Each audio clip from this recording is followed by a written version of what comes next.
Chapter 151. During the negotiations, Shen Changeng and Ning Ji almost always played good cop and bad cop to drive down the price set by Luo Li. Bu Qingde, of the Bu family, and Tang Renli of the Tang family mostly observed the proceedings. Now that a deal approached, Bu Qingde pulled a sudden maneuver, causing the face of Shen Changeng to darken. Ning Ji stomped his foot. You with the surname Bu, what do you mean? Why did you not say anything if there was a problem before? Now you disagree. What are you trying to do? Bu Qingde offered a fake smile. You with the surname Ning, stop yelling at me. When I say I disagree with this distribution method, not with contributing funds. Bu Qingde looked at Shen Changeng. Old Shen, the current situation is clear. Ye Chen does not kill the people of the authorities. Either he is leaving himself an out, or he is acting on someone else's orders. Also, after he returned to Zonghai, his main target was the Ning family, and incidentally your Shen family, because the Ning family and your Shen family were the biggest beneficiaries back then. Our Bu family and the family of Old Tang, frankly speaking, just cheered and received a few scraps. 50 grams of crystals per family is not good. What do you say? A total of 200 grams of crystals. My Bu family will contribute a maximum of 20 grams. The remaining bulk should be borne by your Shen family and Ning family. I am not wrong, am I?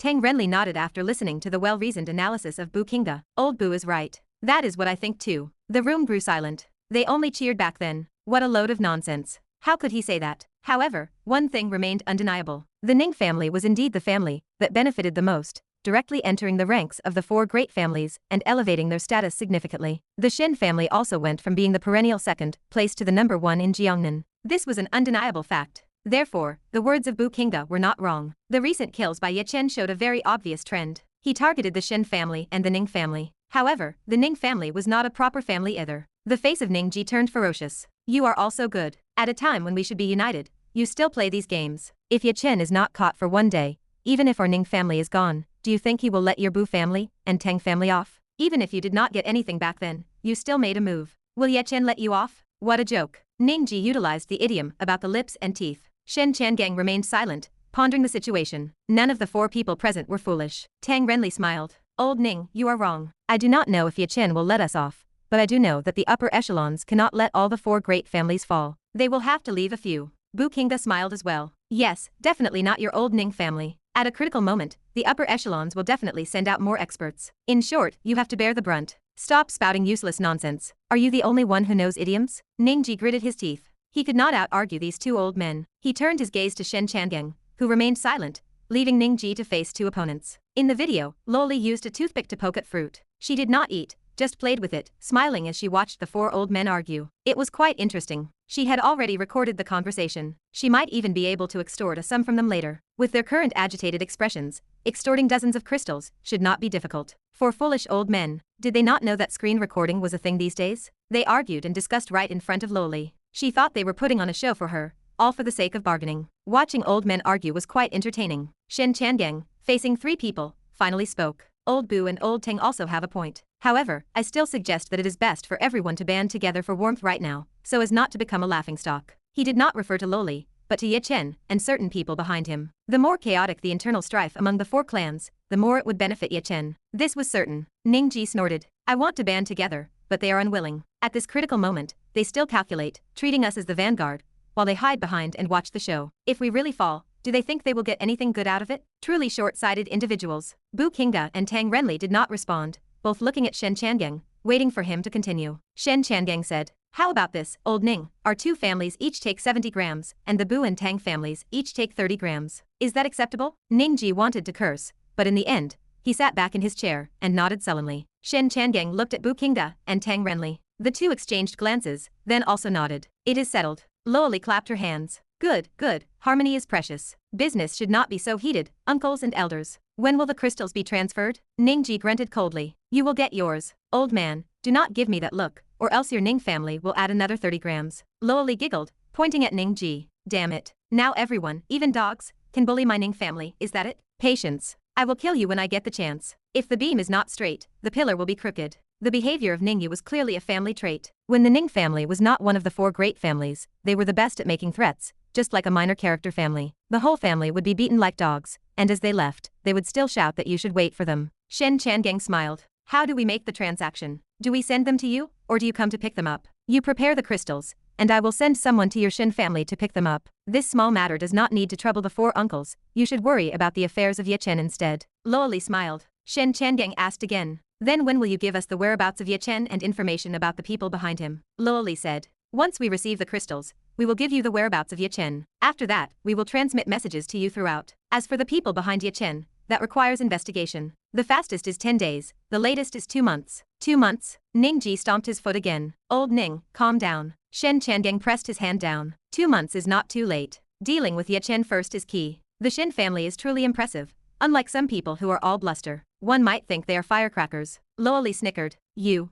The face of Ning Ji turned purple. Bu Qingde burst into laughter. Tang Renli also smiled gently. In fact, from these 4 individuals, one could discern certain characteristics of the 4 female leads. The so-called inherited traits. Bu Qingde disliked being at a disadvantage and would seize any opportunity. Tang Renli, true to his name, was gentle and polite. Shen Changeng, with a haughty air, enjoyed feeling like the boss. Ning Ji had a fiery temper, was inherently suspicious, and liked to make threats. A notification pinged. Cao Chuan quickly received the news. He smiled. Ning Yi was almost under control. Now it was just a matter of waiting for the storyline of Shen Menyi to be triggered, to take her down in one fell swoop. While waiting, he would slowly chip away at Tang Xiaoxiao. The process of chipping away required slowness, gentleness, and no rushing. What are you laughing at again? Zhong Qingye pouted, a little jealous. Someone is still texting you this late. Hey. Cao Chuan chuckled, turning his phone toward her. See for yourself. The content read, Boss, mission accomplished. This message was clearly not in the tone of Luo Li. Every time Luo Li sent a report message, the hacker system automatically sent Cao Chuan such a message. Cao Chuan deleted the previous messages, leaving this one. I did not say anything. I am not looking. Zhong Qingye pouted her red lips and chided. It is fine if you look. I always act this way.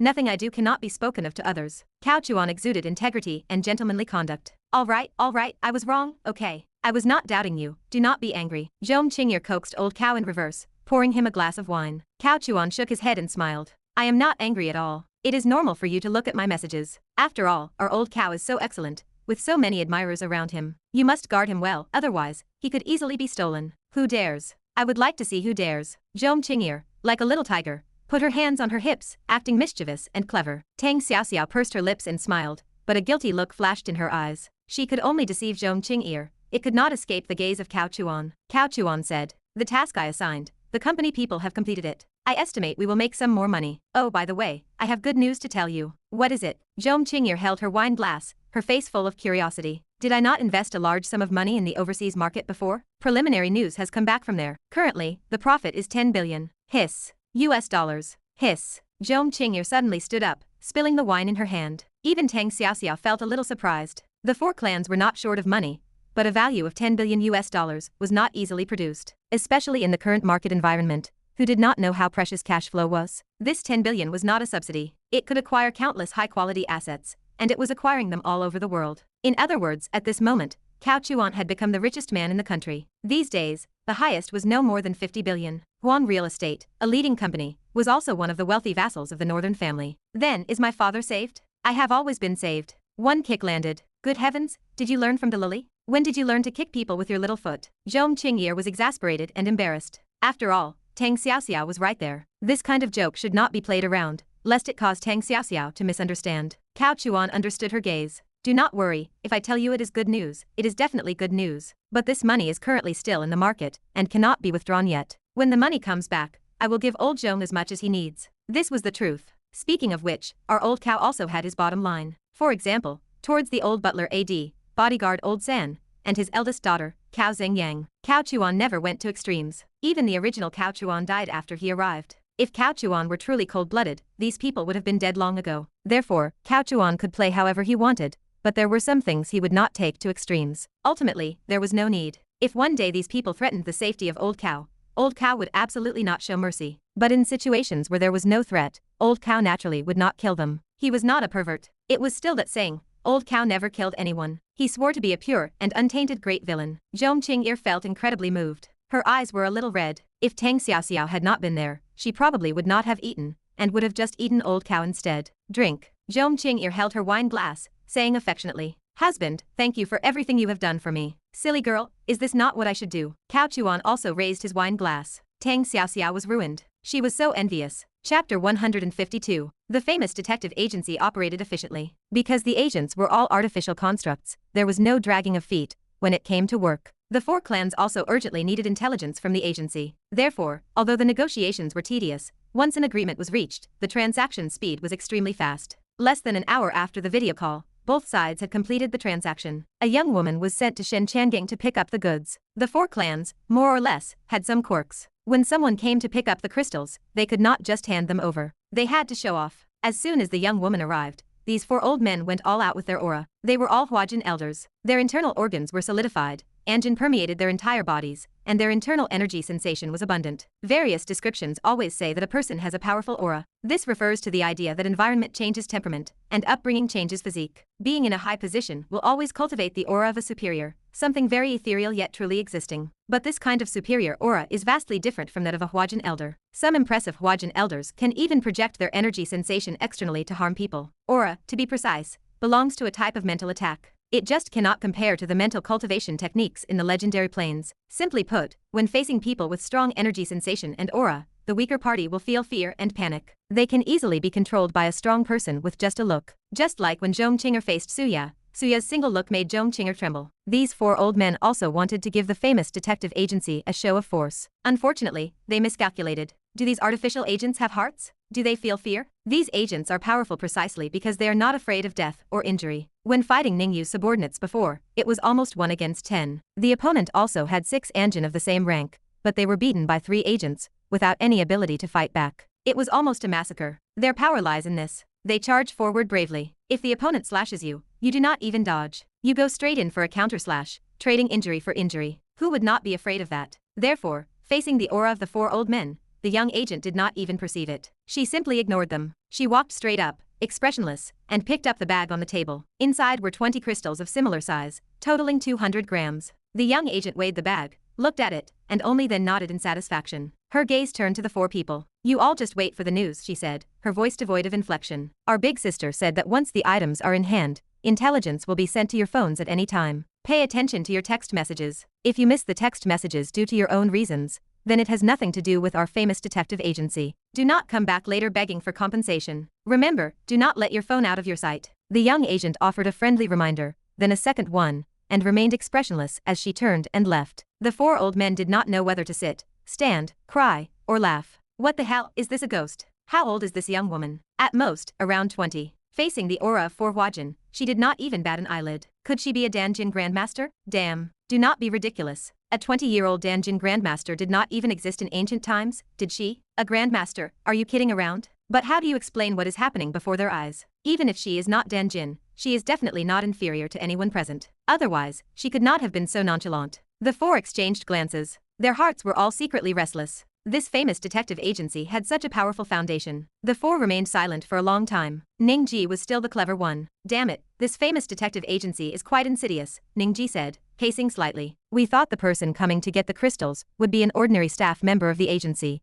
and they must have anticipated this, so they sent a seemingly young expert. This is meant to give us a show of force." Indeed, with Ning Ji's words, the other 3 also felt it made sense. It seemed this was the only explanation. Tang Renli quietly said, "Regardless of whether this is the reason, it at least shows that the famous detective agency is not an ordinary detective agency. There are strong people overseeing it, very much like the Dragon family's Hidden Dragon Society." Bu Qingda nodded. That makes sense. The Hidden Dragon Society was the Dragon family's training base. At least, that is what was said publicly. Children born within the family, as well as orphans brought in from outside, considered half-family members, would all enter the Hidden Dragon Society for training. No one knew how many people were inside, nor what they did. In short, it was very mysterious. The famous detective agency might have a similar nature, so everyone felt even more strongly that the agency must be supported by a deep-rooted family. It could not just appear out of nowhere, right? A sharp chime sounded 4 times in quick succession. Suddenly, the 4 families' text messages rang. Their expressions varied. They all pulled out their phones to look, then suddenly exchanged glances. "This famous detective agency,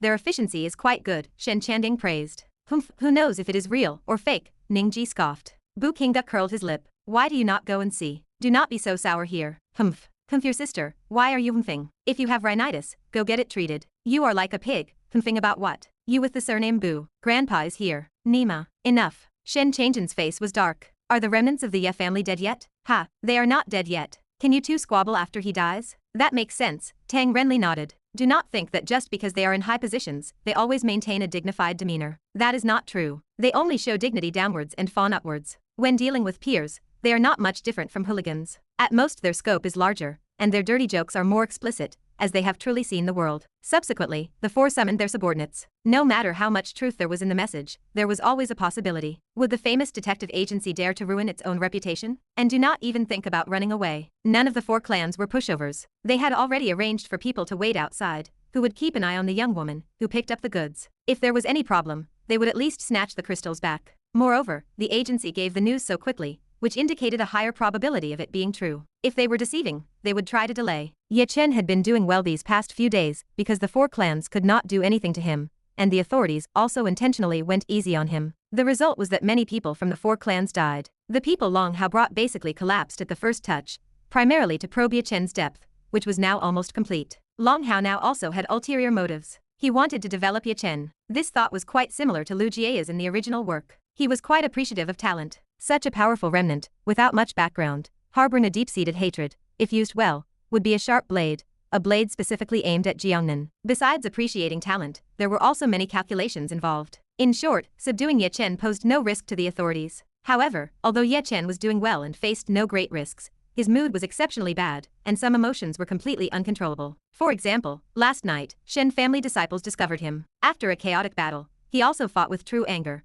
accidentally killing 3 people, one of whom was another Huajin elder. If someone had been plotting against him before, now his rationality was sometimes out of control. Especially when he was in a killing frenzy, he would not consider which family the opponent belonged to, nor would he consider whether killing them would affect his plans. The most terrifying thing was that Ye Chen felt that even though he managed to escape calmly from every battle these past few days, his body was becoming increasingly fatigued. It was still about yesterday's incident. He had a move that he felt should have easily subdued the Huajin elder without killing him, at most injuring him. But after he used the move, the Shen family's Huajin elder actually broke his move and almost slashed him in the neck, taking his life. This was the direct reason that enraged Ye Chen. This feeling, how to put it? It is like playing a game, clearly feeling like you could dive the tower and kill the opponent, but the opponent did not die, and you died instead. The illusion was very obvious. Ye Chen did not know why, so his mood was very bad. Xiao Ye, old Lu. Ye Chen had a cigarette dangling from his mouth. This was also something that deviated from the plot. Ye Chen did not smoke. The story described his master on the mountain as smoking, and he was curious and learned when he was young. But after returning to the city, he did not want to smoke, though he would hold a cigarette without lighting it when he missed his master. The main point was to act cool. It seems many novels have such protagonists. Is holding an unlit cigarette really cool? Apparently, it is a bit cool, especially with hands in pockets, dangling a cigarette. Truly like an old cow sitting on an iron spike, incredibly cool. But now, Ye Chen lit it.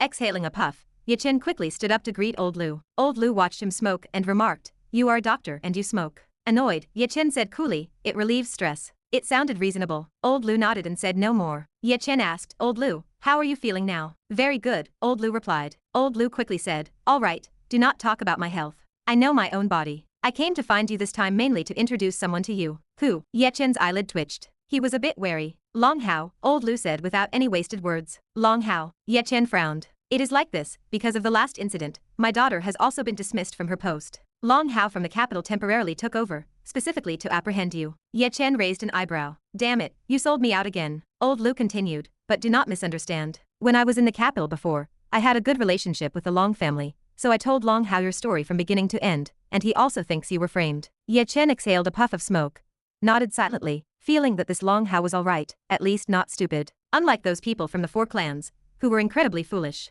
"Then this Long Hao said he wanted to meet you," Old Lu added. "I think he probably wants to develop you, to make you a member of the Nguo department, so I arranged for you to meet to discuss this matter." Long Hao is already on his way. Chapter 153. Could the authorities be plotting against him? Ye Chen narrowed his eyes. Old Lu jumped at the sudden intensity. After a moment of contemplation, he shook his head. "There is no reason for it," Old Lu elaborated. "Leaving aside why a special department would do such a thing, consider that very few people even knew about your return to Zonghai. This grand scheme now, directly involving the 4 families of Jiangnan, the 6th division of Zonghai, and even the headquarters in the capital city, is not something that could be set up in a day or 2, nor is it something that 1 or 2 people could accomplish. Especially since the other party has hidden so deeply, without revealing a tale for so long, they must have planned for a very long time, and rehearsed countless times. If you were just unintentionally caught up in it, then perhaps it could be explained, but you said that you clearly felt the other party was targeting you, including the previous murders. Now the whole matter truly revolves around your Ye family, so this definitely is not a special department of the authorities." Ye Chen slowly nodded. That was the point he had just understood. His descent from the mountain, to be honest,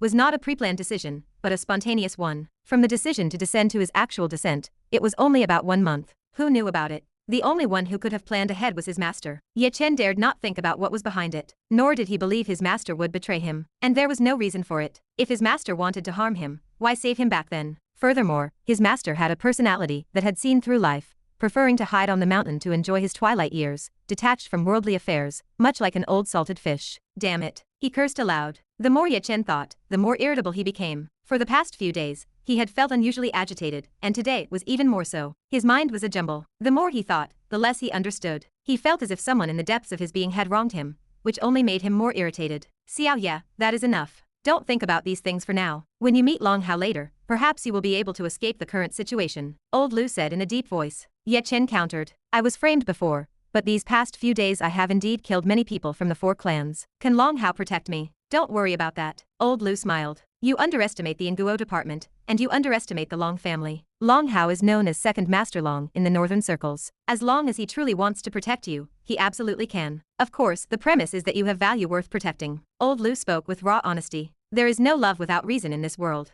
If you are not related and have no value, why would anyone bet on you? But such blunt and honest words, when heard by Ye Chen, felt like an insult. He felt like merchandise, about to be appraised for his value. The situation underwent some subtle changes at this moment. If Ye Chen still had 100% luck blessing him, he would either sneer disdainfully, or leave immediately, never enduring such an insult. But now, with half his luck blessing him, although he felt insulted, he ultimately endured it, secretly vowing. At the same time, Cao Chuan was in high spirits from the alcohol. Tonight was sure to be a good harvest regarding Ye Chen's side. This small scheme, which had been set up for days, was just waiting for tonight. Cao Chuan was happy tonight. Zhong Qinger was also happy, because her godfather had money, and could help her biological father. The only one who was not very happy, and felt a bit awkward was Tang Xiaoxiao. So all 3 of them had actually drunk a lot of alcohol. The first to pass out was Zhong Qinger. The girl's alcohol tolerance was naturally low. At most, 1/2 caddy of beiju would make her black out. That did not even account for the mixed drinks. Cao Chuan sent her back to her room, then came out to continue drinking. As they drank, Cao Chuan and Tang Xiaoxiao suddenly started a drinking contest, because a simple remark from Cao Chuan provoked Tang Xiaoxiao. Cao Chuan raised his glass to Tang Xiaoxiao. Xiaoxiao, I am happy tonight. Let us clink glasses. These words were ordinary, but they seemed to have magic. You are happy, but I am not. With Zhong Qinger gone, Tang Xiaoxiao's emotions, which she had suppressed a little, combined with the earlier alcohol, were no longer held back. Tang Xiaoxiao raised her glass. This seemingly delicate girl appeared to have a surge of temper, her tone hardening a few points. How can just one toast be enough? We will not go home until we are drunk. Ha ha ha. Good, since we are at my place, we will not go home until we are drunk. Cao Chuan appeared very generous and straightforward, immediately starting to compete. The 2 drank from the dining room to the living room, and then from the living room to the balcony. Arriving on the balcony, they sat on bamboo rattan chairs. On the long, spacious balcony of the flat, each held a small dish and some peanuts. Cao Chuan spoke dizzily. Xiaoxiao, do you know, I have always had a good alcohol tolerance in my life. I once helped leaders. When I first started working, I helped some trash block drinks, and that is how I built it up. What kind of female heroes have I not seen? But compared to a girl with your alcohol tolerance, none of them can compete. Only when drinking with you can I drink comfortably. Cao Chuan did not stint on his words of praise. Tang Xiaoxiao was also a bit dizzy from the praise, smiling somewhat foolishly. They clinked glasses again. At this moment, just saying nice things was the right approach, no matter how cheesy, and no logic was needed. They did not even worry that the girl might think he was deliberately flattering her with ulterior motives. That did not exist. After drinking, just praise each other. When they were happy from drinking, they could even make friends with dogs, become sworn brothers, or even acknowledge a dog as their godfather. There was a scheme the first time, but this time, not too many detailed schemes were needed. Just drink. Until the very end, they put their arms around each other, and went back to the room together. The only thing to scheme was, once they reached the destination, to trip and fall. The force had to be just right, not hurting her, otherwise she might wake up. But Cao Chuan was a detail-oriented person. After falling down, he immediately went silent, pressing down on her, and passed out. Tang Xiaoxiao still had a tiny bit of rationality, but unfortunately could not move, and her head was a bit dizzy. After a long while, she gradually fell asleep. Only then did Cao Chuan begin to move. The scene shifted to an unfinished building. That is right, another unfinished building. Ye Chen was like a rat, always liking to meet in such out-of-the-way corners. No matter how upright a person was, meeting in such a place in the middle of the night made them seem like they were hiding something. Long Hao came alone, without many subordinates. This showed that Long Hao was sincere, and he truly thought highly of Ye Chen's talent and aptitude. Upon meeting, they subtly tested each other's strength. Long Hao was secretly astonished. This young man was even stronger than he had imagined. He was truly a promising talent. Long Hao even entertained the thought of recruiting him as a son-in-law. Having reached the Long family's realm, they no longer needed to consolidate family relationships through marriage. Girls born into the Long family were fortunate, compared to those in some other families. At least they could choose for themselves. Although this right to choose was relatively limited, it was already very good. Therefore, the Long family preferred sons-in-law who married into the family. Ye Chen definitely met the criteria. Excellent, excellent, young man, excellent. Are you interested in coming to my Long family? Long Hao, seeing his prey, was overjoyed and did not even bother with much small talk. In his words, he did not mention coming to an country, but rather the Long family. Old Lu, being shrewd, immediately understood the underlying meaning. Old Lu cursed silently, thinking that this shameless guy was trying to steal the talent. Old Lu seemed afraid Ye Chen would not understand, so he exposed it with a smile. Director Long, now is not the time to recruit a son-in-law who marries into the family. Let us talk about the current predicament. This child is not easy. Long Hao was speechless, glancing at Old Lu. He suddenly understood.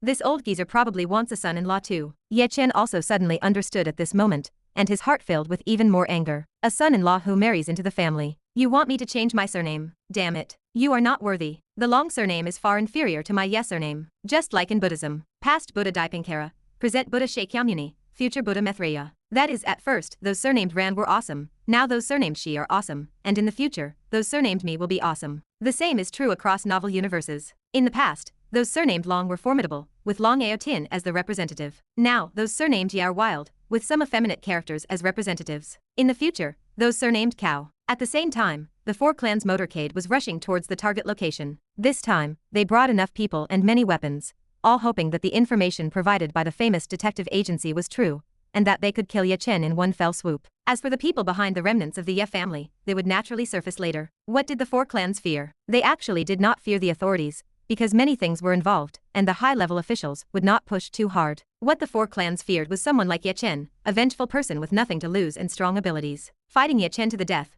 even if the four clans won, they would suffer heavy losses and gain nothing. Therefore, Ye Chen must die, and the sooner the better. Crack. Approaching the unfinished building area, inside the cars, many disciples began checking their magazines and safety switches. Everything had been clearly explained beforehand. Capture if possible, kill if they try to escape. However, Shen Menyi did not carry a gun. She had her own pride. If she resorted to guns for everything, would not all those years of martial arts training be for naught? If she had that much time to practice martial arts, she might as well have practiced marksmanship. After decades, her marksmanship should have been superb by now. Unfortunately, she could not control most of the family disciples. Otherwise, she would never have allowed anyone to use guns. She even looked down on the four clan chiefs a little. To deal with the remnants of the Ye family, so many people came after hearing the news, and they still needed to use guns. What a disgrace. This girl was simply arrogant to her core. To put it bluntly, she needed a beating. One beating would do. If not, then 2 beatings. The four clans were also foolish. Such a conspicuous motorcade arriving, without considering any details. It was Luo Li from the famous detective agency, who helped them tie up loose ends. She mobilized 3 hackers to modify the traffic controls along the route, preventing Long Hao and the Nguo department from receiving advance notice. If Long Hao knew the news beforehand, the show would not be good. Cao Chuan would not be happy either. I can join in country, but I need to know who the mastermind is, who is plotting against me. Ye Chen said in a deep voice, his words clearly indicating suspicion towards the authorities. You do not need to worry about that. I also want to know who it is, so I have already started investigating. I believe there will be news very soon. Long Hao smiled, a confident smile as if everything was under his control, which made Ye Chen frown. I hate it most when people act superior in front of me. Ye Chen cursed silently, then looked up. It is not the authorities. As far as I know, it is not. Long Hao shook his head. And if it were me, I would not come to see you. All right, I will join in country. Long Hao laughed heartily, and in Ye Chen's eyes, this guy had an air of superiority. Very good, young man, you have made the best choice. Tomorrow, I will gather the sect leaders of the 4 clans, then clarify the situation, and resolve the misunderstanding between you all. I believe the 4 clans will still give me this face. All right. A furious roar echoed. Ning Ji leaped over the wall. Long Hao, it was indeed you who was plotting against us. Ye Chen, where do you think you are going? The young man beside Ning Ji, who was the crazy Ning Zeng, held a submachine gun, roared, and began to spray bullets. Long Hao shouted in anger. Stop it, all of you. Gunfire erupted. Chapter 154. Ning Zeng was the crazy one. He was young with a good family background, yet he sprayed bullets indiscriminately with a machine gun. The Ning family raised venomous insects known as gu, and Ning Ji was prolific. From the lineage of Ning Ji alone, there were 4 children. They had different birth mothers, of course. The eldest young master and second young master were currently fighting to the death. The third child, Ning Yu, joked around, but she also had her own calculations. As for the fourth and youngest, named Ning Zeng, he was only 19 years old and currently lacked competitiveness within the family. In the entire family, only one Huajin elder openly supported him, which was considered an early bet. Although Ning Zeng had nothing, no strength, and no intelligence, the child was favored. Everyone in the family could see that the family head, Ning Ji, especially doted on his youngest son. It was much like how the emperor of Qin doted on Hu Hai. It was no wonder the youngest son, Ning Zeng, was a bit crazy and reckless. He had been spoiled. It was a pity that the Huajin elder who supported him died just the day before yesterday. This meant Ning Zeng's only supporter was gone, and his competitiveness was almost nil. It was no surprise he went crazy when he saw Ye Chen. It was like seeing his father's murderer. He did not care if Long Hao or Long Aotin was with Ye Chen. He just sprayed a burst of bullets. He did it mainly to vent his personal anger. Ning Ji scolded Long Hao. Before he could say a second sentence, he saw Ning Zeng raising his gun. He could not stop him in time. The little beast had already fired. The sound of rapid gunfire filled the air. Long Hao retreated in a rage. The boast he had just made was slapped down by the reality of the situation. Ye Chen and Elder Lu dodged frantically. Fortunately, Ning Zeng's marksmanship was terrible. He did not aim at all. He just relied on the fast firing rate, hoping to kill Ye Chen before he could react. Fortunately, Ning Zeng underestimated the three people. No one was injured. Ning Ji reacted quickly. He pushed the gun barrel away, and then disarmed the submachine gun with a bare-handed move. Ning Ji roared, asking if his son was crazy and who told him to shoot. Although Ning Ji was arrogant, he was not stupid.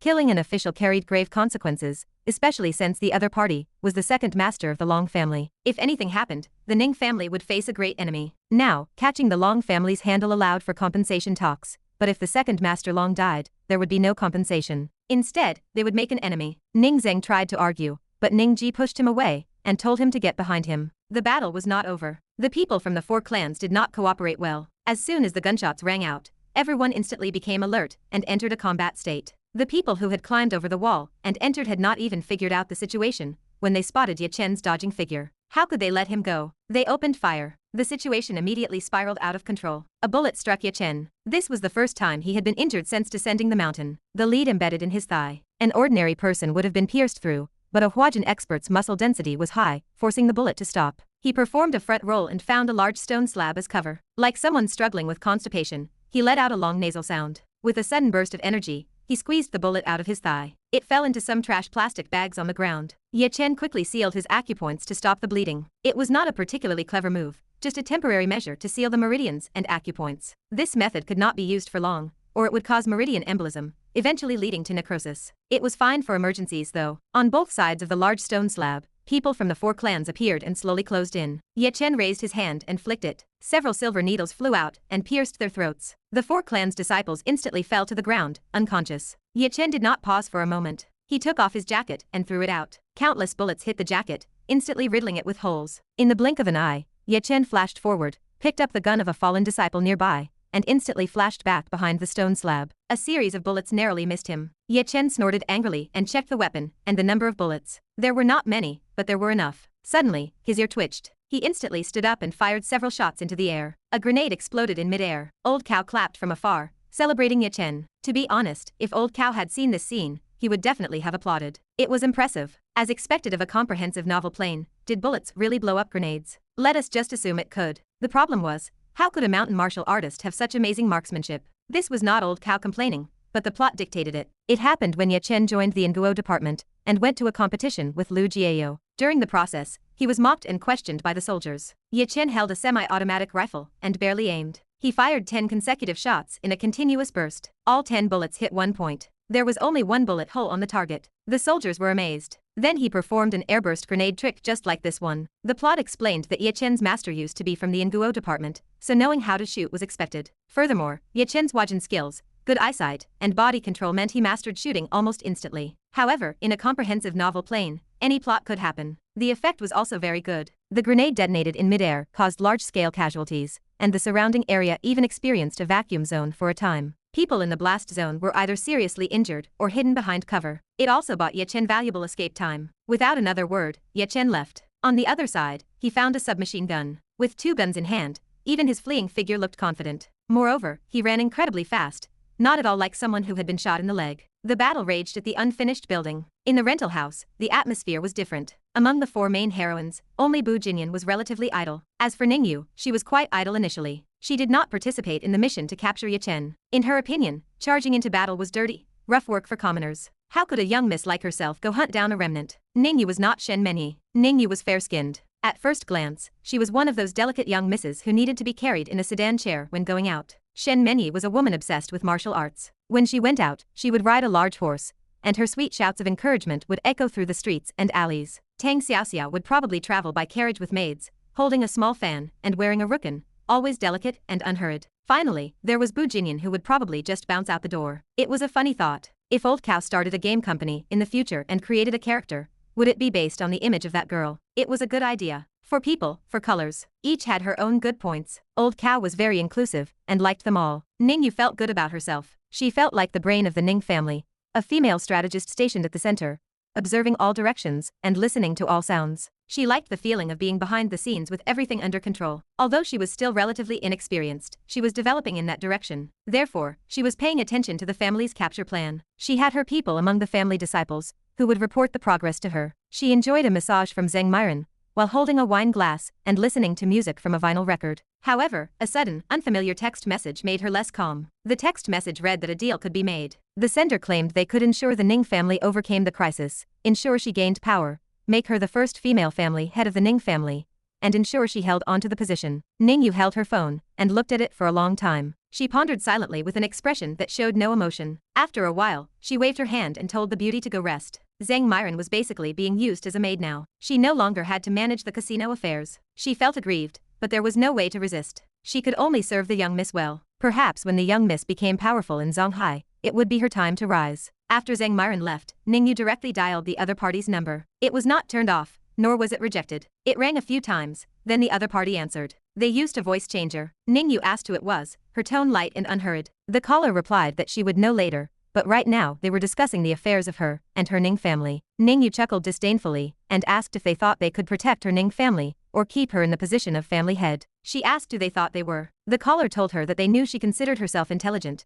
but her probing seemed very idiotic or even childish. Ning Yu's red lips trembled. She became angry. She considered herself intelligent, and she hated it most when others said she was not smart enough. This was a sign of insecurity. The less one had of something, the more one feared being told about it. Her words were an attempt to probe the identity of the other party. Unfortunately, it was seen through at a glance. The caller told her that since they sent the message, it meant they understood her well enough and understood the current situation well enough. They warned that her Ning family had lost many people recently, and there would be more in the future. Even she would be in danger. This water was much deeper than she imagined. If things went wrong, the Ning family would become the second Ye family. If she was lucky, she would become the second Ye Chen, bearing the hatred of a destroyed family. If she was unlucky, perhaps she would have a chance to be a young miss in her next life. Ning Yu angrily told them to stop spreading alarmist talk and demanded to know exactly who they were. The other party chuckled softly. They gave her a little hint, saying that many of the recent intelligence reports were provided by them to her. Ning Yu was startled. She realized it was the famous detective agency. She asked if they were the boss behind the famous detective agency. The caller said that no wonder people said she was smart. Ning Yu fell silent.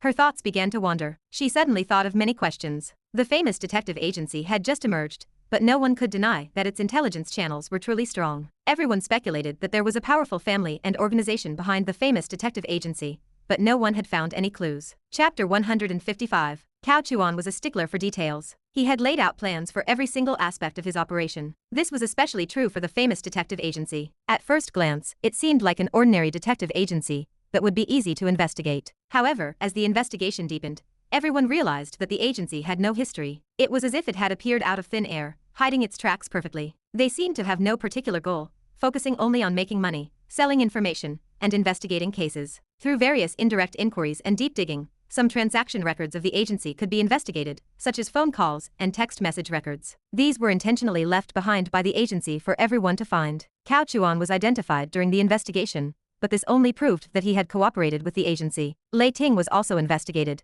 as the agency had previously cooperated with local authorities to help solve local cases. If it were just this, it would be easy to link the agency to Cao Chuan. However, digging deeper revealed that an extremely large number of people had cooperated with the agency. Luo Li was kept busy daily. Some companies secretly approached the agency, or rather, the agency proactively contacted them. They sold information, giving these companies an advantage when bidding against competitors, allowing them to seize business opportunities at a low price. They also cooperated with tycoons, finding evidence of their partners' infidelity, with each transaction costing at least 1 million. They also had intelligence contacts with overseas countries, all involving wealthy individuals. Therefore, Cao Chuan was not very conspicuous among them. After all, at least a dozen local tycoons in Zonghai had been in contact with the agency, and Cao Chuan was just one of them, with very infrequent contact. Ning Yu pondered for a long time before speaking. Are you, the famous detective agency, behind the remnants of the Ye family matter? Ning Yu had always tried her best to live outside the chessboard, never entering the game, which sometimes allowed her to see things more clearly. Clues confirmed that someone was behind the remnants of the Ye family, but there was no official evidence, only speculation. Coupled with the agency's sudden change in style, getting involved in this matter, and shifting from earning cash to earning crystals, Ning Yu suddenly had a bold guess. The person behind the agency might be related to the mastermind. The voice on the phone chuckled. Miss Ning, why do you think it is our famous detective agency behind the layout? A guess. Ning Yu did not waste words, because it was indeed a guess. Without direct evidence, explaining too much would only make her seem foolish. Although you guessed it, it is enough to show that you are very smart. I have more confidence in our cooperation. Upon hearing this, Ning Yu angrily retorted. It really is you. So, all the great losses suffered by our Ning family were designed by you. Are you and the remnants of the Ye family in cahoots? Smart, but only half clever. You are partially right. The other side chuckled. We have no connection with the remnants of the Ye family. He is just a chess piece, a mere chess piece. Your 4 clans are also chess pieces. You are asking for death.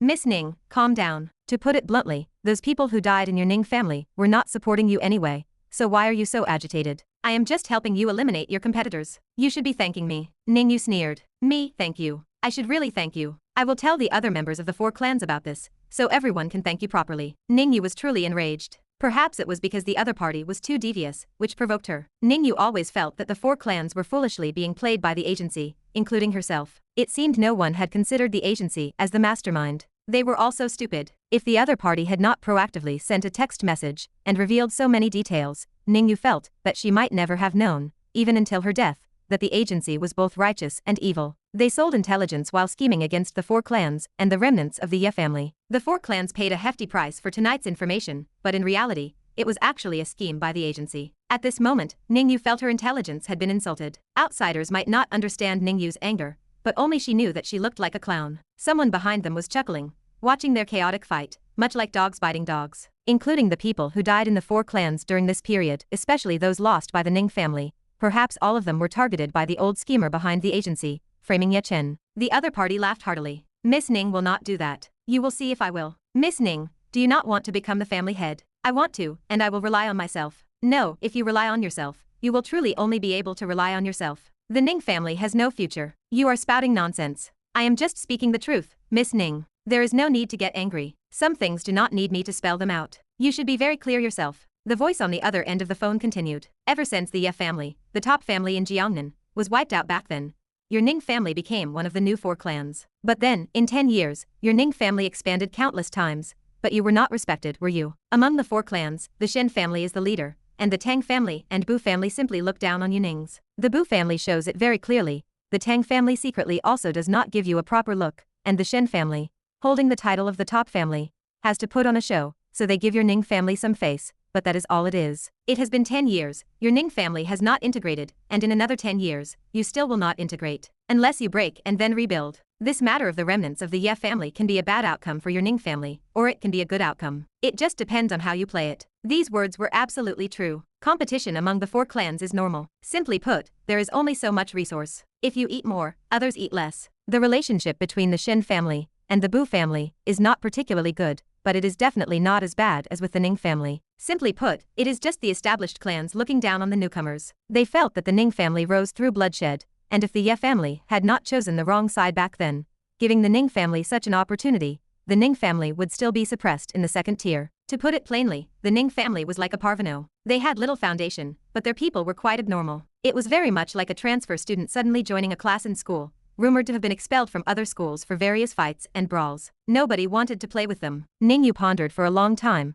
her mind becoming more and more chaotic, unable to organize a decision for a while. After a moment, Ning Yu finally spoke. You want to use me? Oh my. That part was smart, but still only half right. I also want to sleep with you. Wrong. The voice changer on the phone chuckled. How can this be considered using? This is called mutual cooperation. Of course, if you insist on calling it using, it is using, but it is not me using you, but us using each other. What do you want to gain? Ning Yu pondered. If I say I want to gain you, I wonder if Miss Ning would believe it. Cao Chuan's figure suddenly flashed through Ning Yu's mind. Damn it, why did all of them want to get their hands on her? This made Ning Yu feel a bit smug, but it was only a fleeting moment, and then she became angry. You want to die? All right, to be honest, I want Ye Chen to die. Ning Yu was startled. Do you have a grudge against the Ye family? Yes. What kind of grudge? Ning Yu was half skeptical. The other party said. He took something he should not have. What thing? Damn it. Women ask too many questions. Can I tell you he took my luck? You are asking too many questions, Miss Ning. In short, that is my demand. I do not want anyone to know my identity, so without exposing myself, I want to use your 4 clans to kill the remnants of the Ye family. He paused, then continued.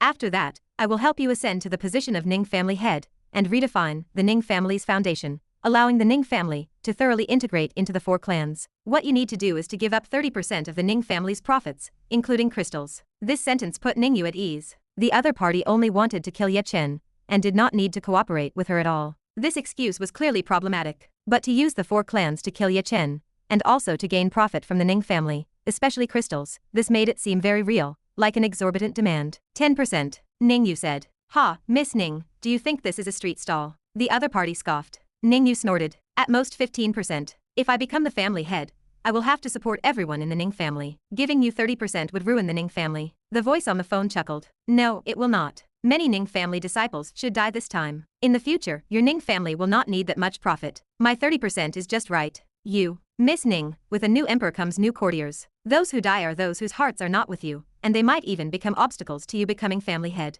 If you want to become the Ning family head, you must know what to discard. I believe you are smart enough that I do not need to say more, right? A wise person will assess the situation. A person of courage knows how to choose and discard. You think about it carefully. I will contact you tomorrow. Wait. Miss Ning, is there anything else? Ning Yu made a request. Let us meet and talk. So she made a decision. She really had guts, this woman. The voice on the phone pondered for a few seconds. Okay, wait for my message. The timing was about right. Although a bit early, it would not affect too much. Cao Chuan was in the bathroom. What cooperation? What profit? All of it was fake. It was merely a prelude to securing 20% of her luck, and 200,000 luck value. This was a big, fat sheep. Ning Yu was actually easy to deal with. She was not difficult in herself. The most complex one was Shen Changeng. The timing had to be just right. Cao Chuan already had a grand plan in his mind. But this required at least 3 parties to cooperate, including Ye Chen. So it had to be handled very carefully. Otherwise, it could easily make Shen Changeng wary. And then he would lose 20% of the luck, and 200,000 luck value, and there would even be a 20% variable when eliminating Ye Chen. This was not what Cao Chuan wanted to see. When dealing with a child of destiny, absolutely no variables could be left. He finished the call while soaking in the bathtub. Cao Chuan left the bathroom feeling refreshed. As soon as he stepped out, he saw Tang Xiaoxiao, staring blankly in the living room. This girl was awake. Did she not just faint beautifully? Damn it, this female liar was faking her faint just now. Chapter 156. A single glance felt like an eternity. That brief second seemed to stretch on for a very long time. Cao Chuan panicked. His bath towel nearly slipped. This stood as a critical moment. He did not know how to handle it. He hurried. He felt no concern about her hearing the phone call. The sound of running water provided cover. Tang Xiaoxiao's cultivation level sat well below the transformation stage. She rested at the peak of the late stage of dark qi. Her hearing remained dull because she lacked cultivation. Even a master at the transformation stage might struggle to hear clearly through the water and his soft voice. The current problem stalled. Wait. She seemed calm. Cao Chuan studied her. She sat in a nightgown, legs crossed and arms folded. Her expression remained blank, but she stared directly at him. She looked angry, but her eyes held no deceit. Good. Her lack of anger made things simple. Combining Tang Xiaoxiao's personality, she appeared outwardly gentle, but inwardly firm. She seemed easy to bully, but she resisted pressure. The harder she pushed, the more rebellious she became. He decided to go with the flow. He could not pretend to be ignorant as he did the first time. He had already taken a shower. He could not claim ignorance now. She might appear timid, but she possessed intelligence. Xiaoxiao, you. Cao Chuan shifted, his face hot. You are awake. Tang Xiaoxiao hummed. Whether it was an answer or mere laziness remained unclear. Do you want some water? You just drank alcohol, so your throat must feel uncomfortable. No need. Tang Xiaoxiao saw Cao Chuan's awkwardness. She hid a smirk behind a stern expression. Do you not have anything you want to explain to me? I was wrong. I was really wrong. I am sorry to Chinger. A single sentence brought depression. Tang Xiaoxiao's expression softened slightly. Cao Chuan quickly added, and I am even more sorry to you. Tang Xiaoxiao's expression relaxed further. I made a mistake that any man would make. Old Cao spoke coquettishly. His low voice sounded downcast. Actually, I sobered up from the alcohol just now. Since things had already happened, I could not bear to wake up. I thought I would let the mistake continue. I lost my rationality. He spoke with sincerity. At least, that is how Tang Xiaoxiao perceived it. Old Cao stepped forward and squatted beside the sofa. He stayed close to Tang Xiaoxiao. This proximity mattered. Using distance to gauge whether the other person felt anger required experience. What are you doing? Faced with Old Cao's actions, Tang Xiaoxiao seemed resistant, or perhaps embarrassed. Cao Chuan squatted. Looking up at her gave the strange optical illusion of kneeling. Xiaoxiao. Cao Chuan spoke with a sincere expression. I know that although many men make this mistake, the harm to you and to Chinger is already unavoidable. I do not ask for your or her forgiveness. I only hope for one thing. Do not tell her yet. Cao Chuan shook his head. Do not misunderstand. I fear nothing. I only want to help the Zhong family out of their current predicament, but my funds are limited. I want to wait for the overseas funds to return. After I help the Zhong family, I will tell Qing'er the truth. I fear that if I tell her now, she will refuse my help. Tang Xiaoxiao debated whether to call him deeply affectionate or something else. Xiaoxiao, can you promise me? Old Cow played the part of a love guru. His tone dripped with magnetism and endless warmth. He acted like a proper warm man. Tang Xiaoxiao sighed inwardly. Her heart churned. From her perspective,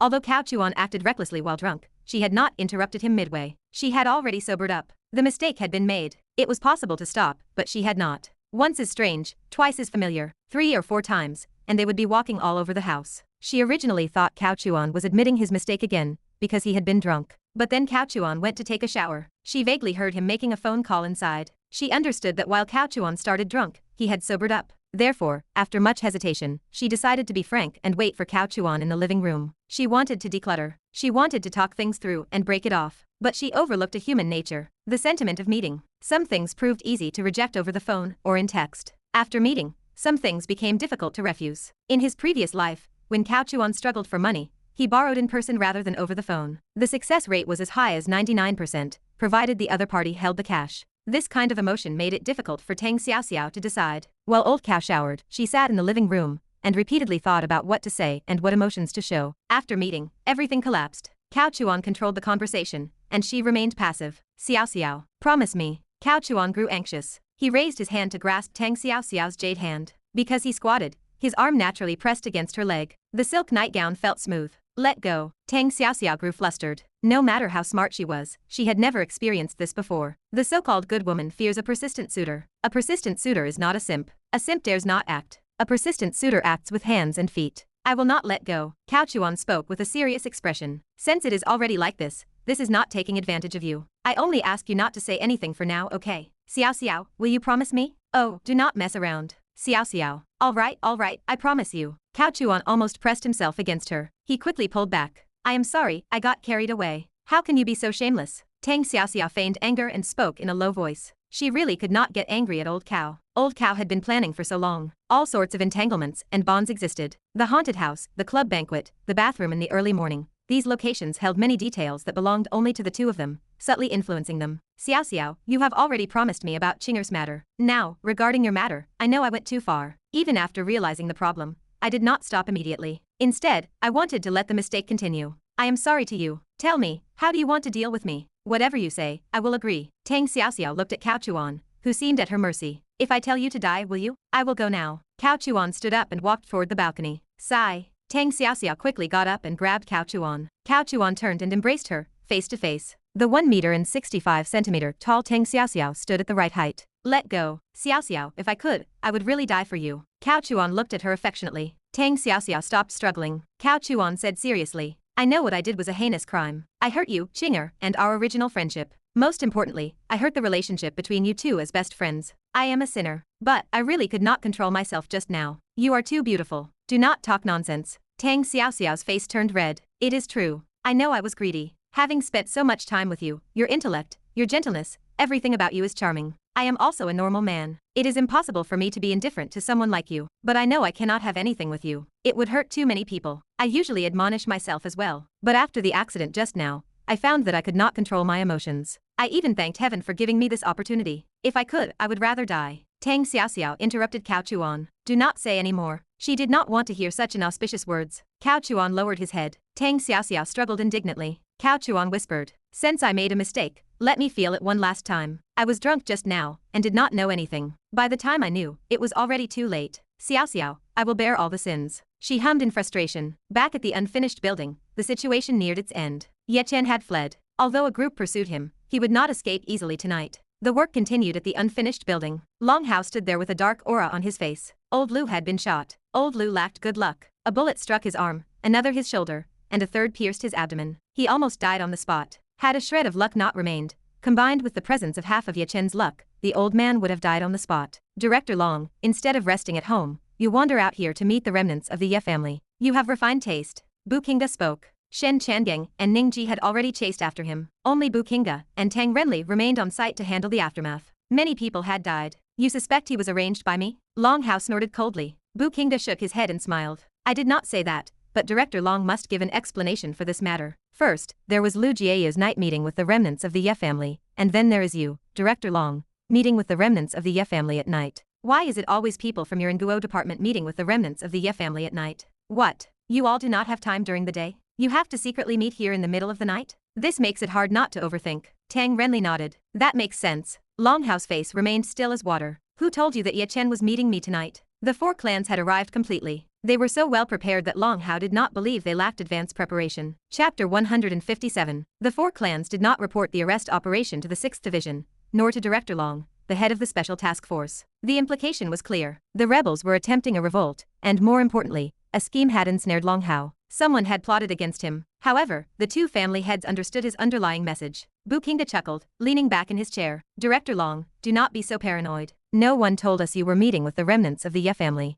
We just happened to run into you. This remained the truth. The information from the famous detective agency also did not mention Long Hao. It really was a coincidence, but the more they insisted on it, the more Long Hao felt the presence of a plot. Bu Qingde added, by the way, Director Long, you still have not explained why you met with the remnants of the Ye family in private, without bringing anyone, and came alone. What is that if not a secret rendezvous? Long Hao rumbled, his voice dropping an octave. This is my first time meeting Ye Chen. I wanted to resolve the misunderstanding between you all. I do not believe you cannot see that someone is plotting against everyone behind the scenes. Bu Qingde and Tang Renli exchanged glances. The same expression flickered in their eyes, mirroring a shared disbelief. It sounded like nonsense. Who could not see if someone plotted behind the scenes? The problem remained that the four clans wanted to kill the remnants of the Ye family. What did a plot have to do with it? Just like Ye Chen wanted revenge on the Ning family, and the four clans, the existence of a plot changed nothing. It remained a destined, unresolvable hatred. Yet, when it came to Long Hao, the matter became about resolving a misunderstanding. Long Hao bristled at the unfair accusation. Do you take us for fools? Can your lies have a little logic? Listen to what you are saying. Long Hao also grew angry. He spoke the truth.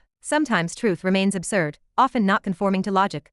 Just as many novels require logic, while reality does not. A person might act impulsively and do anything. Later, even they would not know why they did it at the time. Bu Qingde turned his head. Brother Tang, do you believe what Director Long just said? Tang Renli shook his head. I do not. Do you? Bu Qingde chuckled. I do not either. Tang Renli gestured with his hand. If you really wanted to resolve a misunderstanding, why choose midnight instead of daytime? Bu Qingde nodded. And meet in this unfinished building. Tang Renli scoffed. Who meets in an unfinished building if they are a respectable person? Bu Qingde agreed. Can someone who meets in an unfinished building be a respectable person? How vulgar. Listening to their sarcastic remarks, Long Hao wanted to fight, but these two seemed prepared. They stood apart and maintained a subtle, defensive posture. Long Hao snorted heavily. Believe it or not, I can tell you truthfully that the Nguo department, and the high-level officials, are not using Ye Chen to plot against anyone. There must be other forces behind this, perhaps overseas forces. He took a step forward. So, both of you, do not infinitely magnify some minor internal conflicts. The priority now is to find the mastermind, not to go to war over a Ye family descendant from 10 years ago.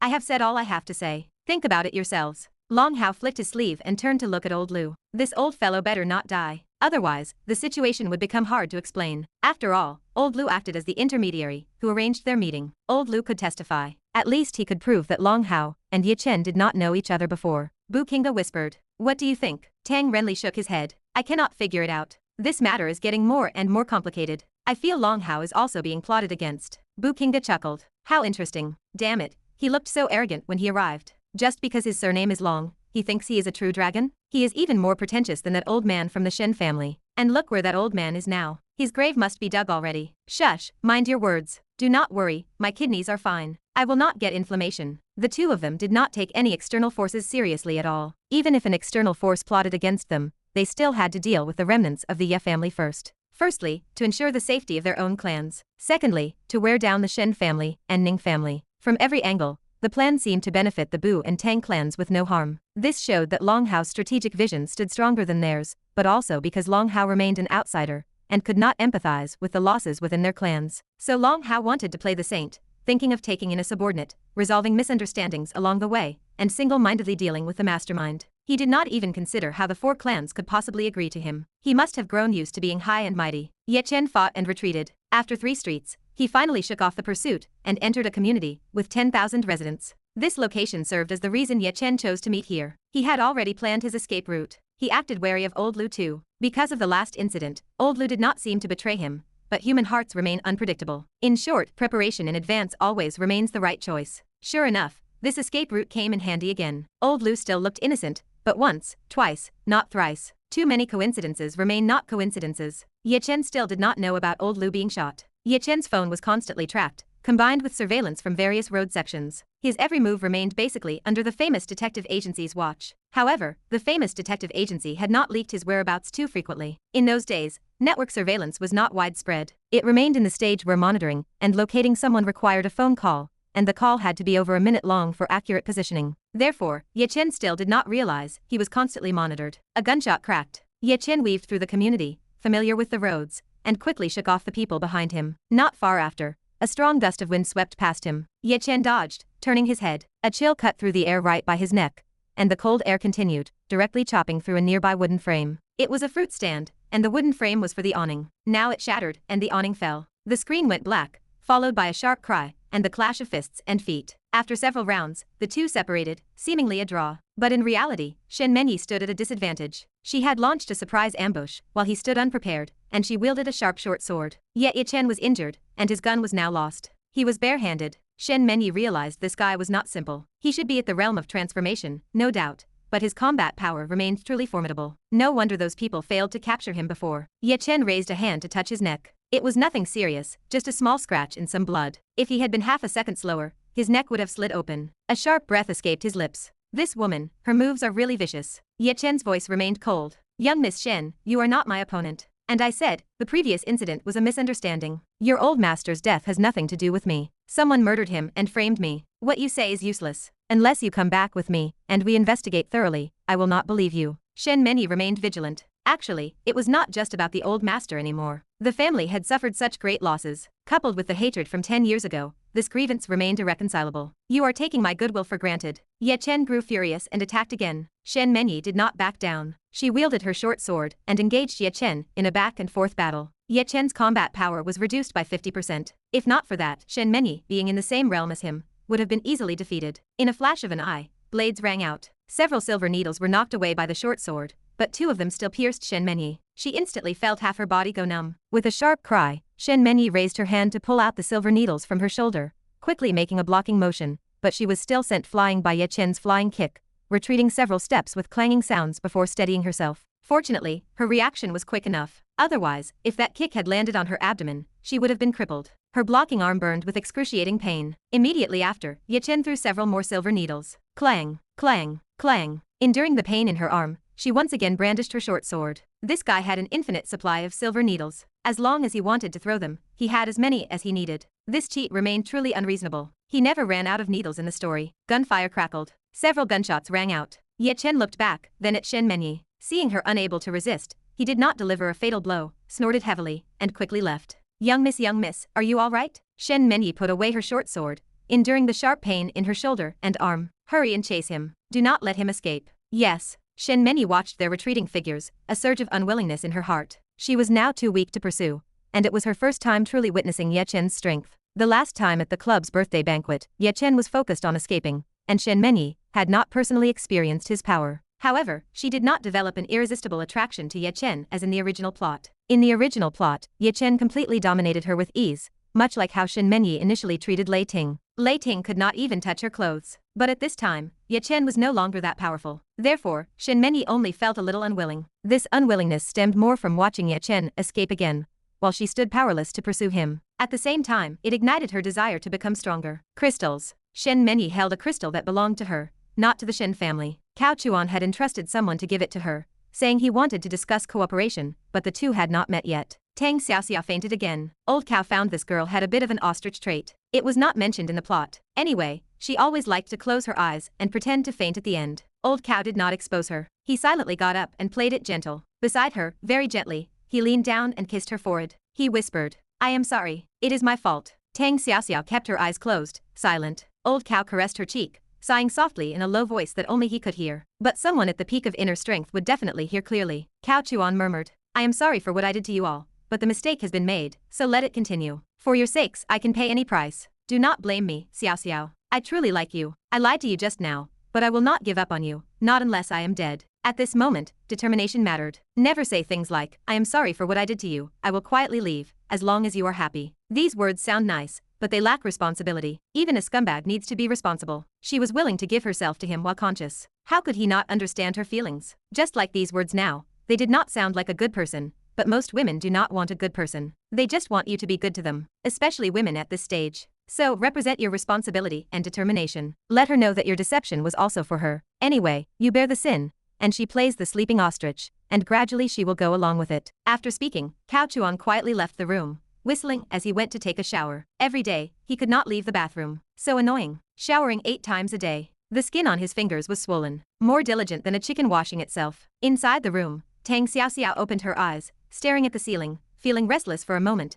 but also a sense of peace. Gradually, she truly felt tired and soon fell asleep. She dreamt of a night of spring flowers blooming. This sleep was primarily about feeling secure. Chapter 158. Morning arrived. Cao Chuan woke early and ordered breakfast. He ate while reading the report from last night, feeling satisfied. Luo Li's report was very detailed. Cao Chuan did not supervise the battle last night, for there was no need. Ye Chen possessed a 50% luck halo, so the time had not come for him to intervene personally. However, Luo Li sent people to supervise and occasionally set up a few individuals. The Ning family suffered the greatest loss last night. Ning Zeng, the 4th son of Ning Ji, was dead. This had nothing to do with Luo Li or Cao Chuan. He died by the hand of Shen Changeng. Shen Changeng and Ning Zeng were the same age and had been at odds since a previous banquet. Seizing a good opportunity, Shen Changeng secretly killed him and framed Ye Chen. Cao Chuan smiled as he read the report. This outcome was not unexpected. Many similar situations occurred before where those with grudges seized an opportunity to strike. With the Ye family remnant out in front, there was always someone to take the blame. Ye Chen was even more miserable than Zhou Shuren. Zhou Shuren's situation at most involved verbal attacks,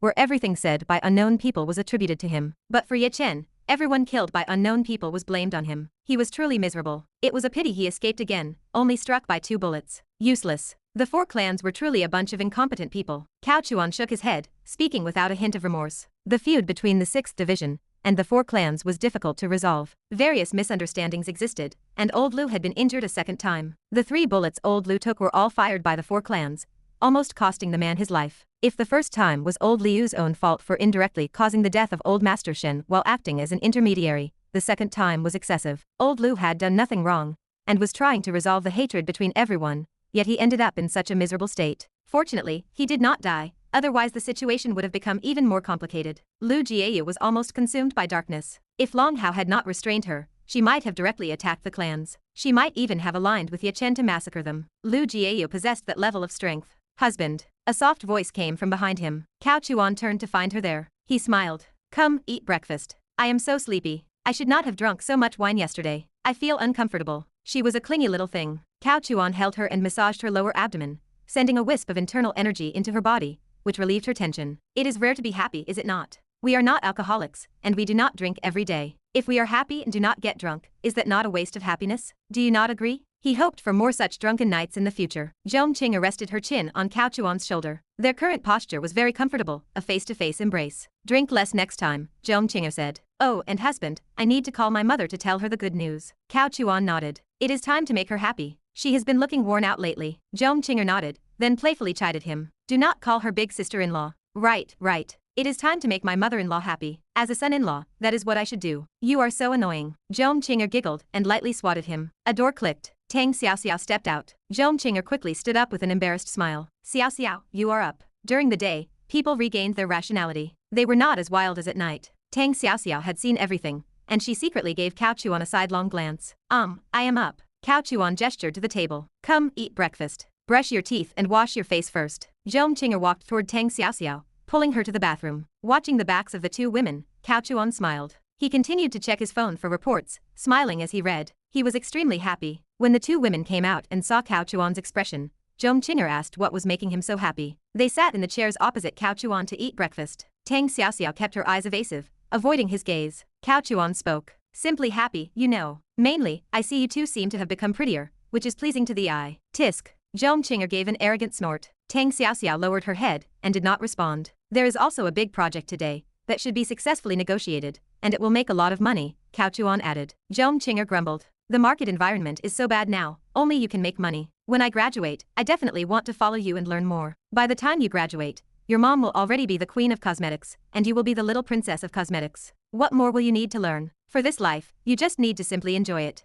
I do not want to be a freeloader. I want to establish my own brand in the future, and I have already thought of a name. What name? Qin Dynasty. Cao Chuan looked dumbfounded. Great Qin is the first imperial dynasty. The homophone is Qing, meaning clear or sunny, and Chao, meaning toward, signifies a dynasty, and its homophone is Cao. So it is Qing Cao, Qin Dynasty. Wow, your southern accent is so cute. Cao Chuan clapped his hands and chuckled strangely. Zhong Qing'er flushed and playfully swatted the air. Are you not annoying? I told you, it is a homophone. Besides, is Qin dynasty not domineering? Tang Xiaoxiao pursed her lips and chuckled. Cao Chuan smiled. All right, as long as you are happy. But let us add Xiaoxiao too. Tang Xiaoxiao froze. Zhong Qing'er paused, then nodded. That works too. Xiaoxiao and I are like sisters, and we can also leverage Xiaoxiao's influence. How about little Qin dynasty? Tang Xiaoxiao waved her hand. No, I do not think so. How would it look if I joined? This is your husband and wife business. Cao Chuan shook his head. Xiaoxiao, this is not a husband and wife business. It is a social circle. We do not mean anything else. It is just that we are good friends, so let us get together and have some fun. Right, Qing'er? Right. Zhong Qing'er nodded. A trace of guilt flashed in Tang Xiaoxiao's eyes. More guilt was in Cao Chuan's eyes. The two exchanged glances. Tang Xiaoxiao no longer refused. She knew that Cao Chuan's guilt was for Qing'er, and also for her. Something major happened to the Ning family. Ning Zeng was dead. The entire family was shaken. This was the first direct descendant to die since the campaign against the remnants of the Ye family. And he was the Ning family head's most beloved son. Even Ning Yu was somewhat angry. Despite Ning Yu having a cold-blooded gene, in reality, she was not truly abnormal. Although she ultimately betrayed the plot, and did not help the entire clan avenge themselves, her pursuit of Ye Chen was actually quite extensive, and it was genuinely for avenging her family. It was only near the end when she encountered the Heavenly Tao's intelligence-lowering effect. The Heavenly Tao arranged everything, after all. Was that not enough for Ye Chen to be arrogant? While the family wailed, Ning Yu called Cao Chuan's other phone number. Cao Chuan had already left the rental house, saying he was going to discuss a project, while the two women planned to go shopping. He sat in his car and used a voice changer. Hello, good morning, Miss Ning. Did your people kill my brother? Ning Yu spoke, showing she was not foolish. She combined the previous phone call with an analysis of last night's pursuit. She suspected that Ning Zeng was not killed by Ye Chen. She had not told her family about this yet, as they had already concluded that Ning Zeng's death was Ye Chen's doing. Cao Chuan smiled. Haha, Miss Ning is crying at the wrong grave. We are now in a semi-cooperative relationship. I said I would help you clear obstacles, but not in this way. It is more about clearing out those disobedient family servants. If I really wanted to kill a direct descendant of your Ning family, I would ask for your opinion beforehand. I would not act rashly. So, Miss Ning can rest assured. Partners would not backstab. After hearing the other party's words, Ning Yu pondered. Then who killed him? Since you set up the scheme, you must have monitored last night's operation. You must know how Ning Zeng died, right? Of course I know. Cao Chuan nodded. This girl was really smart. Tell me, Ning Yu said in a deep voice. Cao Chuan answered evasively. We agreed to meet and talk earlier. It is a good opportunity for us to meet. I will also show my sincerity in cooperation. You are the first person to meet the boss behind the famous detective agency. How about it? Is that sincere enough? All right, where shall we meet? Ning Yu did not refuse. I will send you the address. Okay. Cao Chuan was not acting on a whim. The project he mentioned today was Ning Yu herself. So, even if Ning Yu had not made this call, Cao Chuan would have proactively contacted her, because the meeting location was already prepared in the outskirts. Approaching noon, Ning Yu arrived for the appointment. She did not bring many subordinates, only one woman, Yanzi. Just in case, Yanzi was not by her side, but quietly approached from the side, hiding in the shadows to guard against any surprises. Ning Yu was bold due to her skill, but her arrangements were also solid. With Yanzi there, and her own strength, including the weapons she carried, she should be able to retreat safely even if something unexpected happened. Most importantly, no matter who the other party was, there was no possibility of them harming her life for now. She arrived at a small river in the outskirts. Ning Yu drove a custom-made, bulletproof Mercedes with an explosion-proof chassis. After stopping the car on a nearby small road, she did not rush to get out. Instead, she looked at a wooden pier by the river, where a person was fishing. There were two fishing chairs, and the other chair was empty, specifically prepared for her. Unfortunately, Ning Yu could not tell who the other person was. The person fishing had their back to her, and was wearing a helmet. It was an odd getup. Why wear a helmet while fishing? However, from the back, the figure looked somewhat familiar. Ning Yu made a call, and watched the person fishing take out a phone and answer. Are you the one with the helmet? Miss Ning, now that you are here, do not dilly-dally. The fishing spot is ready for you. Come over quickly. Wait. Ning Yu hung up the phone and observed the surroundings for a while. The area was clear at a glance, with few places to hide. The road was also very wide, including the waterway. If there was any danger, leaving would not be a problem. Only then did Ning Yu feel relieved.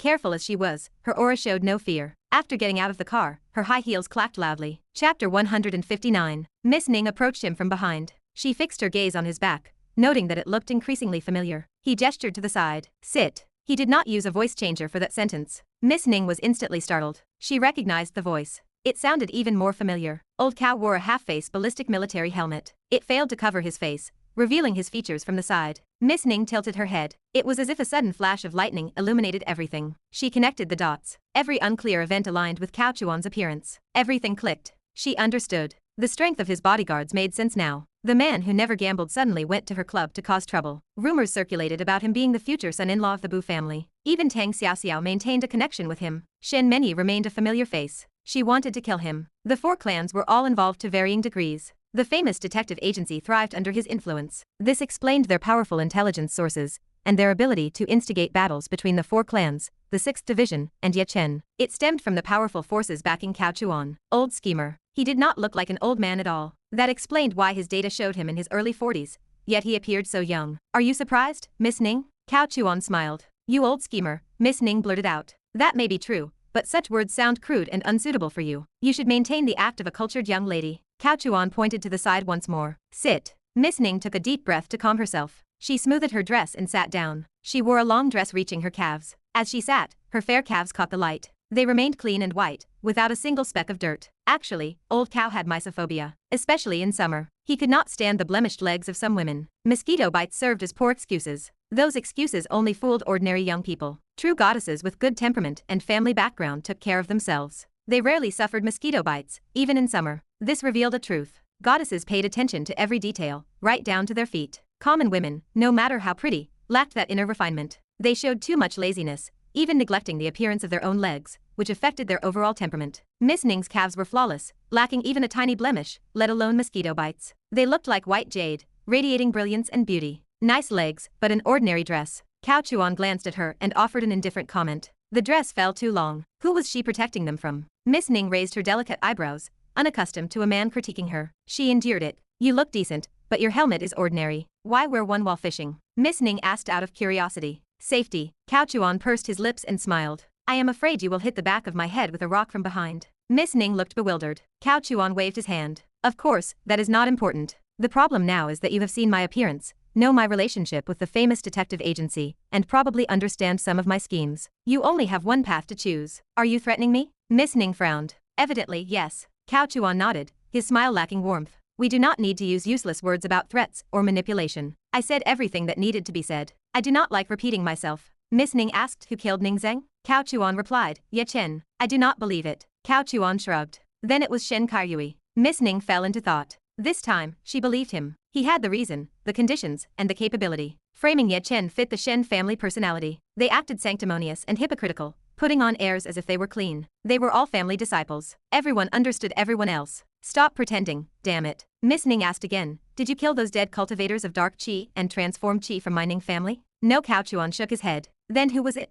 My subordinates. Miss Ning stared at him. Her red lips twitched as her expression darkened. I am not in the mood for jokes right now. I am not joking with you either. It really was not me. I never kill people. Moreover, my control over my subordinates is quite loose. They do what they want, and I basically do not interfere. All I want is a result. They report many things to me after the fact. That is when I find out they have killed people. Cao Chuan explained earnestly. Most of it was true. It was impossible for Cao Chuan to give detailed instructions for everything. Especially when dealing with simulacrums, he generally gave them a goal, and then the simulacrums would complete the mission. As long as the objective could be achieved, Cao Chuan did not care about the process. The simulacrums were not stupid. They figured out in advance who could be killed and who could not, avoiding accidental harm to Cao Chuan's targets. Faced with the mix of truth and falsehood in his words, Miss Ning believed him. She was much the same. She cared only about results, not processes. The two mirrored each other. Cao Chuan answered whatever she asked if he could, and lied if he could not. Most important facts became clear to her. She understood the core of the entire story. Finally, she asked about the Shen family. Was that old master from the Shen family also killed by you? Or by your subordinates? No, it was not me, nor my subordinates. It was Ye Chen. Cao Chuan's expression remained serious. Miss Ning narrowed her eyes, highly suspicious. She had roughly understood the basic outline of the entire scheme. The death of old Master Shen acted as a crucial catalyst. If she set up this scheme, she would not stake all probabilities on Ye Chen, gambling that he would fail to save someone and kill them accidentally. That was impossible. Cao Chuan spoke, explaining that he used a powerful tonic spice bought at a high price from an old man. It acted as a great tonic for ordinary people. It was also a great tonic for the Shen family old master. When I saw he was not in good shape, I sprinkled a little in the reception room. He spouted nonsense, mixing truth and falsehood. Cao Chuan continued. I did not expect Ye Chen to insist on treating the old master. Perhaps his acupuncture was too aggressive and conflicted with the powerful tonic, resulting in the old master's death. Tell me, was it not Ye Chen who killed him? Miss Ning understood. This old schemer. He. Yes, it really was that remnant of the Ye family who killed him. He was incredibly unlucky to encounter you. Who would have thought you were so kind, giving the old master a powerful tonic in advance. Exactly, I was being kind. But unfortunately, Ye Chen messed things up. Alas, the old master's fate was sealed. Cao Chuan sighed with emotion. Miss Ning was amused. She found this guy interesting. Her mood, previously dampened by her brother's death, improved considerably. She picked up her fishing rod and began to fish leisurely. You won't hit me with a rock now, will you? Cao Chuan suddenly asked. Why would I hit you? Miss Ning was puzzled. That is good. Cao Chuan looked relieved. He took off his helmet and tossed it aside, muttering that it was too hot. The helmet's defense was good, but it was too stuffy. The materials were clearly not up to par. He would research it later and try to arrange a military equipment collaboration with the authorities. Miss Ning remained bewildered, unaware of what Cao Chuan meant. What did a helmet have to do with a rock? Could a person just arrange a military equipment collaboration? This old schemer might be capable of it. He was calculating. Extremely calculating. Who knew how many things he hid behind the scenes? Although Cao Chuan appeared candid and spoke freely, Miss Ning did not believe the old schemer was as simple as he appeared. Perhaps his openness today served his calculations. Miss Ning felt a fear toward Cao Chuan that she had not even realized herself. A fear stemming from her subconscious, or rather, awe. She had always prided herself on being intelligent, enjoying calculations, strategizing, and working behind the scenes. But when there was someone who was even better at calculating, strategizing, and pulling strings behind the scenes, she would be afraid, even submissive. It is just that she had not discovered this hidden trait. Oh right. Miss Ning suddenly asked, were the crystals also bait you released to hook all the families and the authorities? Cao Chuan smiled without speaking. Miss Ning took a deep breath. You old fox. Just say fox and leave out the old. How do you know the age in my information is real? I tell you I am 42, and you believe it? Cao Chuan chuckled. Miss Ning's pupils contracted. How many years has the internet existed? How many years have various registrations been online? Previous archival data was confidential, but as one of the 4 clans of ancient martial arts, she knew very well that these things could be altered. Miss Ning was not stupid. She quickly reacted with a sneer. Stop trying to scare me. Your parents' ages, your school records, your part-time work, and your company's founding date are all verifiable. You can change your own age, but can you change other people's memories? Cao Chuan smiled. You are very clever, but your thinking is too limited. Who told you that I am the real Cao Chuan? Miss Ning felt a chill down her spine, especially with Cao Chuan's smile. The gentler it was, the more unsettling it became. Cao Chuan's smile was extremely gentle, yet his eyes held no trace of emotion, as he simply looked at her with that smiling gaze. Facing Cao Chuan's gentle smile and eyes, Miss Ning suddenly felt an urge to flee. Ha, ha ha. Cao Chuan suddenly burst out laughing. I am just scaring you. You did not actually believe it, did you? Ha ha ha. Miss Ning's lips twitched slightly. While sighing in relief, she also felt a lingering palpitation of fright. She could not even tell if the first part of Cao Chuan's topic was false, or if his claim of scaring her was false. It was possible both were false. No, it was also possible the first part was true. Recalling Cao Chuan's information, his son was sent abroad, the butler went too, and even his old bodyguards all left. It seemed so, did it not? It was clear that Miss Ning had investigated Cao Chuan thoroughly, and was well versed in these matters. She had not thought much of it before, after all, his son had gone through such a major incident. But now, Cao Chuan spoke calmly, smiling gently. Do not think about it. Thinking too much is not necessarily a good thing, you know. Miss Ning's heart trembled. She did not know when it started, but she felt a little afraid of Cao Chuan. This sentence made her instantly docile. She held the fishing rod and fished in silence. Cao Chuan said indifferently. Yanzi is suffering by herself, hiding over there. There are too many mosquitoes in the bushes. Let her come over and have some iced water. We are partners, so let us not have so much suspicion. Besides, she is just a small transformed chi cultivator. Do you think she could successfully ambush me? Miss Ning suddenly looked sideways. You. Chapter 160. Mentioning Yanzi startled Ningyu. Honestly, Yanzi remained very low-key since she came to the Ning family as a child. This low-key nature was ingrained in her bones. Yanzi was not a true family-born child. They selected Yanzi into the family along with a group of orphans. She belonged to the first generation of family-born children. Barring accidents, she would be a slave her entire life. The term slave is not used in modern times,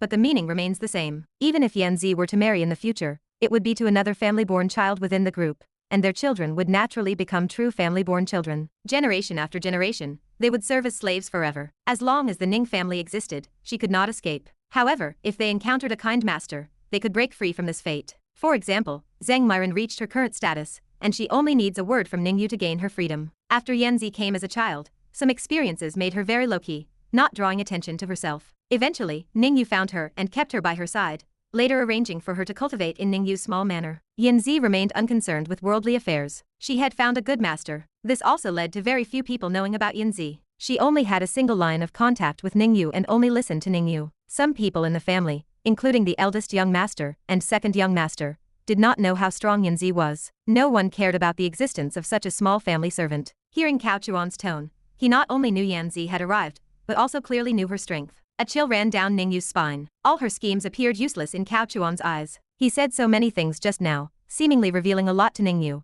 but the more she thought about it, the more confused she became, and the less she could see through Cao Chuan. Splash. Ha. Not bad, good luck. Cao Chuan did not play the fish. He reeled it in directly with some hidden force, and the fish flew into his hand. Cao Chuan smiled. Miss Ning, you bring me luck. Before you came, I did not catch a single fish. The moment you arrived, I caught one. Ningyu felt a hidden meaning in his words. Was he really fishing? Or was he hinting at something, fishing for her? However, this fish is a crucian carp. Too many bones. I do not like it. Never mind, I am in a good mood today, so I will let it live. Plop. He threw the fish back into the lake, rebaited, and cast his hook again. Ningyu pondered if he was hinting for her to be a little more obedient. This old fox definitely had a hidden meaning in his words. Moreover, Ningyu felt inclined to obey. She picked up her phone and sent a message to Ye Chen. Soon, a woman in a black jacket and leather pants appeared with a graceful figure. Ye Chen. Her full name was Ning Yan. They granted her the family surname. How glorious. Honestly, Cao Chuan felt very curious about Ning Yan. He had thought about it for a long time when he heard the report earlier. Ningyu had a Ye Chen by her side. What kind of character was this? She did not exist at all. Cao Chuan schemed through this plot, reading the late-stage plot 10 lines at a time, just getting the gist of it. Cao Chuan even once thought she was a late-stage character, and that he had missed her, so he reread Ye Chen's path to showing off, and the more he read, the more he wanted him to die. Do not look at how Ye Chen is currently frustrated, introverted, and miserable. The plot was not like that. One day he would treat the old master, the next day he would treat various tycoons, and also various retired bigwigs. He would constantly show off, time and time again. Each time, everyone would look down on his medical skills, thinking he was too young and incapable, and then he would turn the tables. Even in the late stage, Ye Chen's reputation in the plot was impressive, but some people still mocked him. It made one's scalp tingle. Of course, he still had not found the character Yin Zi. Cao Chuan naturally thought of Bu Yao. On one hand, he sent his people to investigate Yin Zi's past, and on the other hand, he came to meet her today. Yin Zi appeared. Cao Chuan glanced back. If this is not the destined heroine, I will eat something unmentionable. That aura, that figure, that face, that black leather outfit. She appeared no less impressive than Ningyu. Ningyu probably hid her because she feared she would attract too much attention, or perhaps feared she would compete with Ningyu for beauty. Miss Ning, this younger sister is much prettier than you. No wonder you do not let her out. You are afraid she will steal your thunder, right? Nonsense. Ningyu's face darkened, and she became agitated. This attitude clearly hit a sore spot. Actually, I have a good idea. Why do you not give her to me? I can help you with anything in the future. Cao Chuan smiled. He did not fear Yin Zi hearing this. After all, Ningyu was a villain. When villains meet, there is no need to pretend. Yin Zi probably had not activated her luck yet, so there was no fear of her causing trouble. With old Cao currently having the luck of 6 people, he might need to be a little careful when facing a child of destiny. But when facing a destined heroine, there is no need to be so hesitant. Always pretending to be a godfather, is that not just a nesting doll? Old Cao was getting a bit tired of it. Let us just grab a hammer, knock one out, then carry them away and run. Who could react? Cao Chuan's single sentence made Yin Zi's aura turn angry. Her gaze became cold and eerie, which, combined with her black attire, gave her an even more intense feeling. Ningyu's beautiful eyes narrowed slightly, a half-smile playing on her lips. Do you think that is possible? Nothing is impossible. Cao Chuan slowly shook his head. You cultivated Yin Zi and hid her strength. Was it not to use her as a trump card? At the critical moment, she would be your biggest ace and variable, allowing you to ultimately seize power. And with my help, whether it is people or information, I can make things smooth for you, allowing you to overpower those 2 fools, your eldest young master and second young master. The outcome and the goal are the same, so is the process really that important? Losing a subordinate and gaining a strategic partner, no matter how you calculate this deal, you profit. Ultimately, old Cao is at a disadvantage. A woman in exchange for a partner. Think about it. Where in the world is there such a good deal? Cao Chuan's words made Ningyu instinctively ponder. Old Cao's goal was achieved. If Ningyu gave her, old Cao profited. If Ningyu refused, old Cao still profited, by sowing discord. After all, Ningyu's attitude would definitely sting Yin Zi's heart. How accurate old Cao was at reading people. Just a casual remark earlier made Yin Zi secretly furious, unable to even hide her angry aura. What did that mean? It meant this girl was inexperienced. Perhaps she was too well hidden by Ningyu. No one had ever acted presumptuously in front of her. Yin Zi even had her own pride. A 20-something expert in the stage of transformation, much stronger than Ningyu, and even comparable to Shen Changeng. Therefore, for such a little family servant, who was actually somewhat arrogant inside, to be considered by her master for being given to a man, this would shake her worldview. Yin Zi's gaze explained everything. While Ningyu pondered, Yin Zi's eyes held some fear, or perhaps some disappointment. It was very complex. The fear came from not knowing what Ningyu would choose, and not knowing how old Cao would treat her if she were truly given away. The disappointment came from thinking that Miss Ning and she, despite their different statuses, were like sisters, even closer than blood sisters. But it was all her overthinking. Splash. Another fish. Oh, it seems Yin Ji is also my lucky general. I caught another one. This fish is good. Although a bit small, it has few bones. No wonder the ancient legend was so amazing. He could even fish up 800 years of beautiful mountains and rivers. However, that was a long time ago. It is the 21st century now. Still fishing?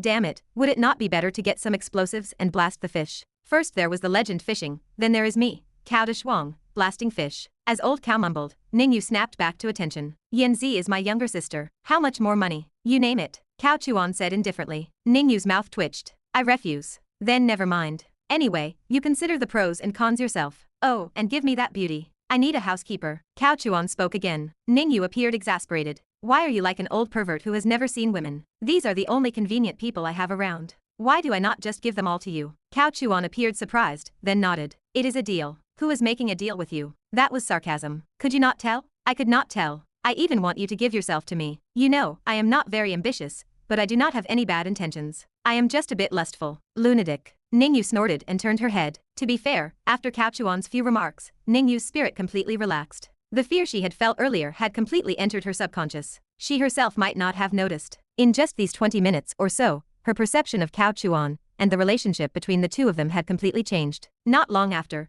Cao Chuan's bodyguards drove back, one carrying vegetables, one moving a table, and one carrying chairs. Come, let us eat. Cao Chuan dropped his fishing rod, clapped his hands, and stood up. It was lunchtime. Ning Yu did not refuse and quickly took her seat, pulling a beer from the ice bucket. Yin Ji, do not just stand there, sit down. Let us eat together. Cao Chuan extended a gentle invitation. Yin Ji completely ignored him. Cao Chuan looked at Ning Yu in surprise. Yin Ji cannot hear, right? Was she born deaf? Why not find someone to treat her? His medical skills are quite good. Serious illnesses can easily kill people, but minor illnesses are usually cured instantly. Hey, Ning Yu sneered. Is your intelligence not very accurate? You do not even know if Yin Ji is deaf? I thought you were so strong. A smart woman knows how to recover the ground she just lost. Cao Chuan did not refute. He intentionally showed weakness and smiled. My intelligence is accurate, but I am not a fortune teller. I cannot just know what her problem is by counting on my fingers. However, does she really have some illness? What a pity, such a beautiful girl. Actually, she had no problem. Otherwise, she would not have been angry at what Cao Chuan said earlier. Old Cao deliberately acted this way, purely to let Ning Yu regain some sense of participation. If she was suppressed everywhere, she would subconsciously resist meeting Cao Chuan. Occasionally letting her feel a win, even a small, trivial one, would give her more sense of participation. Therefore, it remains the same when pursuing a girl. Do not always think about what the other person likes, and do not blindly try to please them. Instead, control your own situation, take the initiative, and then control the other person's emotions. Make her happy when you want her to be happy, make her passive when you want her to be passive, manipulate her. Chapter 161. Ning Yu gestured to the chair. Yanzi, sit down and eat with us. There is no need to be polite with this guy. Yanzi sat down. Cao Chuan smiled. Oh, so you can hear me. Yanzi, aren't you being a bit rude? I am at least a friend of your sister. I invited you to eat, couldn't you at least react? Yanzi stared blankly, continuing to pretend she was deaf. Cao Chuan looked at Ning Yu with a blank expression. What are you raising, Ning Yu? Anyone who did not know her might think she was a miniature Shen Changeng. Is she truly that arrogant? Ning Yu laughed heartily. She sounded overjoyed. Yanzi, well done. Do not pay attention to men like him. She turned her gaze back to Cao Chuan. But you are right. Shen Changeng's arrogance is all an act. I agree with that point. Cao Chuan watched her reaction. If he pretended to be a bit deflated, she would be happy and feel involved. She even thought about how to annoy him. The desire to kill had vanished. By mentioning Shen Changeng, he made her agree with him. If she agreed often enough, it would become a habit. Then the two would have a common enemy, and a topic to unite against. The situation would become much smoother. The atmosphere at dinner improved greatly. Cao Chuan ate, drank, and finally spoke. Do you want to get rid of the Shen family? Ning Yu raised an eyebrow. Do you not have a grudge against Ye Chen? Why do you want to get rid of the Shen family? Cao Chuan leaned in. Because you have a grudge against the Shen family, and I can help you. After all, we have such a good relationship, do we not? Ning Yu chuckled, feigning disdain. Who has a good relationship with you? Are you not too self-important? It would be good enough if you just did not scheme against me. Cao Chuan looked serious. Why would I scheme against you? There is no reason. Besides, I have some enmity with the Shen family, so I also hope the Shen family falls from grace. What enmity? You do not need to know that. It is my personal business. Cao Chuan shook his head, offering no elaboration. I will think about it. Suit yourself. Cao Chuan spoke indifferently, and raised his glass. Ning Yu raised her glass and clinked it against his. She took a sip of ice-cold beer. It was refreshing in the scorching summer heat. Ning Yu put down her glass. Are you really going to marry Bu Jinyan? To become the Bu family son-in-law? I am a great mastermind behind the scenes, why would I get married? Besides, that airhead Bu Jinyan cannot satisfy my appetite. Ning Yu raised an eyebrow. Are you still eyeing Shen Changeng? Cao Chuan shook his head. Just as you said last time, I am eyeing Shen Changeng, Tang Xiaoxiao, and you, Ning Yu. I want all of the 4 great families. Ning Yu curled her lips. You wish. I do not know about Bu Jinyan. After all, she is mentally ill, and I cannot see through her erratic nature. But Shen Menyi would absolutely never accept someone like you. What Ning Yu said was true. On the surface, Cao Chuan was just a pure businessman. What gave him the right? What was his status? Do not even mention crystals. Currently, Cao Chuan publicly had no crystals. Even if, for argument's sake, he still had crystals, his status was not enough to marry the Shen family young miss. What was the Shen family background? They were the esteemed head of the 4 clans, publicly recognized as the foremost family in Jiangnan. Privately, Ning Yu knew that Cao Chuan was very dark, an old schemer, and also an old pervert. But the Shen family did not know. Even if they did, the Shen family would not possibly marry into such a person. They would not want to associate with him. Therefore, both openly and secretly, Shen Menyi would not accept someone like Cao Chuan. Ning Yu continued. Let us not talk about Shen Menyi. You cannot handle Tang Xiaoxiao either. From what I know of Tang Xiaoxiao, she is someone who does not tolerate any nonsense. With your current status as the prospective son-in-law of the Bu family, Tang Xiaoxiao will keep her distance from you. She even opposed her father's remarriage and broke with her family over it. Would such a woman get involved with a prospective son-in-law of the Bu family? Ning Yu paused. Last time at the club, although I do not know how you tricked her, I guess you used some underhanded methods. It was only under special circumstances that you could make her fall into your arms. But she cannot be truly won over by you. Ning Yu remained accurate in her judgment of people. Her analysis was flawless. If Old Cow had not repeatedly laid out his plans around Tang Xiaoxiao, and finally used a little bit of the 12 medicinal herbs, it probably would not have been so easy. Shen Menyi's arrogance was real. But privately, Shen Menyi was actually simpler, even simpler than Ning Yu. He only needed to find the right opportunity to win her over in one fell swoop. His plans for Shen Menyi were merely secondary, not requiring too much effort. Cao Chuan drank his beer in silence. Ning Yu thought he had been silenced by her words. She chuckled. And about me, what makes you think I would fall for an old schemer like you? Moreover, you have already exposed yourself in front of me. Do you think I am not on guard against you? Cooperation is possible. But if you think you can have me, you are dreaming. Do not think that just because you took advantage of me a little last time, I am indispensable to you. You are overthinking it. Ning Yu looked triumphant. Cao Chuan clapped his hands. Impressive, impressive. I have to say, you are really good at judging people. Of course. Ning Yu nodded like a crane raising its head. The curve of her fair neck looked truly beautiful. Although you are right, you are not entirely right. How about we make a bet? Cao Chuan chuckled. Bet on what? Ning Yu chuckled. Gambling is what the child of destiny loves to do most. Conversely, one can find that every destined heroine seems to be quite susceptible to betting. They all have similar genetic character settings. I bet I can make Tang Xiaoxiao willingly be with me, even knowing my relationship with Bu Jinyan. Cao Chuan continued and raised the stakes. And I bet that Shen Menyi will also be under my control, completely submissive to me. Ning Yu laughed so hard she choked. She clutched her stomach, unable to straighten up. Cao Chuan feigned anger. What are you laughing at? Just say if you will bet or not. If you do not dare, then forget it. Ning Yu laughed for a long time. Her face flushed. Her fair skin with a red flush was beautiful. One could imagine how beautiful that blush would look afterwards. Ning Yu chuckled. You do not need to provoke me. This kind of bet, I am sure to win, so why would I not accept? The question is, what will you bet with me? What is the stake? Cao Chuan pondered for a moment. If I win, you will obediently be my obedient plaything, to be ridden at will and loyal to the rider. Ning Yu's expression changed. She said in a low voice. And if you lose, I will be your subordinate. Cao Chuan maintained a serious face. Piffed, shameless fellow. Ning Yu laughed in exasperation. So you will not lose either way. You are using a childish trick to fool me. Yanzi, get him. Wait. Cao Chuan waved his hand and smiled. No jokes. If I lose, I will give you my crystal mine for free. Ning Yu's eyes lit up. You really have a crystal mine. Before, it was just speculation, but now Cao Chuan's words essentially confirmed it. Cao Chuan nodded. Of course. The mine has already been acquired at a low price, and is currently being developed. It is estimated that a good amount of crystals will be sent to Zonghai soon. At that time, I can show you the goods, to see if they are clearly crystals. Cao Chuan paused and smiled. Is this stake enough? Ning Yu mused. She sat in silence. A crystal mine was valuable, but to bet herself, was it worth it? Although the odds of winning this bet seemed high, Ning Yu's subconscious felt a little afraid of Cao Chuan. He was an old schemer. This guy was too ruthless in his calculations. Seeing Ning Yu's silence, Cao Chuan became angry. He slammed the table. The bang startled Yanzi. Cao Chuan spoke angrily. You are still hesitating. Are you encrusted with diamonds? What kind of woman can Old Cow not find? You are betting yourself against my crystal mine, and you are still hesitating. I have at least dozens of tons of crystals. If I sold you by the pound, you would not be worth that much money. Do you believe me if I take the mine to your house, your father would sell you off in minutes? Ning Yu's face turned as black as charcoal. After being sprayed by Cao Chuan like that, she was angry, but she also felt it made some sense. In fact, it was true. If Cao Chuan could produce a crystal mine, Ning Ji would definitely sell her off. Stop talking nonsense with me. Bet, then. I do not believe you can win. Ning Yu gritted her teeth and made the bet. Cao Chuan's expression instantly changed. He smiled. That is more like it. Be my obedient plaything, and you will not lose out on benefits. Ning Yu said coldly. You have not won yet.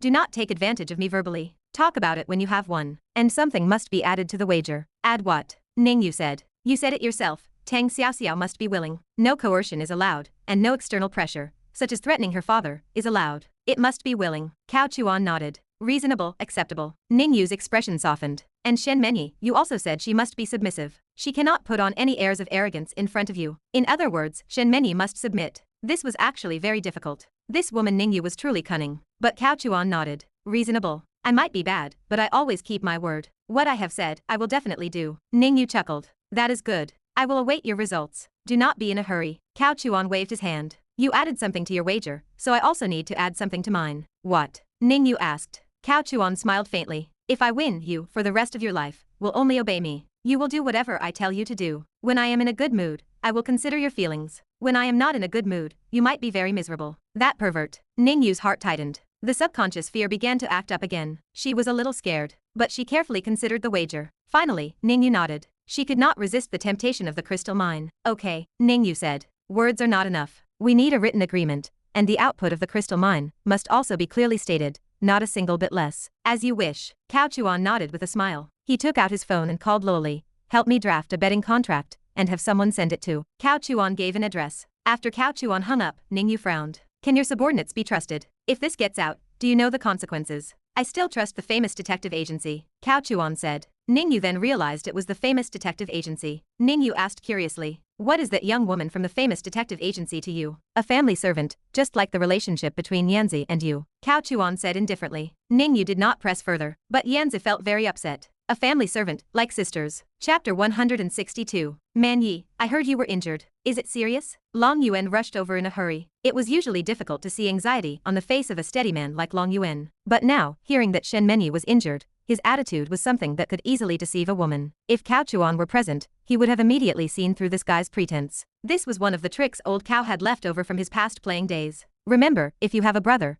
and when your girlfriend is injured or something happens to her, he is more concerned about her than you are, watch out. He either genuinely likes your girlfriend, or he is putting on a show for her. In short, he has ill intentions. But who was Shen Menyi? She already disliked the Long family, and was inherently cold and arrogant. Does it have anything to do with you? Shen Menyi glanced at him indifferently. Long Yuan's game was not low. He was not angry, and did not continue to press the topic. Instead, he started to defend himself from another angle. Long Yuan looked helpless. I was originally guarding you nearby, but suddenly I had a mission and went to Jinling. That is why you got injured. It is all my fault. But do not worry, Man Yi. I have already handed the matter over to my subordinates. For the next period, I will be in Zonghai accompanying you. To be fair, Shen Menyi was not entirely clear about Long Yuan's character at this time. Hearing these words, despite her arrogance, she felt a slight touch of emotion. This was quite normal. After all, when her elder sister was still alive, Long Yuan had always treated her well, never lacking in gifts or concern. If it were not for her elder sister's accident, the relationship between the Long and Shen families would not have deteriorated so much. Ultimately, Shen Menyi's hatred was not entirely directed at Long Yuan,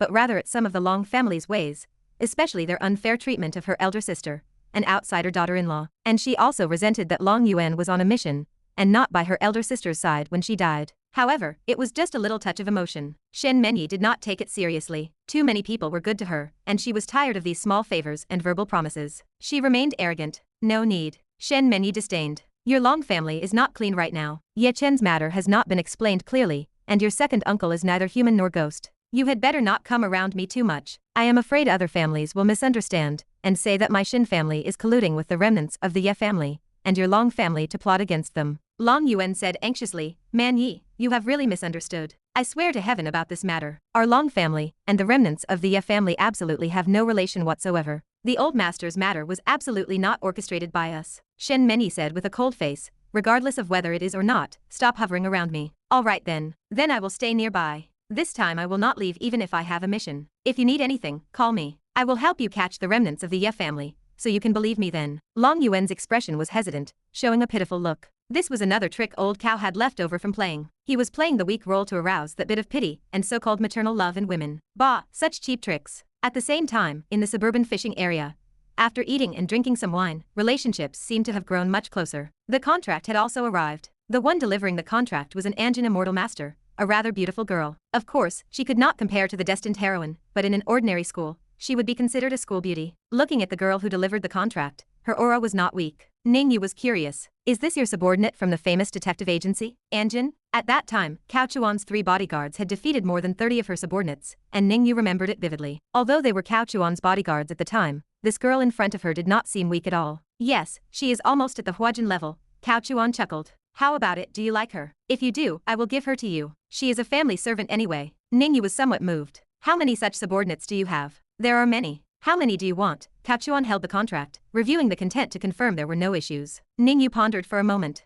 Will you be so kind? Haha, Cao Chuan laughed and looked up at her. You underestimate your master too much. From now on, you are my little pony. What bad intentions could I have towards you? I would not be stingy with you, nor do I want to see anything happen to you. After all, the remnants of the Ye family are still very dangerous right now. If something were to happen to my little pony, who would I ride then? As he spoke, Cao Chuan even shook the contract in his hand, as if the bet was a sure win. Little pony? What a terrible nickname. Get lost. Ning Ji snorted coldly. Talk about it when you win. If you lose, 1 crystal mine, plus 10 such subordinates, 100,000 luck. You really dare to ask for that much? Cao Chuan smiled and nodded. Okay, consider it an extra wager I am giving you, but the premise is that you win first. Just you wait. Ning Ji sneered. Then both parties checked the contract. Ning Ji, still wary of Cao Chuan, even manually added a clause for 10 Anjin subordinates, as if afraid Cao Chuan would go back on his word. People always judge others by themselves. So, from this, it can be seen that Ning Ji is someone who likes to go back on her word, and she probably would not easily admit defeat if she lost this bet. However, it does not matter. Cao Chuan did not rely on contracts to control people at all. After signing, Cao Chuan put away the contract and said, by the way, about what I just said, think about it carefully. This Yin Zi really appeals to me, I like her very much. You can like her slowly, It does not matter, anyway, if you lose, everything you have is mine, Cao Chuan said with a forced smile. Also, send Beauty to me first. I do not have a housekeeper at home, and it is very inconvenient to do things. I want to see her this afternoon. This time, Ning Ji neither agreed nor refused. This is human nature. I want Yin Zi, and you do not give her. Fine, I will not force you. Then I want Zheng Myron. Do you have the nerve not to give her? It is like borrowing money. I know you have money, so I will ask to borrow 10,000 first, and you are conflicted. But if I ask to borrow 2,000 again, and you still do not give it? That is a bit shameless, brother. I am asking to borrow money from you because I respect you. The casual conversation between the two actually had no ill intent, but Yin Zi's heart was repeatedly shaken, especially regarding the bet. She felt that she might really be sold. No, not sold, but given away. The feeling was very strong. In psychology, this belongs to the inoculation effect. It prepares you mentally in advance, so when the time comes to accept it, it will be much easier. In the back seat of the car, Ning Ji closed her eyes tightly, her slender jade hands gently pressing her temples. At this moment, she missed Zheng Myron immensely. To be fair, Ning Ji had many masseuses, but among those with good technique and strength, Beauty was unique. Yan Zi, Ning Ji murmured as she rubbed her temples. Young miss. Yan Zi spoke for the first time. That is not quite right. It should be that Cao Chuan had not heard Yan Zi's voice before. If he had, he would have been very happy because it was sufficiently cold. Thinking carefully, among the destined heroines he knew, their voices all had unique characteristics, but coldness was rare. She was truly clear and cold. If you did not look at her, just listening to her voice would give one the impression that she was emotionless, yet it was different from the cold voice of an intelligent robot. In short, it should belong to an ice-cold female voice, making the weak retreat 3 steps upon hearing it, and inspiring the strong to conquer. Then, after hearing her voice and seeing her appearance, one would instantly fall in love. Ning Ji mumbled, you have observed for a long time. What kind of person do you think this Cao Chuan is? Ning Ji was mentally exhausted. She had been startled earlier, and cold sweat instantly soaked her beautiful back. Although Cao Chuan had spoken in a joking tone, as the person involved, she was too clear about that feeling. It was terrifying. Most importantly, all her knowledge and investigations were completely overturned after meeting Cao Chuan. Everyone seemed like a fool, being played around by him. If Cao Chuan had not taken the initiative to see her, she really would not have known when she would have discovered that Cao Chuan was an old schemer. Such a person hides too deeply. I think he is a good person. A good person? Ning Ji had a bewildered expression, opening her eyes to look at Yan Zi. She had seen a ghost. Ning Ji did not understand her. Cao Chuan kept saying he wanted her to give Yan Zi to him. Yet according to Yan Zi, Cao Chuan was a good person? From what perspective was he considered a good person? At least he is straightforward. Yan Zi explained. Ning Ji was speechless. From a certain perspective, Cao Chuan was indeed straightforward today. She also suddenly understood Yan Zi's logic. Yan Zi was actually very simple. Her understanding of good and bad was a bit different from normal people's. Anyone who did not deceive her was considered a good person to her. Even if Cao Chuan's initial words made her angry, at least Cao Chuan was more straightforward than those sneaky people. What else could this be but a good person? Ning Ji smiled, thinking that Yan Zi, facing an old schemer like Cao Chuan, would even help him count the money after being sold. Forget it, asking you is useless. Ningyu shook her head and continued to close her eyes, thinking about the problem. Useless, yet you still ask? Yanzi secretly retorted, but did not speak aloud. To be honest, Yanzi was somewhat angry with Ningyu, but it was just a simple sadness and anger. Yet, she was still grateful. After all,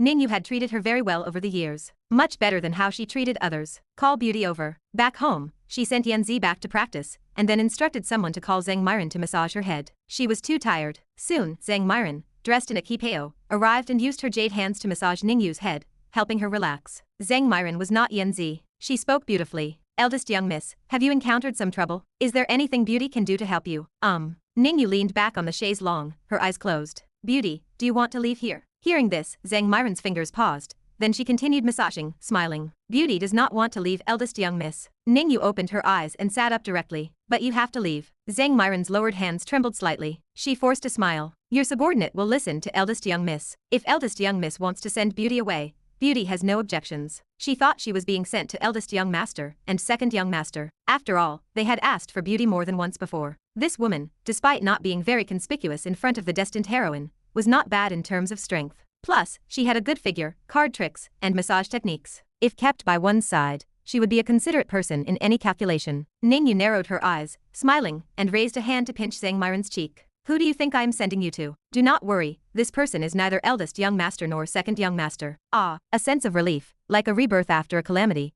welled up in Zhang Myron's heart. Chapter 163. Ningyu smiled as she looked at her. Guess who the other party is? Perhaps Ningyu did not notice, but her expression at this moment, especially her smile, seemed to have taken on a certain flavor that only Cao Chuan possessed. It was unconscious imitation. Even ordinary people, when they encounter someone stronger than themselves, or someone they truly like, will unconsciously mirror their small actions. Following Ningyu's words, Zhang Myron's thoughts raced. Suddenly, she spoke. Cao Chuan. Hee, you truly have one foot here and your heart back with her, do you not? A dangerous glint flashed in Ningyu's eyes. Zhang Myron quickly explained. Young miss, you misunderstand. I was only thinking that you had just met Cao Chuan these past 2 days, so I assumed. Alright, no need to explain. Ningyu waved her hand, cutting her off. This gesture was also one she had picked up from Cao Chuan. Ningyu continued. I want you to be in Cao's camp but keep your heart in Ning. Go to Cao Chuan's side and be a spy for me. At this point, Ningyu suddenly felt very clever. A hint of pride appeared in the corner of her smile. Remember, Cao Chuan is an old schemer. When you go to his side, you must be careful. Do not say what should not be said,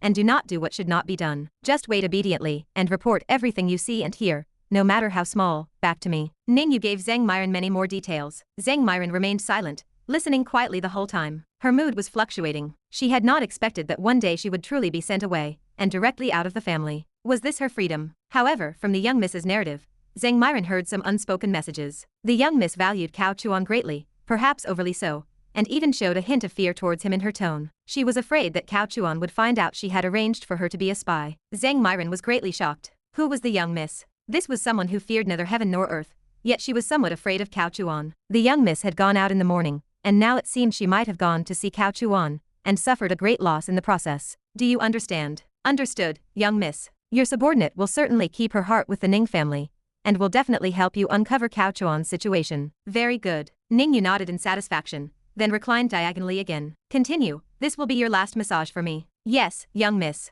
Hey, you finally decided to come back. Bu Jinyan leaned on the sofa, her bare feet resting on the coffee table. Her crystal clear white toes seemed quite happy, wiggling up and down. Bu Jinyan liked to say one thing and mean another. Although she was clearly in a good mood to see Cao Chuan return, her words were still sharp. Cao Chuan changed into his slippers and walked towards her, casually asking, where are the 2 little ones? That old man sent someone to pick up Yao Yao to go home for dinner, and little Si Han went along too, Bu Jinyan said. Cao Chuan raised an eyebrow. What is the situation? He misses his granddaughter, I guess. After all, Yao Yao is his granddaughter. Although I am at odds with him, Yao Yao is not, Bu Jinyan pouted. Cao Chuan nodded slowly. He sat on the sofa and, without ceremony, casually grabbed her foot, placed it on his lap, and gently massaged it, helping her relax. Old Cao also felt a bit guilty. Last night was so fun, and he had not taken care of the main woman at home. To be honest, scumbags are actually the most prone to guilt. They constantly feel like they have let too many people down, and always want to make amends. So, massaging his own woman was not being a pushover. Bu Jinyan chuckled. You are so good today. Did you do something bad outside? See, his own woman understood him best.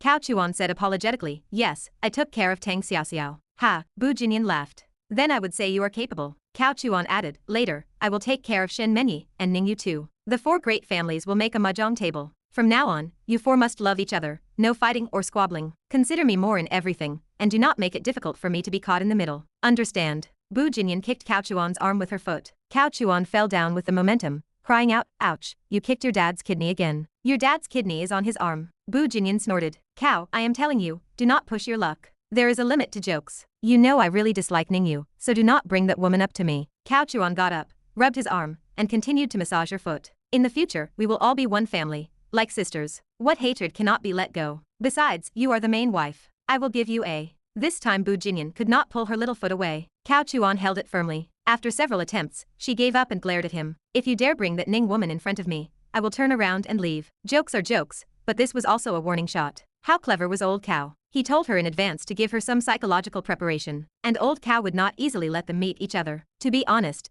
these destined heroines all have a preference for sharing in their character genes, able to accept marrying the same man. But being able to accept it does not mean they accept it happily, at any time, unless for some specific purpose. Never let women meet each other, unless it is an accidental coincidence. Did you go to see that crazy Ning Yu this morning? Bu Jinyan was not stupid. She knew very well that behind every joke, there was more or less a test. Cao Chuan came back and immediately talked about this, so he must have seen Ning Yu or had some connection with the Ning family. Cao Chuan raised an eyebrow. Ning Yu and I reached a cooperation. What cooperation? Bu Jinyan's eyes gradually became dangerous. I will support her to rise to power and take control of the Ning family. Afterwards, I will take 30% of the Ning family's profits, and I will have the right to secretly mobilize all of the Ning family's forces to work for me. Cao Chuan did not hide this point. Bu Jinyan was dumbfounded. Is she crazy? Why would she agree to this? Bu Jinyan looked bewildered. The fact that Cao Chuan was the mastermind could not be told to Bu Jinyan. Even if Cao Chuan trusted her more, their character backgrounds were different. Telling Bu Jinyan would yield no benefit, only make her afraid. What was the point? But telling Ning Yu was fine. She was also a villain, and Cao Chuan understood Ning Yu's personality too well. At the same time, he was not worried about Ning Yu double-crossing him. He was monitoring her. If there was even the slightest intention of leaking information, Cao Chuan truly would not mind losing 20% of his luck. As for how to choose, that was up to Ning Yu. Of course, Cao Chuan believed Ning Yu could make the right decision. Otherwise, Cao Chuan would not have told her so much today. Old Cao did not need to rely on this to show off. Hurry up and tell me. Bu Jinyan wiggled her little leg. Her calf felt a bit itchy. This Cao Chuan fellow was not being honest. Cao Chuan kneaded from her foot to her calf, slowly moving upwards and said, because I gave Ning Yu an irresistible bargaining chip. What bargaining chip? A crystal mine. Bu Jinyan instantly became furious and jumped up. That is mine. Yes, it is yours. But who told you there is only one crystal mine? After jumping up, Bu Jinyan naturally fell into Cao Chuan's arms. Master, Bu Jinyan, that old seductress. Her cry made Cao Chuan's body tingle. Cao Chuan chuckled. I left you the biggest one. The smaller ones are for fishing and making deals. Besides, it is not that easy for Ning Yu to get a crystal mine. In the end, she might not get it and might even lose the entire Ning family to me. Bu Jinyan nodded, drawing circles in Cao Chuan's palm with her small hand. That is true, you are so cunning. How could you suffer a loss? Trick her to death. How about I trick you to death first? All right, I am going to devour you today. Devour my butt. Then should I go wash up first? Afternoon. Zhang Myron arrived. She carried luggage, looking as if she had been swept out the door. She wore a cheongsam, thin silk stockings, and high heels. The maid opened the door for her. Cao Chuan was upstairs. Please wait a moment. The maid poured a cup of tea for Zhang Myron on the sofa. Thank you. Zhang Myron sat upright, observing her surroundings. Arriving at a new place, anyone would feel constrained and a bit anxious, unsure how Cao Chuan would arrange things for her. Although the young miss had said that Cao Chuan wanted her to be a housekeeper, still, who knew if it might just be a pretext? Moreover, he clearly did not seem to value her. She had been here for so long, and Cao Chuan was still upstairs. Another half an hour passed. Zhang Myron remained very quiet, without any impatience. She even felt that this was a test from Cao Chuan, an observation of her. After about an hour, Cao Chuan came downstairs. He was only wearing a bathrobe, and his hair looked freshly washed and blown semi-dry. Beauty has arrived. Zhang Myron stood up to greet him. Boss Cao. Sit. Cao Chuan waved his hand, smiling. I did not expect us to be working together so soon. Beauty did not expect it either. Zhang Myron gave a wry smile. Are you unwilling? If you are unwilling, you can say so. You should understand me. Although I am not a good person, I do not like to force others. Today, I just mentioned it to Ning Yu, and I did not expect her to take it seriously. Cao Chuan said with a casual smile, then began to brew tea. Beauty would not dare, and she is willing. Zhang Myron's words were somewhat insincere. However, it was not truly unwillingness. Putting everything else aside, the business card Cao Chuan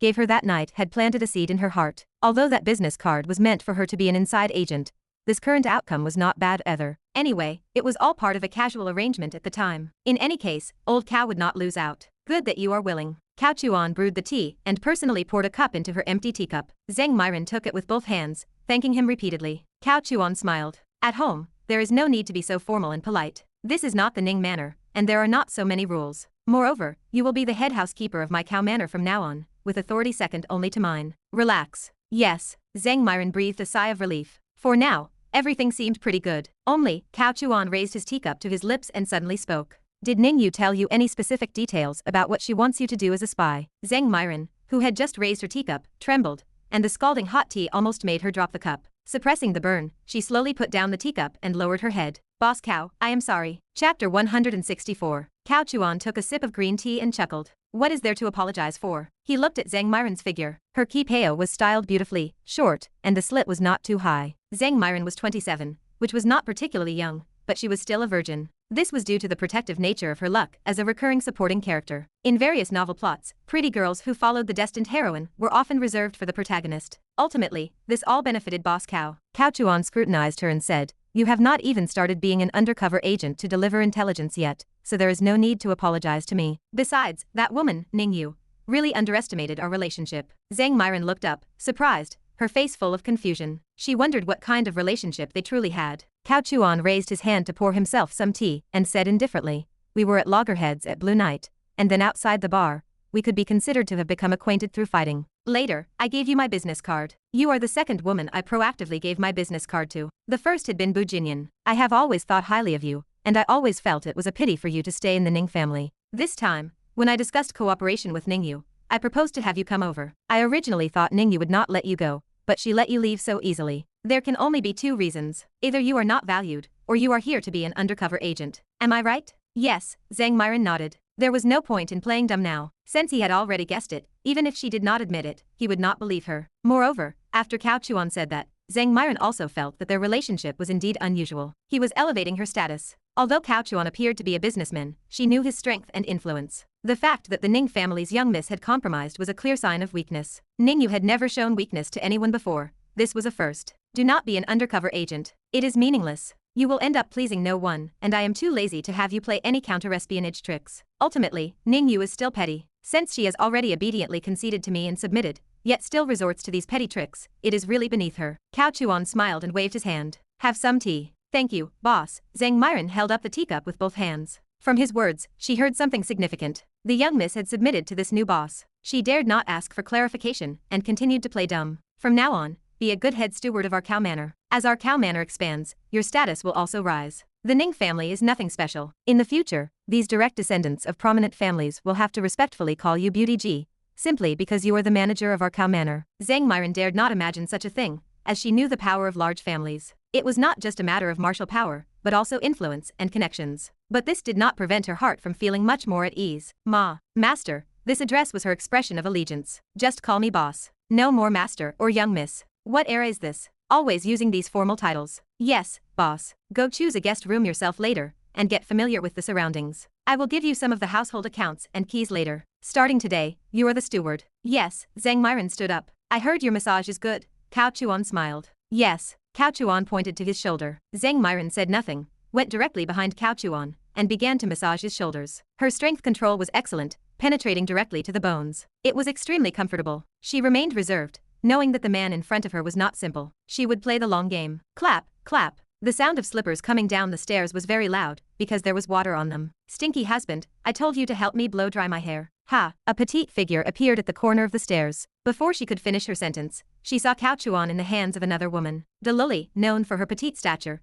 did not like women with long legs. She hated Ning Yu, and seeing Zhang Myron's long legs immediately made her eyes turn cold. The two women exchanged glances. Luo Li became a firecracker, her eyes turning cold. Cao Chuan was so comfortable he did not want to open his eyes, so he just kept them closed. Let me introduce you. This is our new steward. She used to follow Ning Yu, but I asked for her to come over. Zhang Myron spoke. Hello, young Miss Bu. My name is Zhang Myron, and I am the steward of Cow Manor. Bu Jinyan had a serious expression, nodding as a response, but she did not show any pleasantness. She was also in a nightgown, clearly without a bra. She sat next to him. I am also considered the head of the house, right? Why did you not tell me in advance about a new steward? Do I need to tell you? You are not even married yet and you want to manage me? Talk to me after you are married. Cao Chuan snorted with a laugh. Luo Li angrily raised her hand and fiercely pinched Cao Chuan. He sucked in a cold breath and slapped away her small hand. What are you so anxious about? I am telling you, Ning Yu losing beauty is like cutting off her own arm. Without her right-hand man, her strength will definitely be greatly reduced. How about it? Are you happy now?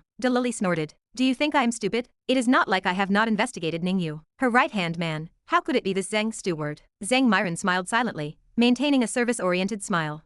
If Zheng Myron is not her right-hand man, it is because Ning Yu cannot judge people. Cao Chuan waved his hand, telling Zheng Myron to stop massaging for a moment, and then pointed to the teacup. Zheng Myron went to make tea for the two of them. How can Ning Yu's discernment compare to mine? Bu Jinyan was speechless. She turned to look at Zheng Myron making tea, scrutinizing her up and down. Cao Chuan chuckled. How can Ning Yu's discernment compare to mine? Bu Jinyan turned to look at Zheng Myron making tea. She could not see anything special about the woman other than her being alluring. Zheng Myron still wore a smile, but her heart stirred. She pricked up her ears. Tell me, Bu Jinyan chuckled. Cao Chuan did not answer directly, but looked at Zheng Myron. Beauty, how old are you this year? To answer the boss, I am 27 this year. Bu Jinyan secretly pouted. She was 27 too. Cao Chuan nodded with a smile, and looked at Bu Jinyan. A 27-year-old expert in transformation stage. Tell me, is that considered a prodigy? What? Transformation stage? Bu Jinyan was startled, looking at Zheng Myron in surprise. Zheng Myron was also slightly surprised, then stammered, "Bo boss, I am only in inner strength stage. I am still very, very far from transformation stage." Cultivating was difficult. Inner strength stage and transformation stage were separated by a gap that could last a lifetime. I know you are only in inner strength stage,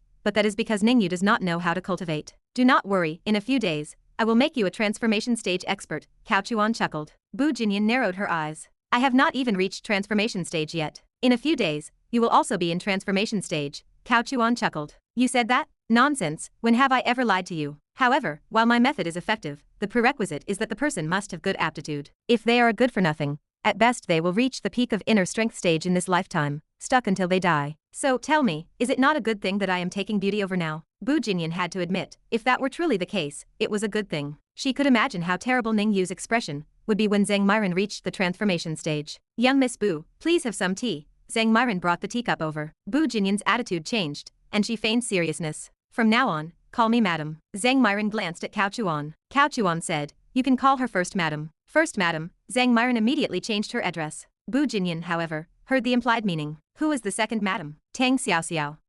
You old man, am I giving you too much face? You actually dare to say that? Bu Jinyan immediately pounced on him. Chapter 165. It was just a bit of playful roughhousing. She was not truly angry. Even if she were genuinely furious, Cao Chuan could handle her with one hand. He quickly subdued the petite woman, then waved his hand to signal for Zheng Myron to leave. Zheng Myron knew her presence was inappropriate. She rose quickly, respectfully backing away, and headed upstairs. She had already mentioned needing a guest room earlier. From this moment on, she had officially joined Cao Chuan's household. As soon as Zheng Myron left, Cao Chuan delivered a crisp smack to something soft. Ouch. Luo Li groaned in pain, covering her bottom as she got up, wincing. You are really doing this, are you? You have such a heavy hand. Cao Chuan chuckled. Get it straight, who is the head of the household here? That slap was to teach you a lesson. Tisk, I think you are just showing off in front of Zheng Myron. Do I need to show off? Cao Chuan laughed and shook his head. He reached out to pull her closer, rubbing her back. All right, stop being jealous. Humph. Luo Li pouted, humming softly. Then she suddenly asked, do you really trust this Zheng Myron? She is most likely a spy sent by Ning Yu. Do not end up losing both your wife and your standing because of her. Cao Chuan smiled, pressing one hand against her chest. Ask your own heart. Am I someone who is so easily fooled? The silk texture of her nightgown was top-notch, and the fit was incredibly thin. No matter from what angle he touched her, it felt soft and substantial. Luo Li swatted Cao Chuan's hand away, looking back. There are people in the house. It is fine. They are all women. What is there to be afraid of? You have no shame, but I do. Luo Li struggled to get up, muttering, anyway, as long as you know what you are doing. That woman Ning Yu is not smart, but I heard the Ning family are all very abnormal. Be careful not to fall into her hands. My wife still cares about me the most, Cao Chuan said, unabashed. Tisk, cut it out. If you want to be clingy, go find your second wife. I just finished spending time with her. Today I am spending time with you. The more you talk, the more absurd you get. Luo Li gave Cao Chuan a kick and turned to leave. I am going to change. I will go home this afternoon and bring the two back.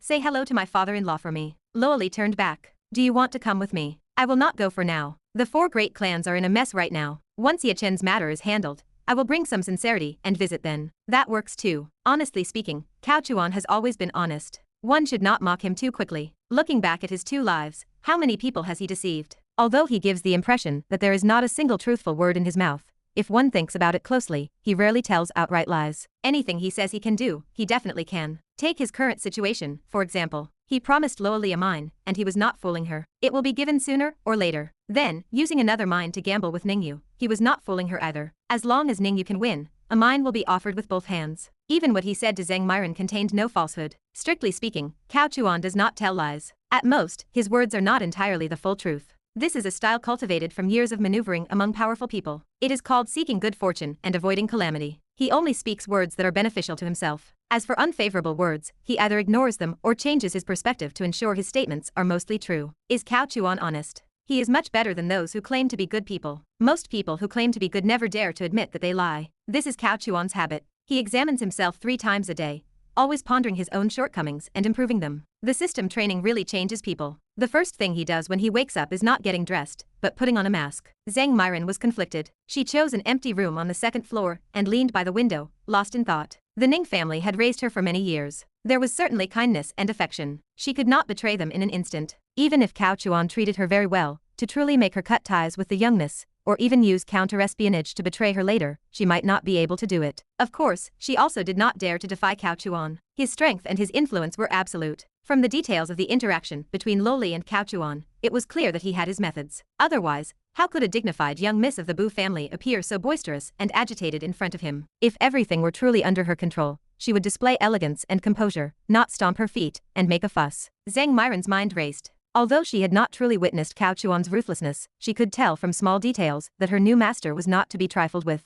Buzz. Her phone vibrated. A text message interrupted her thoughts. She picked up the phone. She had hesitated whether to give the young miss a simple report to say she had been exposed. But she did not call or text, as she was still conflicted. At this moment, the young miss's text message arrived. Content: is Cao Chuan treating you well? The message was short, but it was clear she was anxious. As someone close to her, Zhang Myron knew the young miss's style well. Usually, if the consequence of failure was severe, the young miss would give her subordinates ample time to handle things properly. But this time, she was clearly impatient. She had likely held back for a long time, fearing Cao Chuan might find out, which is why she sent a text message. The content was also ambiguous. It did not directly ask if Cao Chuan trusted her, but rather if he treated her well. Even if Cao Chuan discovered the message, she would have a good explanation. When had the young miss ever been so cautious? Was she afraid of Cao Chuan? Do not worry, Miss Ning. Boss Cao did not make me do anything. He just told me to get familiar with the home environment first.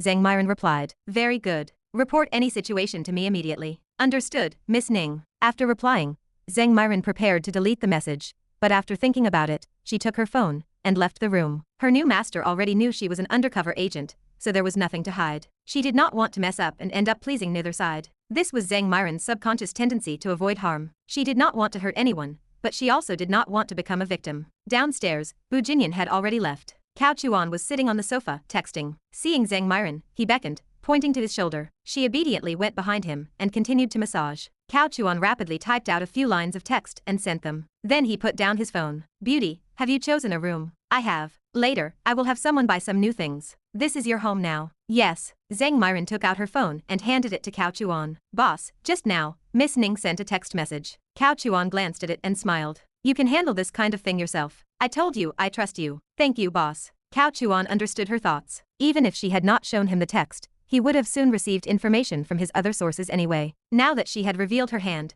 it meant she had made up her mind. It just seemed like she was still a bit conflicted, but this was no big deal for Cao Chuan. I have always been one to use people without suspicion, and not use those I suspect. Since I actively sought you from Ning Yu, it means I have high hopes for you and trust you. From now on, just manage the house for me with peace of mind. If you do well, there will be rewards. If you do not do well, I will not easily give you away. This is not the Ning family anymore. Sometimes, your way of thinking should change too. Zhang Myron said sweetly. Beauty understands. Cao Chuan smiled and said no more. With an extra person in the house, there would naturally be a period of adjustment. It was normal for emotions to be a bit off, but he believed she would adjust quickly. Meanwhile, the text message Cao Chuan had just sent went through his own channels to Ye Chen. Ye Chen was hiding in a secluded corner, receiving a mysterious message without a phone number. The text read, Child, leave Zonghai quickly. Give up on avenging your family. Listen to me, I will not harm you. You are in great danger, truly great danger. If you continue to stay in Zonghai, perhaps your last glimmer of hope will be gone. Looking at the content, Ye Chen's face was filled with melancholy. He could not call back, so he replied with a text, Who are you? Child,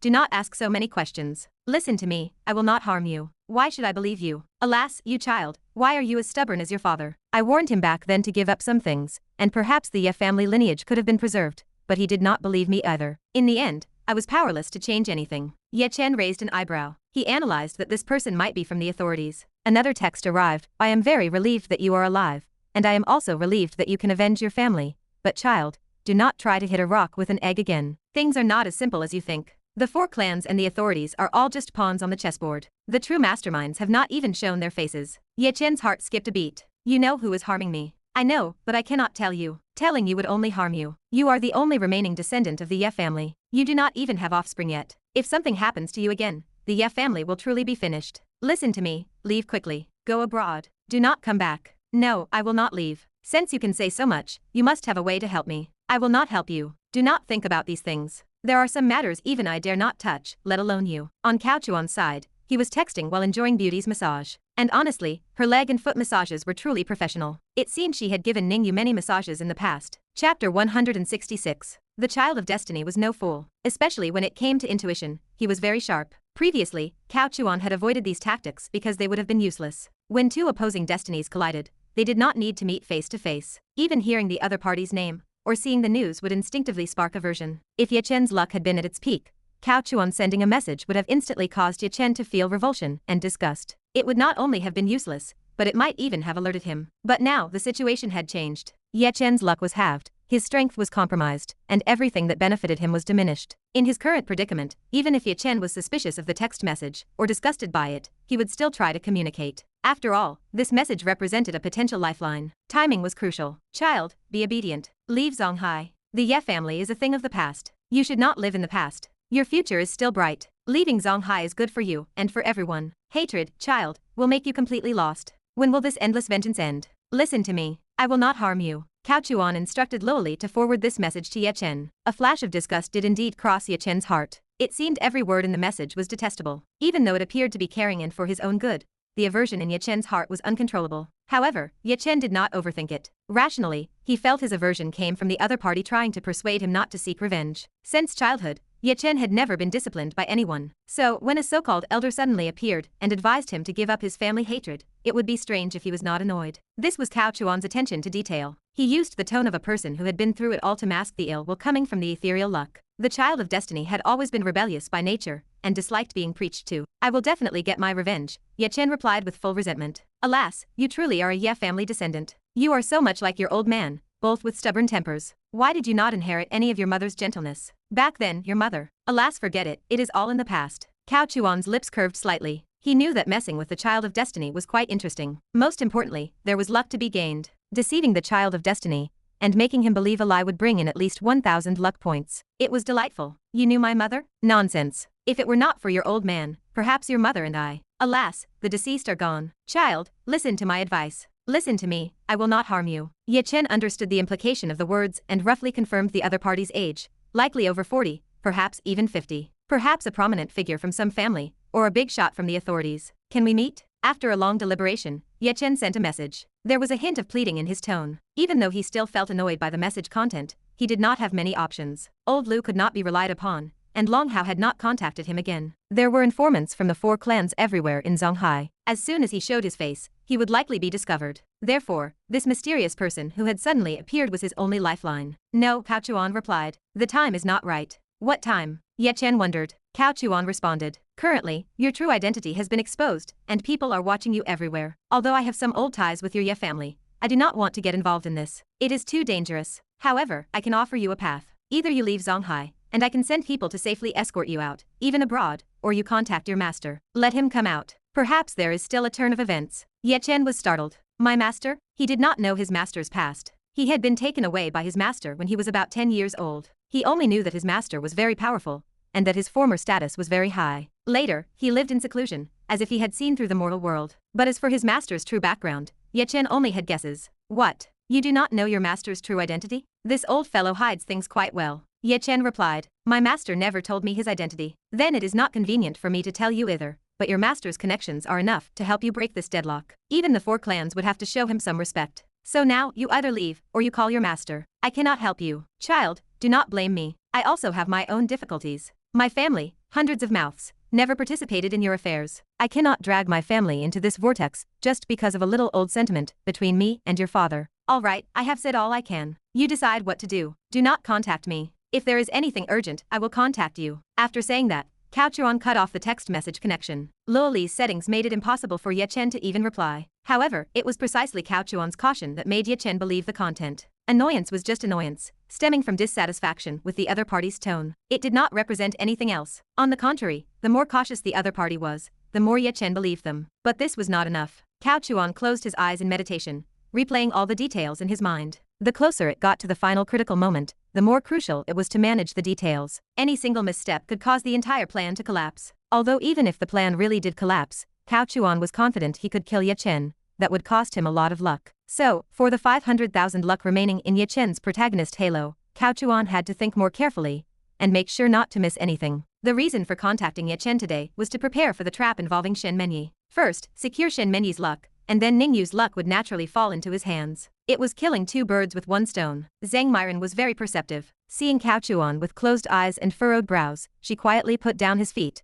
got up to wash her hands, and then returned behind him to gently massage his temples until his brows relaxed. It just went to show that supporting female characters were more understanding. Look at those female leads. Which one did not have her own personality and pride? Without bribing them, they would not proactively give massages. They just needed a beating. Cao Chuan opened his eyes and sent a message to Luo Li. Shen Mengyi was using crystals to cultivate. These crystals could not only purify inner energy and improve physique, but also help heal injuries, especially internal ones. No wonder crystals were so valuable. The four clans, after a slight attempt at the crystals' efficacy, became completely obsessed with them. Shen Mengyi had cultivated for a day, and her injuries were 70 to 80% recovered. Suddenly, her phone signaled an incoming text message. Ye Chen is on Huainan West Road, near the stadium. The exact address is still being confirmed. Good, thank you. Shen Mengyi was polite this time. You are welcome. It is business. If Miss Shen can afford the crystals, our famous detective agency will ensure you get the news one step ahead. Happy cooperation. Luo Li replied. Shen Mengyi indeed now had access to information one step ahead of everyone else. Otherwise, when Ye Chen was being ambushed before, how could she have ambushed him on the road one step earlier and almost killed him in one go? If not for Ye Chen's protagonist plot armor,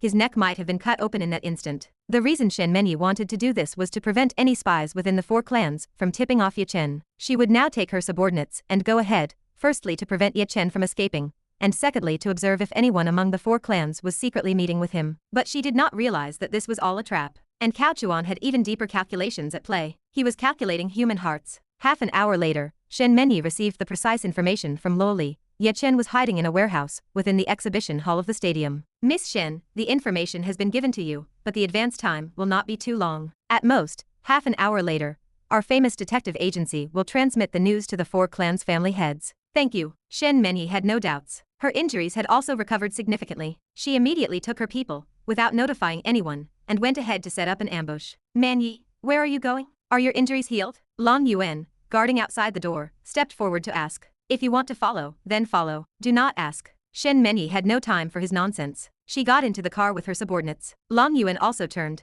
got into his car, and followed Shen Mengyi's motorcade. The vehicles gradually approached the Huainan West Road Stadium. The journey took nearly half an hour. Shen Mengyi stopped the car far away, then approached the stadium on foot. On the way, she also made a phone call to get the construction blueprints of the stadium, using a laptop to check the locations of several warehouses for easier action later. Long Yuan also caught up with Shen Mengyi. Mengyi, what are you doing here? Shen Mengyi did not answer, walking with an expressionless face. Long Yuan suddenly guessed. Could Ye Chen be here? Shen Mengyi glanced at him. If you are scared, you can leave early. No. Long Yuan smiled bitterly. What do I have to be afraid of? Mengyi, I am worried about you. I have heard of Ye Chen. He is very powerful. If you have news, you should tell everyone. It is safer with more people. Besides, your injuries are not healed yet. All right, can you stop nagging? You Long family people just love to chatter. Shen Mengyi snorted. Long Yuan shook his head helplessly. Forget it, as long as you are happy. I will be by your side this time, and I will definitely protect you. Shen Mengyi did not continue to retort, silently walking forward. At the same time, Ye Chen received another message from the mysterious person. Child, are you currently at the Huainan West Road Stadium? How do you know? Do not ask how I know. The outside is already surrounded. Child, hurry and leave. If you are late, you will not be able to. The four clans and the authorities' encirclement of you is increasing in intensity each time. If it were not for someone passing me the message this time,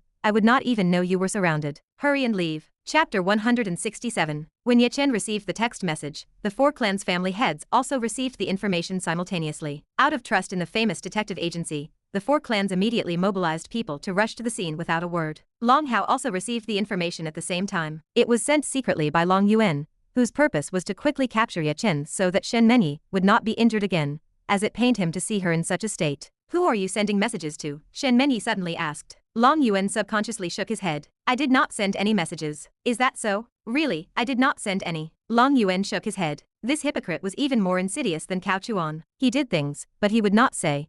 He would just wait for you to discover them yourself, and then thank him. His tactics were different from the methods used by that dog, Wang Hedong. Wang Haodong was truly obedient and fooled into stupidity. However, what old Cao or this Long Yuan did was that after finishing, they would find someone to speak for them. They always wanted the other party to understand. Young miss, it is Ye Chen. Suddenly, a subordinate beside him spoke. Ye Chen was seen emerging from the stadium, looking vigilant and surveying his surroundings, then he turned and quickly left. Ding. A message from the famous detective agency arrived. Miss Shen, we intercepted a message a second ago. Someone tipped off Ye Chen, saying he had been surrounded. Let me clarify. We just passed this message to the four clans' family heads, and besides you, we have not revealed it to anyone else beforehand. So, if there is no accident, there should be an insider by your side. Shen Mengyi's expression changed, and she coldly looked at Long Yuan. Long Yuan was baffled and repeated, I really did not send any message. Shen Mengyi was too lazy to say more to him. She did not have time for him now. She whispered a command, follow Ye Chen. There is no need to engage, just keep track of him. At the same time, report the news to the family heads. Report Ye Chen's escape route, and have the four clans block him on the road. Yes. The subordinate took the order and left.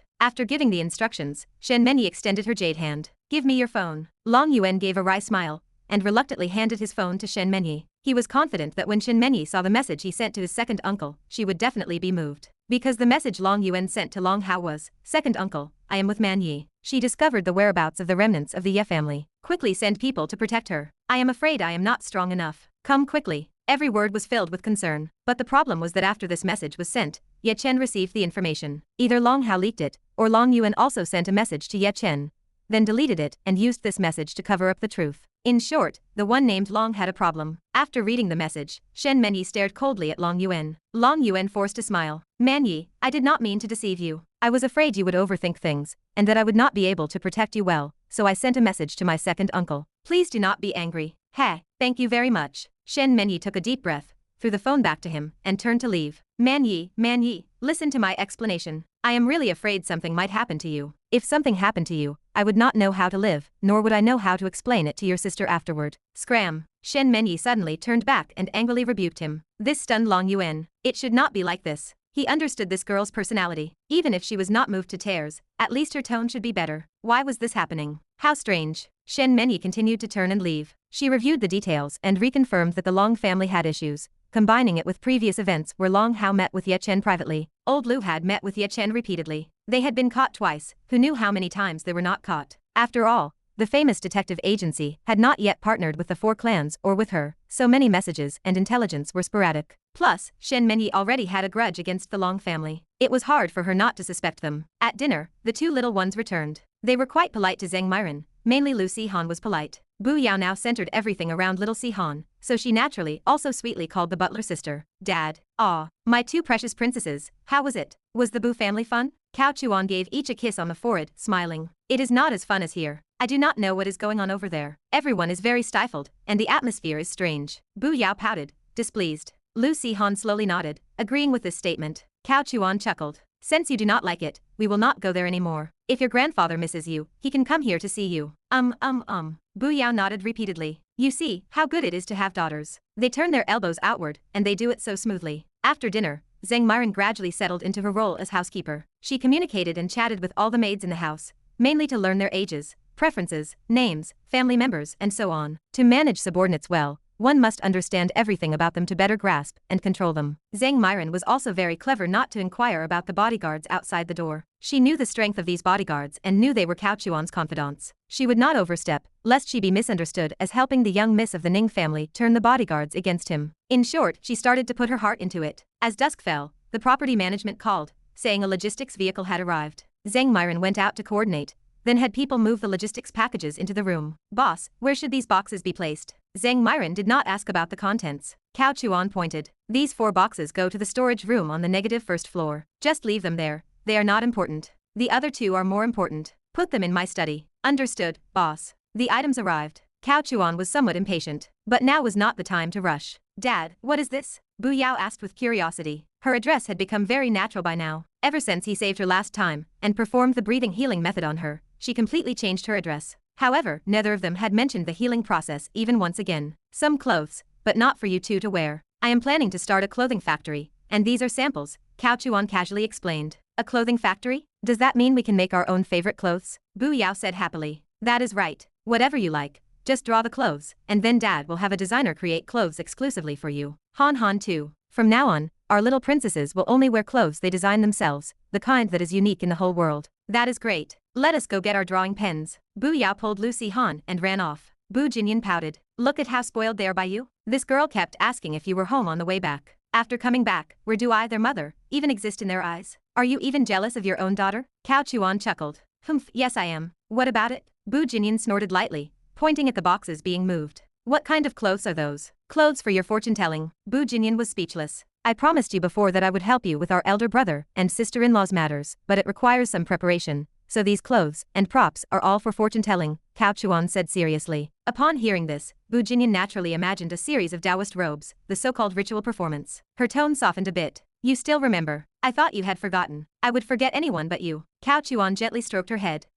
No rush. When she changed clothes tonight, he would have her tie two pigtails. The attempt to corner Ye Chen failed. Ye Chen, injured again, disappeared from everyone's sight. Shen Mengyi returned to her room and immediately contacted the famous detective agency. Help me investigate Long Yuan's phone messages, including some he might have deleted. No problem, please wait. Luo Li could check the operator's backend to investigate all of Long Yuan's message content and quickly replied to Shen Mengyi. Long Yuan's messages are normal. No deleted messages found. Shen Mengyi pondered. Long Yuan definitely had another phone. Please help investigate again. Does Long Yuan have any other registered phone numbers? Okay. 10 minutes later, Luo Li replied. None found either. In reality, Long Yuan's other phone was discovered, but Luo Li did not say. She would wait for Shen Mengyi to discover it herself later. Shen Mengyi at this moment still felt that Long Yuan was hiding deeply. She had completely lost trust in him. As for these investigations, they were merely to confirm the basis for her distrust. Even without evidence, it had already taken root in her heart. If it was not Long Yuan, then his second uncle, Long Hao, must have a problem. It could not be the four clans, could it?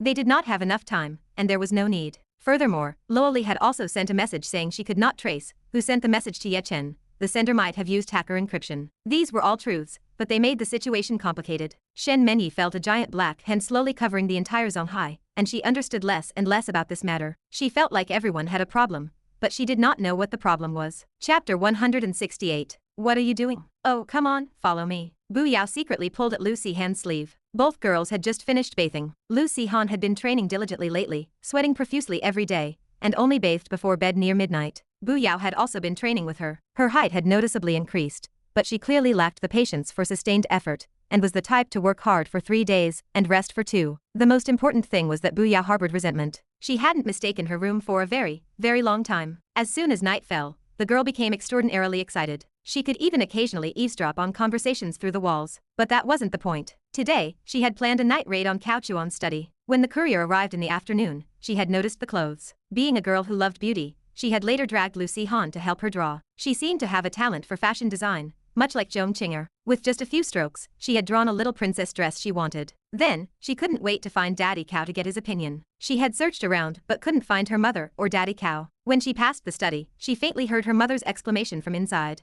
It seemed there was something wrong with those clothes. She hadn't been very curious about the courier package before, but suddenly, a very strong curiosity took hold. She wanted to see. Now, it was late at night, and she couldn't sleep anyway. Lucy Han had also just finished her training and bathed, so she dragged her along to hunt for treasure. Children, it seems, all like treasure hunts that satisfy their curiosity. Why are we in the study? Lucy Han asked, puzzled. Shush, keep your voice down. Be careful, Daddy hears you. Bu Yao hastily covered her mouth. Lucy Han helplessly pushed her hand away. What do you want to do? How can we just enter the study? What if Daddy has confidential documents here? What confidential documents? I'm not here for documents. I'm here for clothes. Clothes. Just those 2 boxes of clothes from this afternoon. Those aren't for us to wear. Daddy already said so. I didn't plan to wear them anyway. I just came to see what they actually are. Aren't you curious? I am curious, but I won't touch Daddy's things without his permission. Oh, please don't be so well-behaved, okay? If you're like this, it'll make me seem very naughty. You are naughty. Yes, yes, yes. Sister, you're the best. Just come and look with me. Even if Daddy catches us, he won't really get angry out of respect for your face. Lucy Han shook her head helplessly, unable to do anything about Bu Yao. When they were together, Lu Han was always the mature one, but she was also very susceptible to Bu Yao's pouting and wheedling. No choice. She was too cute. Bu Yao had inherited all of Bu Jinyan's cuteness, a living, breathing little girl who grew up eating cuteness. Anyone else, faced with her pouting, would probably soften. She quietly closed the study door. Click. She turned on the desk lamp, and the dim yellow light made both girls a little nervous. This was their first time sneaking into the study. There was nervousness, mixed with apprehension. Of course, there was a bit of excitement. Even Lu Han's heart rate quickened. Found them. It's these 2 boxes, hee. Bu Yao eagerly stepped forward. Lu Han reminded her, go slower. Don't make a mess. It'll be hard to clean up later. Don't worry. I'll confess to Daddy tomorrow morning. I'll just say I was curious and looked. Daddy probably won't hit me. Bu Yao, relying on her cuteness, was incredibly arrogant at home. Lu Han smiled. She actually thought the same thing. Sneaking around was one thing, but both girls were well behaved and would definitely explain to Cao Chuan afterward, at worst accepting a scolding or a light punishment. It was unlikely that Daddy Cao would actually hit them. In this family, Daddy Cao loved them the most. The 2 little thieves, using the light of the desk lamp, opened the 2 boxes, which were stacked with layers of clothing, all wrapped in garment bags. Without opening the packaging, the full appearance of the clothes couldn't be seen. However, because Bu Jinyan and Cao Chuan had searched through them before and taken a few sets, some already opened ones were scattered inside. Then, as Bu Yao picked up a string and lifted it, she looked utterly bewildered. What is this? I don't know either. Is this clothes? Maybe it's an ornament? Lu Han guessed. Girls of this era hadn't been corrupted by the internet yet. They didn't understand many things. Cosplay hadn't fully become popular either, especially these outfits, which were mainly game styles, unheard of and unseen. But they seemed very cool. Where had they ever seen anything like this? This. The 2 little ones exchanged glances, seemingly seeing embarrassment in each other's expressions. Their little faces were flushed. No wonder Daddy said they weren't for us. That means they're for. Bu Yao mumbled, suddenly realizing. Lu Han quickly threw the clothes in her hand back into the box. Don't look anymore, let's go quickly. Okay. Bu Yao also quickly dropped the clothes. Wait, let's tidy up first so it doesn't look like we were here. Lu Han was still calm. Bu Yao nodded. Looking at them, it was unlikely they would confess tomorrow morning. They couldn't possibly speak about such a thing. They could only pretend they hadn't been there, hadn't seen anything, and didn't know anything. But this incident had a very strong impact on their worldview. After returning to their room, both were sweating, and took a long time to recover, lying on the bed and staring blankly at the ceiling. After an unknown amount of time, Bu Yao spoke. Are you asleep? Almost. Me too, but I always feel like I'm almost there, yet I can't sleep. Me too. Hiss. Bu Yao suddenly sat up. Sister, you think, if my mom and daddy knew we saw what was in the boxes, would we get a beating? Lu Han also slowly sat up. Has godmother ever hit you? She has. Bu Yao pouted. She used to whip my bottom with a rattan when I was little, but then she got busy and didn't have time to hit me. What about you? Lu Han shook her head. My grandma doesn't hit me, and daddy has never hit me. You're so lucky. Lu Han raised her hand, imitating Cao Chuan, and rubbed her head. Don't think too much. Daddy won't hit us, and besides, we can pretend we don't know, right? Let's not mention this again. Bu Yao responded compliantly. Sleep. Oh, they lay down again. This time, both were in a hazy mental storm, suffering from insomnia, but no one spoke. Bu Yao, for some reason, would occasionally chuckle to herself, and then sometimes frown, seemingly making a very difficult decision. As for Lu Han, she remained expressionless, sometimes closing her eyes, sometimes opening them to stare at the ceiling. Lu Han was sensitive. Her heart was extremely fragile, and her small personality also contained greed. This, she had inherited from Cao Chuan. Cao Chuan was very greedy for women and lustful. Besides that, Cao Chuan had no other flaws to speak of. Lu Han's greed was for a sense of security because she had lacked this since childhood. Psychologically, as she grew older, this craving for security would also expand. Just like when she first came to Cao Manor, she was so cautious, feeling that everything was unreal. As Cao Chuan treated her well, she began to crave paternal love. But only that, a cautious craving, fearing that others would notice, fearing that she would displease Cao Chuan. And now, after several months of living together, Cao Chuan had given her abundant security, allowing her inner self to expand accordingly. Until a few days ago, she asked Cao Chuan if he and her godmother were together. After receiving Cao Chuan's subtle answer, she became afraid. Not afraid that Cao Chuan would kick her out, but afraid that after Cao Chuan and Bu Jinyan married, Bu Yao would become the legitimate, biological daughter. This was fine, as her relationship with Bu Yao was excellent. What she feared was that she would be the only outsider left in the family, gradually neglected and distanced. Therefore, it was evident that her greed was gradually growing. At first, she was afraid that Cao Chuan would get angry and send her away. Now, she wasn't afraid of being sent away, she wanted more. She didn't want to lose, she didn't want to be neglected. This greed would also grow stronger in the future. It was just human nature, neither good nor bad. But for Cao Chuan, it was all good. After 1 a.m., the entire villa fell silent. Apart from the chirping of insects in the yard, there was only the soft patter of small feet on the ground. A figure appeared in the study, rummaging through various clothes. Soon, an even smaller sound appeared. Hiss. Oh dear. Lu Han jumped in fright. Bu Yao mumbled, what are you doing here? What are you doing here again? I saw you came out and didn't go back for a long time, so I came to look too. Lu Han was speechless. She hadn't slept well at all and woke up for the first time in the middle of the night, but she never would have imagined that midnight was Bu Yao's active time. As she quietly left her room, Bu Yao woke up, and after waiting a while, and not seeing her, came out to look for her. Bu Yao looked at the sheer skirt in Lu Han's hand, which was basically completely transparent. Do you like these clothes? Dad, I like them. Lu Han started lying. She had originally wanted to say that Cao Chuan liked them. I like them too, hee. Should we secretly try them on? They look like fun. No, wouldn't that be bad? Quietly, who would know? Lu Han hesitated for a second, then nodded heavily.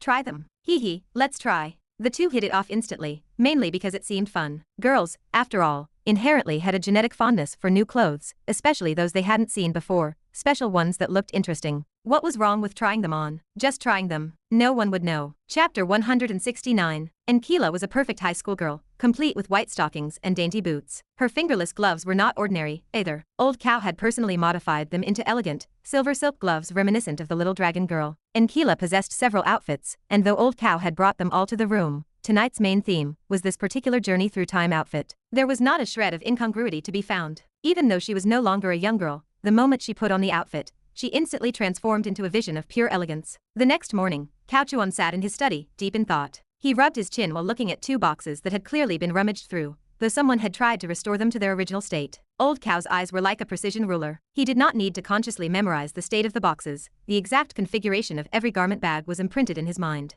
There was a thief in the house. Knock, knock, knock. Come in, boss. Zheng Myron pushed the door open. Breakfast is ready. Cao Chuan waved his hand. When Zheng Myron came before him, he did not stand on ceremony, and put his arm around her shoulder. Boss Yua. Zheng Myron was startled, but she did not resist. Cao Chuan stared at her. Did you come to my study last night? No. Zheng Myron quickly shook her head. Cao Chuan smiled. Don't be nervous. Nothing is missing from the house, but this place has clearly been rummaged through. I don't want to suspect you, because you are someone I personally brought in. I trust those I employ, and I don't employ those I distrust. But I don't want to be disappointed. Do you understand? He meant that if he had misjudged her, he would be profoundly let down. Boss, I really didn't come over here, Zheng Myron said anxiously, looking genuinely wronged. Through her micro-expressions, Cao Chuan believed her. Zheng Myron quickly added, however, I did see the two young misses come by. Oh, Cao Chuan frowned. Last night, I heard some movement outside, so I cautiously came out to check. I saw young Miss Si Han and young Miss Bu Yao come to your study. I didn't know what they were doing. After confirming it wasn't an intruder, I returned to my room. Oh, Cao Chuan chuckled. So it was those two naughty girls.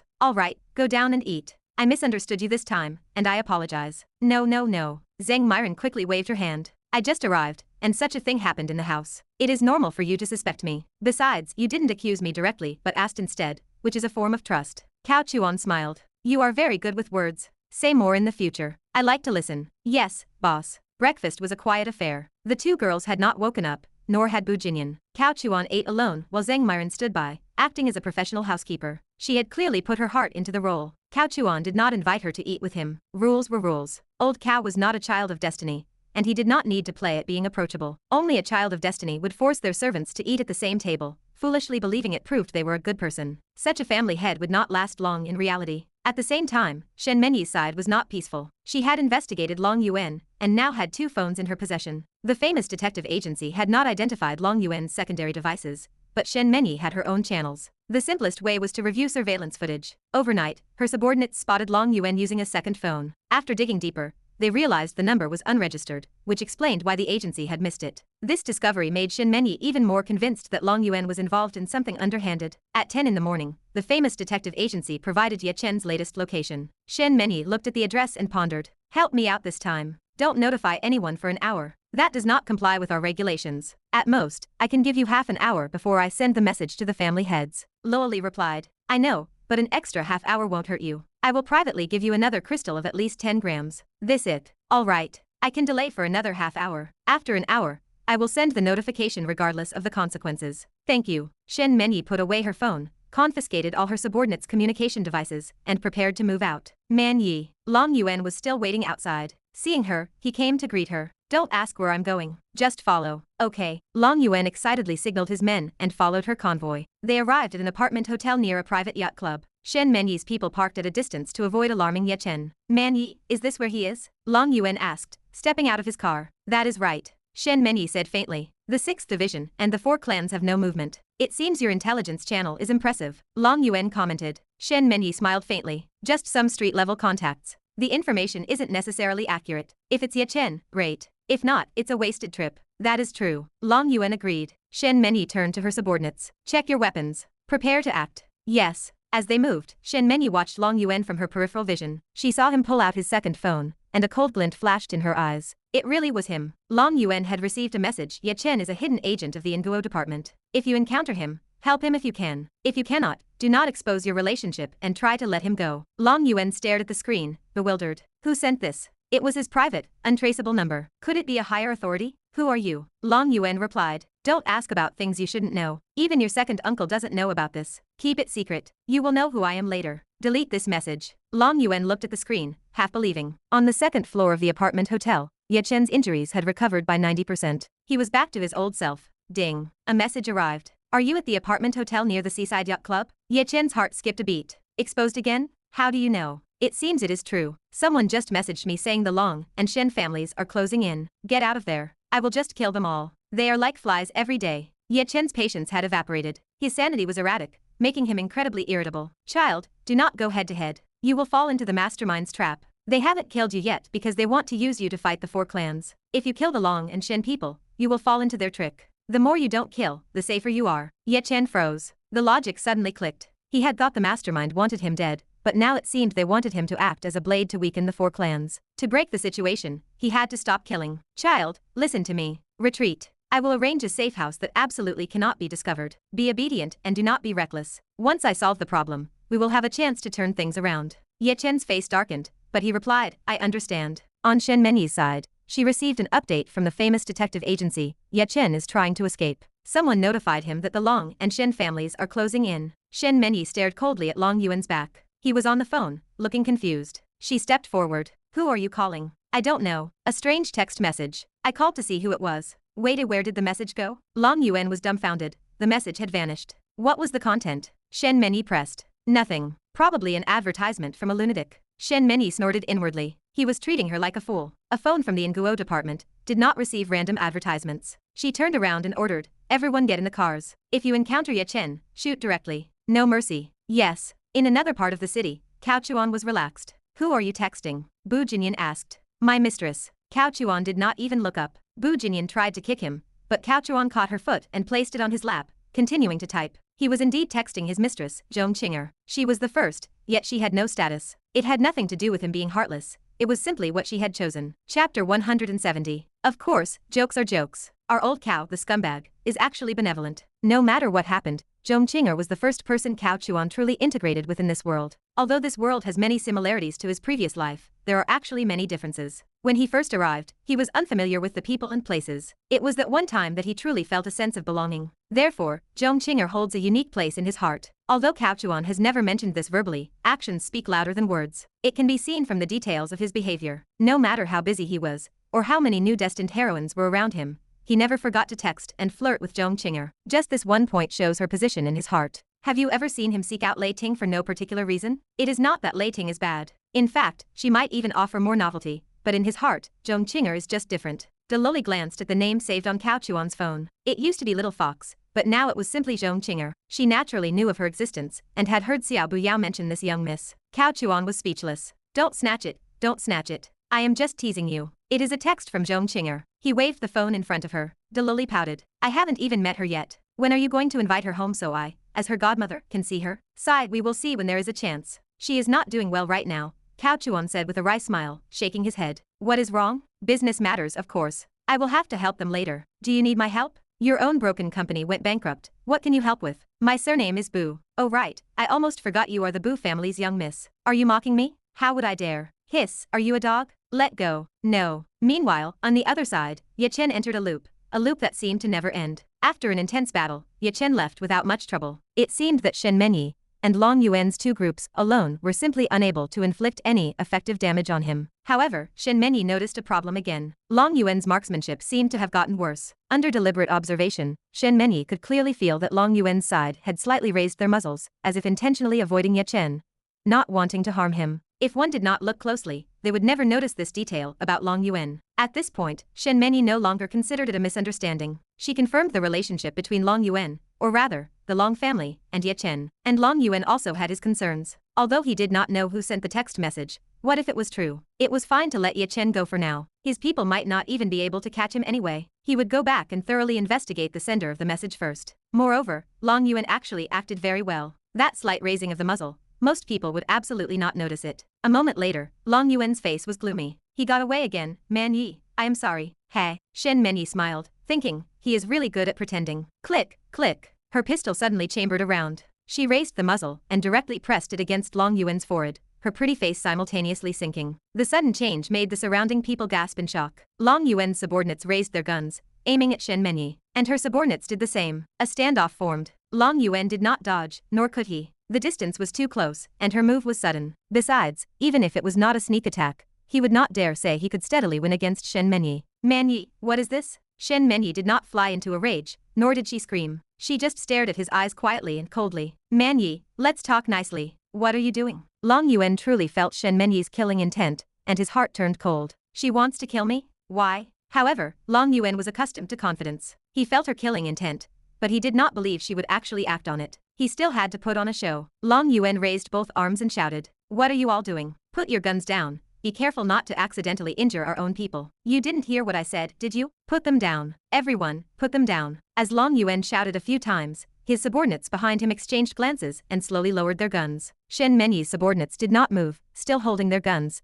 aimed at them. Shen Menyi's tone was devoid of any emotion. "My old master's matter, it was orchestrated by your Long family, wasn't it?" "What?" Long Yuan was stunned, then exclaimed, "Man Yi, you have misunderstood. Old master's matter has nothing to do with our Long family." "Is that so? Man Yi, have you heard some rumors? Has someone told you something? Don't believe others. Don't you feel how I usually treat you? You have misunderstood me," Long Yuan said with a sorrowful expression and bitter tone. He was not clear about what exactly happened, but he knew that something must have gone wrong in the middle. Bang! A gunshot rang out. Shen Menyi raised her muzzle. The splashing heat and energy made Long Yuan's scalp tingle. A standoff formed again. Shen Menyi said coldly, "If you have something to do it openly. There is no need to be sneaky. If you want to raise your muzzle, learn from me. Don't make me look down on you. From now on, my Shen family and your Long family will be irreconcilable." After saying that, Shen Menyi turned and left. Long Yuan finally understood. His ears were buzzing. If it were not for his strong cultivation, he probably would not have been able to hear what Shen Menyi said. Long Yuan watched Shen Menyi's graceful figure disappear into the distance, his expression one of wistful loss. He did not understand how she had discovered his subtle movements. Could it be that she had been watching him the whole time? In such a chaotic scene, why would she watch him instead of Ye Chen? When did she start suspecting him? Was it because of the text message? Or rather, had she never trusted him? Damn it. This wretched woman, just like her sister, does not know what is good for her. A surge of nameless anger suddenly rose in Long Yuan's heart. On the other side, old Lu had turned the corner and was out of danger. In the high-ranking cotter section, he was sitting in a wheelchair, enjoying a leisurely afternoon. Tisk tisk tisk. "You old geezer, you are still not dead yet." Old Lu suddenly turned his head, looking at a long-bearded old man dressed in ordinary cotton and linen. Then he burst into laughter. "So it is you, you old dog. I was wondering who was so arrogant as to curse me to death. Ha ha ha." The long-bearded elder stepped forward, scrutinized him for a few moments, then sat on a nearby bench. "Tell me, how did you end up so miserable? This is not like you." Old Lu sighed, answering with a non sequitur. "You have come out of seclusion this time for your precious disciple?" "That is right." The long-bearded elder's gaze turned cold. "I heard that the 4 clans have been a bit arrogant lately, so I came to see for myself what the Ning family, who were worse than dogs back then, have become now." Old Lu chuckled. "You really cannot blame the Ning family for this. Your precious disciple was set up. As soon as he arrived, he killed old Master Shen. Who can be blamed for that?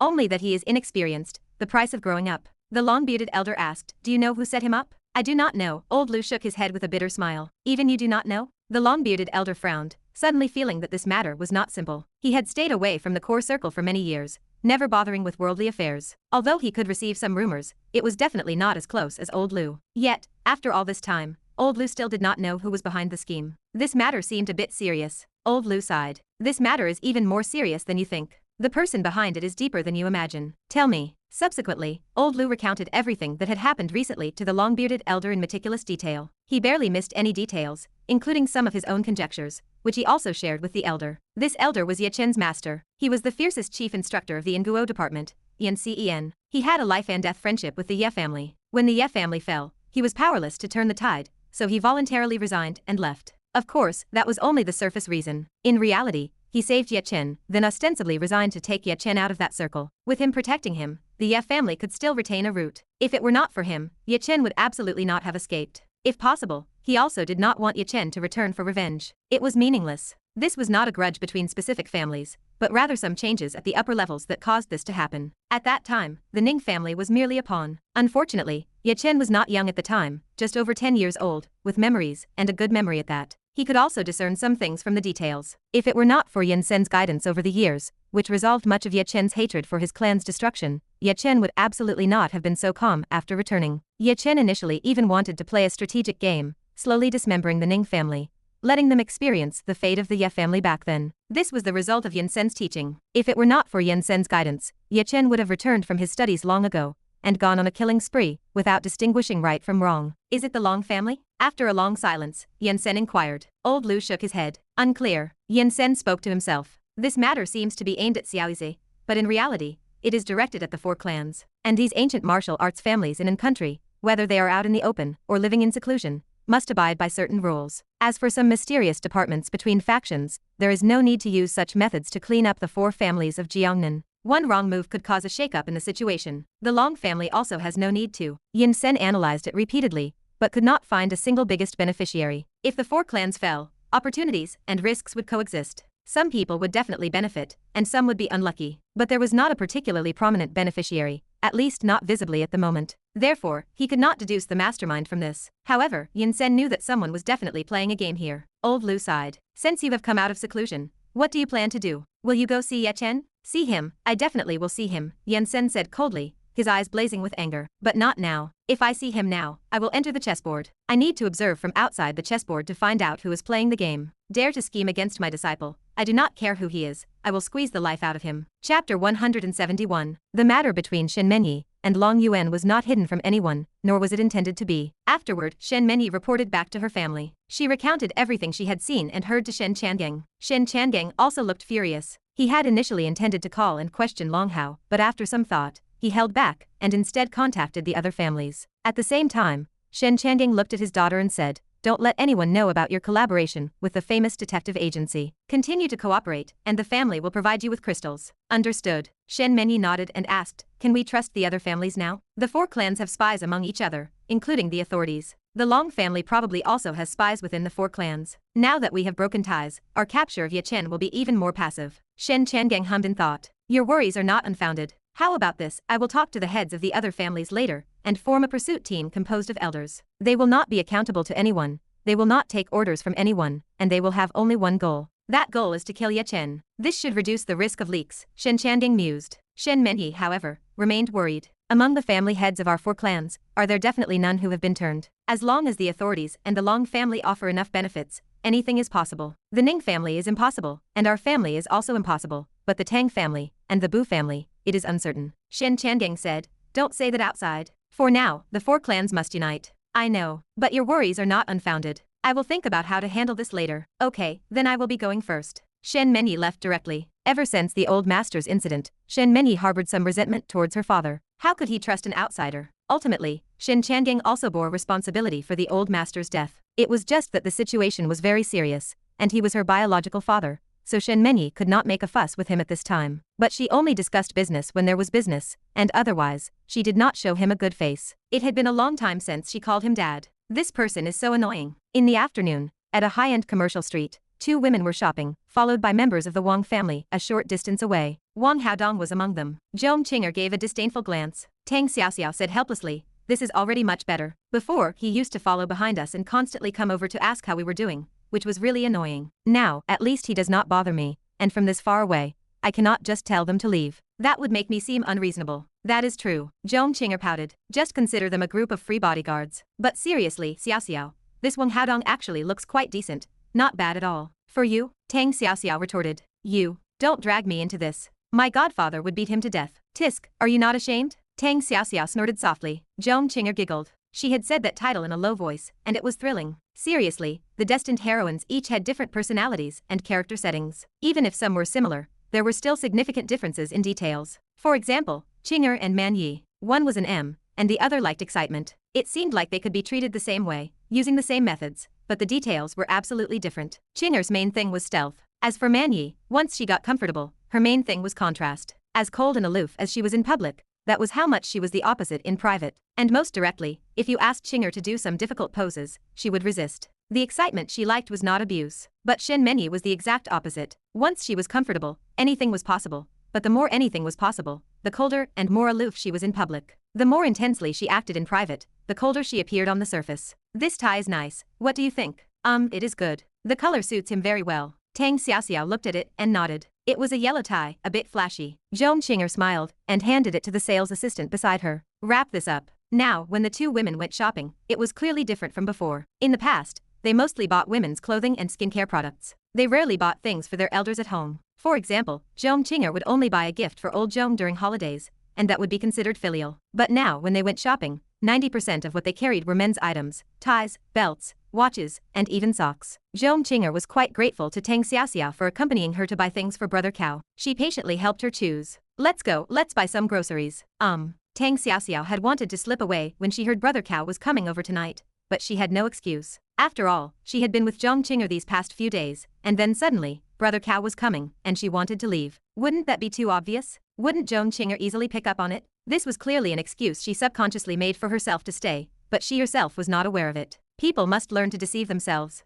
Those who can deceive themselves are always very comfortable during dinner. Do not let Brother Cao's seemingly idle demeanor fool you. Only he knew how tiring it was to set up the plans. Every detail had to be considered, and everyone within and outside the plan had to be accounted for, to prevent any variables from appearing. Speaking of which, the growth path of the Child of Destiny seemed to be pre-planned by the Heavenly Tao. The Child of Destiny only needed to follow the steps to reach the peak of his life. But when the rhythm was suddenly disrupted by a villain, how many variables would appear? No one could say for sure. Anyway, as it stands, the entire situation no longer references the original plot. Almost everything has changed. The only thing Cao Chuan could borrow was some of the character settings from the plot, and he planned based on those settings. Just like the matter between Long Yuan and Shen Mengyi, it was all based on their character settings. It seemed very smooth, but there were many things to consider. Even many text messages had to be timed to the second. A second too early would not work, and a second too late would not have a good effect either. Furthermore, this was just the surface level of the plan. The deeper layers were not so simple. Variables did not just appear in the main characters. Secondary characters also had some variables, like Yen Cen. He would not have appeared within the first 100 or 200,000 words, but he is here now. And there is Wang Hedong. Logically speaking,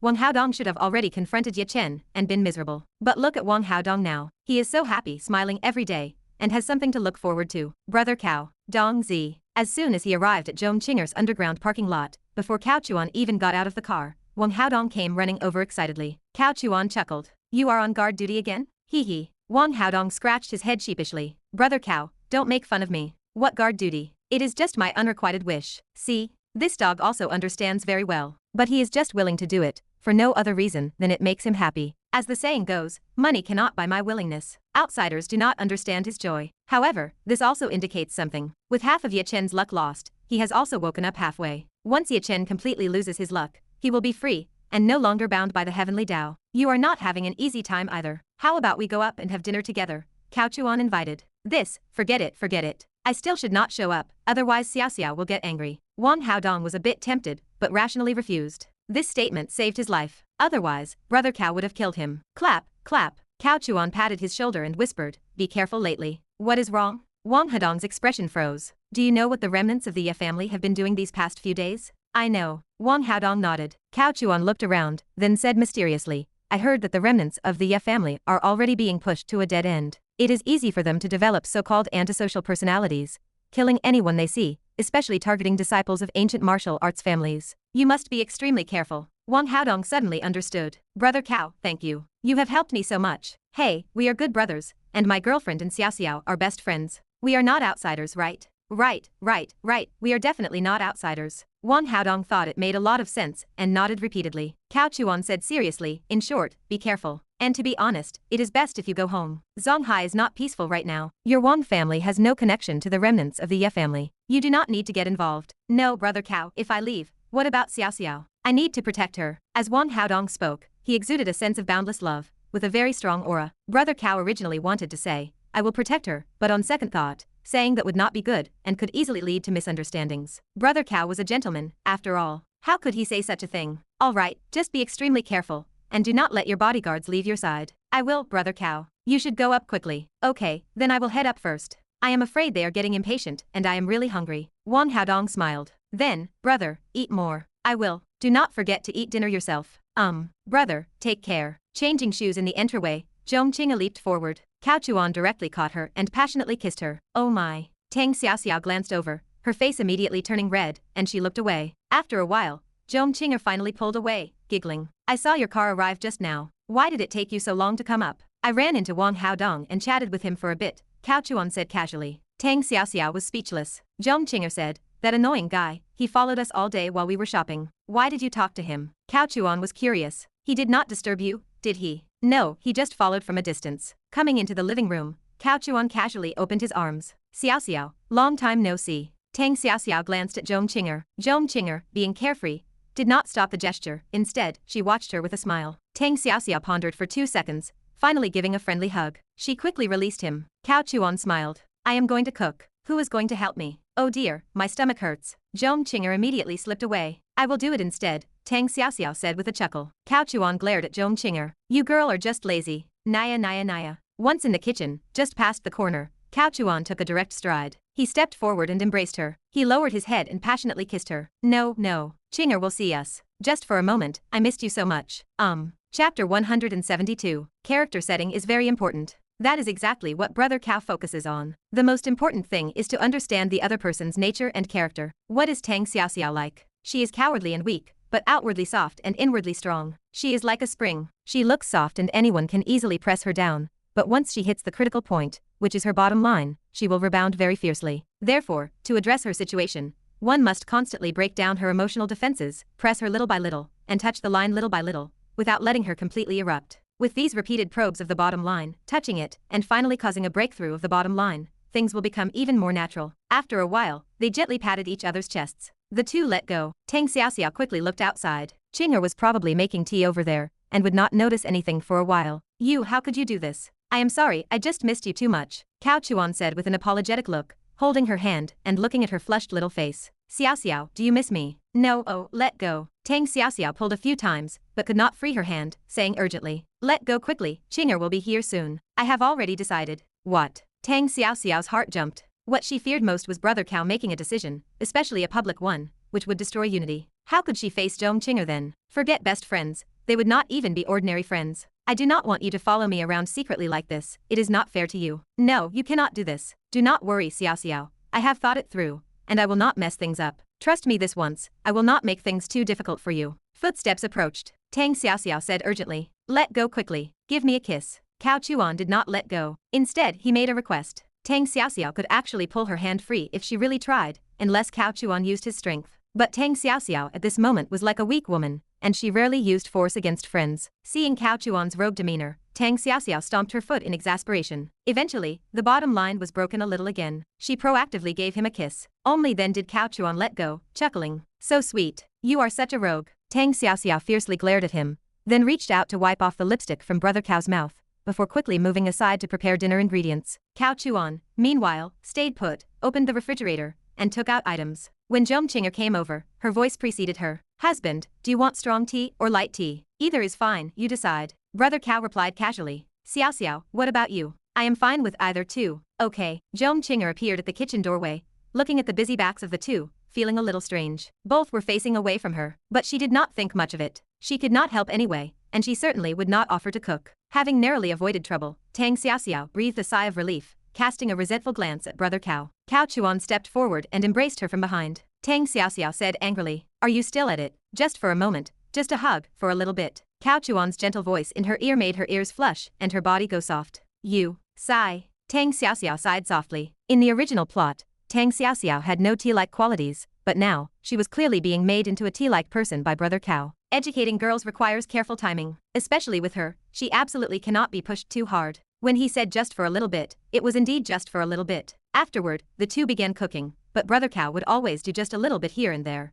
making her coo in annoyance, but never truly get angry. Slow cooked over a gentle flame, the aroma soon emerged. The scene gradually became harmonious, and the two truly complemented each other. Even Zhong Qing'er praised, "You two work so well together, cooking even gives off a sense of flowing grace." Tang Xiaoxiao felt a little guilty, and Cao Chuan, being professional, immediately gave her an exasperated look, glancing at her. "It is no use flattering me, I am telling you, Zhong Qing'er, you absolutely have to learn to cook. How can you let Xiaoxiao cook every day?" "Oh, but I do not know how, and besides, Xiaoxiao does not mind." "Right, Xiaoxiao," Zhong Qing'er said shamelessly, using Brother Cao's usual gesture to hug Tang Xiaoxiao from behind. The two girls' heights matched perfectly. Qing'er is 1.68 meters, Xiaoxiao is 1.65 meters. Tang Xiaoxiao helplessly said, "Even if I did mind, what could I do?" Hee hee. Zhong Qing'er pecked her. "I knew our Xiaoxiao was the best." Brother Cao got jealous. "That is mine. If you have nothing to do, go watch television. Do not disturb us while we are cooking." Tang Xiaoxiao's heart skipped a beat, a strange feeling welling up inside her. And Zhong Qing'er was amused.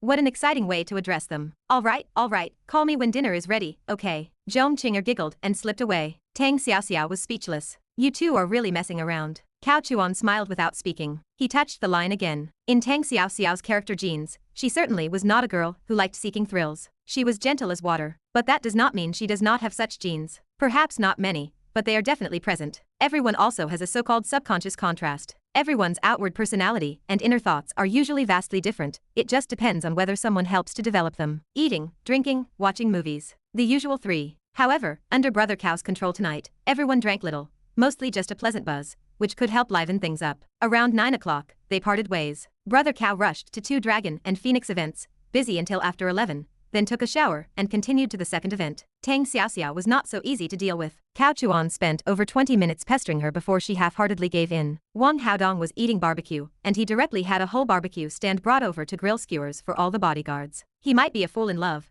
but he was not stupid. There was no way he would just wait downstairs. Ha, comfortable. Wang Haodong took a sip of iced beer, then looked up at the 26th floor. "If Xiaoxiao could eat barbecue with me, then my life would be perfection." "Young lord, forgive this old servant for speaking out of turn." "Shut up," Wang Haodong interrupted him, saying irritably. "What else can you do besides pour cold water on me? Look at Brother Cao. He is an outsider, but he spares no effort to speak well of me, and it is already showing results. Then look at you. You are a head butler, and you never think about helping me. You only know how to sing my praises. Are you not unlucky? Tell me yourself." The butler was speechless. "Young lord, honest advice is harsh to the ear. I am a damn dissolute young master. Do I need to listen to honest advice?" Wang Haodong retorted. The butler's lips twitched, speechless. Wang Haodong took a bite of a beef skewer and another sip of beer. Then he said, "Do not try to persuade me. I am telling you, I have set a time limit for myself. At most, another year. If Xiaoxiao still is not interested in me, I will not keep pestering her. I am not that pathetic. I will go back and find a woman to marry." The butler was overjoyed. "Young lord, is that true? Does this young lord need to lie to an old man like you?"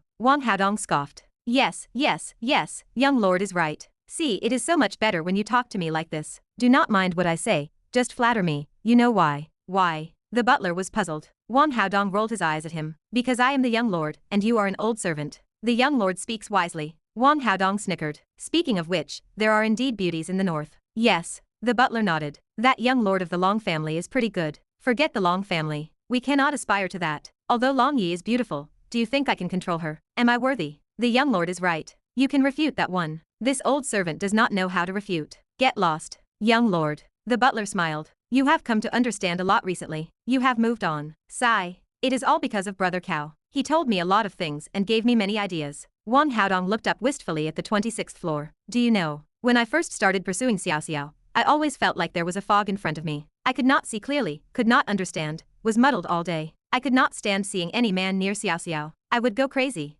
I just felt like my brain was mush, only knowing how to cling to her, without any strategy, losing myself. But it is different now. I feel like I have seen a lot more clearly, my mind is clear, and Xiaoxiao no longer dislikes me as she used to." The butler sat by, drinking and eating barbecue, listening to the young lord show off. Anyway, the young lord's state has indeed improved a lot these past few days. The former young lord was like a simpleton. The current young lord gives the impression of great wisdom appearing foolish. Therefore, at least this is a good direction. There are indeed beauties in the north, peerless and independent. No need to mention the Long family's little princess, Long Yi. She is indeed not someone the young lord can aspire to. Cough, cough. But there are other suitable matches, not just Long Yi. "Hey, are you listening to me?" The butler snapped back to attention, nodding. "The young lord is right. Get out of here. Young lord, come, let us toast. Why are you so shameless now? I told you to get lost. Young lord, this skewer is very well grilled, please eat more. Get lost." Ye Chen's luck had turned. With at least 50% of the halo effect, things would eventually turn from bad to good. He was currently drinking red wine and eating what was called a tomahawk steak, enjoying the night view at sea on a yacht. After being chased in the afternoon, he arrived at the yacht club and hid in a yacht. And coincidentally, the yacht soon set sail, not only completely shaking off the pursuit on land, but also giving him a very quiet space to recuperate his injuries and mood. However, the owner of the yacht did not appear. Only a captain and a chef were serving him. Ye Chen was also vigilant and threatened the captain for a long time, but could not get any useful information. After all, the captain was an externally hired staff member of the club. He took jobs when they came, and was not very clear about who the owner of this yacht was. The captain and chef only knew that they came when they got the job, and they had no destination, just to sail out to sea and serve the guests on board. Until a message reassured Ye Chen. "Child, you will temporarily take shelter on the yacht. It is relatively safe. I will contact you later." Chapter 173. Old Lu was a key member of the yacht club, and his eldest daughter, Cao Zhenjian, also spent a lot of time there. Old Lu was very familiar with the situation. Of course, this luxury yacht did not belong to him. It was rented out by the yacht club. After learning that Ye Chen was on board and pinpointing his location, Old Lu thought for a while before directly instructing the famous detective agency to contact the club and rent a boat to go out to sea. In fact, Ye Chen getting on the yacht had disrupted Cao Chuan's regular plan. But for Old Lu, the original plan and potential changes had been simulated countless times in his mind. How could Old Lu not have preparations beyond the plan for the Child of Destiny? It was precisely because of this that Old Lu hesitated for a moment before deciding to let Ye Chen go out to sea. It was past 1 in the morning. Ye Chen, who was cultivating to heal his injuries, received a text message. "Child, you are very safe now. According to my intelligence, no one knows you went out to sea. Even the yacht club does not know your true identity. You just need to ensure the captain and chef do not expose any information. Additionally, right now, only I and one of my subordinates on shore are aware of your whereabouts. So you can rest assured now, and I will figure out a way to help you." 3 consecutive text messages. Ye Chen finally felt completely at ease. "Thank you. Can I meet you?" Ye Chen typed. "Yes, but there is no rush. Once you overcome this difficulty, we will have a chance to meet." "Okay," Ye Chen replied. To be honest, Ye Chen still felt a deep aversion to these messages. He did not know why, but he always felt that the sender was annoying, as if they had ill intentions. However, recalling the details, the person had never harmed him. They had always helped him. If it were not for the hints in these messages, he might have suffered even more severe injuries, or even been killed by the 4 clans and the authorities. In short, it was very dangerous. Including this incident, if the other party had malicious intent, they would not have contacted him. They would have directly informed the 4 clans. Escaping at sea was clearly much more difficult than on land. When Ye Chen escaped, he had not thought of going out to sea. He just wanted to find a place to hide for a moment. Soon, another message arrived. "Child, go to Kaiying Island first. I will have my confidant send you supplies." Ye Chen frowned. He replied, "Where is Kaiying Island?" "It is east of the yacht club, dozens of kilometers from Zhonghai, not far. It is a wild island, and although the environment is a bit harsh, it is uninhabited year-round and very safe for you. Also, after you disembark, have the captain and chef return. I will deal with these 2 people for you to prevent your location from being leaked. From now on, no one will know your whereabouts except me and one of my confidants. Believe me, child, I will not harm you." Ye Chen hesitated for a moment. On shore he had many opportunities to escape, but if he were trapped on an island,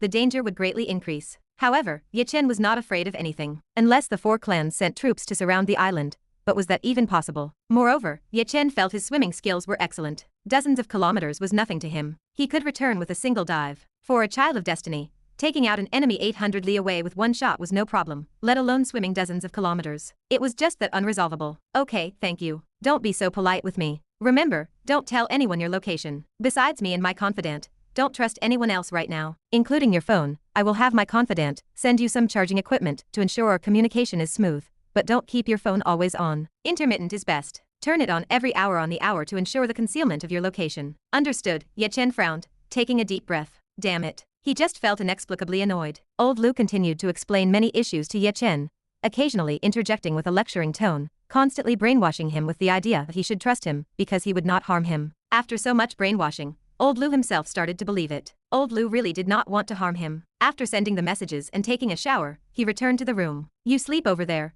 Tang Xiaoxiao said with feigned anger. "I will come over before dawn. I want to spend more time with you." "Forget it, let him be." Tang Xiaoxiao could not do anything about him, and in the end, she snuggled up beside him and slept soundly. Over the next 2 days, Ye Chen completely disappeared. The 4 clans could not find him, the authorities could not find him, and the famous detective agency could not find him either. The 4 clans suspected that Ye Chen had been hidden by the authorities. Old Lu and Yan Sen also became anxious, especially Yan Cen. He had made several calls in the past 2 days. The number was given to him by Old Lu, and it was Ye Chen's latest number. Ye Chen had changed his number several times after returning to Zonghai. Unfortunately, the phone was almost always off. Even if it connected, the call would be hung up immediately, and then it would be off again when he called back. This situation continued for a full 3 days. By the morning of the third day, Ye Chen finally got through to Ye Chen. "Xiao easy, old geezer," Ye Chen exclaimed in surprise. He had hung up several times before to prevent tracking. He did not expect it to be Master Yin Cen. Had Master come to Zonghai? How did Master know his new number? Did old Lu tell him, or someone else? "You brat, you actually hung up on me. I think you need a good beating," Ye Chen laughed heartily. "I did not expect it, kid. You also have your down and out moments. Weren't you very arrogant before? How is it, not doing well now, are you? Do you want to come back to the mountain with me, and we can continue to live carefree?" Listening to the long unheard voice, Ye Chen relaxed completely, and even felt a little touched. "I missed you, old geezer. Stop with that nonsense. Missed me? If you missed me, I haven't seen you call me. Such a big thing happened, and I am the last to know. You brat are betraying your master." Ye Chen's lips curled into a silent smile. Yin Sen asked, "Where are you now, kid? You suddenly disappeared for 3 days. Do you know that the entire Jianghu is looking for you now? Are you safe?" "Don't worry, I am safe. Eating well, sleeping soundly. The wild chicken is almost roasted. Old geezer, do you want a bite? Are you trying to make me drool? Tell me the location, where are you?" "Kaiying Island." Ye Chen directly stated the coordinates. "Kaiying Island. You went out to sea?" "Ha ha ha," Ye Chen laughed heartily. "How about it, old geezer? Didn't expect me to go out to sea, did you?" Yin Sen clicked his tongue. "I really did not think so. You are quite clever, kid. Of course, you don't even look at whose disciple I am. Wait for me, I will check it out and then come find you." "Wait, master, don't come yet. Who knows about your arrival in Zonghai?" Ye Chen suddenly became vigilant,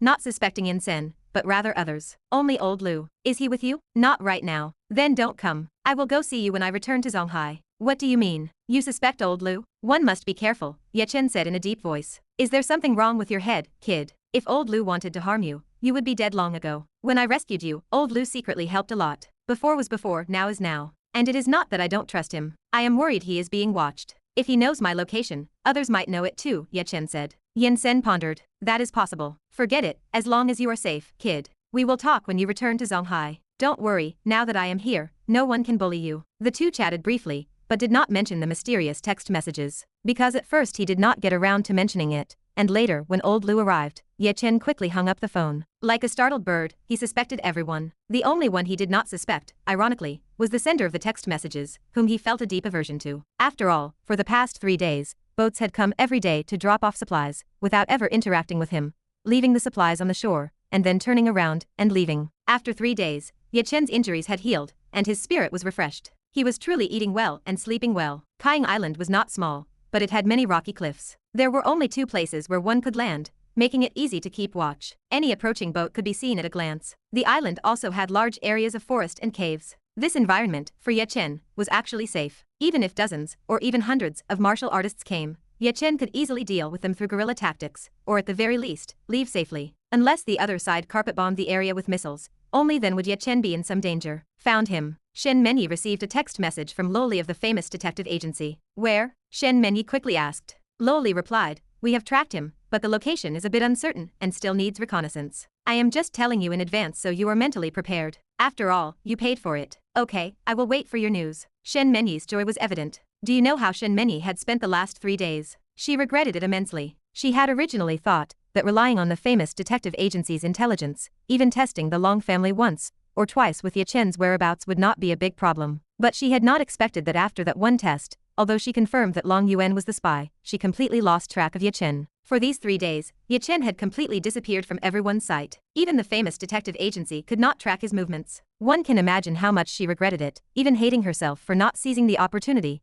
and instead using valuable intelligence to test Long Yuan. What was there to test? Since she suspected him, she should have just kept her distance. Why waste precious intelligence on Long Yuan? Therefore, when the famous detective agency finally brought good news, Shen Menyi was exceptionally excited. At the same time, it made her even calmer. At this moment, she absolutely had to be calm and seize the opportunity. Otherwise, it would be even harder next time. Perhaps Ye Chen would completely disappear and leave Zonghai, just like before, when the remnants of the Ye family disappeared for 10 years. Her grandfather's revenge could not wait that long. Shen Menyi closed her eyes in thought. She was certain that the 4 clans definitely had spies from the authorities, even if the 4 clans had formed a so-called pursuit team of experts. But whether there were spies among them, she could not guarantee the purity of the team 100%. If the authorities found out about Ye Chen's whereabouts, this capture operation might fall through again. At this moment, Shen Menyi only trusted some of her own clansmen, and also the Ning family. Thinking of this, Shen Mengyi opened her eyes, got up, and went to find Shen Changeng, preparing to pay a hefty price to buy out this information. The alliance of the two clans should be enough. The reason why the previous alliance of the 4 clans could not deal with Ye Chen was definitely not because of their lack of strength, but because of spies. Without an internal spy, Ye Chen would absolutely not escape, and it would not be so difficult to catch him. Clang! The sound of the golf ball hitting the club was very crisp. The golf ball flew far away. It was very much like 10 million flying through the air. Cao Chuan laughed heartily. Old Lu, look at my field today, you are definitely going to lose. Prepare 30 million. Chapter 174. 10 holes. 10 million per shot. Don't say I am bullying you, old Lu. It is still not too late to regret it now. Cao Chuan chuckled. Yu Long, standing nearby, spoke with a hint of flattery. Look at what you are saying, brother Cao. What is our relationship? How could I go back on my word to you? Forget 10 million. As long as I have it, just tell me what you want. Cao Chuan scoffed. That will not do. Are we that kind of people? To be honest, old Cao often played golf in his previous life. Because his direct superior liked this sport, there was even an indoor golf course in their office, believe it or not. That was a legitimate organization. Compared to this, what was table tennis? So, when he arranged to meet Yulong this time, they chose a famous golf club in Zhonghai. Also accompanying them was his sister-in-law, Su Ya, who was Zhong Qinger's mother. Su Ya had been looking younger and younger recently, which had nothing to do with old Zhong. It was mainly due to old Cao's efforts. Those beauty formulas that did not include liquid drops were enough to make ordinary people look youthful. What is more, Su Ya herself was the mother of a destined heroine, possessing a bit of luck, making her naturally look young. Of course, today's outfit was very beautiful, making Su Ya look even younger. She wore white shoes, white socks, long white legs, a white golf skirt, a blue headscarf, a white sun hat, and fingerless gloves. She looked like a schoolgirl. She looked as young as could be. This led to Yulong misunderstanding when he first saw Su Ya, privately asking old Cao. Not bad, brother Cao, this married woman is quite something. Cao Chuan glared at him. This is Su Ya, old Zhong's wife. Only then did Yulong react. To be honest, this meeting could have been avoided. Although he had discussed it with Su Ya before, at that time, old Cao had no money, and could only seek out an investor like Yulong to save the company. But now old Cao had money, and Su Ya knew this too. However, old Cao's money could not be retrieved immediately, meaning distant water could not quench a nearby fire or resolve an immediate thirst. This led to the 3 of them meeting today. Naturally, playing golf also required some stakes. A total of 10 holes. The total number of strokes would be calculated at the end, and for every stroke less, one would lose 10 million. Yulong was also startled. For amateur players, a difference of dozens of strokes was possible in minutes, and a bet of over 100 million was too exaggerated. But Yulong did not dare to refuse. Although he had just hitched his wagon to young Master Ning's ship, who was old Cao, the prospective son-in-law of the Bu family, seemingly very close to Ning Yu, the eldest young miss of the Ning family, and also exchanging glances with the eldest young miss of the Tang family. Yulong had seen all of these. Furthermore, news of old Cao's current wealth had begun to spread. He was the richest man in the country, holding tens of billions of US dollars, and in cash flow. Who in the world dared to offend him? Yulong, at least, did not dare. Next up was the bet between old Cao, and Yulong. Su Ya also participated, but she did not gamble. She was simply there to play along. Actually, playing golf was not just for showing off. It was indeed excellent for business discussions. Golf holes are hundreds of meters apart, though some are closer. But no matter the distance, after hitting the ball, you either ride a cart or stroll across the grass. A full 18 holes could not be finished in just a few hours. This allowed for more time to chat and foster relationships. It was of higher quality than typical social gatherings. The main thing was elegance. Walking on the lawn, old Cao was in the middle, Su Ya on his left, and Yulong on his right. Behind them followed several young and beautiful female caddies in short skirts. Brother Cao, there is a rumor circulating in the Jianghu that you made a lot of money by riding the subprime mortgage wave this time. You cannot forget your brothers. Haha, do not worry, I will not forget. I still vividly remember how you all kicked me out of Heichuo back then. Yulong chuckled dryly. Brother Cao, you have misunderstood. At that time. All right, I am just teasing you. However, I need to see your sincerity this time, Cao Chuan said with a smile. Yulong nodded. Do not worry, whatever Brother Cao says this time, little Long will do. Damn it. How shameless. Look at his appearance. Old Cao is at most in his early 20s. For you to call me brother is already disgusting, and you even refer to yourself as little Long. The Zhong family's matter, I do not need to say much, do I? My sister-in-law, a female genius, left the business world years ago, and picked up pots and pans. For her to personally come out today means she has re-emerged. This face, even if you do not give it to me, you must give it to my sister-in-law. That is right, Yulong nodded repeatedly. Who in the Zhonghai business community does not know that Sister Su was like this back then? He gave a thumbs up. Su Ya waved her hands repeatedly. Do not praise me anymore. To be honest, I am just a housewife now. Sister Su is too modest. Yulong smiled and promised. Anyway, this time, Sister Su, just tell me what you need. Anything I have, I will give without hesitation. Thank you, Director Yu, Su Ya smiled sweetly. Cao Chuan said. Even if you do not have it, you must find a way to get it. Yes, yes, that is a certainty, Yulong quickly assured him. Cao Chuan chuckled. Old Lu, do not say I am bullying you. We have known each other for so long, and I will not let you suffer a loss. This time, you help my sister-in-law and old Zhong, and I will give you a life-saving piece of information. Yulong's expression froze. About the 4 clans. Cao Chuan nodded, non-committal. It just goes to show how shrewd you are. You know about the Ning family's recent affairs, right? I have heard. I heard many people died, Yulong whispered. Heh, it is more than just dying. If nothing unexpected happens, the Ning family's power will change. The third Master Ning you are currently following probably will not live much longer. Ah, third Master Ning, what happened? Yulong was greatly surprised this time. Suya, beside him, did not understand. There were some things she did not know, but it sounded very serious. Cao Chuan raised an eyebrow. Do not say I did not tell you in advance. Your so-called third master supports young Master Ning. Do you know that? I do not know. That means you have not entered the inner circle yet, and there is still hope. Brother Cao, please give me some guidance, Yulong said in a low voice, fawning. This involves the 4 clans and some old grudges from more than a decade ago. In short, if nothing unexpected happens, news will come within a few days. Cao Chuan continued. I will not tell you too much now. Saying more is not good for you. You just need to remember to wholeheartedly help my sister-in-law, and you will not be short on benefits. As he spoke, they reached the hole. Cao Chuan made a hole in one. I am 2 strokes ahead of you. I hope you are not bankrupt by the time we finish playing today. It is fine, it is fine. Even if I go bankrupt, I will just follow Brother Cao as a little errand boy, Yulong laughed, not caring. Actually, it was not much. Even if he lost dozens of strokes, it would only be a few 100 million. Yulong could still afford it. At worst, he could use a building as collateral. If the information Cao Chuan gave was true, a few 100 million would not be a loss. Meanwhile, Shen Mengyi received intelligence from the famous detective agency. Luo Li reported. The information is basically confirmed. The remnants of the Ye family should have left Zonghai, but they have not escaped. Instead, they are on an island, or in a fishing village somewhere around Zonghai. We are still searching for their exact location. This time, the remnants of the Ye family have learned to be smart. All communication devices are kept off for 24 hours, with very few instances of them being turned on. Furthermore, there are no signs of them contacting anyone. It seems they have prepared some food and water, intending to hide for a long time, and then deliver a fatal blow to your 4 clans. Looking at these messages, Shen Mengyi had no doubts. Because recalling the incident, after Ye Chen escaped near the yacht club, he suddenly disappeared. It was highly likely he went to the yacht club area, and then left with an outgoing yacht. That is how he escaped last time. There were traces to follow, Shen Mengyi said. Thank you, Luo Li replied. You can prepare your manpower now. I estimate that accurate information will come very soon, perhaps in half a day, perhaps a day, at most 2 or 3 days. Shen Mengyi asked. Can you give me an exclusive on this information? Sorry, that is difficult. The famous detective agency is not solely my decision, Luo Li replied. Difficult, but not impossible. Shen Mengyi heard the unspoken meaning and quickly said. As long as you keep this information secret and only tell me, I will give you 50 grams privately. Half a minute later, Luo Li replied. No. Playing hard to get, are we? Shen Mengyi continued. 100 grams. I only have 100 grams at most, and I will give it all to you privately. Pleasure working with you, Luo Li replied instantly. But this is only for this one time. If it happens more often, it would truly be difficult for me. Understood, once is enough. For Shen Mengyi, this time it had to be watertight. Not a single piece of information could be leaked. If she still could not catch Ye Chen after all this, then even several more exclusive pieces of information would be a waste. Therefore, once was enough. Lunch included some red wine. Honestly, if it were not for getting girls drunk,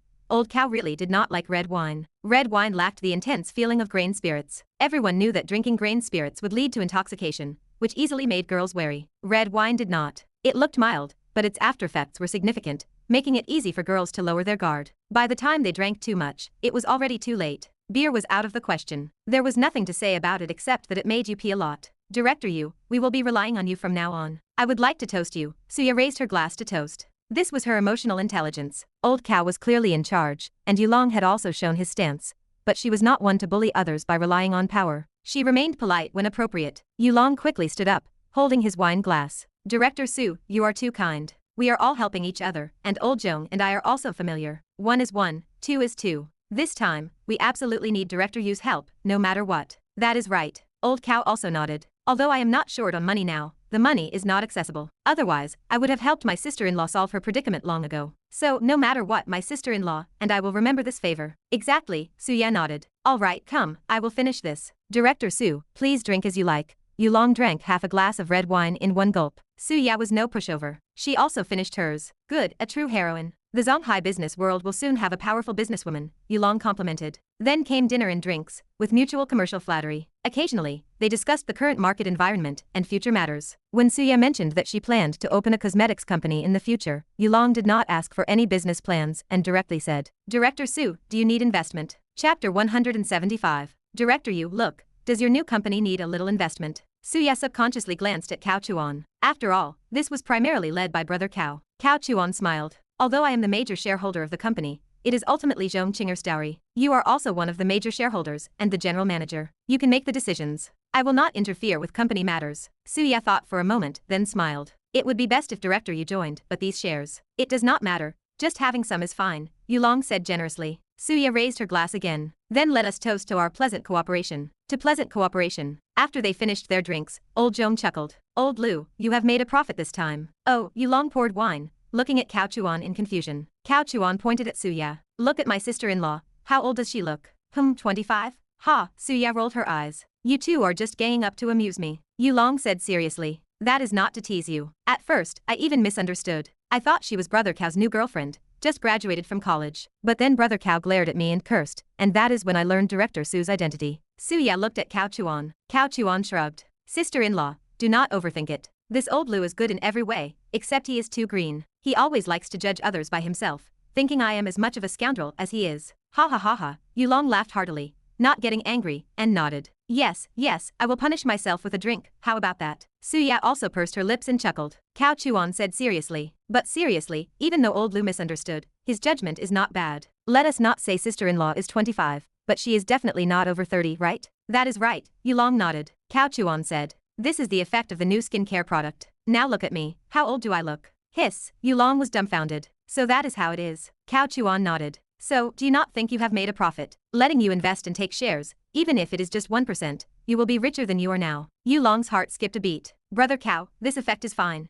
But what about the side effects? How do you think I am now? Cao Chuan said with a forced smile. Suya explained. All the test reports have come out. It is 100% compliant with all domestic and international standards, and far below the standard line, meaning there are basically no side effects to speak of. Really, Yulong was a little skeptical. If you do not believe it, then do not invest. This kind of profitable business, if it were not for our many years of relationship, would I bring you in? Cao Chuan snorted. No, Brother Cao, it is not that I do not believe you, it is that I do not believe there is a skincare product in this world with no side effects. It is a bit of a shock to my worldview, Yulong explained. Suya smiled. Do not worry, I will give you a sample later. You can use it yourself or take it for testing. Most importantly, do you not trust the reputation of our old Cao and old Zhong? Yulong nodded. That is true. Director Zhong and my brother Cao, their reputation is beyond reproach. Brother Cao, Director Su, I will treat you both to a drink as an apology for my slip of the tongue. Suya smiled. There is no need for that. I did not believe it at first either. I only believed it after I used it. As they spoke, the three raised their glasses. They frequently raised their glasses. The meal was very enjoyable, lasting an hour and a half, and they all drank quite a bit. As they were leaving, Cao Chuan said, Old Lu, do not forget, 90 million. Do not worry, Brother Cao, let alone 90 million. We would accept 100 million. Who told you that you are my big brother? Yulong chuckled. Suya, with a rosy smile, linked arms with old Cao. Actually, this action was quite normal. When relationships are good, linking arms is not a big deal. Besides, Suya had also drunk a bit too much and felt a little unsteady, so she needed something to lean on. She could not very well lean on old Cao's bodyguard, could she? All right, let us gather again when we have time. For now, you can contact my sister-in-law or old Zhong regarding the skincare products and other matters, Cao Chuan said, completely delegating the responsibilities. Then he got in the car. He had not even changed clothes, still in his golf attire. They were supposed to play until the afternoon, but they had lunch before even finishing 10 holes.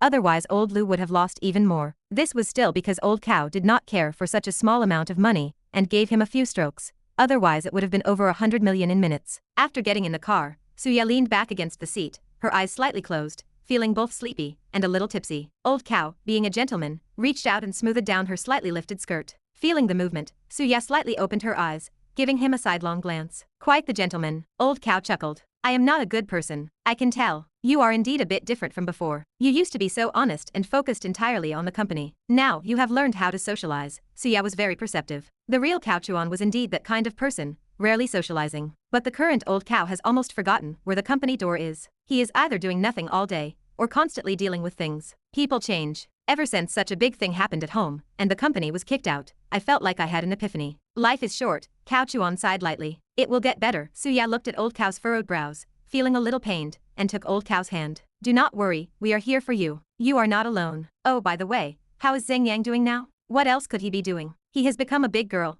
Cao Chuan said with a bitter face. Our old cow family is pretty much gone. Suya also frowned slightly, her eyes a little hazy. Can you not find another wife? I told you I would introduce you to a good one, but you would not listen? No, Cao Chuan shook his head. In today's society, if you have not gone through thick and thin together, you cannot trust them. Suya said. That is too absolute. There are good girls out there. Let us talk about it when I meet a good girl. Sister-in-law, seatbelt. Oh, Suya let go, turned to find the seatbelt, searched for a long time, and pulled for a long time without getting it. Sister-in-law, you have had too much to drink. Let me do it. How could I be drunk from this much wine? Back when old Zhong and I were starting our business, there were so many social engagements, each one more than this. Suya was telling the truth. But the problem is, as one ages, coupled with long periods of not drinking, one's alcohol tolerance will decline. Actually, scientifically speaking, it is not a decline in alcohol tolerance, but rather an increase in the body's sensitivity to alcohol. Originally, one could drink a gin. If you do not drink for a year, suddenly having half a gin might make you dizzy, and combined with being in a good mood,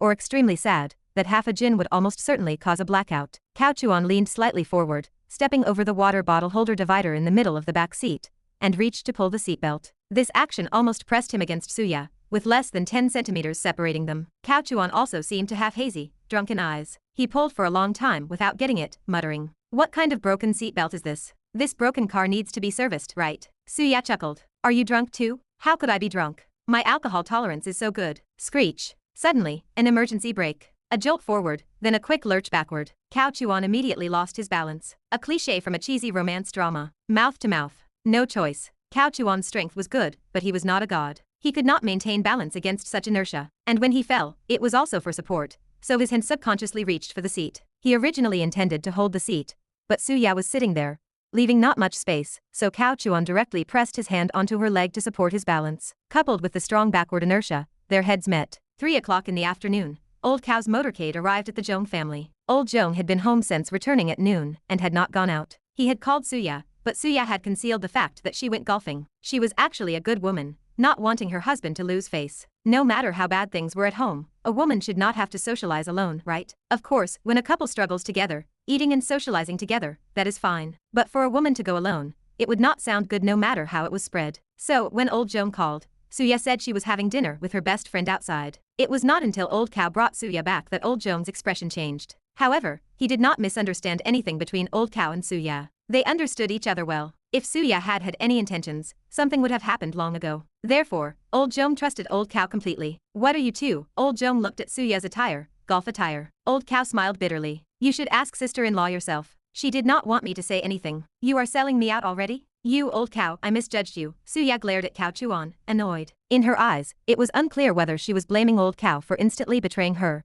or for what happened in the car just now. In short, her emotions were complex. But having been through a lot, her emotional control was something Zhong Qinger could not compare to. Speaking of what happened in the car just now, it was all a misunderstanding, right? Besides, their relationship was so good, it would not be a problem to say Old Cow was Suya's best friend, would it? A kiss, a few minutes of kissing, what is the big deal? Besides, Suya had also told Old Cow that no one was allowed to mention or think about this matter. From now on, things would be as they were, and this incident would be treated as if it never happened. Old Cow won. So, this matter was over. Do not overthink it. It was purely an accident. Old Zhong was puzzled. What exactly happened? Actually, last time I asked Old Cow to contact you long to raise some funds for the company. I was afraid you would overthink it, so I did not tell you, Suya said truthfully. Cao Chuan also nodded. We played golf all morning, then after lunch, we chatted for nearly 2 hours. You long agreed to lend a sum of money, at a low interest rate, without any collateral. Old Zhong suddenly understood. Then he looked at Suya helplessly. If there is anything, just say it. Why hide it from me? I was afraid of your male chauvinism, Suya said, annoyed. Old Zhong smiled bitterly and shook his head. Old Cow said, you two chat, I will just. Do not be in a hurry to leave. Stay for dinner tonight. Suya glared at him. Women, after a relationship develops, they always like to show attitude. Not like before. How good Suya used to be, always speaking so gently. Yes, let us have dinner together tonight. Come on, let us go play chess first. I really have something to do later, Cao Chuan said, exasperated. Suya directly stepped forward, linked arms with Old Cow, and dragged him into the house. Come on, stop dawdling. Is whatever you have to do more important than this meal? This action actually meant nothing. Old Zhong did not think there was any problem either. Cao Chuan looked at Old Zhong with a bitter smile, and Old Zhong simply came over and dragged him too. Exactly, you have to eat even if you have something to do, and playing chess will not take up much time. Old Cow felt like he had fallen into a wolf's den. Fortunately, our Old Cow does not have a wife, so he does not participate in such things. Chapter 176. Before, it was truly an accident. With 6 of Lin Han's auras and various unexpected blessings from the heavenly Tao, it was understandable for him to assist Old Cow. It was nothing more than a child crossing the road,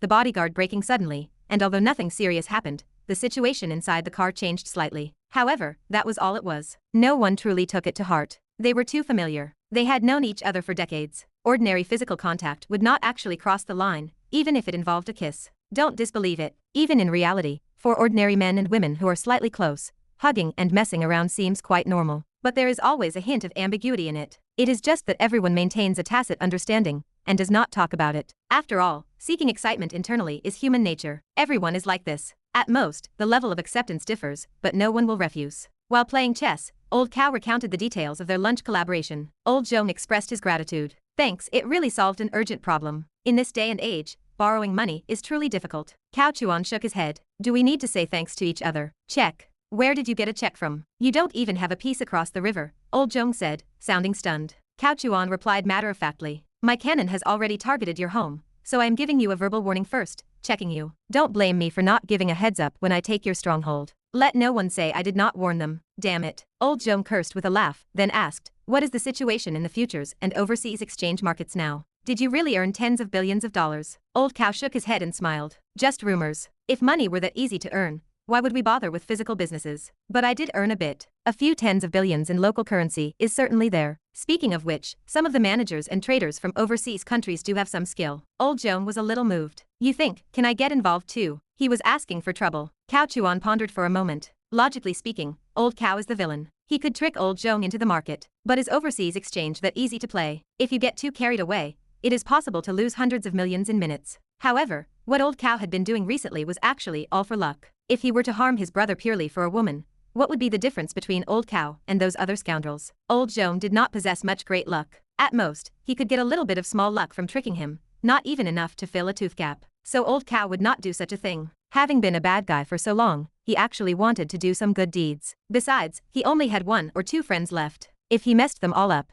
he would not even have anyone to play chess and act cool with in the future. How lonely that would be. At this moment, Suya came over with tea. Cao Chuan spoke up. Old Zhong, don't touch these things. I was desperate at the time and took a gamble. You are not like me. You don't lack money doing business steadily. Why bother with futures and overseas exchange? Think about how many tycoons have lost everything due to gambling. I wouldn't have played this unless I was truly forced into it. Once this money comes back, I won't touch it again. Cao Chuan spoke very sincerely. Suya also heard it. Although she had not heard what the 2 brothers had discussed before, she could infer a thing or two just from Old Cow's words. Old Zhong, you want to play futures? Suya asked, frowning. No, I was just asking. Isn't Old Cow making money? I thought he could bring me along, Old Zhong explained. Cao Chuan quickly said. Don't even think about it. I can't possibly bring you along. If we win, it's fine, but if we lose, can we still be brothers? Suya said seriously. Old Zhong, put those thoughts away. Managing your company well is better than anything else. I know.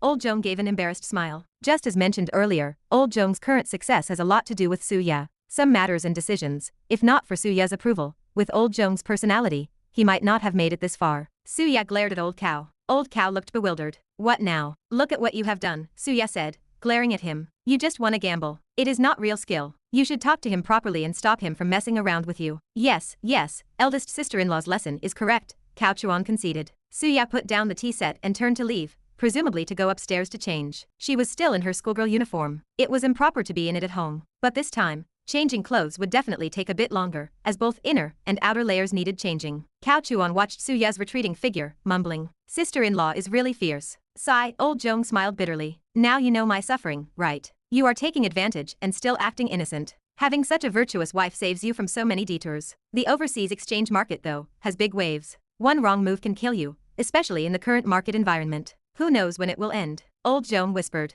I heard others say this is a good time to buy the dip. My trader told me the same thing, telling me not to move my funds and to keep rolling the profits, Cao Chuan mused. But I want to pull out. It wasn't easy to earn so much, and if I lose it all again, my mentality will collapse. Forget it. Let's not talk about these things. Let's play chess. The atmosphere during this meal was a bit strange. Old Zhong seemed to have something on his mind. As for Old Cow, he kept getting glared at by Suya, which made him feel bewildered. After eating, Old Cow slipped away. No one could keep him. He could not stay in this place. He needed to let Suya cool down first. After Old Cow left, Suya immediately started scolding her husband. She was a smart woman and would not scold her husband in front of others. If it were not for her good relationship with Old Cow, she would not have said those things just now, and what she said was already very polite. But now she said seriously, "Don't learn from Old Cow. He has a knack for speculative wealth, a destiny for sudden riches. Even if he doesn't play overseas exchange, he will find other ways to make money. But do you? You haven't even won a 10 yuan lottery ticket in your life, and you are going to play overseas exchange like him. Are you tired of living comfortably, is that it?" "No, I was just thinking about it," Old Zhong said meekly. "The main thing is that Old Cow earned some, and I thought I could follow him and get a little something. I don't have a destiny for sudden riches, but he does." Suya snorted. "Stop thinking about these useless things. Be down to earth. At least your heart will be at peace. Although our money isn't too much now, it is enough for several lifetimes of ease and plenty for Chinger. As long as you stay away from gambling, prostitution, and drugs, don't be foolish." "I know. I don't think you do. What were you thinking about during dinner just now?" I wasn't thinking about anything." "Old Zhong, you have learned to lie now, haven't you?" Old Zhong lowered his head and took the scolding, inwardly blaming Old Cow for running away so fast. "Why didn't you stay and play chess with me?" Wouldn't Suya's anger have subsided a bit later? But you ran off after dinner, leaving me alone to face Suya's peak anger. This scolding session would definitely last at least half an hour. However, everyone has a temper, and Old Zhong had been under a lot of pressure recently. After being scolded for a long time, a rebellious feeling arose in his heart instead. "Who says I don't have speculative wealth luck? I don't understand overseas exchange, but the traders do. I just don't believe it. Once I make money, I will see what grounds you have to scold me." He returned home by car. Old Cow glanced at the back seat. There was a distinct watermark. Old Cow said, "This car has a minor issue. Send it for inspection, and clean both the inside and outside thoroughly." The bodyguard nodded, turned, and got back into the car, driving away. It was not that Old Cow was disgusted by anything. He just needed to destroy the evidence, lest someone discover something later. Nothing major truly happened just now.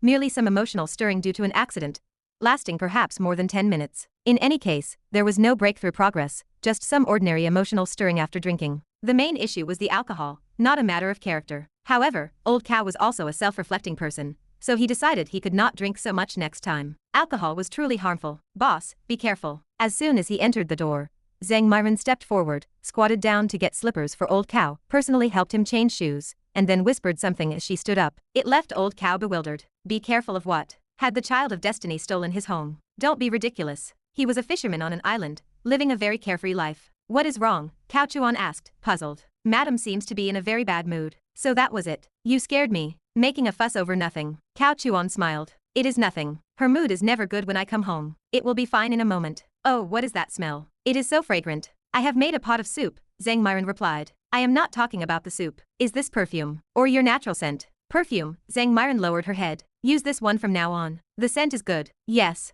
After changing shoes, he went upstairs. De Lily was in the flower room on the second floor, basking in the moonlight. There were many mosquitoes in summer, but these luxury homes had special insect repellent lamps. Enjoying the moon and the night breeze in summer still felt very pleasant. I heard you are in a bad mood again. Who upset you? Cao Chuan walked over, directly picked her up from the lounge chair, then sat down himself and placed her on his lap. Small, lightweight girls had this advantage, like dolls. You lied to me, De Lily pouted, looking very wronged. This girl was clever. She knew that always being willful and pretending to be angry could easily make people dislike her, so now she switched to feigning grievance. New tricks every day. Cao Chuan laughed. How did I lie to you this time? You said you would tell my fortune, and I treated those clothes as part of the fortune telling, cooperating with your act. But what happened? Where is the result I wanted? De Lily said, aggrieved. Before Cao Chuan could explain, she became even more aggrieved. I didn't see any results, but the 4 boxes in the utility room were all empty. What crystals? You are a liar, a big liar. All right. I thought she was truly upset for her elder brother, but it turns out she was angry about the missing crystals. There were indeed 4 boxes originally,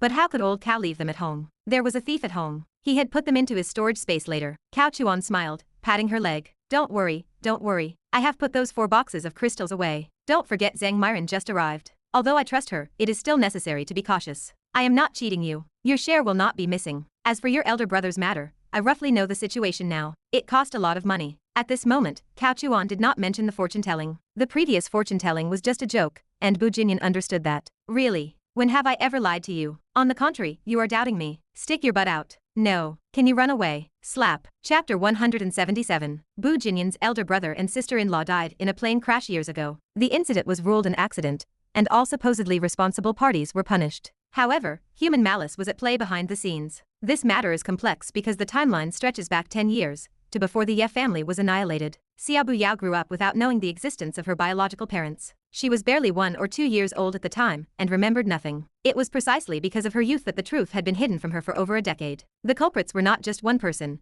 and they were not even targeting the Bu family alone. If one had to name the guilty parties, the Ye family and the Ning family were among them. They were all ancient martial artist families, and none were particularly clean. Back then, the 4 clans were the Ye, Shen, Bu, and Tang families. The Ye family held the top position in terms of martial artist strength, influence, and political standing, overshadowing the other 3 clans. They were the undisputed #1 family of Jiangnan. The Shen family barely clung to their tail, and the Bu family strove to catch up to the Shen. The Tang family, meanwhile, remained detached and content with their lot, which was a calculated move for self-preservation. The Shen family did not want to remain in second place, and the Bu family wanted to rise further. The Kailan of the Bu family, Bu Jinyan's elder brother, was a prodigy among his peers. Once he matured, he had the potential to elevate the Bu family to a new level. This terrified the other clans. The Ning family, an outsider to the 4 clans, acted as a lackey for the Ye family, hoping to be promoted and replace the detached Tang family. The plan became simple: kill the Bu family's Kailan, frame the Shen family, and let the Shen and Bu families destroy each other. This was entirely beneficial to the Ye family,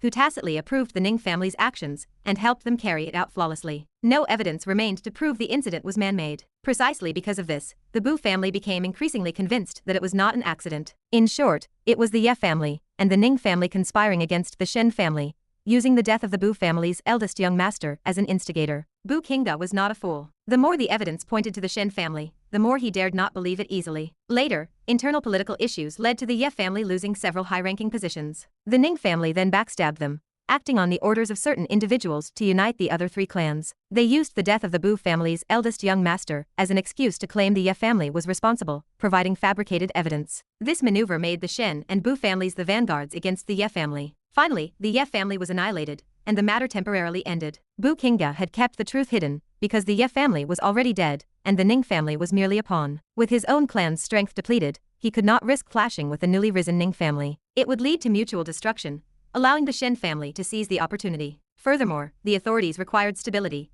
Any clan causing trouble would be made an example of. Bu Qingda chose to wait. Revenge had been exacted, and he would deal with the Ning family when the opportunity arose. How could this be? After listening to Cao Chuan's account, Bu Jinyan leaned into his embrace, lost in thought. Cao Chuan was considerate. He did not disturb her, instead taking her small foot to massage it, hoping to help her relax. No wonder he did not tell me the truth. Bu Jinyan now fully understood her father's intentions. The Ye family was gone. The authorities needed stability. The Shen family was eyeing them covetously. The Ning family was on the rise. Bu Qingda had to face the pain of losing his son while stabilizing his family internally. Bu Jinyan felt a wave of guilt. I even gave him attitude back then. Cao Chuan sighed. Your father is a good family head and a good father. When you argued with him, he probably went with the flow, letting you leave in a huff so you could take your brother's child with you. He worried the Bu family might face further blows, so he let you act out, threatened to cut ties, and leave with the orphan. It was a way to leave a seed for your brother's lineage. Bu Jinyan's heart trembled. She realized she had been wrong all these years. Cao Chuan released her foot and stroked her face. Slap. Bu Jinyan slapped his hand away. Is it not dirty? Are you disgusted with yourself? I am. Massage me properly. Cao Chuan sighed helplessly and returned to her foot. However, although your father is a good family head, he is not a good man. He lacks responsibility. He never considered if the Bu family really had an accident, what would happen to you, orphans and widows? If it were me, I would have killed the imperial concubines before the country fell to avoid leaving you to be humiliated. Just look at the remnants of the Ye family now. They are like rats crossing the street. Tui. Bu Jinyan gave his chest a light punch. A dog's mouth cannot utter ivory. Then tell me, should I go back and apologize to him? Apologize for what? He kept this matter from you, which was his fault. He made you sad for years. Is he still in the right? Although fatherly love is boundless, sometimes his love is selfish. He did not consider if you needed that kind of protection. Bu Jinyan nodded slowly. Right. However. Slap. Bu Jinyan was exasperated. Can you stop saying however? Cao Chuan grimaced, rubbing his chest. It hurts. You are hurting. Why are you rubbing me? I am afraid you will feel the same, so I am rubbing you first. Don't touch me. Cao Chuan smiled. However, this matter has been 10 years. It is time to talk about it. If your brother and sister-in-law were still alive, they would not want you to keep arguing with the family. Xiaobu Yao should return to her ancestral roots. If there truly are ghosts, this must be what they would have wanted. Bu Jinyan nodded. So, how to handle it is up to you. Bu Jinyan pondered. Then I want to kill the people of the Ning family. This vendetta must be avenged. Now that the remnants of the Ye family are here, I can use their hand, or their identity, to kill people, just like how the Ye and Ning families used her Bu family as a pawn. How despicable. And who are those people among the high-level officials? I support you. When I say high-level officials, I am referring to some clans in the north. Cao Chuan smiled. Then tell me, what should we do? Cao Chuan shook his head. How would I know? I am not from a prominent family. I do not understand these schemes. Bu Jinyan looked at him suspiciously. She had been with him long enough to know he was not an honest man. He was cunning and insidious. Cao Chuan said seriously, instead of asking me, go back and ask my father-in-law. He must have had some thoughts all these years. Plus, the Ning and Shen families lost many people this time. It is not necessarily true that your father did not secretly kill some during the chaos. Bu Jinyan's heart brightened. That is right.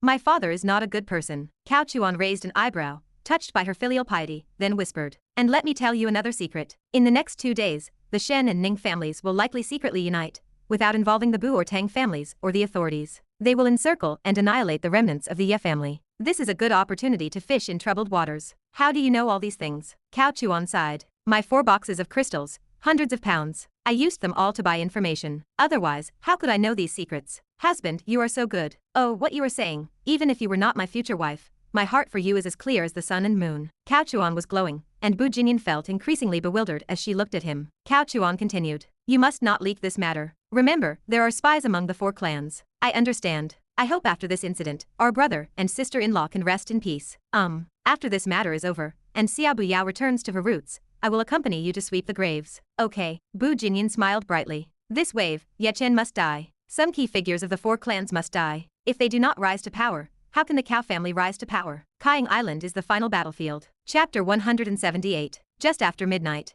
Cao Chuan finished his business, and instead of feeling tired, he felt refreshed. It must be said, cosplay indeed has its meaning. At the very least, it can make people happy. He poured a cup of green tea, went to the study, and did a final review. The closer it got to the end, the more detailed the plot needed to be. Because the closer it got to the end, the more characters would appear, and various variables would increase. However, Old Cao had the advantage. From the perspective of luck alone, Old Cao could already overpower Ye Chen, not to mention having a plan against an unsuspecting opponent. In this round, Old Cao remained firmly behind the scenes, ensuring the life of his eldest daughter, Cao Zhenjian. If Old Cao had revealed himself too early, Cao Zhenjian might not have 7 fingers now. It would be a miracle if she had even one left. For his eldest daughter, who was far overseas, Old Cao had truly put in a lot of effort. Did he really like being a mastermind? No. Old Cao was simply ensuring the safety of his family, nothing more. Fatherly love knows no bounds. Having taken over someone else's identity, he definitely had to ensure the legacy of their bloodline, didn't he? Old Cao also needed help with the bloodline aspect. Therefore, Ye Chen had no chance of winning. What Old Cao needed to calculate now was not how Ye Chen would die, but how to maximize his own interests while eliminating those he wanted to get rid of. Old Cao wrote many names on a piece of paper, then drew lines connecting them. Some names were crossed out directly. A very small number of people were checked. Some people had a circle drawn around them. A cross meant a high probability of death. A check mark meant they needed to be secured, like Shen Menyi. As for a circle, it meant they were to be kept, also as preparation for possible variables. They could die, or not. These preparations were for unforeseen circumstances. It was always good to have an extra hand. It was past 1 in the morning. Old Cao finished organizing the plan from beginning to end, then went to the central balcony, on the 2nd floor, and burned these plans with a single flame. This kind of thing could not be shown to outsiders, otherwise, everyone would know Old Cao was a cunning old fox, which would not be good. As for why he did not throw it into his storage space, there was no need. Burning it and committing it to memory was very safe. While he was on the balcony, he smoked a cigarette and poured another cup of green tea. Sitting in the recliner, he gazed at the starry sky. Actually, sometimes Old Cao felt extremely insignificant. Even after transmigration, with his personal strength almost invincible, facing the vast universe, Old Cao knew very well that he was still like an ant. It was precisely because Old Cao always liked to reflect on himself, discover his shortcomings, make up for them, and make himself stronger. One day, Old Cao believed he would be able to conquer the world, but this was just the beginning, and a broader future lay in the sea of stars. To conquer the universe was his destiny. Otherwise, would the items in the system's broken mall be wasted? Old Cao went to such lengths to snatch luck, and sometimes he was reluctant to spend it, not because he was stingy. Rather, he wanted to accumulate enough luck to allow humanity to set foot in the universe. This was Old Cao's grand sentiment, for the entire race, not for any individual. Who understands my family? But everyone thought Old Cao was a bad person. Old Cao was very lonely. No one understood him. However, looking at the nebula in the sky, Old Cao thought of many things. In my previous life, I read some popular science. It said there is some kind of halo at the edge of the Milky Way, protecting, or rather, confining the entire galaxy. It said the universe is a cell of some large organism, and the Milky Way is just the nucleus. Cao Chuan shook his head. He had not had the mind to consider these things before, but now with a long-term perspective, Old Cao unconsciously thought of them. What if he went to the universe later and found out it really was a cell, and he was just a microorganism? That would be hilarious. Of course, Old Cow did not believe these things. Rather than saying the entire universe was a cell of a living creature, Old Cow would rather believe that the entire universe was the jade foot of some girl. That possibility was even greater. Considering these questions was not just filling space. It was just Old Cow's mental journey, and also to lay a foundation for his future journey into the universe. After finishing his cigarette and green tea, he returned to his room. Old Cow sensed a slight difference and some movement. The study? A faint, rustling sound. Was it Booyao, that naughty girl again? Treating his study like a changing room? He did not even bother with her last time, and she is back. No, it definitely was not her. It must be a sneaking thief. Old Cow could not let it go this time, and decided to go take a look. The door was silent. The desk lamp in the study was on. Old Cow was startled as soon as he entered. It was not Booyao. It was actually Luo Si. This girl had good taste, actually wearing a Changi costume. Her ambitions were not small, wanting to achieve ascension. As if she had seen a ghost, the girl jumped. Fortunately, Old Cow supported her, preventing her from falling into the box. This skin looked beautiful no matter how he looked at it. He would have Bujinyan try it later. There were too many clothes and he had not had the chance yet. Looking at the girl, who was blushing so deeply her face seemed to drip blood, Cao Chuan sat in a chair. You are not sleeping in the middle of the night, running over here to change clothes. Can't you sleep? Or are you feeling unwell? No. Her voice was like a mosquito's hum, stammering. Cao Chuan smiled. Am I that scary? No, you are not. Cao Chuan said. I never noticed before. Our little Si-Han actually likes cosplay. What is cosplay? Luo Si-Han was a little curious, raising her head slightly. Cao Chuan pointed to the box. Do you know what these are? Luo Si-Han shook her head. This is a game Dad is preparing to make. These are some costumes for the game characters. I had people draw them up and then customize them, and I am bringing back a batch of samples to try out and see how they look on a real person. Cao Chuan explained the commercial operation. I want to combine the game with reality, allowing both online and offline participation, thereby boosting the game's popularity, including the popularity of each game character. Of course, these costumes are indispensable, making them game merchandise that can be worn on the street. Luo Si-Han suddenly understood. She finally knew the purpose of these costumes. It turned out she had misunderstood. She had thought. Cao Chuan smiled. You have good taste. The outfit you chose is very beautiful. Really? Luo Si-Han's beautiful eyes sparkled. Of course it's true. I was originally thinking of finding some people to be models, but now looking at you, I can even save on models. I am willing to be one. Luo Si-Han's face lit up with joy when she saw that Cao Chuan was not blaming her. Let us not. You are still young and not suitable. It would not look good if word got out. Cao Chuan suddenly seemed a bit troubled. I can do it secretly. Damn it. He suddenly felt a pang in his heart. The heavenly Tao seemed to have targeted Old Cow. One more word, and he might be mercilessly annihilated. Forget it. He would not say anything. He would just do it. Let me think about it. It is getting late. You should change back quickly and go rest. Cao Chuan stood up. Oh, good night, Dad.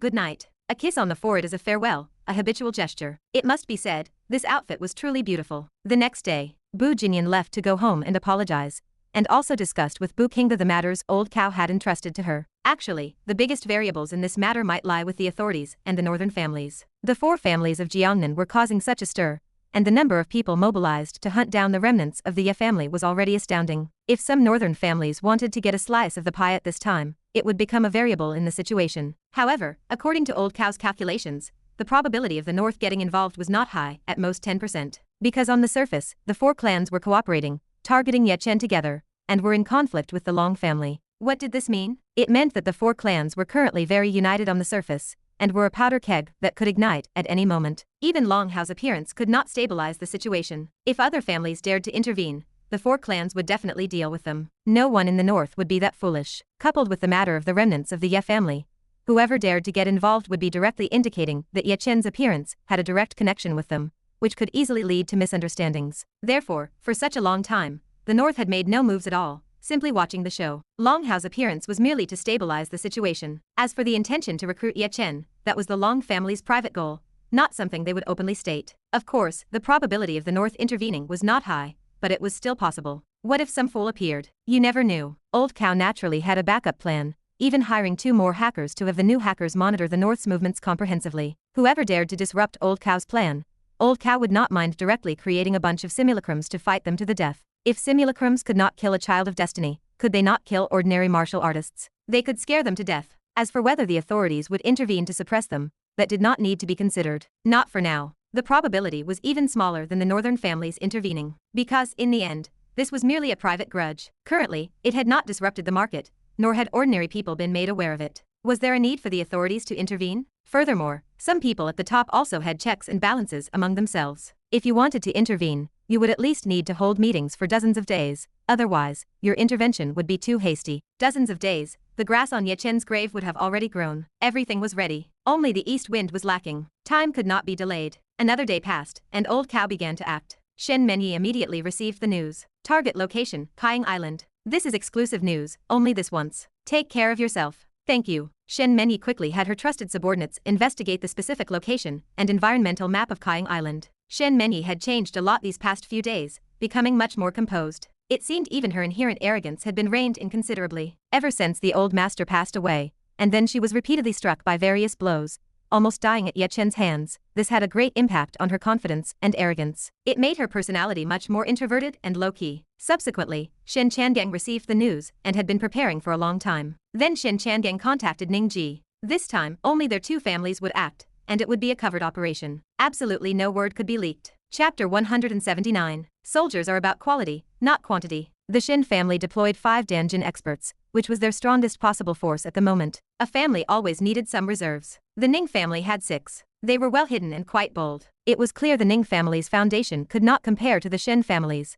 but the high-end combat power they deployed was greater. Well, at least overtly, it was more. Whether there were other hidden experts was unknown. Even if there were, they would not be revealed directly. They would be kept as trump cards. There were countless Anjin warriors and weapons on board. The Ning family's eldest young master and second young master also appeared. At critical moments, as core direct descendants of the family, there was no reason for them to shrink back. Even Ning Yu participated, accompanied by Yanzi and several confidants. She could not refuse to come. Young miss, for the remnants of the Ye family, so many people, is it really necessary? Yanzi asked, feeling stunned to see so many powerful individuals gathered together for the first time. Anjin warriors were fine. Every family had cultivated them for at least decades, so they had a solid foundation. But Danjin experts were not easy to come by. The 2 clans deployed 11 this time. If anything went wrong, the consequences would be unimaginable. There might be no problems in the short term, but over time, whether the 4 clans could maintain their positions was uncertain. One must know about the 4 great families of the 6 provinces south of the Yangtze River. Though called the 4 great families, there were not just 4 families. Just like in the north, there were only 3 top-tier families. But did one think these 3 families were truly stable? Too many people were eyeing them. The higher one rose, the more one had to be cautious and hesitant. This was the reason for Yanzi's curiosity. Deploying so many experts at once made it seem as if they were not planning to live a peaceful life. Ning Yu shook her head. She did not know what Shen Changeng and Ning Ji's plans were. In any case, it was a private agreement between the 2 of them. Furthermore, none of the people participating in tonight's operation carried any networked communication devices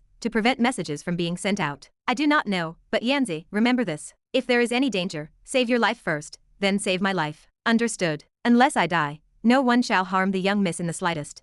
Yanzi nodded expressionlessly. She possessed this loyalty, even though she knew their relationship was like plastic sisters, and she was still a family slave. But her gratitude remained unchanged. I trust you. Ning Yu boarded the ship, looking at the vast sea. A premonition of ill omen stirred in her heart. She always felt that something big was going to happen tonight. What exactly was that bastard plotting? Tonight's gathering must have been orchestrated by him. And for him to create such a scene, it could not end hastily. Without some deaths, tonight would not pass. Should she tell her father, Ning Ji? She glanced at the 2 idiots in the distance again. Forget it. It was probably aimed at the 2 of them. If they did not die, how could she gain power? Third sister, quite refined, are you not? Watching the sea. A man in his early 30s approached with a smile. His eyes darted towards Yanzi with a malicious gaze that Ning Yu could clearly see even in the darkness. Second brother, you say you do not lack women, so why do you always act like you have never seen one? Do you like women that much? Yanzi. Here, Yanzi said in a deep voice. Later, send a few sows from our own farm to the second young master to vent his frustration. Understood, Yanzi said seriously. Second brother, satisfied now. Do not worry, the sows are all virgins.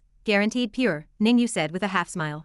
No need for clever words. When I become the family head, we will play slowly. The second young master turned and left. Ning Yu looked helplessly at Yanzi, puzzled. You say, how can there be such an idiotic person? Is his mother's gene problematic? Probably, Yanzi nodded. Half-siblings, coupled with the family's methods of raising heirs like poisonous insects, it would be strange if their private relationship was good. It was just that they were usually polite, because they met less often and elders were present. Only when they met alone was their relationship real. Third sister. Another one came. The eldest young master. Eldest brother, Ning Yu chuckled. Eldest brother was better, a hypocrite, after all. The eldest young master smiled. Do not bother with that fool. Second brother. Recently, I have lost some men, and he thinks he has victory in his grasp. So, third sister, you must help me. Eldest brother. If second brother gains power, neither of us will end up well. Ning Yu nodded. Eldest brother is absolutely right. The eldest young master said happily. Then we have an agreement, win-win cooperation. Agreed, but we will discuss the specifics after we return from this trip. I am not that easily bought, Ning Ji did not refuse. Before, she always joked around, helping no one. But now, Ning Ji was largely certain they would not be returning. So, discussing cooperation was no problem, just like humoring a child. That is great. I was waiting for those words from you, third sister. Do not worry, whatever you want, as long as I have it, I will give it all to you, the eldest young master chuckled. Good, with eldest brother's words, I, your little sister, am relieved. Eldest brother, you should leave first, lest second brother discovers us, and who knows what tricks he will pull later.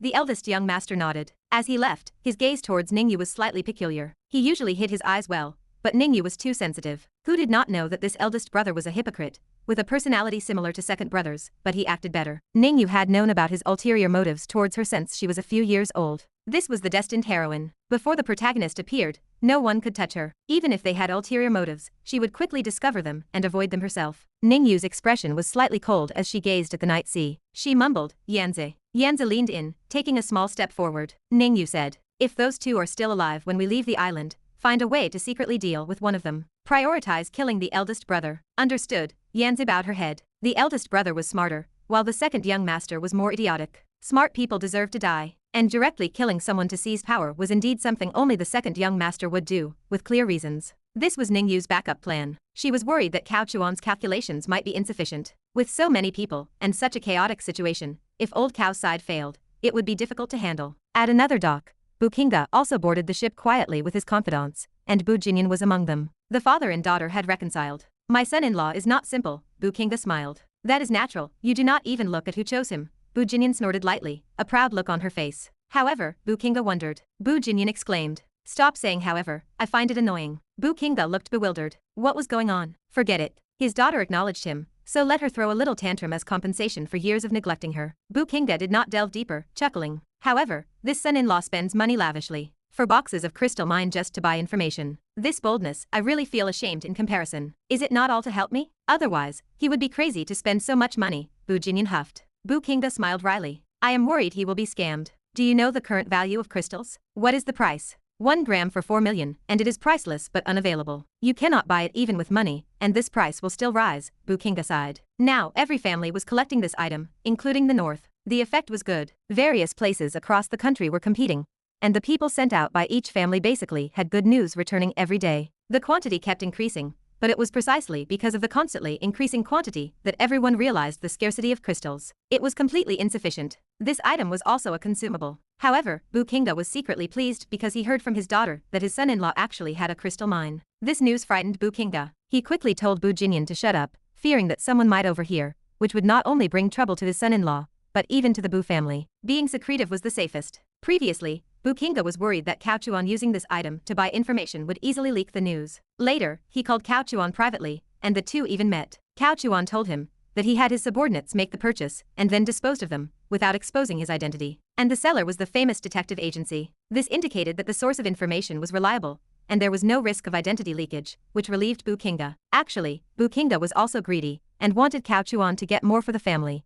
But he had not opened his mouth yet. Anyway, he was a prospective son-in-law, no rush. Mainly, seeing Cao Chuan's attitude towards Bu Jinyan, he was clearly a generous man towards women. What evil intentions could a man who doted on his wife have? In the future, he would definitely be bound to the Bu family. By then, what was his would it not be the Bu family's? Bu Qingge naturally was not in a hurry anymore. Furthermore, his son-in-law's strength was also great, and he was deeply cunning, perfectly suited for the Bu family. Truly a Kailan son-in-law. Finally, his son-in-law helped ease the relationship between the father and daughter, allowing them to reconcile. What a wonderful son-in-law. Helping the father and daughter reconcile was actually one of the original plot points that old Cao utilized. Bu Qingge said, you two should have a child soon. The first one will take Cao Chuan's surname, the second will take yours, and then we will raise him in the family to inherit our Bu family business. I do not want children yet, I am still a child myself. Stop having ulterior motives, Bu Jinyan spat, turning to leave. Saying such things, she did not even consider if old Cao agreed. Really treating him as a live-in son-in-law? Beat you to death. This child. Bu Qingge smiled bitterly. The three parties set off. From the nearest dock, it was 30 kilometers to Kaiying Island, which was 17 nautical miles. This ordinary passenger ferry would take an hour. The Shen family and Ning family were both equipped with some military equipment, allowing them to communicate with each other. Carrying a map of Kaiying Island, they planned to land separately from 2 landing points to prevent Ye Chen from escaping. According to reports, Ye Chen had no subordinates on Kaiying Island. He was recuperating alone. And he was indeed recuperating. Ye Chen was night fishing at this moment. After night fell, Ye Chen began to fish. The fishing rod was given to him by Old Cow. Ye Chen looked at the stars, cultivating himself, but unfortunately, he did not know that danger was about to descend. Ding. After an unknown period, his phone received a message. This was another phone, also given to him by Old Cow's subordinate yesterday, when he delivered supplies. No one knew about this phone, and it could be kept on 24 hours a day to maintain contact and prevent accidents. Text message? Ye Chen casually picked it up, and as soon as he opened it, his hair stood on end. The message read, "Did you expose your location? Who did you tell?" The meaning of this was clear. He had been exposed again. Who could he have exposed it to? He only told his master. Ye Chen had an expression of disbelief. Meanwhile, Ye Chen's master, Ye Chen, also received a text message. Kaiying Island exposed. Ye Chen in danger. Chapter 180. The timing was perfect. There were two possible landing spots. One featured a dilapidated pier, while the other was merely a beach, requiring a small boat to ferry people ashore. As the two families landed, Ye Chen immediately received a text message. He instantly broke out in a cold sweat. He was startled by being discovered, but even more so by the figure that appeared in his mind after the betrayal. Master? Besides telling Ye Chen, Ye Chen had not contacted anyone else. As for whether the mysterious person had betrayed him, that possibility was slim. If he were to be betrayed, it would have happened much earlier, given that more than 5 days had passed. Of course, there was another possibility. The mysterious person had already betrayed him days ago, but the four clans had been preparing their forces, just waiting for the right moment to strike a fatal blow. Ye Chen's biased suspicion, from a psychological perspective, was a subconscious evasion. He did not dare to consider whether Ye Chen had betrayed him. Furthermore, if Ye Chen wanted to harm him, he would have done so a long time ago. There would be no need to wait all these years. But then again, perhaps Ye Chen deliberately nurtured him, trained him, and sent him out to strike at the four clans. Anything was possible. In short, at this moment, Ye Chen once again suspected everyone in the world. You have been exposed.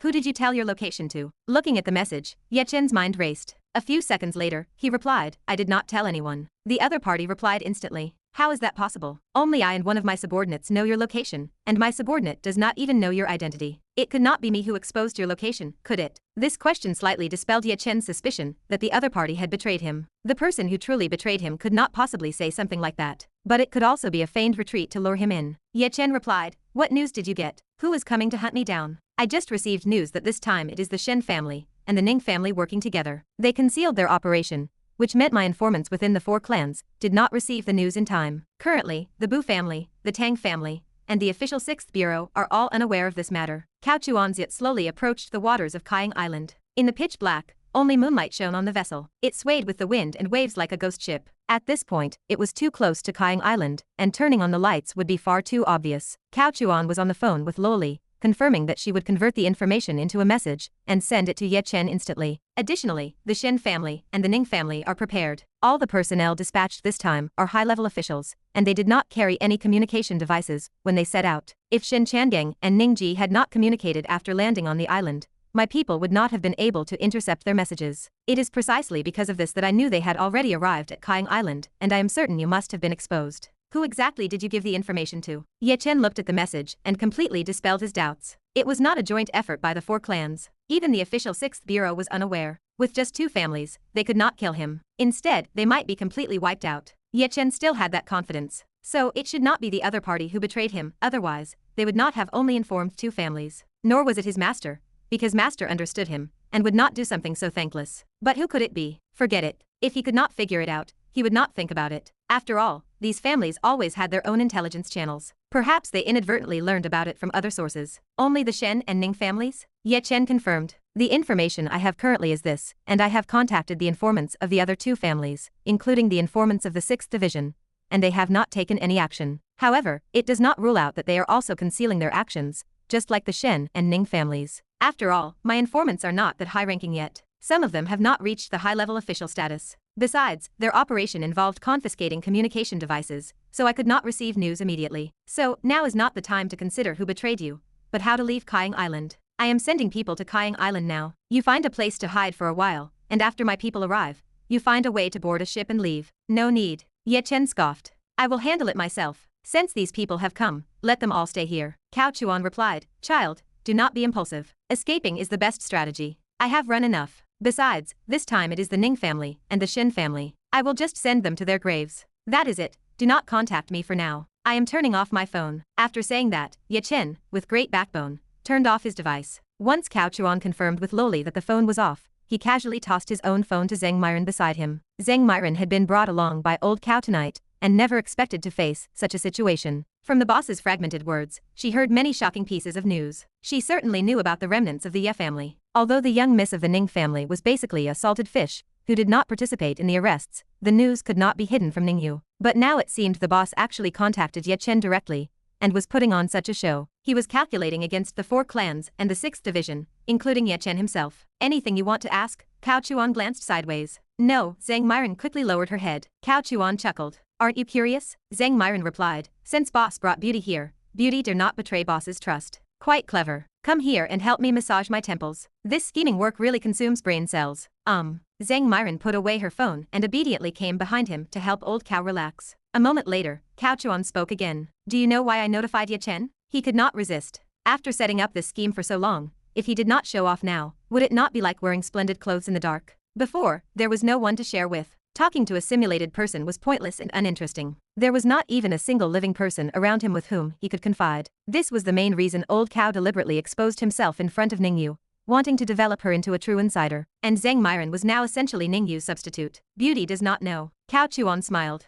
The Shen family and the Ning family have gathered 11 Dan-Jin experts tonight, as well as hundreds of core Qi realm masters, all of whom are the strongest among the strong. I have already told them Ye Chen's location in advance. Now, both families have landed and are preparing for battle. If I did not pass the message to Ye Chen at this moment, he might suffer a disadvantage and get injured on first contact. He has been chased for so long, his mentality is a bit timid. I am afraid that after he gets injured, he will not dare to fight back and will choose to flee, which would make my plan useless. Therefore, passing the message to Ye Chen at the critical moment, plus some traps he set up on Kaiying Island earlier, can barely make him evenly matched with the Shen and Ning families. It is estimated that the Bu family should also have set off. In half an hour, the Bu family will come to clean up the mess, acting as the mantis stalker. Cao Chuan smiled and asked, Beauty, don't you think this is very interesting? Zhang Myron's heart turned cold. She knew that tonight, many core experts from the 2 clans would likely die. And the reason for this outcome was simply because Cao Chuan informed Ye Chen in advance. No, this was actually just a catalyst. The real reason was that Cao Chuan had Ye Chen hide on Kaiying Island, and then,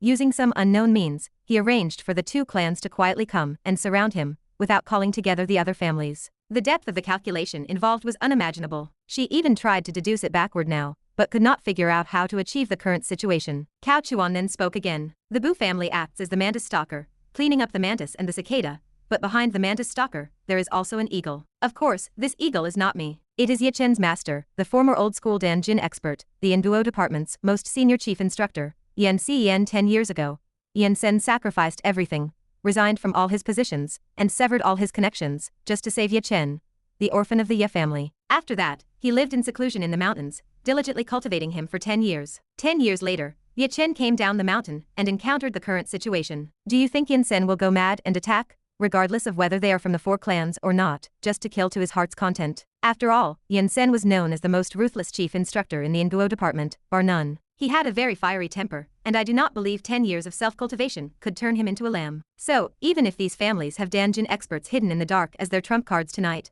one of them will probably die, right? Otherwise, my scheme, just to deal with a few Dan-Jin masters, would not be very interesting, would it? The pressure from Zhang Myron's fingers became erratic, and she was chilled to the bone. Oh, and behind the eagle, there should also be a hunting rifle, constantly aimed at this eagle. After the eagle catches the mantis stalker and completes its mission, the rifle can pull the trigger. Beauty, you are this hunting rifle, and I am the one holding the gun. After landing, Shen Changeng and Ning Ji communicated, confirmed each other's debarkation, then adjusted their intercom systems. After that, they turned off their mobile phones, only using walkie-talkies on Kaiying Island. This was also a result brought about by the famous detective agency. Although the agency never explicitly stated the source of their intelligence, everyone was not foolish, and could not help but be wary of them. Anything with a network, whether public or local, everyone now consciously or unconsciously avoided. Walkie-talkies became the most convenient communication tool at the moment. They only began adjusting them after landing on the island. Subsequently, the people from the 2 families advanced from 2 directions, heading straight for Ye Chen's secluded spot. Ye Chen was an expert in the wilderness. He had lived in deep mountains and old forests since childhood. As a practitioner of Chinese medicine, climbing mountains to gather herbs had always been a common occurrence. So, after landing on the island, although there were a few abandoned, dilapidated bungalows, Ye Chen chose to live in the wild. He built a temporary treehouse in the deep, leafy branches of a tree. This was Ye Chen's base, and around it, there were many traps. Piffed. This smell is poisonous. Retreat quickly. Quickly. His foot found no purchase, and a Qi realm master fell into a trap. A several meter deep pit would not kill an expert, but poisonous gas emerged from it, instantly incapacitating a companion who was preparing to rescue him. Chapter 181. Ye Chen is a divine doctor, so naturally, he can also be a poison doctor. And Boss Cow is a poison doctor, so naturally, he can also become a divine doctor. It all depends on the individual. A kitchen knife can butcher a pig, and it can also kill people. After Ye Chen arrived at Kaiying Island, he began to set up temporary shelters. At the same time, he used the surrounding herbs and some medicinal powders he carried with him to create many traps. At this moment, he was like a startled bird, trusting no one. Naturally, he did not trust Boss Cow,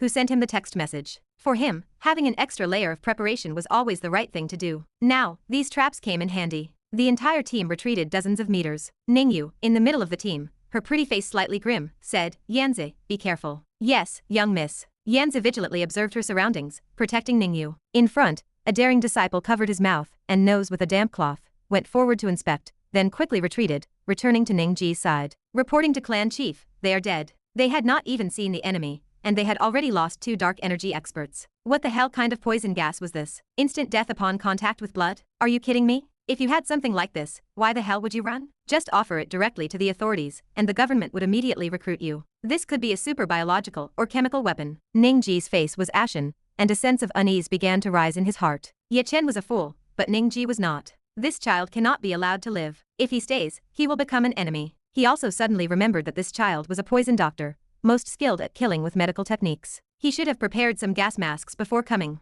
Who would have thought? Damn it. He overlooked it. Team disperse, watch out for traps. If you encounter suspicious personnel, shoot immediately. Yes, Ning Ji made a decisive decision. On the Shen family side, the mechanisms were also triggered. But it was not a pit trap. It was a shower of heavenly flowers. After all, digging pits was also very tiring, and Ye Chen did not have that much time, so he used balloons to make some poison gas bombs. The balloons were also sent to him by Boss Cow. He placed the balloons on some treetops, with fishing lines below. As long as someone stepped on a fishing line, it would pull the mechanism on the tree, and small wooden sticks would instantly pierce the surrounding balloons. Then, various medicinal dregs would fall like rain, and the emitted scent could cover a certain range. Moreover, the effects of the various poisons were somewhat different. A small portion caused instant death upon contact with blood or was fatal upon inhalation. Some were neurological agents, causing soft limbs and dissipated internal energy upon inhalation. This effect was like the legendary 10 fragrance softening powder. The Shen family side immediately had 1 dead and 6 injured, losing 7 combatants. They also needed to leave people here to guard,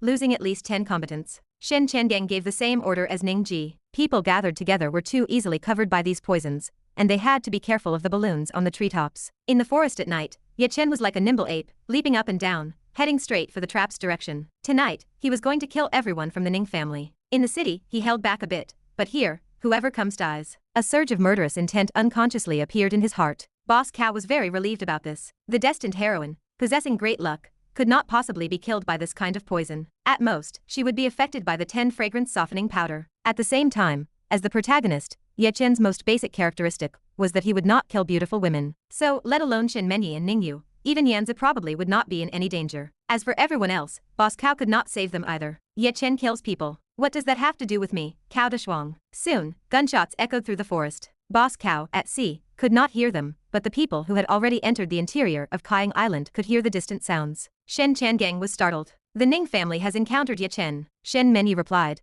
"I will take some people and go around from the side to support the Ning family." Good. Shen Changeng then instructed a few people to stay behind to care for the injured disciples. They had fallen into 2 traps at once. Fortunately, they were prepared for the second time, so only 1 person died, and no one was injured. But even so, the losses were not insignificant. After Shen Menyi left, Shen Changeng did not rush to continue his journey. He had his disciples spread out to destroy any potential traps in the vicinity. Then, he led Shen Karyui directly to Ye Chen's hiding spot. Thump, thump, thump. The gunshots became increasingly intense. Ye Chen occasionally appeared in the trees, using them as cover to randomly throw needles downwards, then throwing a needle, and moving to a different spot. The Ning family and Shen family were actually well prepared. Military technology like night vision devices were equipped, including bulletproof vests and some bulletproof helmets, all to guard against silver needles. The effect was indeed good. In this kind of fast-moving combat, Ye Chen would not engage in close-quarters assassination, but at a distance, everyone had some time to prepare for the silver needles, more or less. Even if they could not see at night,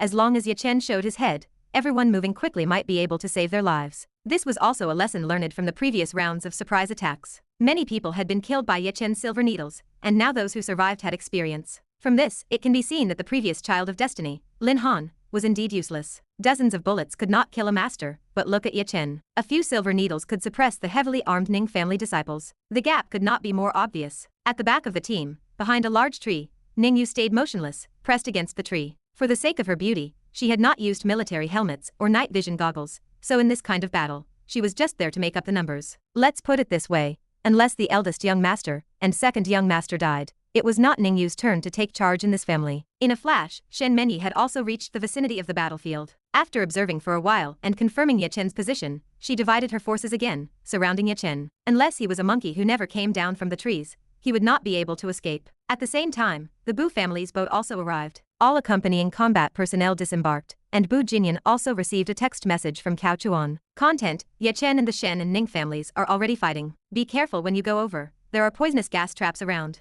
Thank you, husband, Bu Jinyan replied, then directly threw her phone to Bu Kinga. Bu Kinga glanced at it, his lips curling. Damn it, are you messing with me? But now was not the time to bicker with his daughter. He quickly arranged for personnel to enter the forest first to check the environment. The reason for telling Bu Jinyan was because Bu Jinyan's luck was currently all on Cao Chuan. If her aura clashed with Ye Chen's, she could easily fall into traps. It would not be good if she got injured. Boss Cao's target tonight was Shen Changeng, and he did not have time to treat their daughter, so she could not have anything happen to her. Following closely behind was Yin Si, and Yin Sen was driving a speedboat, which was twice as fast as a yacht, so Yin Sen and Bu Kinga were almost back to back. Yin Sen was shocked when he received the text message. He did not have time to notify anyone, nor would he expose this news to the authorities. Relying on his own abilities, and being bold due to his skill, he got a speedboat and came. And Boss Cao also made his appearance. He slowly approached the dilapidated pier by the sea in his yacht. The pier was already abandoned, but the nearby draft was relatively deep, allowing large ships to berth. Afterwards, they would be secured with anchors and ropes to prevent the yacht from drifting away. Kaiying Island is destined to be lively tonight. As they approached the shore,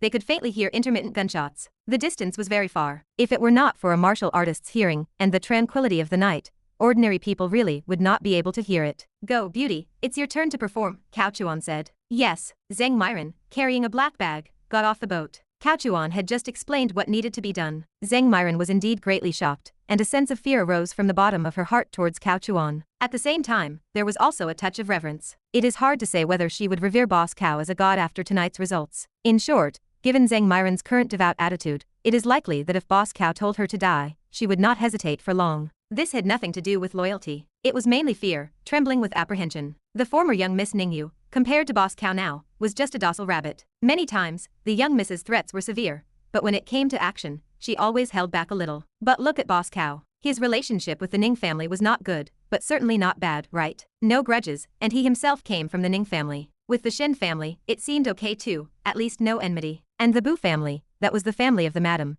and the madam was still on the island. Yet, when Boss Cao took action, he left no room for error. Was he not afraid of accidental injury? Zheng Myron did not even dare to think about such things. What was the young miss compared to him? If she had known, she would not have come. She used to think Boss Cao was a good person, at least not a pervert. Now it seems, a pervert is truly not as ruthless as Boss Cao. This time, Zheng Myron was truly frightened. He could even disregard the madam directly, let alone a subordinate like herself. And the depth of his schemes, the ruthlessness of his calculations, Zheng Myron did not even dare to resist. The more she thought about it, the more afraid she became. Boss Cao had been too good to her these past few days. Who knew what calculations were behind it? If she had even a hint of rebellious thought, perhaps death would be a release. Zheng Myron imagined many things herself. The more she thought, the more afraid she became. After walking a few steps with the black bag, her back was already soaked, and cold sweat uncontrollably drenched her entire body. Unfortunately, Zheng Myron could never imagine that Boss Cao, who seemed ruthless and calculating, actually calculated everything very well. How could a woman with great luck easily get into trouble? She was overthinking it. It was precisely because Boss Cao had luck that he understood the magic of this thing too well. But Boss Cao could not explain anything to Zheng Myron. The more afraid his subordinates were, the better. A subordinate trembling with apprehension, for him as a boss, was all good, no harm. Zheng Myron proceeded according to the plan, and at the same time,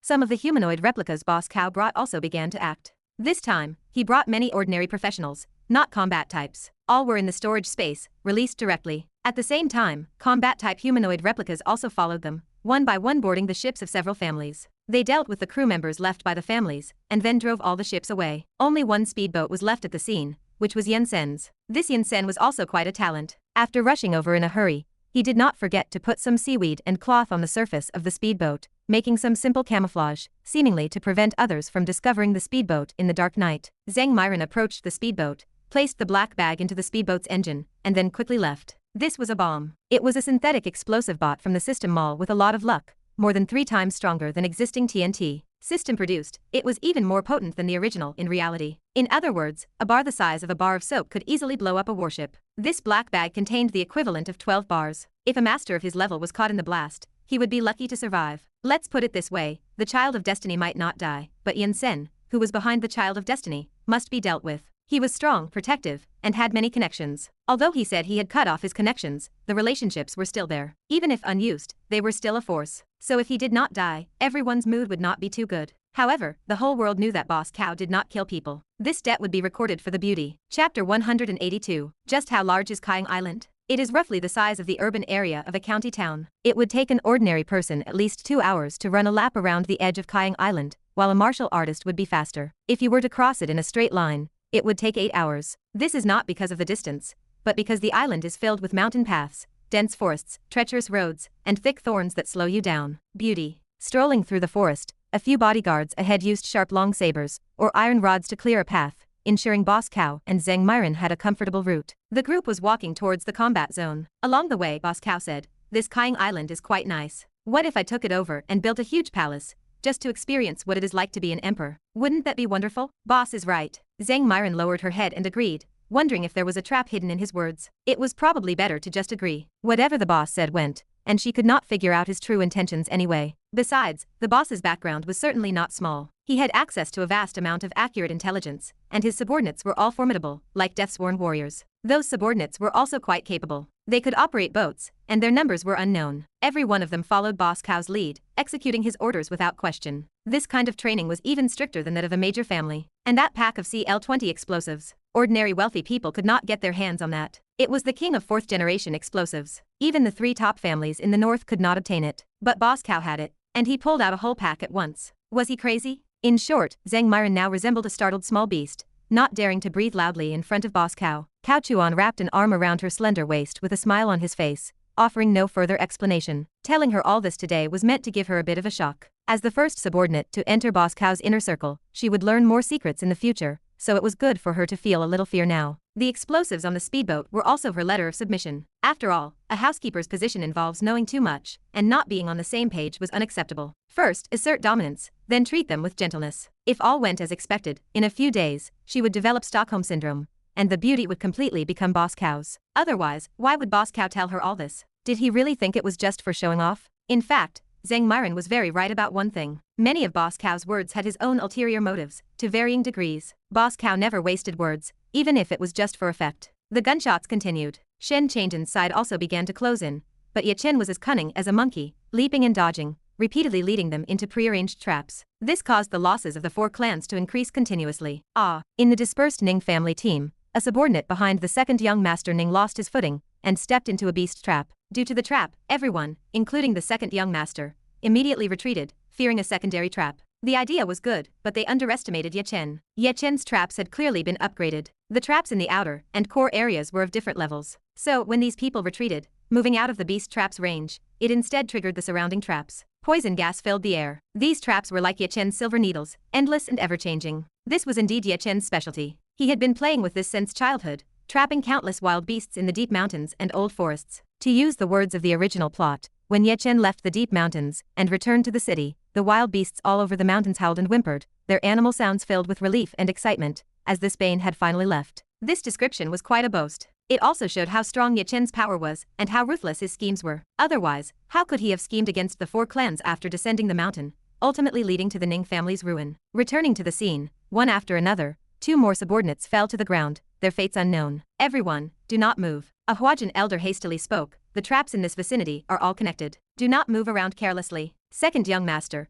I will first escort you out of this area, and then come back to deal with the traps." Damn it, this Ye Chen deserves to be cut into 1,000 pieces. Second young master Ning cursed, then obediently followed the Huajin elder, first leaving the area. The Huajin elder carried the young man like a chick, his internal skill circulating, as he flew over eaves and walked on walls, quickly leaving the area after a few leaps. He only stopped several hundred meters away. The Huajin elder did not pause, returning again to retrieve 3 engine masters to protect the second young master. "Second young master, please rest for a moment. I will go and clear all those traps." "All right, elder, be careful." "Do not worry, young master, these traps are child's play." The Huajin elder laughed heartily, then turned to clear the traps. He had to clear them. Who knew how wide the coverage of these traps was? Just now, Ye Chen had broken through the encirclement of the Shen family and Ning family and entered this area. Clearly, there were many complex traps here. Without clearing these traps, there would not be enough lives to fill them. If they did not strike while the iron was hot and kill Ye Chen, tonight's losses would be in vain. Fortunately, Ye Chen seemed to have been shot. He had been shot just now, otherwise, he would not have fled.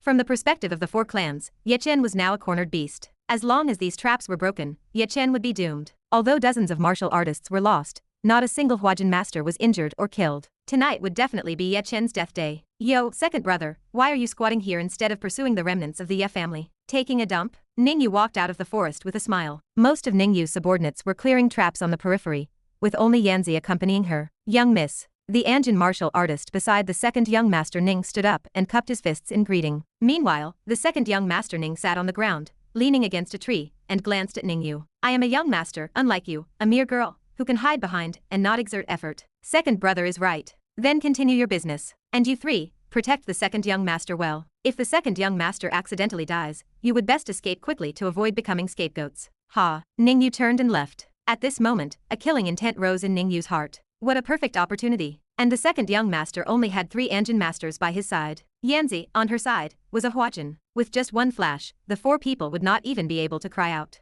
If this were the eldest young master, Ning Yu might have directly made her move. But it was the second young master. Without knowing if the eldest young master would die, the second young master was still useful alive. The second young master Ning did not know that he had just walked through the gates of hell. His life and death were now in Ning Yu's hands. Family affection? It did not exist. Ning Yu only considered pros and cons. Especially after meeting Boss Cow, she had learned a lot. Swish, swish. Suddenly, several gusts of wind came. Young master, be careful. Suddenly, an alarmed cry came from behind. Ning Yu turned back in shock. She saw several dark figures flying down from the trees, their military daggers aimed directly at the second young master and the other 3. In an instant, before the second young master Ning could even react, the 3 Anjin subordinates had their necks pierced. Only the second young master remained. You, who are you people? Ye family people. The leader of the dark figures, with a dark face, said in a deep voice, then struck with his blade, directly severing the second young master Ning's head. The blood pressure sprayed 10 meters high. Yanzi stood in front of Ning Yu, staring at the 5 people. These people were very strong. They should be Anjin, or even close to the Huajin stage. At least their agility was very high,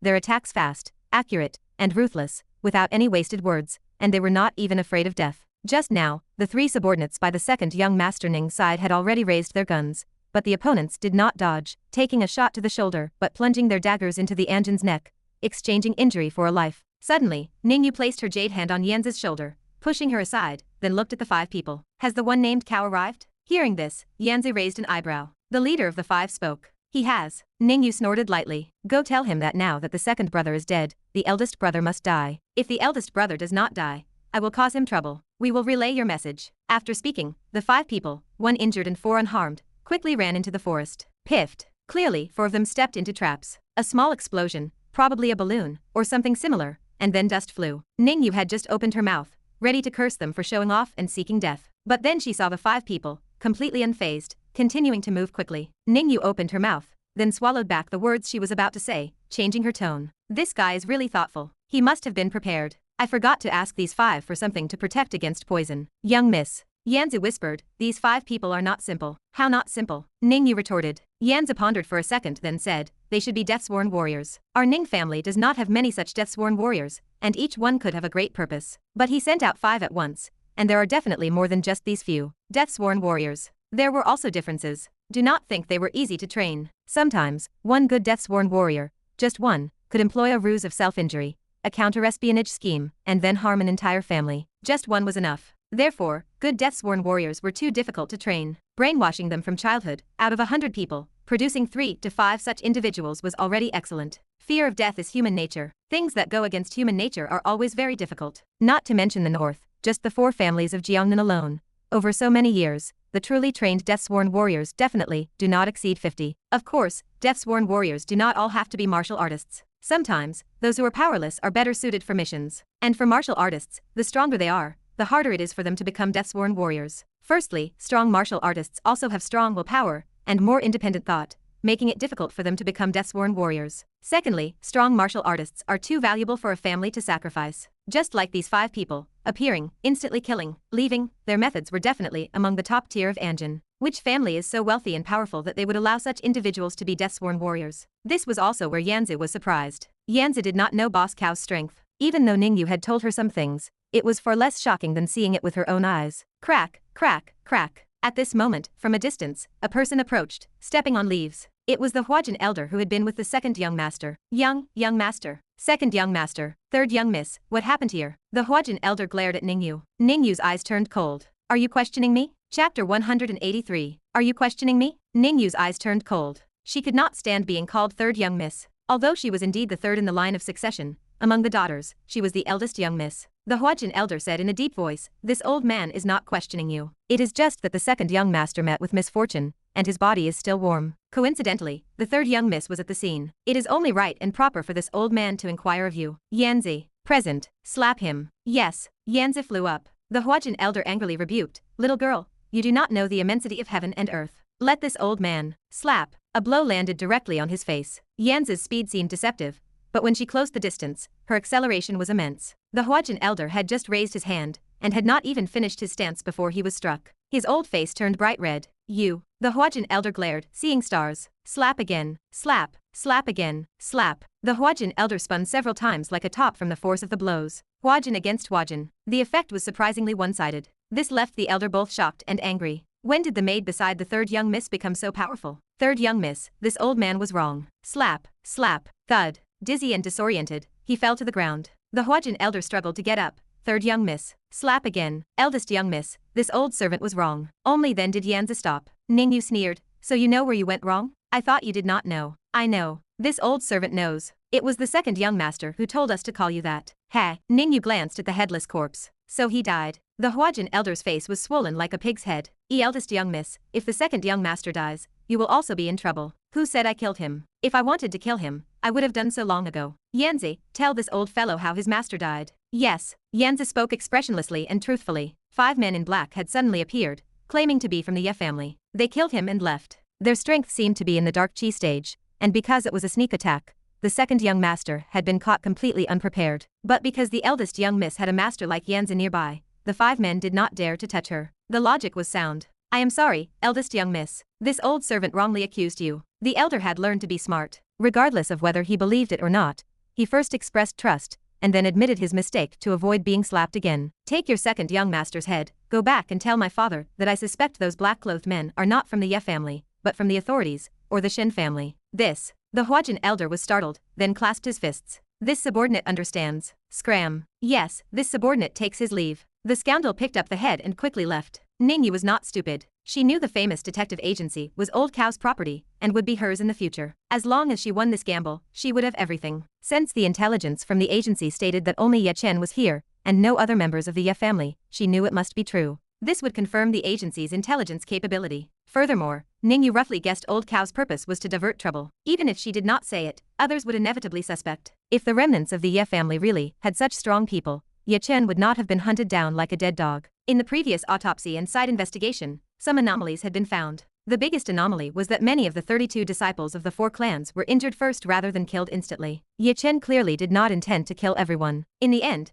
he only killed the elder of the Ning family. This was problematic. If Ye Chen wanted to kill, there was no need to show mercy at first. In short, the one who killed the second young master this time was definitely not from the Ye family, but merely borrowed their identity. It could have been the authorities, the Shen family, or perhaps the eldest young master. Ning Yu sneered inwardly. The more she re-examined things recently, the more she realized how sinister Old Cow was. Cao Chuan acted like a playboy every day, living like a gigolo, yet who could imagine the complex operations he was managing behind the scenes? Ning Yu felt she had grown a lot recently. In the past, if the supporter behind this second young master had been so arrogant, she would have had Yanzi kill him. But now she would rather not. He was more useful alive. Perhaps he could even be controlled to kill the eldest young master, which would be logical and well-reasoned. If the second young master's people killed the eldest young master, what did it have to do with the eldest young miss? Then, she could send him to his death overseas. Ning Yu felt enlightened. She had to admit that Cao Chuan, that old schemer, was indeed sinister enough. The second young master was beheaded, and his severed head deeply stimulated Ning Ji. Ye Chen had already caused him to lose 2 biological sons,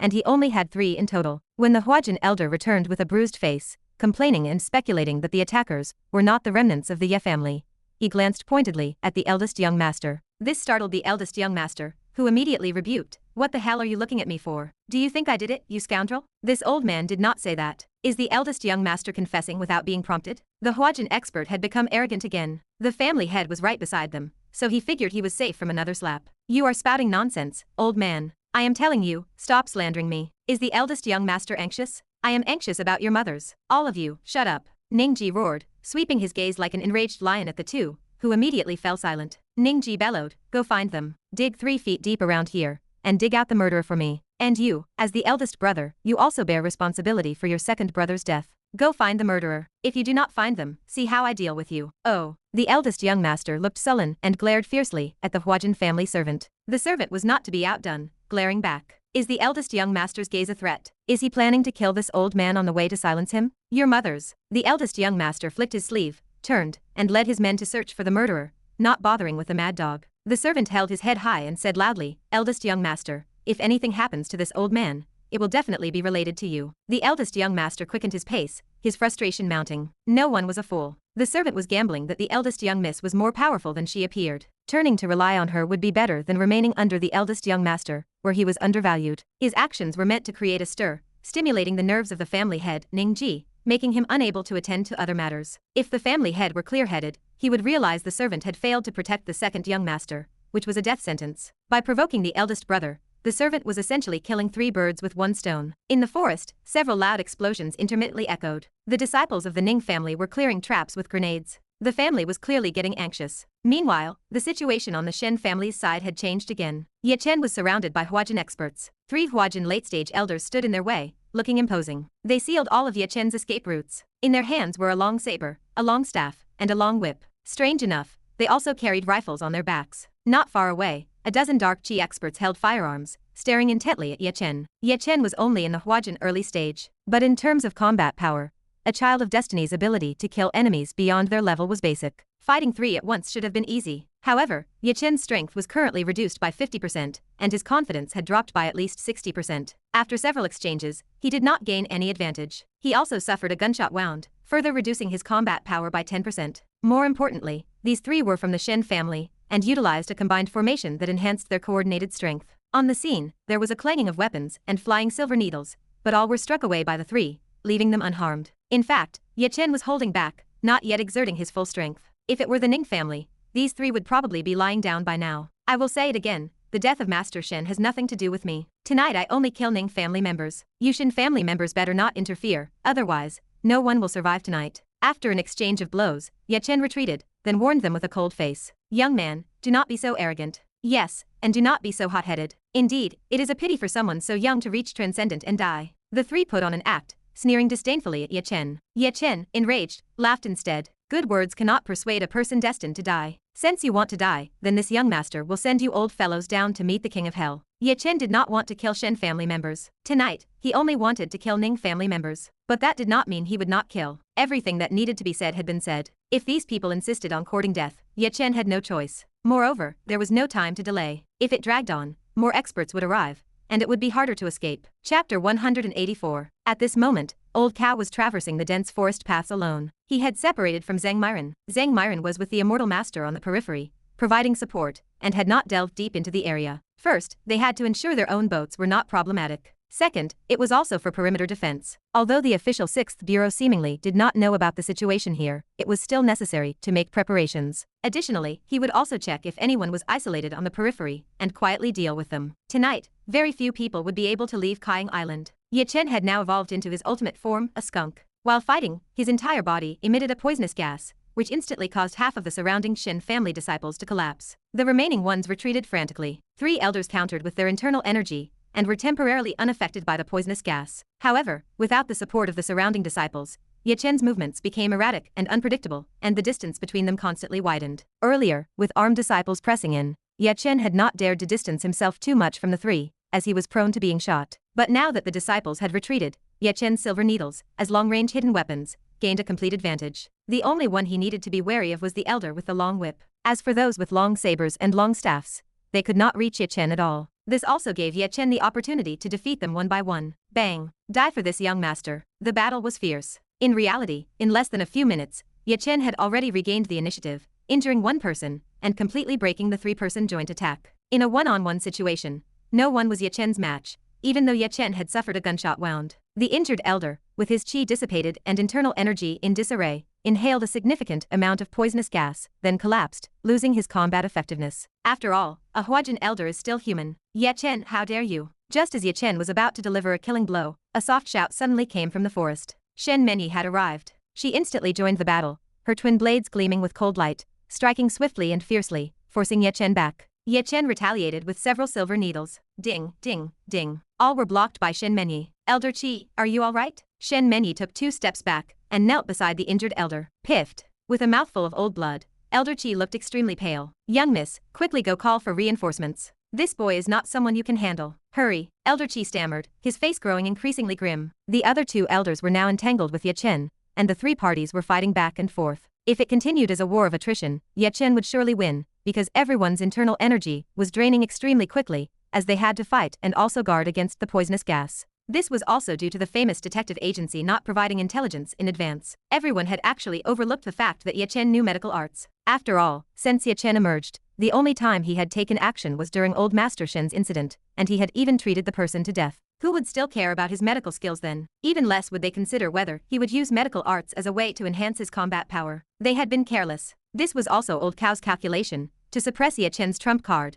and prevent him from using it, which might produce some unexpected results. And now, were the unexpected results not appearing? With so many people, if it were truly a one-on-one fight, even if Ye Chen was a child of destiny, he would not fare well. But now, just a few traps had ensnared many people. No, if I leave, what will happen to you? Young Miss Piffed. Elder Qi, you should go out and recuperate first. Our people and the Ning family's people will arrive soon, just hold on a little longer. Shen Menyi made a decision, then sent the old man out, entrusting him to the dark energy disciples. Afterward, Shen Menyi returned to the battle, making it a 3-on-1 situation again. Unfortunately, this time there was no combined attack technique, and the 3 people's coordination was not as perfect. After several rounds, everyone, including Shen Menyi, had suffered some injuries. Ye Chen had too many tricks, especially his hidden weapons and poisonous gas, which were impossible to guard against. When the 3 of them attacked him, they also had to defend against his silver needles and his poison. The most terrifying thing was that Ye Chen's strength was also very high. Even in a pure martial arts contest, they would not gain an advantage. In an instant, Ye Chen seized an opportunity, following a silver needle with a palm strike, sending another Huajin elder flying. The long staff dropped.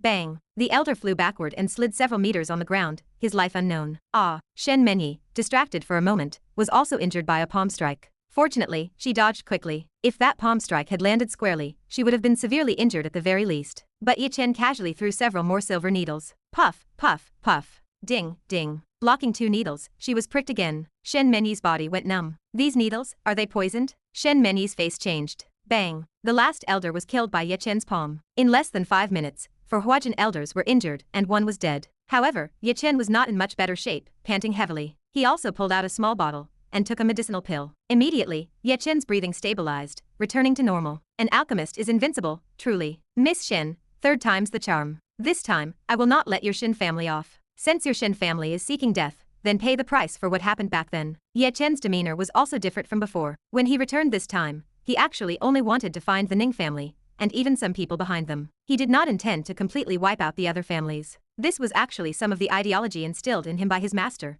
Yan Cen. Every family has some good and bad deeds, including the Ye family. So, punishing the leaders was enough. Others would receive minor punishments as a warning. That was roughly his mindset. But at this moment, the situation was beyond reconciliation. The Shen family believed he had killed old Master Shen, so let them think he did. Ye Chen was too lazy to explain. Ye Chen, stop. Shen Menyi sat on the ground, unable to move, feeling weak all over, having been poisoned with a softening agent. She could only watch helplessly as Ye Chen went to kill the elder with the long staff. Losing a Huajin elder, your Shen family must be heartbroken, right? Hey, stop. Crack. Before he finished speaking, Ye Chen directly twisted his neck, leaving only Shen Menyi at the scene. A child of destiny not killing beautiful women is standard procedure, but the excuse given was also irrefutable. Leaving Shen Menyi alive was because there were still Shen family disciples with guns on the periphery. To ensure his safe departure, taking Shen Menyi as a hostage was the best option. See, this excuse is irrefutable, is it not? After taking Shen Menyi away, according to the usual trope, the child of destiny would definitely help her treat her injuries, and the excuse given would be the same. He needed a hostage and could not let her die easily. Finally, after some treatment, during the escape,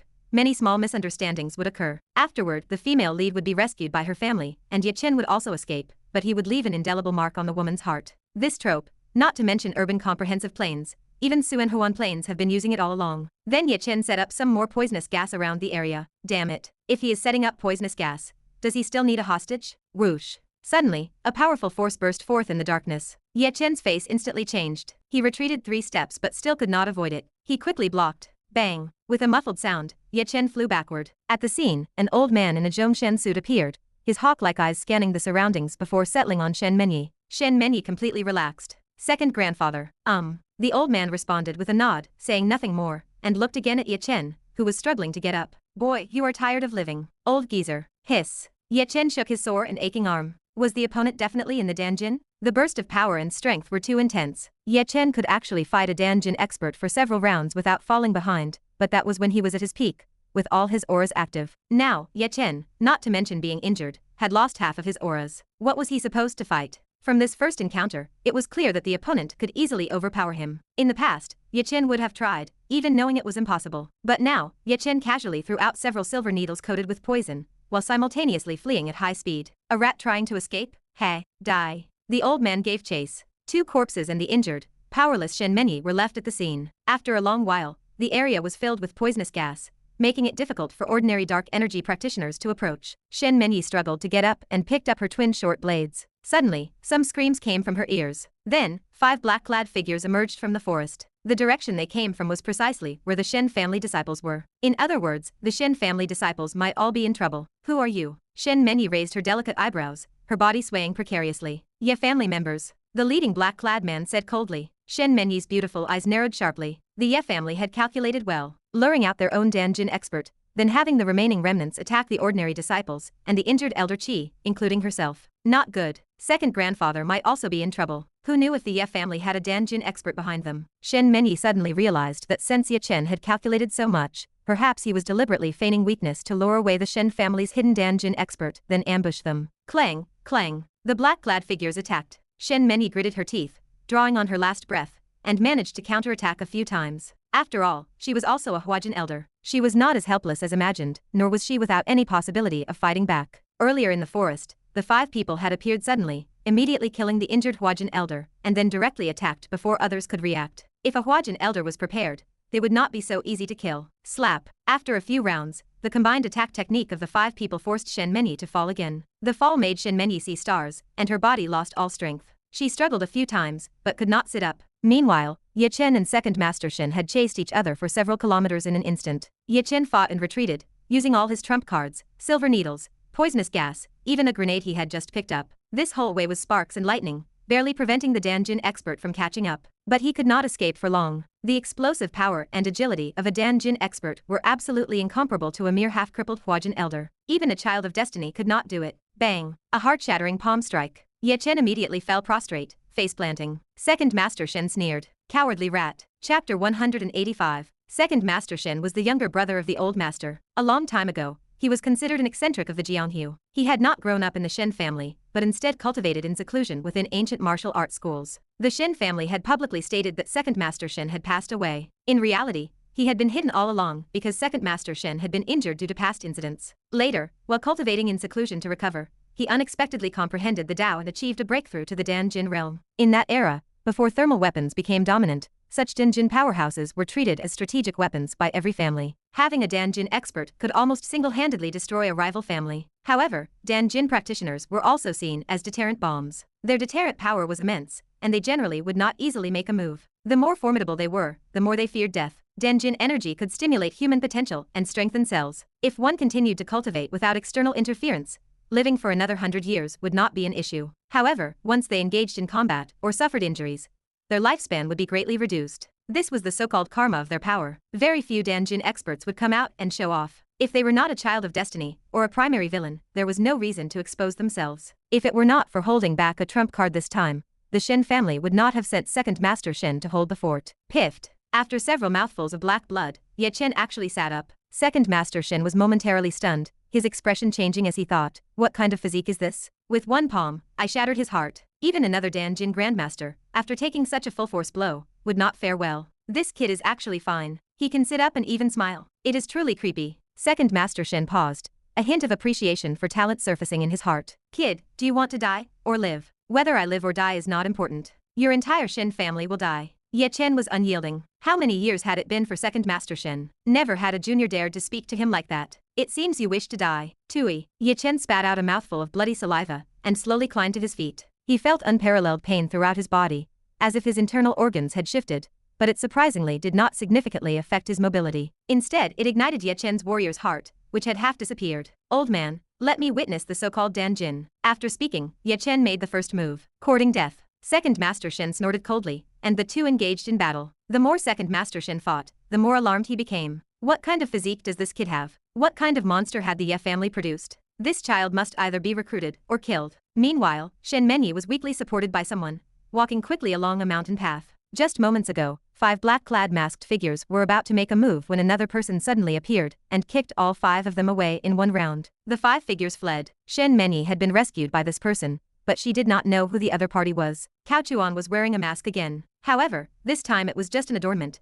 and he did not intend to conceal anything. He estimated that Shen Menyi would soon know his identity. Wearing the mask was merely to add a little curiosity for Shen Menyi, and to make it more convenient to activate her physique later. Who are you? You do not even have the strength to speak, so say less. Cao Chuan did not even change his voice. Shen Menyi felt the voice was somewhat familiar, but she could not recall it. She even felt that the person wearing the mask was familiar, but due to her injuries and insufficient blood supply to the brain, she could not remember. Thank you. Shen Menyi's temper had been worn down over the past few days. She could now say thank you. In any case, this person had saved her. You are welcome. Where are we going now? I am taking you to the dock to get you off Kaiying Island. It is too dangerous here. No, I cannot. Wait a moment. You first, let go of me, I want to go. Slap. She had not finished speaking. She only felt a sting on her raised buttock. Shen Menyi's body suddenly went numb, more so than being pricked by a silver needle, and she felt her brain momentarily lacking oxygen. He actually hit my butt. How dare he? Shen Menyi subconsciously raised her hand, wanting to strike the man with a short sword, but her hand fell limply. She truly had no strength left.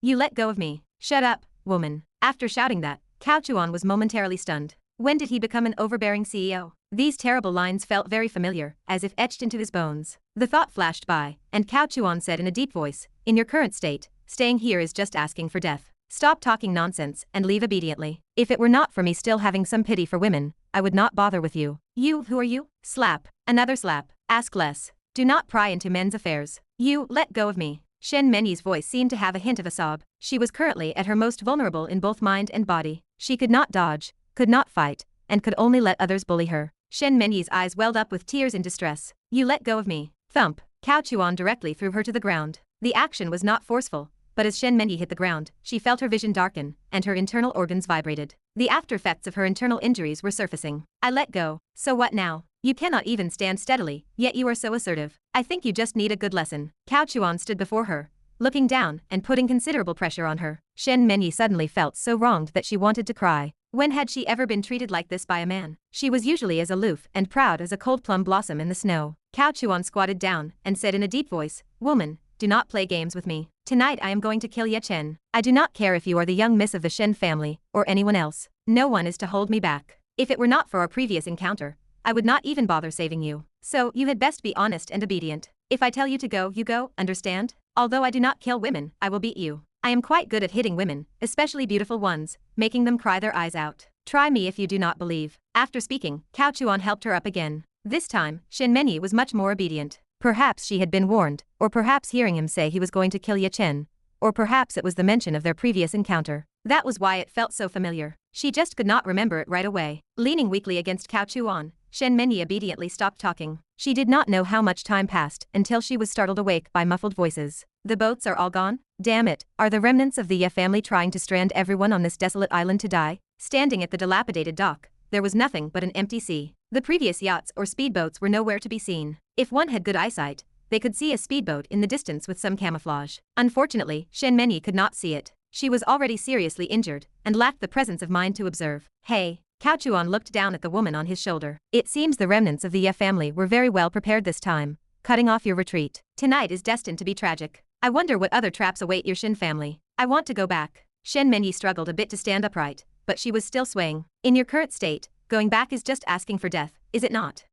Shen Menyi was momentarily speechless. All communication devices had been confiscated. She could not even contact Shen Changeng. Help me. Finally, Shen Menyi thought of the person beside her. I do not have time to care about the life or death of your Shen family. I have my own matters. Please, I beg you. Shen Menyi's tone softened. Perhaps after a short rest, Shen Menyi's condition was slightly better. Danjin powerhouses possessed considerable self-healing abilities. Shen Menyi grabbed Cao Chuan's arm. Just help me send a message. After we leave Kaiying Island, I will owe you a favor. Heh. Cao Chuan chuckled. Is your Shen family's favor worth a lot? Then I will do something for you, anything at all. I will consider it. Cao Chuan curled his lips in disdain. The mask did not cover his mouth, so she could clearly see his attitude. He did not give her another chance to plead. Let us go. First, find a safe place for you to heal. Cao Chuan supported her again and left the dock. There were many abandoned buildings here. Although dilapidated, they could temporarily provide shelter from the wind and rain. Shen Menyi leaned against Cao Chuan, smelling his somewhat unfamiliar scent, and was a little curious. Who are you? I feel very familiar. Slap. He found an opportunity to slap her. She responded to that. Ah, Shen Menyi exclaimed, her feelings of shame and anger resurfacing.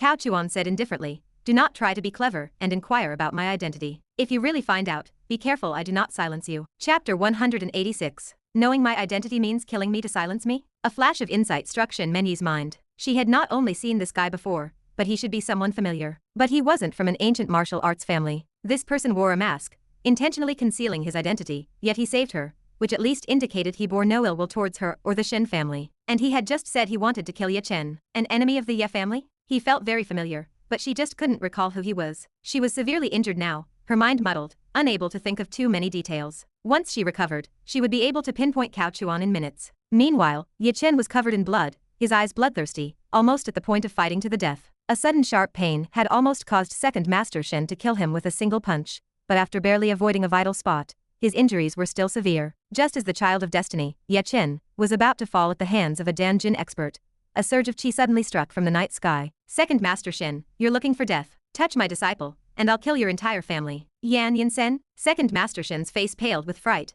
almost peeing himself. He didn't even look at the newcomer, directly teleporting dozens of meters away, his face still filled with shock. Damn it. How did this evil star appear? Didn't he die? One must know, when Yan Sen left back then, it was actually a compromise with certain people, just to preserve a bloodline of the Ye family. Afterward, everyone thought Yan Sen had died. Master. Ye Chen collapsed into Yan Sen's arms. Yan Sen quickly transferred qi to him, then used silver needles on his acupoints to stabilize his injuries. Instructor Yan, long time no see. Second Master Shen saluted from afar. Yan Sen looked up. Indeed, Second Master Shen, you've been regressing more and more. You've actually started attacking juniors, haven't you? Then don't blame me for breaking the rules. I'll kill anyone from your Shen family, whether they're at the Huajin or in Jin stage. I'll kill them as soon as I see them later. Second Master Shen retorted angrily. Yan, you mustn't distort the facts. This disciple of yours first killed my brother, then my clansman. It's only right for me to kill him now. Don't talk about the rules of the Danjin. Yan Sen said coldly. Then regarding the Ye family's matter back then, your Shen family was the first to act, right?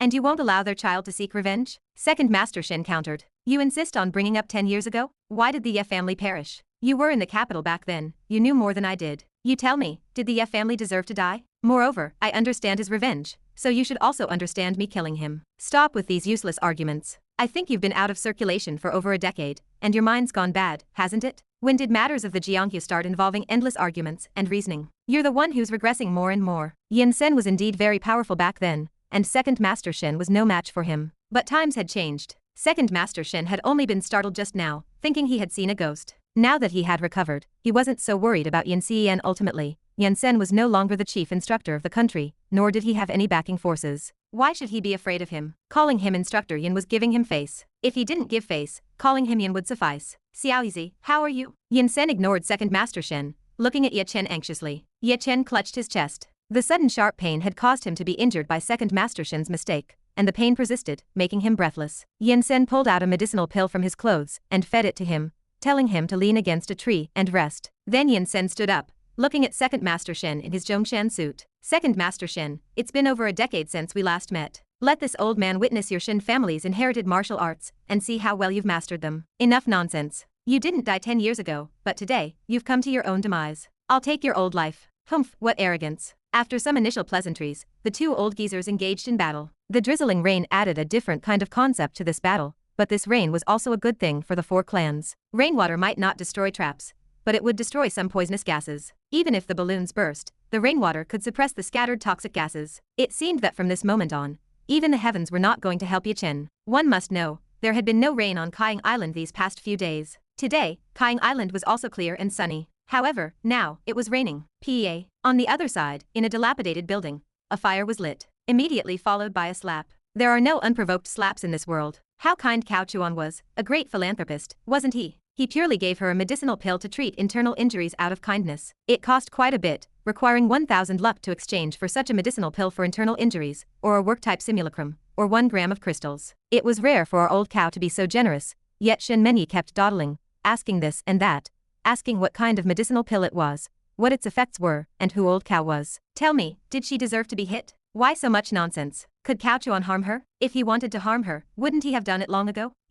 Shen Menyi was utterly humiliated and indignant, clutching her buttocks, glaring furiously at Cao Chuan, her beautiful eyes misty with tears, her heart filled with both resentment and anger. Her genes felt a mix of annoyance and pleasure. Her M attribute was being gradually activated. But there was a big prerequisite. You had to be stronger than her. This strength was multifaceted. First, power. Second, influence. Third, intelligence. In short, you had to completely crush her on a comprehensive level. Otherwise, let alone activating her genes, you wouldn't even be able to touch her. And at this moment, Cao Chuan possessed several points. First, the grace of saving her life, and second, his formidable strength. That kick just now, connecting, transforming, and striking, seemed not to have even touched the 5 black-clad men, yet the 5 black-clad men flew backward. This skill, if it were uploaded online over a decade later, old Cow would probably become an internet celebrity and be laughed to death. Moreover, Cao Chuan was hidden on Kaiyang Island, like a hunter lurking in the shadows. If he didn't reveal himself, the 4 clans wouldn't even know he existed. This was enough to explain many issues.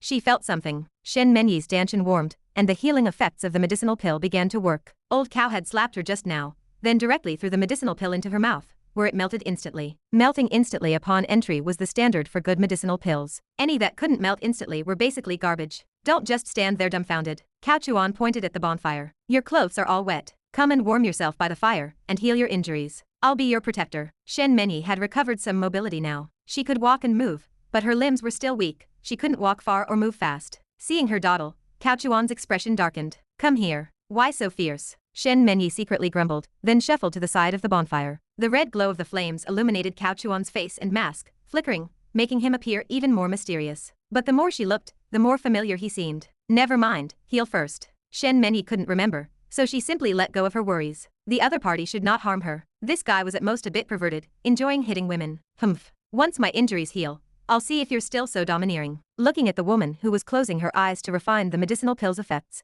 Cao Chuan brazenly scrutinized her. Her tight outfit made her figure curvaceous, with prominent breasts, buttocks, and a slender waist. The only slightly unfavorable part was that it wasn't very revealing. Despite being soaked with a lot of rainwater, it only made the clothes tighter, yet there was no transparency at all. These clothes were clearly not very good. Boring. Not interesting at all. Cao Chuan shook his head, too lazy to look any further. He went out for a stroll, found a chicken from somewhere, and came back to roast it. After this rescue, Ye Chen's luck began to drain, and old Cow's luck began to grow. Honestly, people are different. Take these 4 female leads, their personalities differ, and their feedback on luck also differs. For Tang Xiaoxiao, no matter how much ambiguity there was, or how many times their skin touched, with Zhong Qingye in between, Tang Xiaoxiao would never fully commit. She was a girl who liked to overthink. Therefore, he had to do it with her. After doing it, the 20% of luck belonging to her would fully feed back to old Cow. The same went for Ning Yu. Without doing it with Ning Yu, she could betray him at any time. After all, she was a female villain. What morality did she have to speak of? Not everyone was as trustworthy as our old Cow. She might even renege on a bet,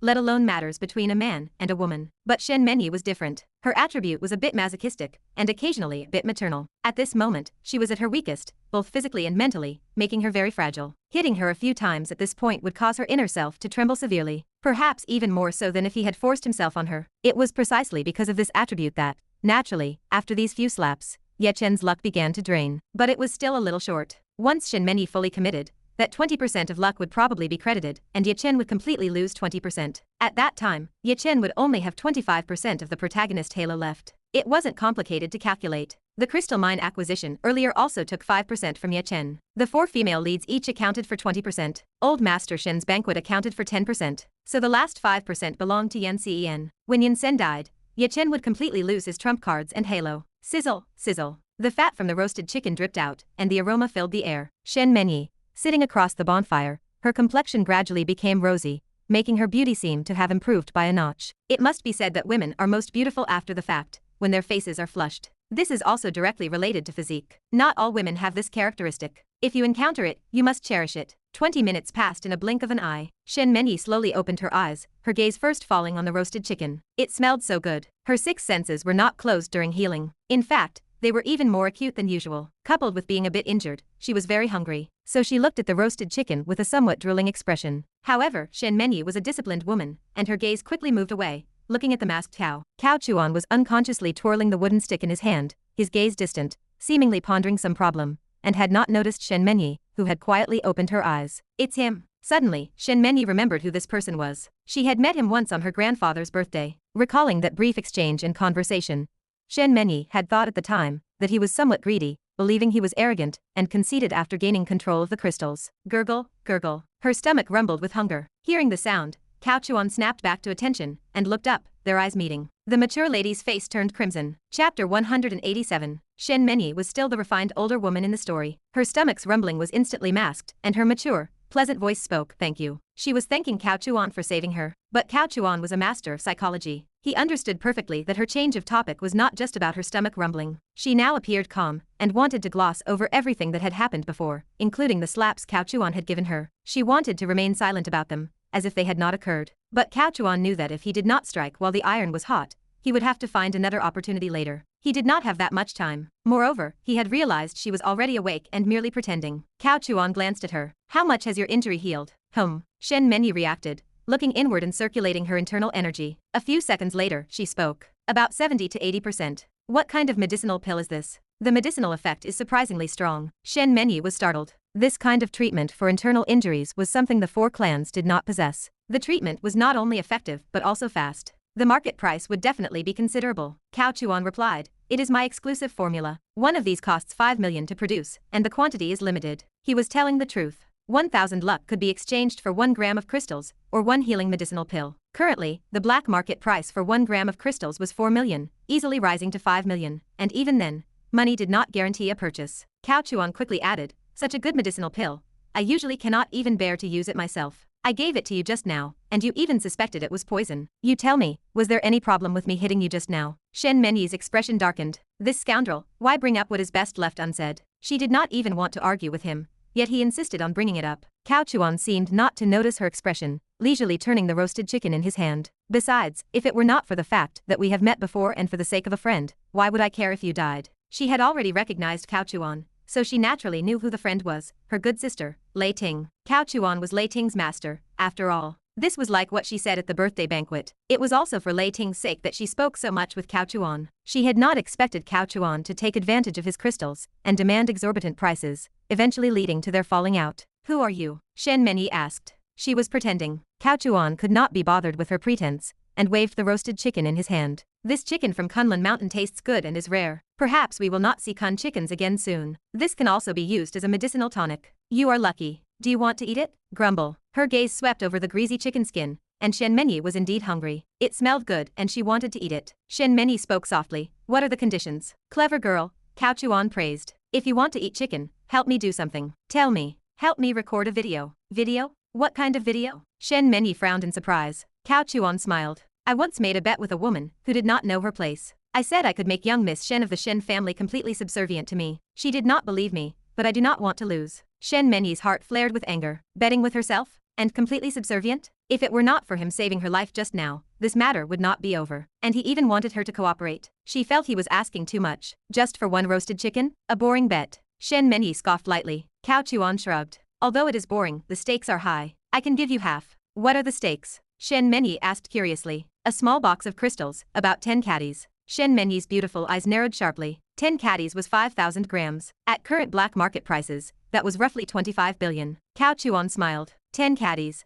I will give you half, which is 5 caddies, or 2,500 grams. According to the current market value, I am letting you earn 12.5 billion for free. It was a huge amount. Shen Menyi was not stupid. As far as I know, no one can produce 10 caddies of crystals right now, can they? That is because your 4 great families are incapable. The people I know naturally will not lack crystals. Never mind this bet, I myself can easily produce 10 caddies. Cao Chuan shook the roasted chicken. If you agree, I can pay a deposit of 1 caddy first. We will film after you have inspected the goods. Shen Menyi was moved. If Cao Chuan was telling the truth, he had definitely gained control of a crystal mine. It made sense. If he did not have a crystal mine as leverage, it would have been impossible for him to be the first to reveal such a thing. Shen Menyi suddenly realized why he wore a mask when he acted. He was afraid of his identity being known. What does completely subservient mean? Shen Menyi gritted her teeth, forcing out the sentence. This question made her feel ashamed and annoyed. It means exactly what it says. Willingly obeying my commands, Cao Chuan nodded. Specifically? Shen Mengyi pressed. Do not worry, I am not a pervert.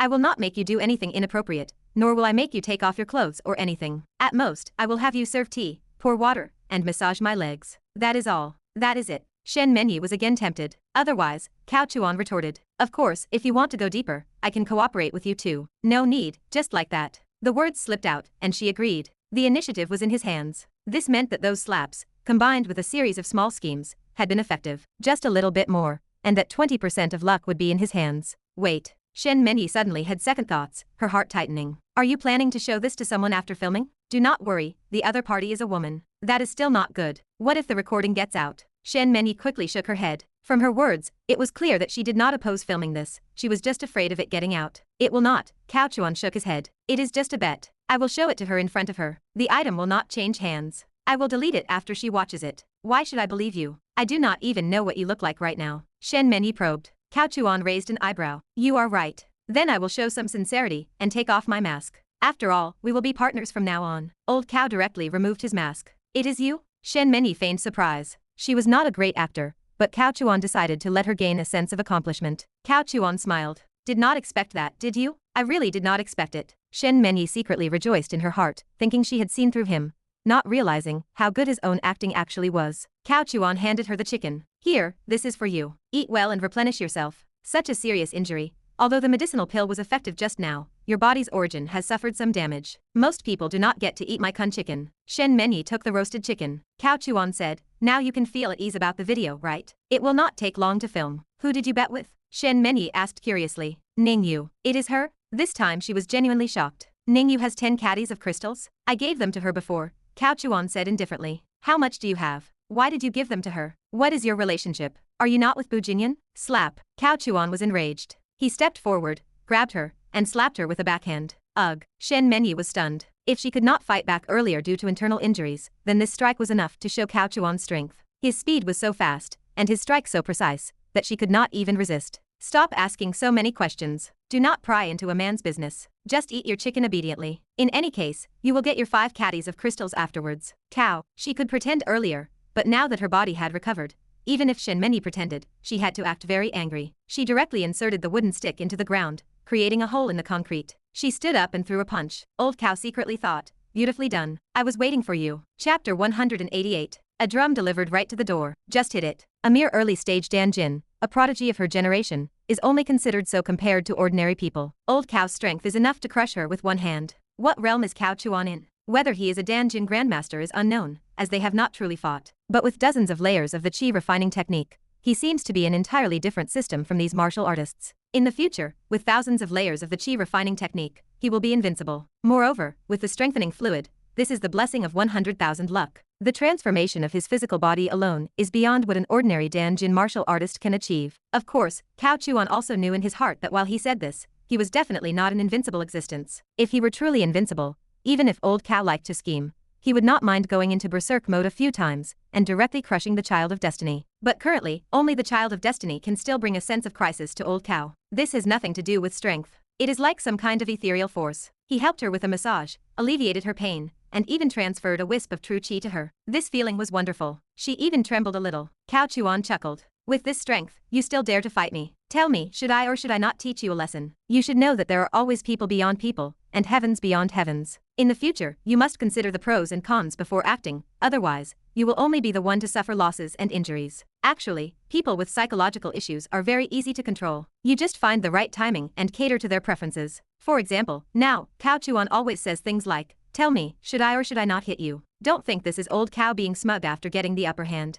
It is not. Rather, it is aimed at personalities with masochistic tendencies. Such people usually have a latent trait called victim rationalization. Simply put, they tend to feel that if others bully them, it is reasonable. They must have done something to cause this outcome, otherwise, why would others not bully someone else? Thus, they look for reasons within themselves. But you have to give her this rationalized explanation for why she was hit. You must provide the step down. Of course, Shen Mengyi's specific trait has not fully manifested yet, which is why old Cao keeps using this kind of rhetoric to stimulate it. In fact, everyone is different. Even with the same masochistic tendencies, there are huge differences in the details, which are closely related to their growth, living environment, and family atmosphere. Therefore, old Cao could not just beat her up right away. He had to make contact little by little, understand her little by little, and test her little by little to finally confirm the composition of her attributes. All right, stop crying. After a while, Old Cow, having had his fill, finally let her down. He gently wiped the tears from her face, but then his expression darkened. I told you to stop crying. What are you looking at me for? Do I have food on my face? Hurry up and eat the roasted chicken to recover your stamina. Shen Mengyi was not truly crying. She was not that fragile. Her expression was just very distressed, even somewhat pained, but the feeling revealed in her eyes was not just pain. This indicated that her body was undergoing some intense chemical reactions. She had been developed. Boss. At this moment, a voice came from outside the door. It was one of Old Cow's ostensible bodyguards. Most people knew about them, so there was no need to hide it. Come in. Shen Mengyi quickly returned to her seat and picked up the roasted chicken. The bodyguard entered, eyes straight ahead, not even glancing at Shen Mengyi. He bowed. Boss, something has happened to the Shen family. At this point, the bodyguard finally looked at Shen Mengyi. Cao Chuan got up and patted his pants. Let's talk outside. Wait. Shen Mengyi started to speak, but Cao Chuan turned back and glared. Eat your food. Shen Mengyi obediently settled down again. At the same time, she found an excuse for herself. She could not defeat Cao Chuan. However, she suddenly realized, why was Cao Chuan so strong? Her injuries had recovered 7 or 8 tenths. Though not at her peak, she was almost there, and no ordinary person could withstand her. But recalling the scene just now,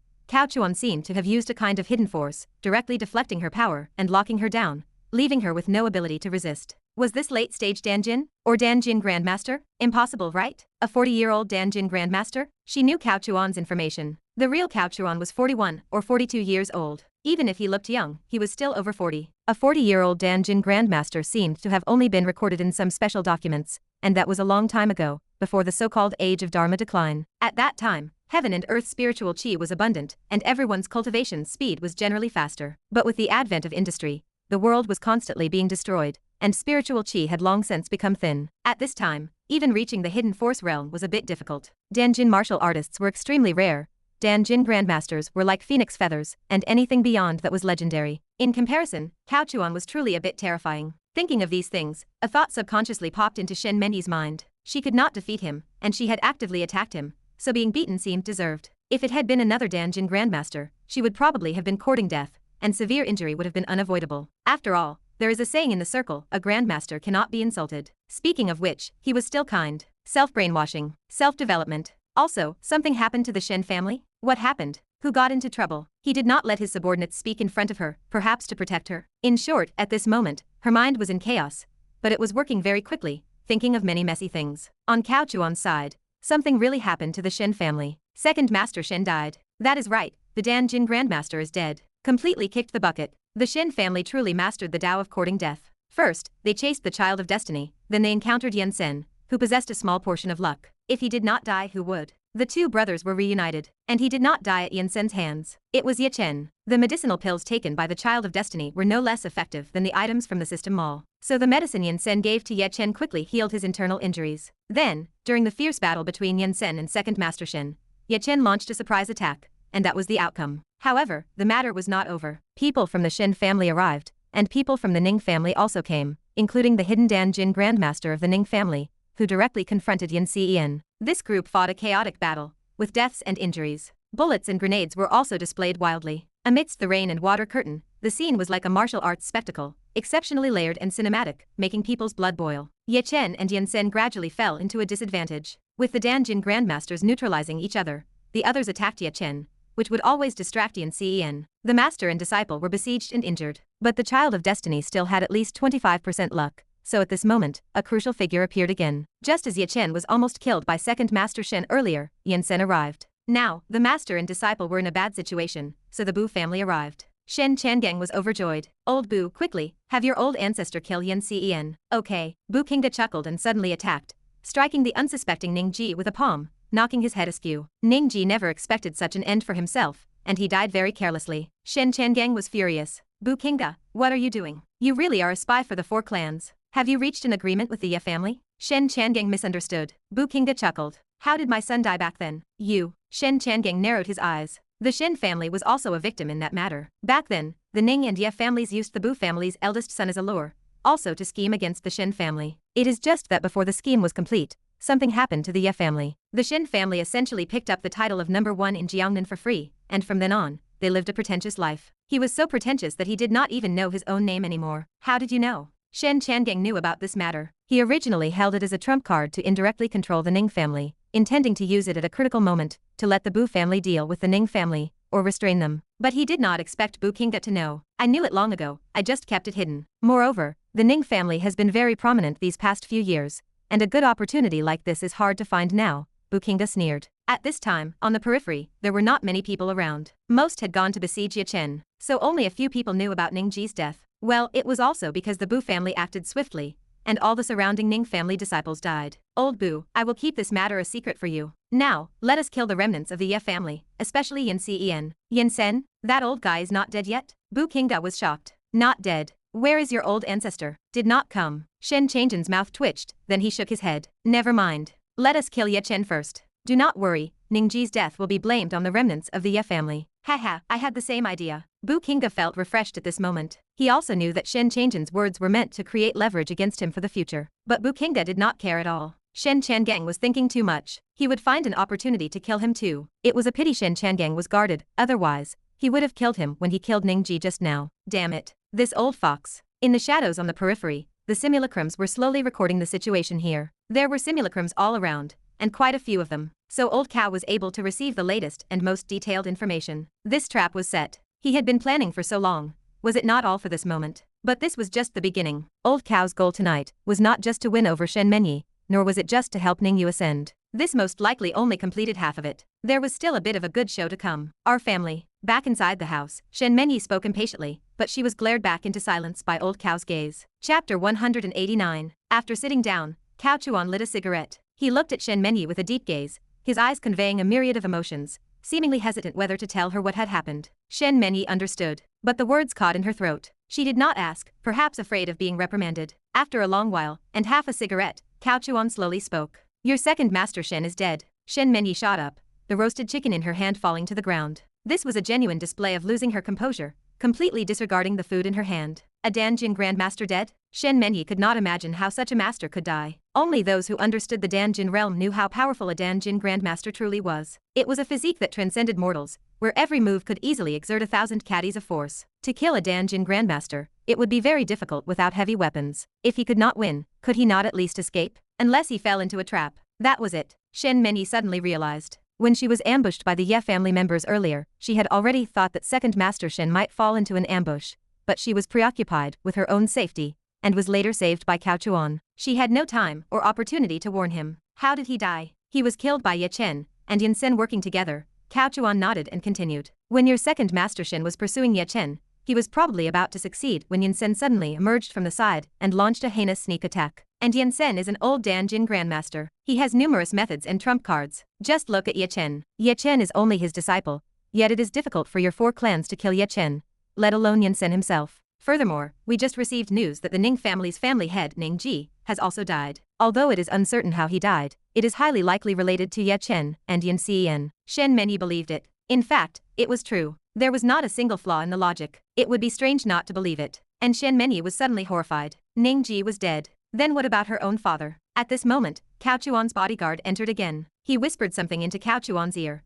which Shen Menyi did not hear clearly. Cao Chuan waved his hand without looking back, and the bodyguard acknowledged the order and exited. Silence then fell around the bonfire. Only the crackling sound of the bonfire could be heard amidst the complete stillness. Shen Menyi's voice trembled slightly. Is it my father? Cao Chuan shook his head. Shen Menyi let out a huge sigh of relief. She thought the new message was that her father had also died. Cao Chuan said, the current situation is that the Ning family's Danjin Grandmasters and Yin Sen are fighting. The Ning family and your Shen family are besieging Ye Chen, and the Bu family has also received news and rushed over to help encircle and kill the remnants of the Ye family. Shen Menyi's brows gradually relaxed. However, Shen Menyi's heart suddenly tightened again. Cao Chuan shook his head. However, your younger brother was not so lucky. He died. Ye Chen used a silver needle, piercing his glabella, and he instantly stopped breathing. There should have been no pain. Shen Menyi had been tricked by Cao Chuan. First, he let her misunderstand that her father had died. Then he denied it, and then told her that her younger brother had died. At this point, she was not as angry. Her younger brother dying was better than her father dying, right?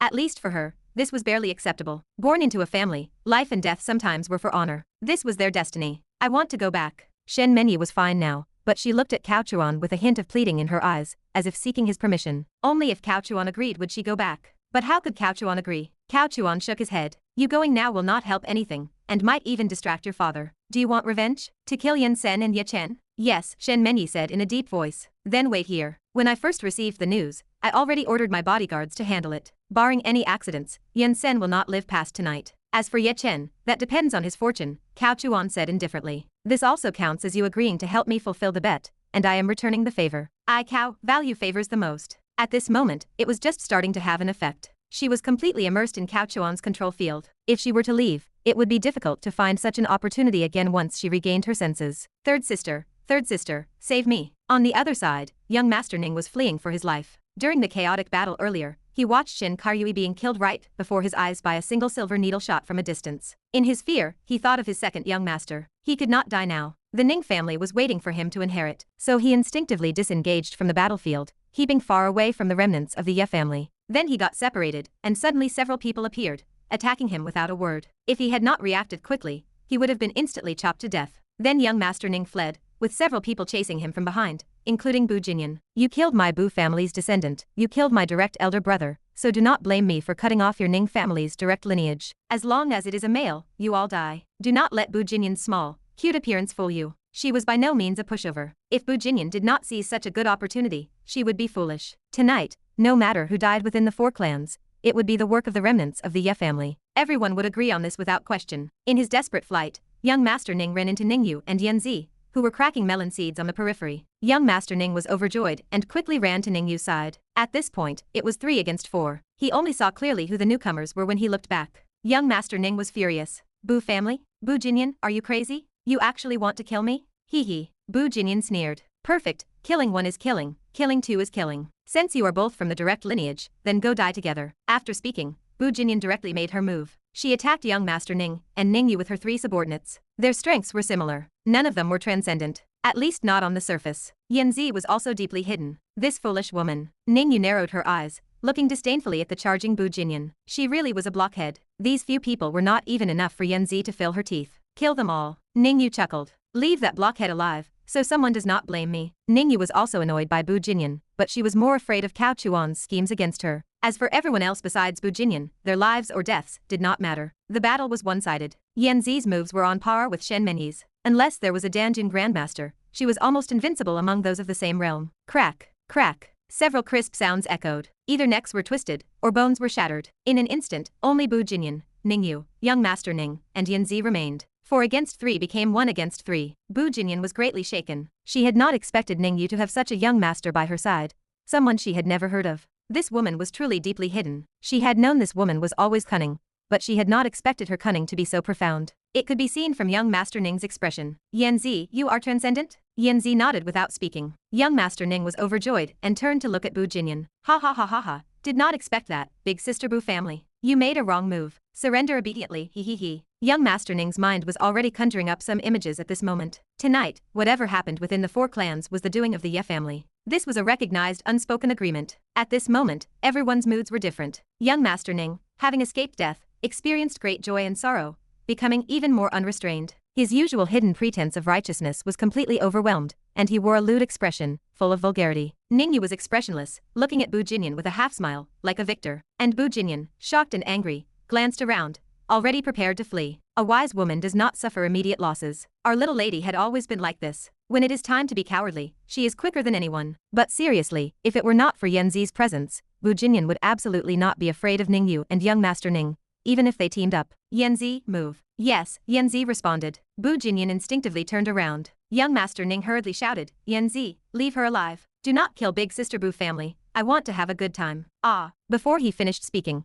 he only felt a sharp pain in his back. Young Master Ning felt the scenery before his eyes rapidly flying backward. Using his last bit of strength, he tried hard to look back, only seeing Yen Zi's retracting hand and the cold smile on Ningyu's lips. Only then did young Master Ning understand that Yen Ji had ambushed him. In Ningyu's heart, she felt that Cao Chuan was not capable either. This useless person acted on his own. He only knew how to scheme, but his practical ability was a bit lacking. He was nothing. Tisk, earlier, there was actually a problem on second young master's side too. He was too impatient. If it were her, she would never kill the second young master first. What if the eldest young master did not die? So, the one named Cao was still a bit lacking. Not as good as herself. Ningyu was extremely smug. But Bu Jinyan was dumbfounded, stopping in her tracks. Then she reacted. The Ning family's Gu cultivation model, she heard, did not start with this generation. They had always played this way before. And to legitimize this model, Many people in the Ning family chose to have many daughters and few sons. What did that mean? It meant finding several women to have children, but each woman would only have one child at most. This would implicitly allow them to fight among themselves as siblings. Truly perverse.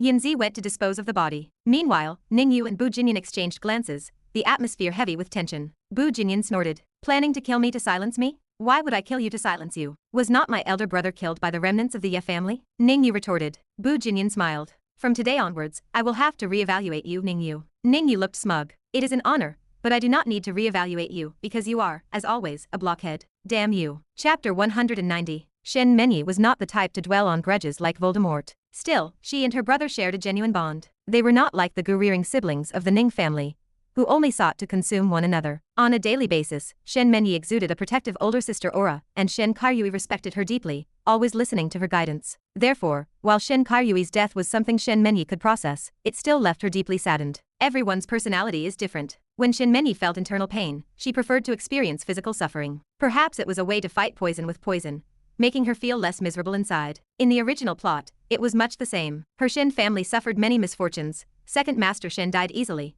and so did Shen Karyui. Only Shen Changeng possessed enough luck to survive until the very end. Let us go when you are full. Cao Chuan stood up. Where to? Slap. A hand landed on her. After the strike, Cao Chuan was the first to leave. When a man does business, do not ask too many questions. If you want revenge, follow me. I will take you to see the most beautiful scenery. Hiss. That slap was heavy. Shen Menyi bared her teeth in pain, but the impact made the ache in her heart feel a little better. She subconsciously lifted her delicate feet and followed Old Cao's figure. He led her onto a yacht. Boss. Zhang Myron had been waiting for a long time. Shen Menyi looked at Zhang Myron in surprise. Isn't this Ning Yu's subordinate? Everyone mixing in Zonghai knew her. Recently, everyone's attention had been on the remnants of the Ye family, so no one had paid attention to personnel changes. Naturally, few knew that Zhang Myron had already transferred to Cao Chuan. Young Miss Shen. Zhang Myron bowed. Shen Menyi had doubts, but did not ask. Perhaps she was afraid of being hit again if she questioned too much. After all, there were people everywhere, and she had her pride. Beauty, set sail. Go a little further out. Just make sure we can see the fireworks,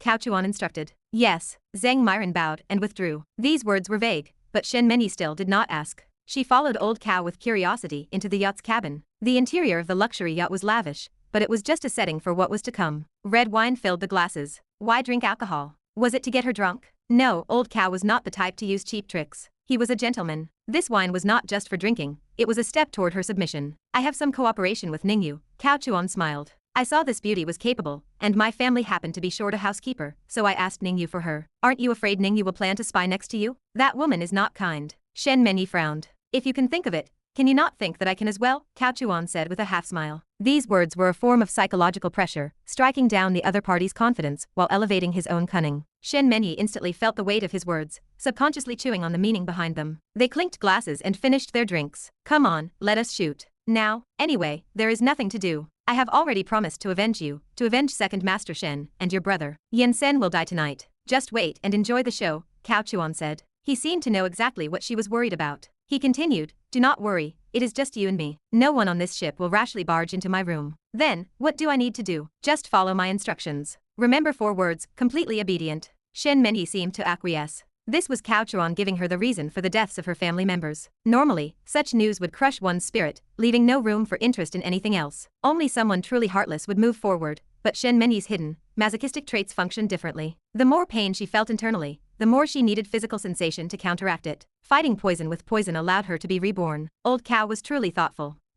She hesitated. Do I still have to wear these clothes? Don't worry, they were specially chosen. They do not reveal anything, they just make you look obedient, completely compliant. They were compliant indeed. It was a bunny girl outfit. Little bunnies are so obedient, and she looked striking in black. Time flew by. The battlefield situation changed rapidly. The 3 clans suffered countless casualties. Even if they killed the remnants of the Ye family today, they paid a heavy price. The most comfortable party was the Tang family. Their overall strength was at the bottom, and they remained low-key. Tang Renli always played both sides, acting as a fence-sitter. He never wanted to participate in anything. Over time, everyone stopped taking him seriously. But looking closely, ever since Tang Renli took power, the Tang family had been recuperating, avoiding major battles. Even during the Ye family's annihilation 10 years ago, the Tang family merely rode the coattails. After tonight, the Tang family would do nothing, and their overall strength would increase significantly relative to the others. It was not that the Tang family was strong, but that everyone else had suffered too much. Yen Sen and Ye Chen had killed quite a few, but both were injured. The Ning family's Danjin expert was also hurt while pursuing them. Various traps and poisonous mists allowed the two to escape the pursuit,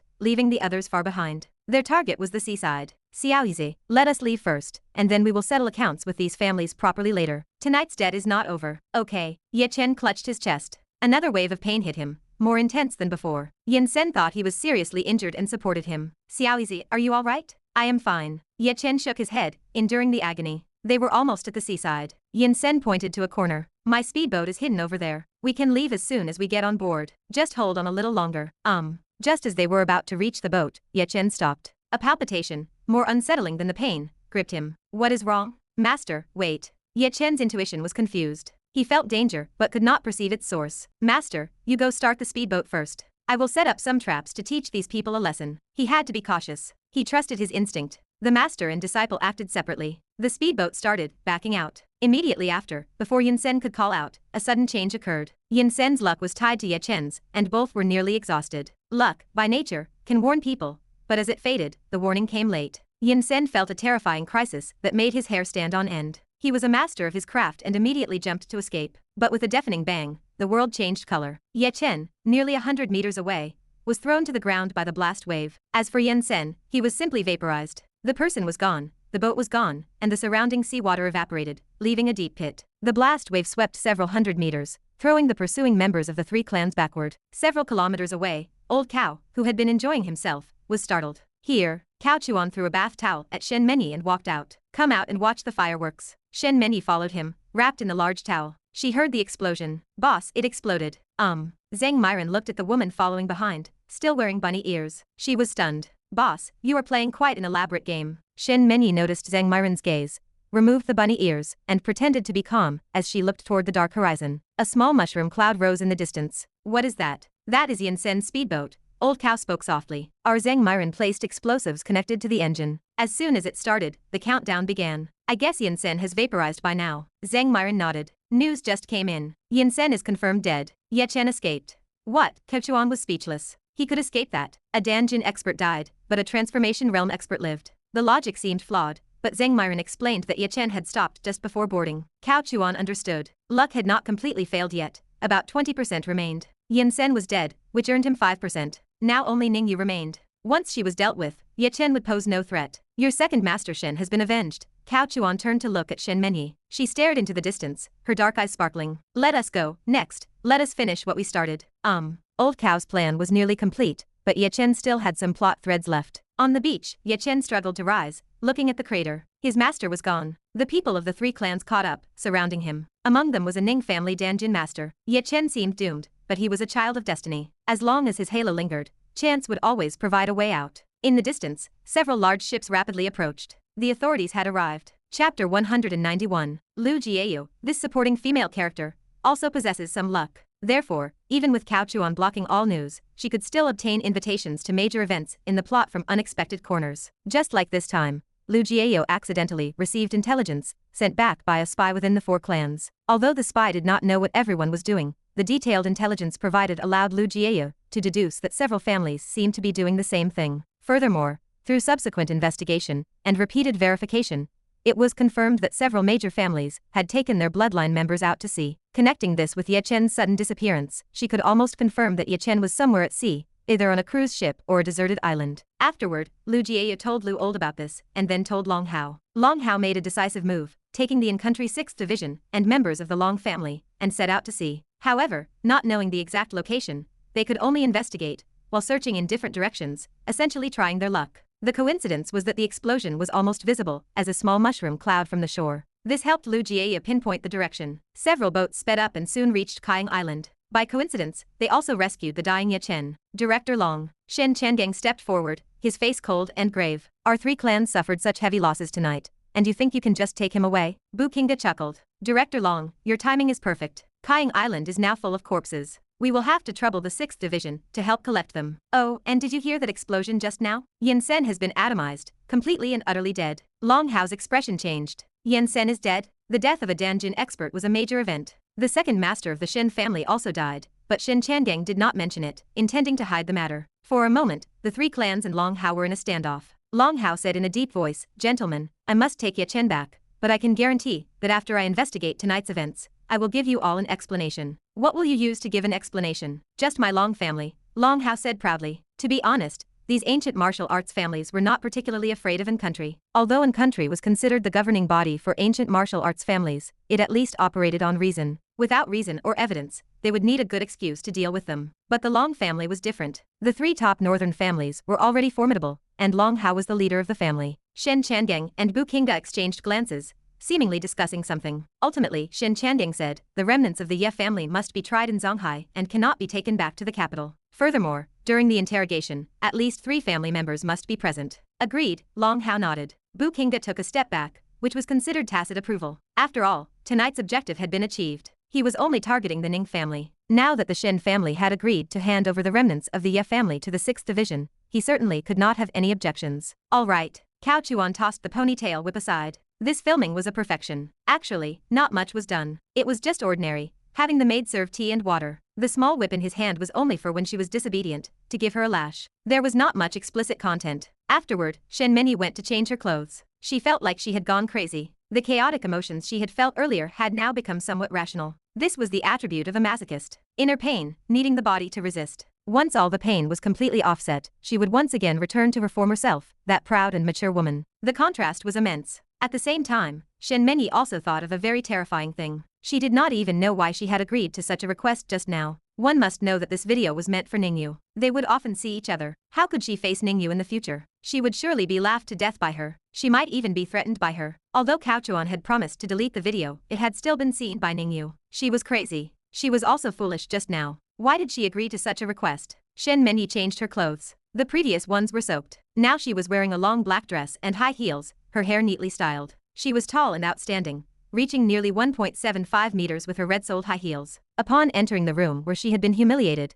Cao Chuan was holding red wine, looking at messages on his phone, smiling mischievously. Shen Meni's heart skipped a beat. Yet, she feigned composure, sitting directly to the side, picking up a glass of red wine, her beautiful legs crossed, her gaze changed. She became much more composed. She scrutinized Cao Chuan and reviewed the entire day's events again. Who told you to sit? Cao Chuan raised an eyebrow slightly. Shen Meni almost instinctively stood up. Cao Chuan's words nearly shattered the composure she had painstakingly regained. Fortunately, Shen Meni had returned to normal at this moment. She merely trembled slightly, then glanced sideways. Our transaction is complete. You would not think I would be submissive to you forever, would you? Heh. She smiled faintly, her smile carrying a hint of mockery. Good. This is the feeling I want. Cao Chuan smiled. He had taught her a lesson tonight, letting her have some verbal advantage, making her think she was out of his control. This was good. This way, he could more effectively disrupt her emotions and dignity. But the attitude still needed to be expressed. Cao Chuan snorted. Are you not afraid I will use the recording to threaten you? Will you? Shen Meni spoke leisurely, holding her wine glass and taking a sip. Of course. Cao Chuan shook his head. No, I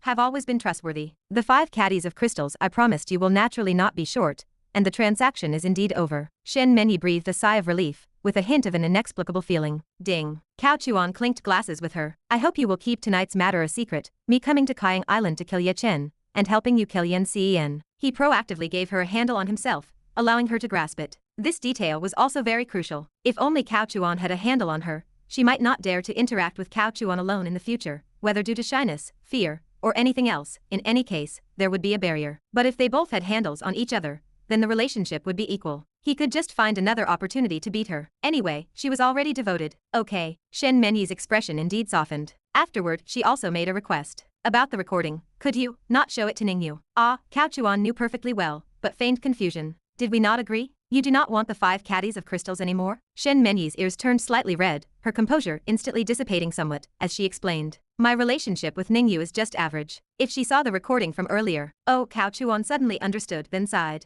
I had not thought of that. Now that I think about it, it is true. If I show her the recording, how will you deal with her in the future? Exactly. Shen Meni looked at Cao Chuan gratefully, thanking him for his understanding and consideration. Cao Chuan swirled the red wine glass in his hand, the contents clinking loudly. How about this? Cao Chuan pondered. I will not give her the recording. I will keep it for myself. You. Shen Meni's face flushed. Cao Chuan praised with a smile. I will not deny it. Miss Shen's looks and figure are top-notch. I am also a normal man, and everyone appreciates beauty. Keeping it for my own collection is just a hobby, but do not worry, it will not be spread. Shen Meni said no more, which was considered tacit approval. This was a shift in mindset. Then Cao Chuan said, but the bet still continues. No more recording, but you have to cooperate with me. how to cooperate. Later, I will arrange to meet Ning Yu, pretending it is a chance encounter. Then we will put on a show. I will give you a few instructions, and you will be submissive to me. How about that? Do not worry, you will not need to wear any special clothes then. Cao Chuan had a kind expression, looking like he was considering her. Shen Meni hesitated for 2 seconds, then nodded. That works too. Cao Chuan raised his glass.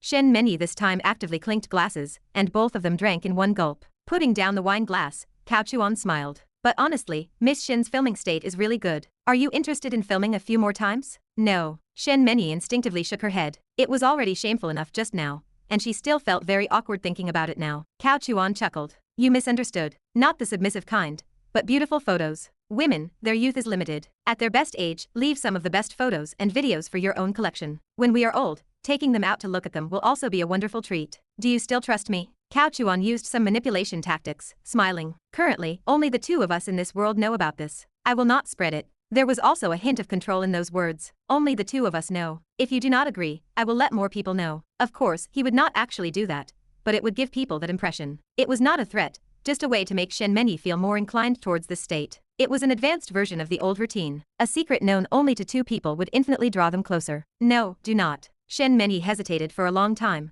but ultimately shook her head and refused. But that was enough. Hesitating for so long already indicated the problem. He could not expect her to shamelessly agree immediately. She had returned to her rational state now. I understand. Cao Chuan remained understanding, nodding and saying, after all, we are not too familiar yet. But if you ever need anything, just say the word. Oh right, about tonight's events, do not tell my silly apprentice. She is very filial, and I am afraid she will worry. Okay. At this moment, the yacht was already heading towards Zonghai. With the matter on Kaiying Island concluded, Cao Chuan would not spare it another glance. Anyway, Ye Chen was taken away by the 6th Division, and the 3 clans suffered considerable losses. The Bu family was comfortable. Not many people died, mainly because Bu Qingda did not bring his direct bloodline son. Ever since Bu Jinyan's elder brother left, Bu Qingda had a bit of a shadow over such matters. Later, he had a younger son, but the younger son rarely appeared in public. He was probably almost spoiled beyond redemption. Bu Qingda actually understood this, but he just could not rest assured, so he would consider cultivating the 3rd generation for succession. For example, choosing one of Cao Chuan and Bu Jinyan's children to inherit his mantle. Although there were some issues regarding bloodline,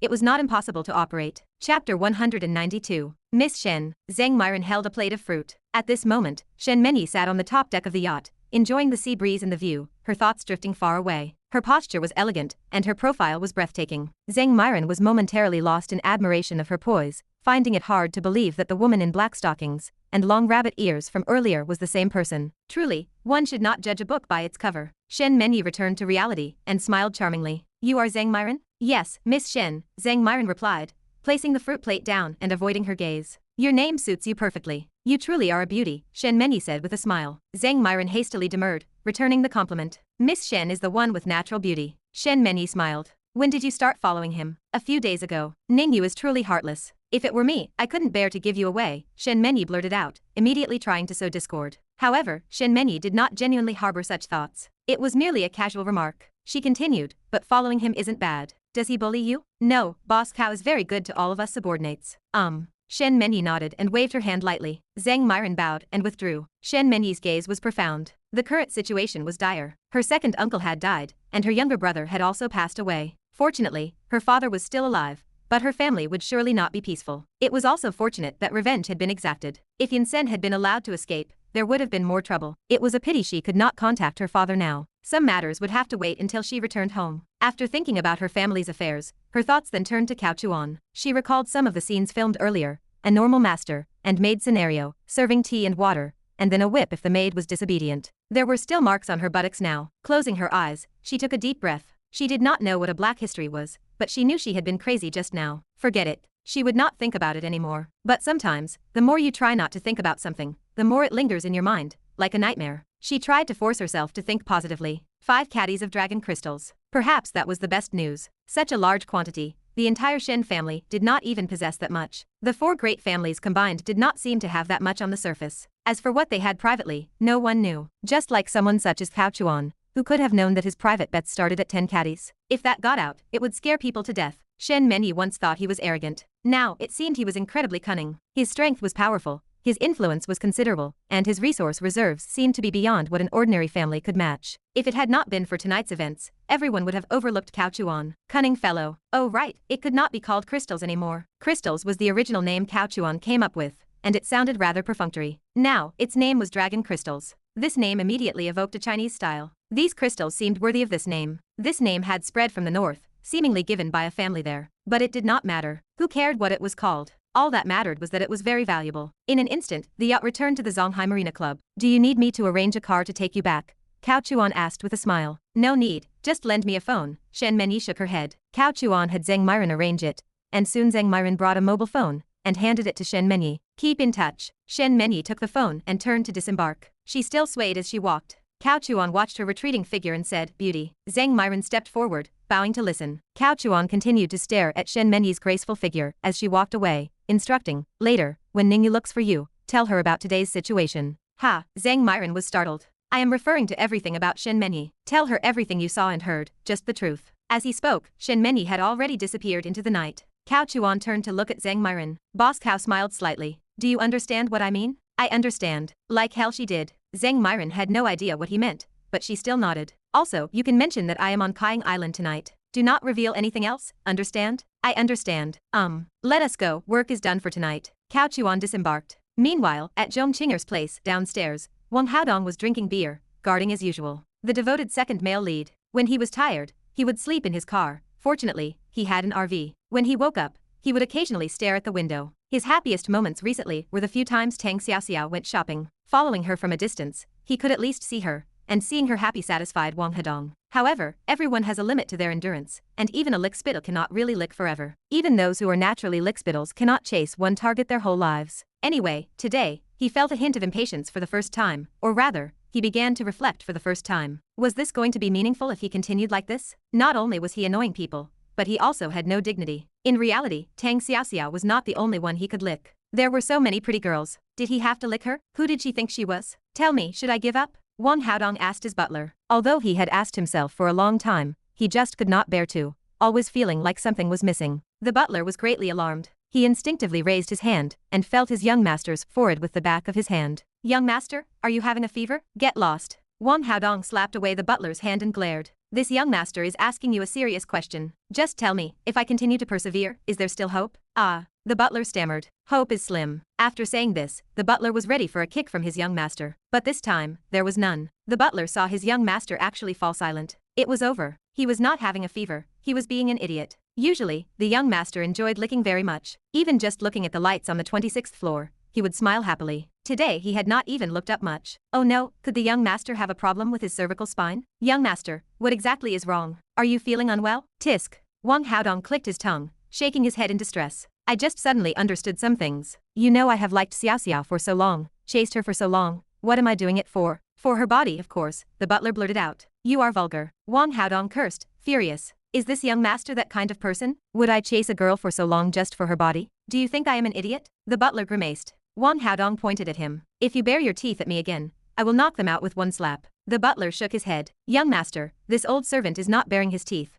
He just does not know how to answer such a question from you. He added silently, Young master, are you not a bit of an idiot? Who in the world does not know this? Go back to the north and ask the people in your circle. See how everyone laughs at you. Calling you a lickspittle is a compliment. Most people call you a dog plaster. Some are even worse, calling you a leech, or a bloodsucker, born with suckers, unable to let go once attached, not killing people but disgusting them to death. Young master, please grow a brain. Wang Haodong was unaware of the butler's internal thoughts and spoke to himself. I just suddenly cannot figure out what I am doing it for. The butler speculated. Young master, are you tired of chasing? Perhaps you need some rest. After all, who chases a girl like you do? 24 hours a day, non-stop. Do not even mention you. Your bodyguards are almost at their breaking point. Tired? I do not feel tired. I was quite happy this afternoon. It is just that just now, I suddenly had a moment of enlightenment, but it was not complete. I still feel like something is missing. The butler looked at his young master's foolish yet clear eyes, unsure how to respond. Young master, Boss Cao is here. Cao. Oh, my brother Cao. Wang Haodong dropped his skewers and stood up.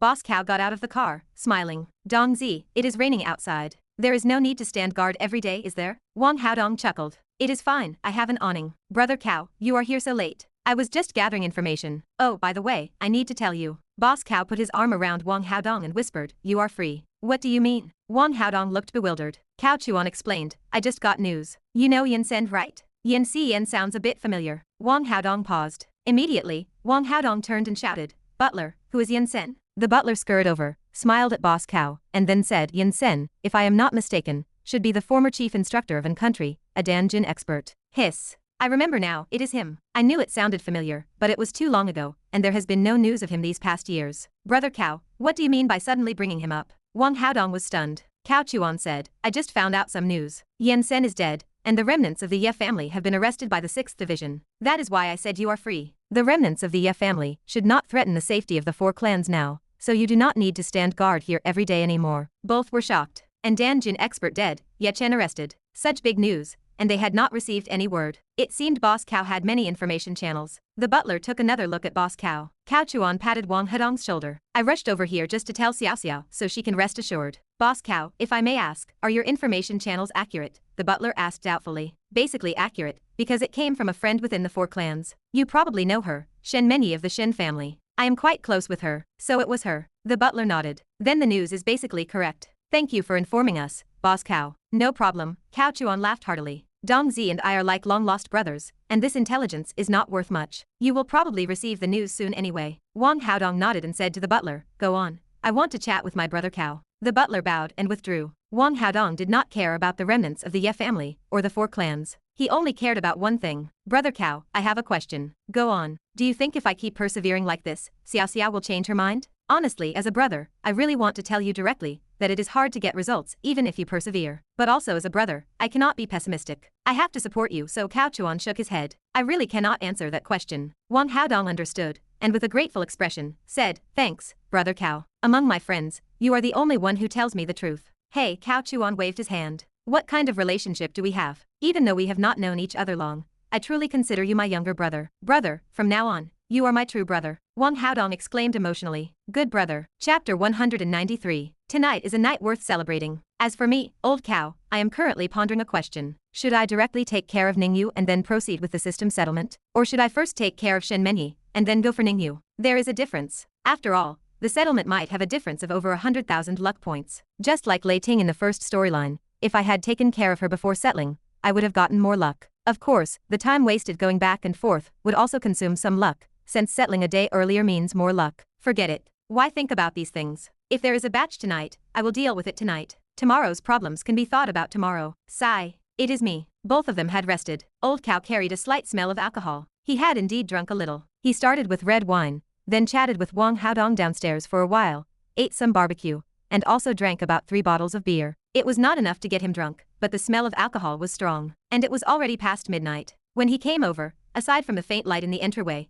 everywhere else was pitch black. However, when old Cao was not around, the 2 sisters would warm each other up. They did not have a habit of sleeping separately. Zhong Qinger was suddenly startled awake, then her heart filled with joy, and she said sweetly, why are you here? Work dinner, you know. Those old guys went out to play. I have a beautiful wife at home, so of course I could not go with them, so I missed you. Humph, at least you are honest. Regardless of whether his words were true, at least they sounded very real. Zhong Qinger patted old Cao, then dodged away and said, Xiao Xiao is still here, let us go out. Old Cao interrupted her, do not worry, if we are slow, it will be fine. Besides, waking her up and telling her to leave, would that not be self-incriminating? He wanted this kind of scene. How could they go out? What kind of joke was that? This beast, Tang Xiao Xiao, who was beside them, did not dare to move. She had heard the commotion as soon as old Cao arrived, but there was no time to leave. She just lay there on her side, facing Cao Chuan and Zhong Qinger. The dark night gave her black eyes, but she used them to search for light. Soon, her eyes adjusted to the darkness, and she could see very clearly. Zhong Qinger tightly covered her mouth. Suddenly, a hand reached over. Tang Xiao Xiao trembled, enduring it, her small fists clenched, wanting to hit someone. This was too presumptuous.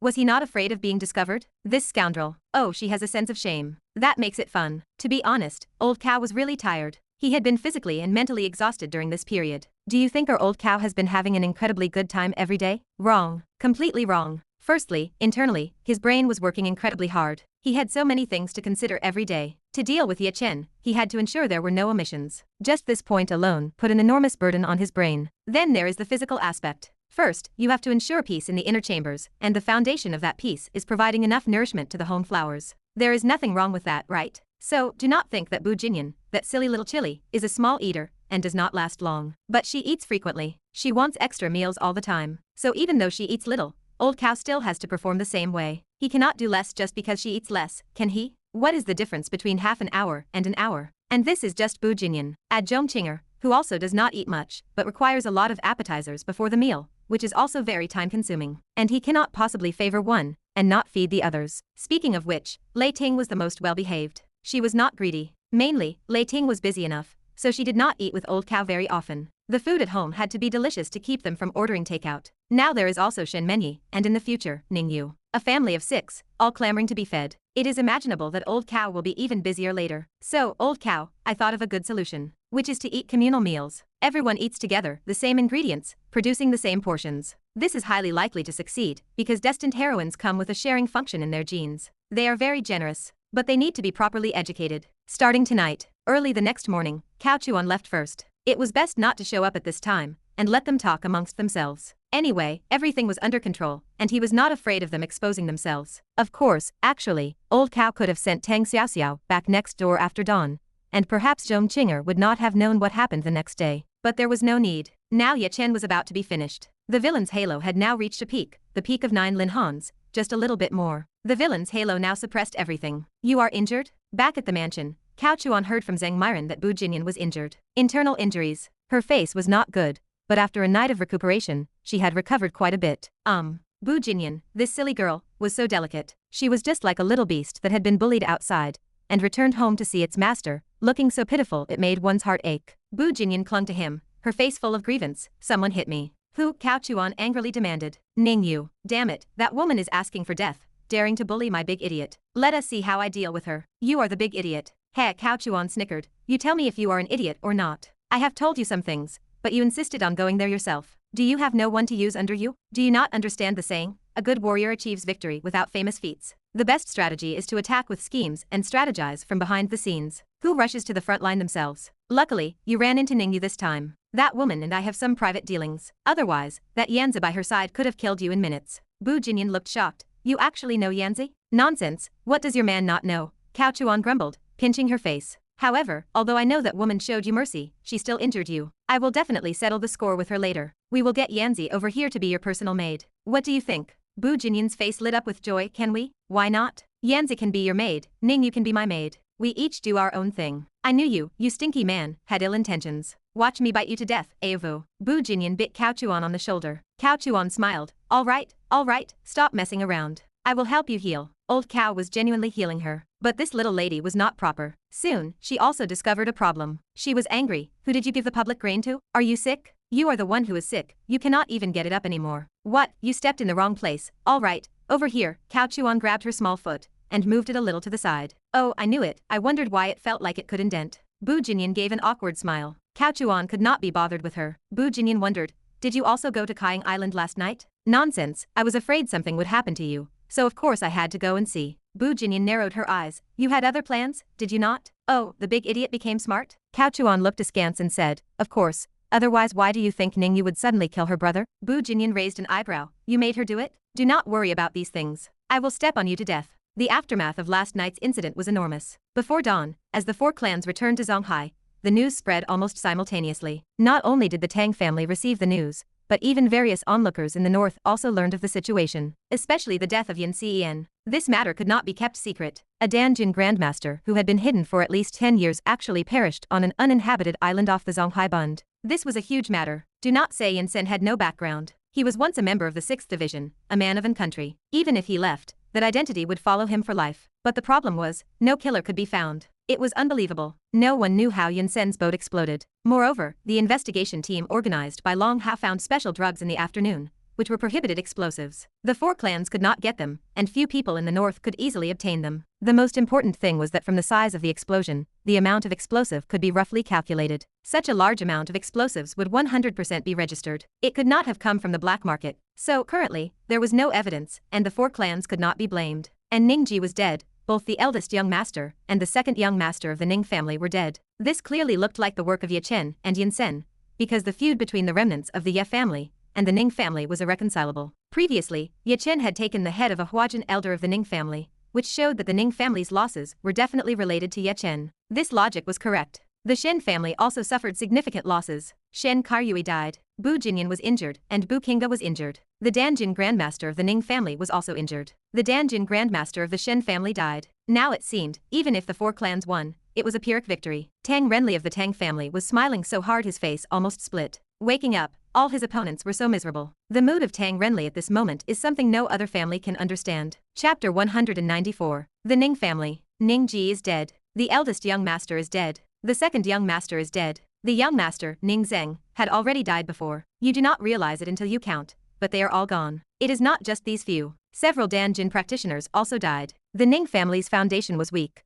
and they had barely maintained their Dan-Jin status by using medicine when their qi and blood were failing. Their combat power was insufficient, as was evident when they fought Yin Cen. If it had not been for weapons providing cover, and the Ning family's Dan-Jin practitioners choosing to defend rather than attack just to stall Yin Sen, they would have been finished. He and Yin Sen were not on the same level. Purely in terms of individual combat power, the Ning family no longer deserved to be called one of the four families of Jiangnan. However, these ancient martial arts families are not judged solely on combat power. They are judged by the resources, connections, and capital they control. While the four families of Jiangnan are rooted in the region, they have deep ties in the capital. Otherwise, the Ning family's third master would not have been involved in arms dealing there. Now, among the direct line of descendants, besides the third master who is far away, only Ning Yu remains. Therefore, Ning Yu directly represented the family line. She set up a memorial hall and invited branch elders and important figures to Zonghai for the service. At the same time, she informed her third uncle, asking him to rush back. At this moment, Ning Yu suddenly realized she had fallen for Cao Chuan's wicked scheme. The previous bet in so-called cooperation had amounted to nothing.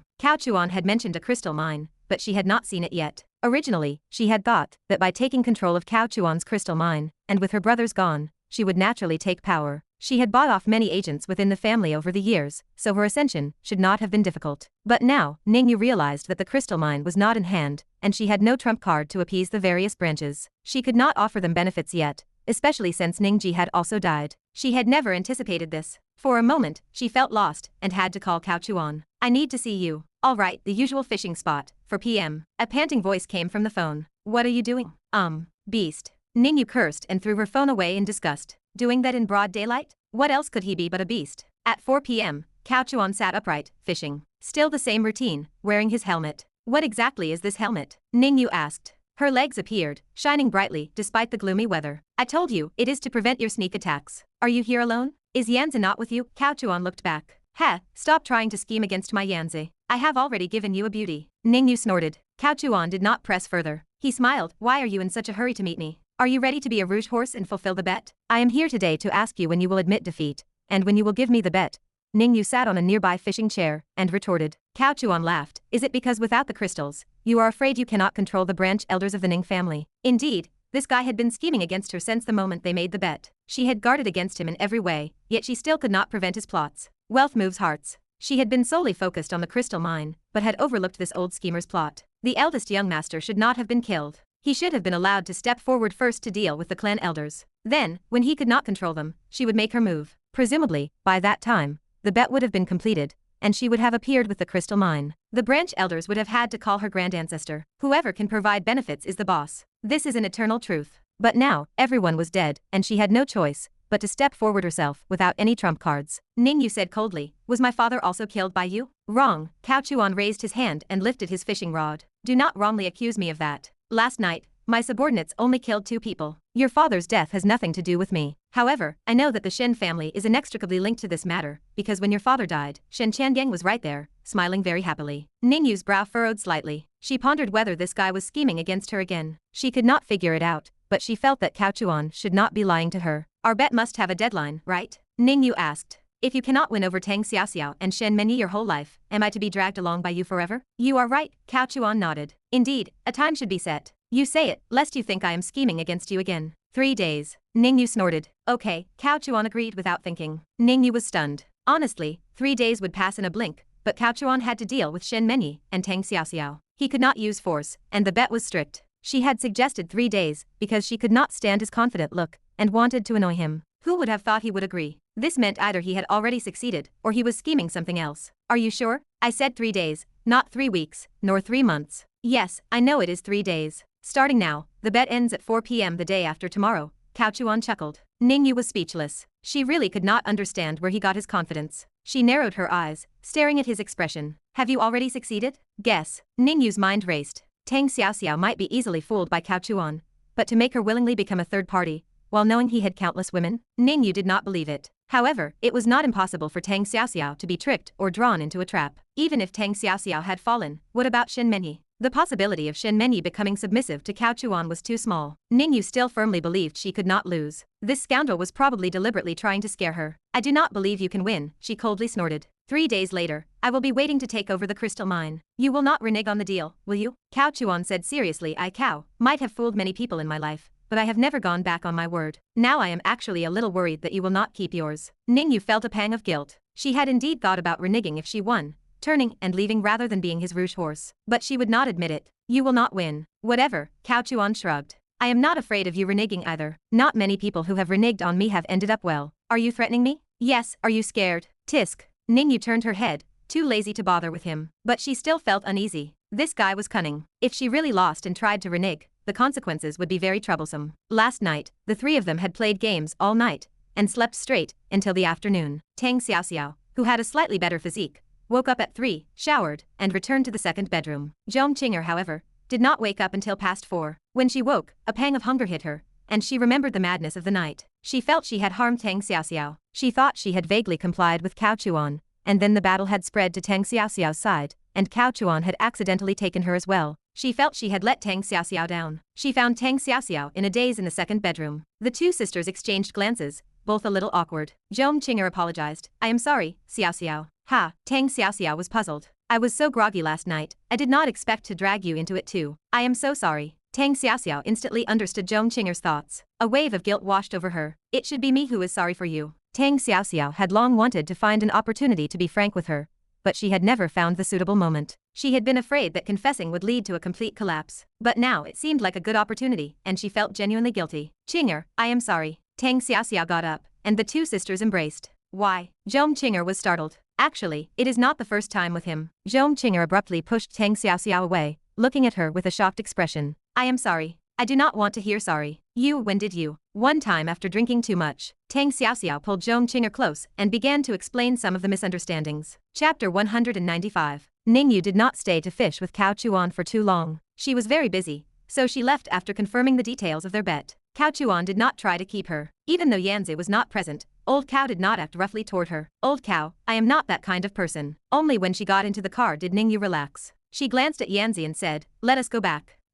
Yanzi had been there all along. Ning Yu would not dare to meet Cao Chuan alone. After the car drove off for a while, Ning Yu felt a sense of unease. She always felt like she had been schemed against again. Did something go wrong? Dealing with this old schemer is so annoying. Who knows which of his words are true and which are false? And who knows which of his words hide a scheme, making it easy for someone to fall into his trap if they are not careful. Ning Yu took out her phone and sent a text message. Are you okay? Everything is normal. Zhang Myron replied quickly. This was also within Ning Yu's expectations. Because Old Cow was not home, Zhang Myron did not need to serve him closely, and had plenty of time to contact her. But to ensure that there was no one else around, Ning Yu still sent a text message first to probe. Everything is normal meant no one was around, and it was safe. Ning Yu made a call. Young Miss Zhang Myron replied. Is it convenient to talk? She confirmed again. Ning Yu now had a bit of a startled bird demeanor. She used to not be so talkative. Convenient, no one at home. What happened yesterday? Did you and the guy surnamed Cow go to Kaiying Island? Yes. Were you with him the whole time? Yes. Ning Yu pondered. This meant that the one who killed her father was not Old Cow. Old Cow did not have any experts who had cultivated their qi to the Huajin level around him, unless Old Cow acted personally. But that was not important now. The dead are gone. With a pile of family matters, Ning Yu could not afford to be sad or grieve. She had to think about what was coming next. In the past few days, has the guy surnamed Cow had any private contact with Shen Menyi or Tang Xiaoxiao? Zhang Myron pondered for a moment, seemingly hesitating. To be honest, Zhang Myron did not really want to be a double agent. Old Cow had also promised her. Old Cow did not coerce her, nor did he threaten her. Yesterday, he just said that if Ning Yu looked for her, she should tell the truth. Zhang Myron knew this must be a scheme, so she hesitated for a moment, not knowing whether to tell Ning Yu. After all, the Ning family had shown her the kindness of raising her. Of course, there were not many concerns in this regard. One should know that in the Ning family model, even biological siblings had no affection, let alone a master and a servant. Are you going to betray me? Ning Yu asked in a deep voice when she heard Zhang Myron hesitate. Zhang Myron rolled her eyes. They have met. With whom? The boss and Shen Menyi. Ning Yu snorted coldly in her heart. Sure enough, it was as she had guessed. There must have been private developments, otherwise Old Cow would not have agreed to the 3-day settlement date so readily. How is their relationship? Ning Yu pressed. Zhang Myron stammered. Their relationship, how to put it, is very familiar. Very familiar? How familiar? Zhang Myron, tell me everything at once. Do not force me to deal with you. Ning Yu was furious. She always felt that Zhang Myron was like squeezing toothpaste. She would only speak if asked and would not say a word if not asked. She is looking for death. Has she betrayed her in just a few days? However, Ning Ji knew that she was just conflicted. Even if she betrayed her, it was not a complete betrayal yet. They were in a room, wearing black stockings and bunny girl outfits. Shen Mengyi even had bunny ear accessories. I do not know what they were doing with the boss. Qinger, I am sorry. The conversation here was over, and Zhong Qinger felt depressed, sitting silently beside them. Tang Xiaoxiao, looking guilty, also sat next to her. Zhong Qinger suddenly squinted. You two are both scoundrels. Yes. Tang Xiaoxiao lowered her head, unable to refute, feeling even more guilty. Zhong Qinger suddenly smiled. Xiaoxiao, play a trick with me. Ah, Tang Xiaoxiao looked up. Zhong Qinger snorted. This dead man, I do not even care about status anymore, and he actually lied to me. Tang Xiaoxiao understood.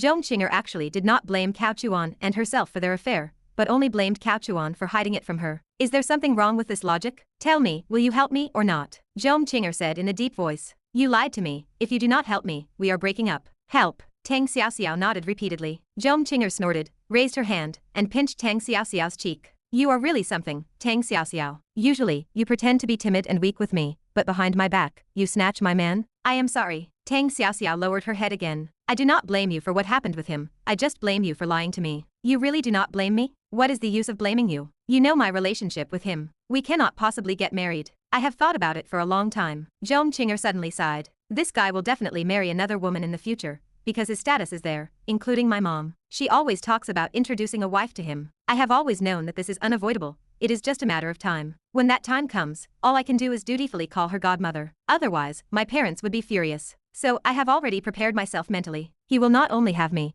and although I really do not want to face it, if that person is you, perhaps it is the best outcome. Tang Xiaoxiao understood. From Zhong Qinger's perspective, it seemed like there was no other choice. Unless Zhong Qinger dared to make her relationship with Old Cow public, but would she dare? As she said, Zhong Qinger's parents might be furious, and then the Zhong family and the Cow family would break ties. He and I, it is also not very likely. Tang Xiaoxiao stammered. You. Zhong Qinger frowned, instantly displeased. Why? Tang Xiaoxiao replied helplessly. You know, I am a family member, some things are beyond my control. Zhong Qinger suddenly realized, almost forgetting about this. After a while, Zhong Qinger hugged her good best friend. We are both so miserable. Tang Xiaoxiao also sighed faintly along with her. So, Zhong Qinger suddenly narrowed her eyes. The person who made us so miserable is him. So you have to play a trick with me. We need to teach him a lesson. What kind of trick? Tonight I will call him over, then you and he do that thing. And when you are halfway through, I will suddenly burst in and scare him to death. Tang Xiaoxiao's heart trembled. How vicious. This scare might really mess him up. One should know that, historically, there seemed to be an emperor who was scared soft this way, and was ruined for life. It seemed he was in the middle of doing something. And then the enemy attacked the city, and the eunuch rushed to report. Which emperor? Never mind, I cannot remember. Tang Xiaoxiao whispered. Is this really okay? What if something really goes wrong? Zhong Qinger also hesitated for a moment. She had indeed wanted to teach Old Cow a lesson in a fit of anger. Now that she has come to her senses, she feels, what if something happens? After all, Old Cow is not young anymore, and if he were to be left without an heir, Zhong Qinger would not have the heart for it. Besides, she still wants to use him. After thinking and thinking, she could not come up with a way that would both vent her anger and teach him a lesson. Finally, Zhong Qinger hardened her heart. Then let us join forces to make him unable to stand up, so that when he sees us, or even any woman, he will have a psychological shadow. Tang Xiaoxiao was speechless. She felt that Zhong Qinger was already possessed. Are you sure we can beat him? If it was a real fight, Tang Xiaoxiao was confident. But in this kind of matter, Tang Xiaoxiao did not have that much advantage. When did she not beg for mercy? And she had heard Zhong Qinger beg for mercy more than once. Will two people together be effective? Are you sure you are not rewarding him? Most importantly, Tang Xiaoxiao was a bit shy. Yesterday, she was in a daze and had no choice, so it just happened. But if it were to happen again, in a clear state of mind, Tang Xiaoxiao would not have the face for it. I am not doing it. Tang Xiaoxiao shook her head. You wronged me first, and you still will not listen to me? Zhong Qinger was surprised. I am not listening, but we too might not be able to beat him. How will you know if you do not try? Zhong Qinger was also a bit angry. She had never won. Now that she finally had a comrade, why not fight the boss together? What are they waiting for? Are you sure about all this you saw? Shen Mengyi is completely obedient to the guy surnamed Cow? Yes, young Miss Zhang Myron said. Damn it. Ning Ji could not hold back and swore directly. She fell into the trap. She was fooled. She fell for the trick of the guy surnamed Cow. No wonder he agreed to 3 days. Shen Mengyi was taken care of without her even realizing it. So how could Tang Xiaoxiao escape? In Ning Yu's opinion, her chance of winning rested on Shen Mengyi. As for Tang Xiaoxiao, she was foolish, even more foolish than Bu Jinyan, that idiot, terrifyingly naive. Therefore, Shen Mengyi was finished, and Tang Xiaoxiao could not possibly survive alone. She would definitely lose in 3 days. She was unwilling. Ning Yu's eyes darted around. Forget it, she would renege. She would never interact with the guy surnamed Cao again. Could he really come to the Ning family to demand the bet from her? And on horseback? Dream on. However, she could not swallow this anger either. This guy was too calculating, so before reneging, she would trick him one more time. Offending him once is still offending him, so why not offend him a few more times? No wonder she had the character setting of a female villain. She had ill intentions.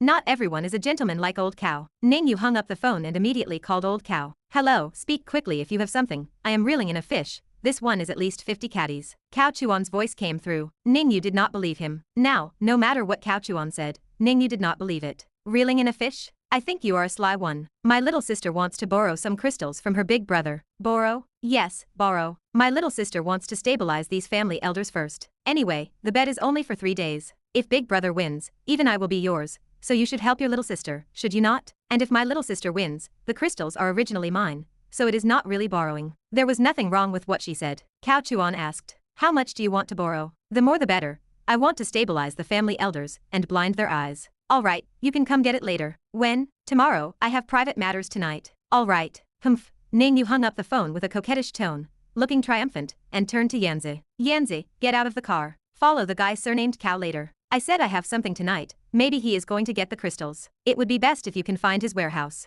Yes. Chapter 196. This development forced Ning Yu into a corner. She realized she was going to lose the bet regardless of her next move. At the last minute, she might as well attempt to trick Cao Chuan. If she could not withstand his schemes later, she would simply apologize. Her logic mirrored the rhetoric she used when borrowing the crystals earlier. If she was not afraid of old Cao's schemes in the future, then offending him this time would not matter. If his schemes succeeded and she eventually became his person, she would simply fulfill the bet and become a rouge horse. If that happened, what would a little trickery today matter? He would have to help her gain power anyway. Therefore, Ning Yu was not merely acting out of desperation. Her mind remained sharp, constantly calculating future possibilities. Moreover, Ning Yu did not believe she would lose too badly. She had sent Ye Chen to stake out the situation today. Ye Chen was excellent at infiltration, possessing high agility, a high cultivation realm, and specialized skills. Old Cao's people might not even discover her presence. She hoped Ye Chen might even find out where Old Cao stored his crystals. If Ye Chen returned empty-handed, it would not matter. Zhang Myron was still at Old Cao's residence and might be able to discover the location of the mining area. Ning Yu was very cunning. Ye Chen woke up. He was temporarily held in a special cell at the Zonghai branch of the authorities, a facility that almost exclusively housed criminal martial artists. The security was intense. There were even advanced technological deterrents, such as body bombs. Upon entry, every prisoner was fitted with a wristband containing enough liquid explosive to blow off an arm. It was a small amount, but sufficient to deter desperate individuals. As the saying goes, a knight uses martial arts to violate taboos. No matter the era, individuals who carried swords onto the streets were subject to strict control. It was not like the world of martial arts novels, where someone could kill a person and walk away without consequences. That was merely wishful thinking. As for Ye Chen's crimes, there were simply too many. The incident from 10 years ago involving the Ye family needed to be discussed separately. Revenge was a natural human impulse, but from a legal perspective, society could not permit such individuals to exist. If one sought revenge, one had to be prepared for the consequences. Even those who sympathized with Ye Chen could not deny his crimes. Director Long led the inquiry, with Lu Jieyo beside him, and representatives from the 4 clans observing to ensure impartiality. Ye Chen, Director Long began, staring at him. Haven't you always been shouting about being wronged? You were on the run before, and did not trust us, but now that it has come to this, you can speak clearly, can't you? The Shen family representative interjected. Director Long, are you planning to harbor the remnants of the Ye family? Just because he cries foul does not mean he is wronged. Director Long glanced at him sideways. If you have evidence, go report me. If not, shut your mouth. Allowing you to observe is already an act of grace on my part, not an invitation for you to talk nonsense. Do you understand? Director Long felt stifled. His visit to Zonghai had caused him to lose face, as the 4 clans showed him little respect. But now, Ye Chen was in their hands, and the 4 clans had suffered heavy losses. Why were they still so arrogant? Furthermore, for a mere elder to speak up, Director Long found it difficult to maintain restraint. The family representatives reacted differently. Some were silent, some were indifferent, and some glared angrily. But no one spoke again. Director Long turned his attention back to Ye Chen. Ye Chen was in a terrible state. His injuries were severe, and his face and lips were ashen. Do what you will, kill or dismember me, Ye Chen declared, displaying his backbone. However, this resolve stemmed mostly from pride. With his destiny halo shattered by 80%, his inner strength was depleting. He would likely yield after a round of torture and interrogation. Yet, facing an audience of hunters, his pride kept him silent.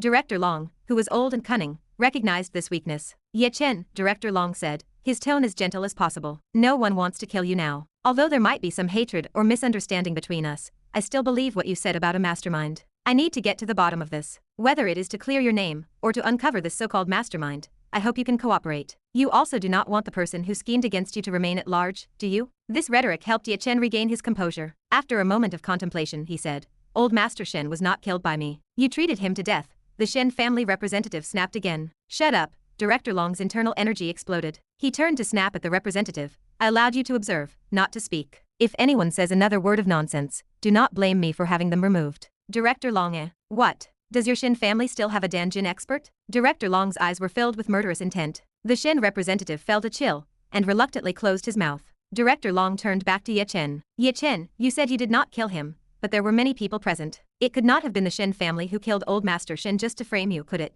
Do you have any evidence? No, Ye Chen shook his head. The situation was sudden. I wanted to save him, but I was framed. My medical skills were used to make the old master unable to withstand the supplements, and he eventually died from my silver needles. If I had not been pursued by the Shen family at the time, I should have been able to find the true cause of death at the scene. Unfortunately, the Shen family did not give me that chance. During the siege at the Happy Community, I admit I personally killed members of the Ning family, but the deaths of the other 30 people had nothing to do with me. Director Long prompted him for specifics, and Ye Chen recounted his escape in detail, including the times he had been surrounded. He admitted to the killings he had committed, but insisted others were frame jobs. Nonsense, the Ning family representative shouted. This time, Director Long ignored him. He looked at Ye Chen. So, there were masked men in black who always appeared on the battlefield to kill people in your name? Yes, Ye Chen nodded. At first, I thought they were framing me, but later I realized they were using my identity to keep the 4 clans targeting me, to stir up chaos, and to fish in troubled waters. As he finished speaking, the representatives looked at Director Long. If this were true, then a mysterious organization was scheming against the 4 families of Jiangnan. Director Long ignored their questioning gazes, and pressed Ye Chen for more details on the men in black. Ye Chen confirmed he had seen them,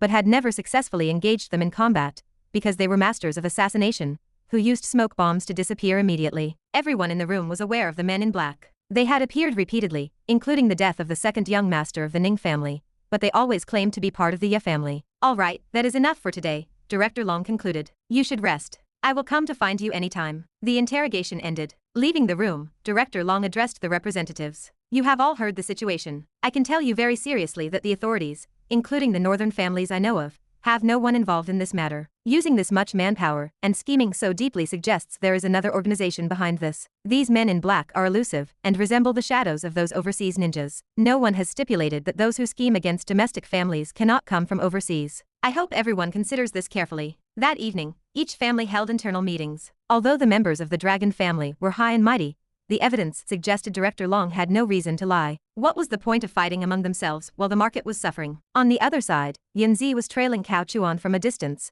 following his motorcade to a luxury villa complex in the suburbs. It made sense for the wealthy to own several properties. As Cao Chuan drove inside, Ning Ji stopped by the roadside and leaped over the outer fence, easily slipping into the complex. She moved through the trees in the greenbelt, her gaze tracking the motorcade. Soon, Ning Ji stopped in a tree as the motorcade halted. Cao Chuan exited his vehicle, gave a few instructions to his bodyguards, and entered the villa alone. The remaining bodyguards stood guard outside, appearing vigilant. This was the place where the crystals were stored. Ning Ji pursed her lips. She had found it. Chapter 197. Ning Ji was very steady. After discovering the suspected location of the hidden crystals, she did not rush to inform Ning Yu, but continued to observe. She remained motionless, not making a sound. There was some movement inside the villa, and the lights did not seem bright, which deepened Yan's suspicion. Even if this was not where the crystals were hidden, there must be something else unspeakable there. Ning Yu had all the information about Cao Chuan. At least, all the information Ning Yu thought she had. She investigated Cao Chuan thoroughly, inside and out, not even sparing his hometown. She even sent people there to visit, posing as reporters to interview the past of the Zonghai real estate tycoon. The official explanation was that they were making a documentary, so they could investigate openly and boldly. In short, they definitely had not found the existence of this villa. It was not in any of the material. But Cao Chuan came here in the dead of night,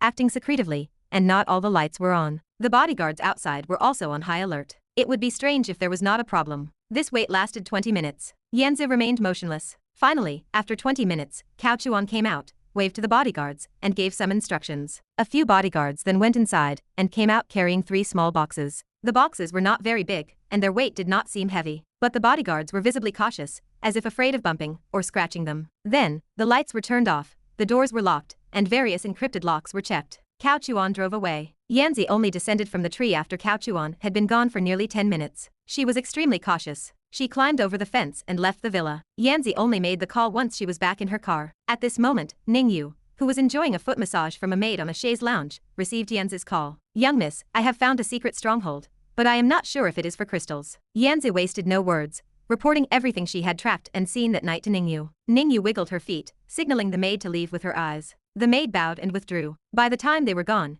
Yanzi had almost finished her report. Ning Yu smiled. "Well done, Yanzi, you can come back now." Ning Yu, at this point, was no longer in a hurry. Although it seemed highly probable that the 3 boxes contained crystals, it could not be confirmed with 100% certainty. Moreover, Ning Yu would not underestimate Cao Chuan. If that villa truly housed crystals, it would definitely be more secure than it appeared on the surface. There were probably countless alarm systems inside the villa, and there might even be hidden sentinels or guards around. From what Ning Yu knew of Cao Chuan, he would definitely do this. Therefore, Ning Yu was very satisfied with Yanzi's actions. Yanzi was still steady. She had not rashly relied on her good skills to go in and investigate. If Yanzi had actually gone in, she might have resolved any danger, but she would also have alerted the enemy. In short, Ning Yu considered many things in that instant. There were now 2 things to do. First, confirm whether those 3 boxes contained crystals. If so, it could indirectly confirm that that room was where Cao Chuan hid crystals, and there might even be a huge treasure chest cabinet inside. After all, Cao Chuan had a crystal mine, so these things, once transported to Zonghai,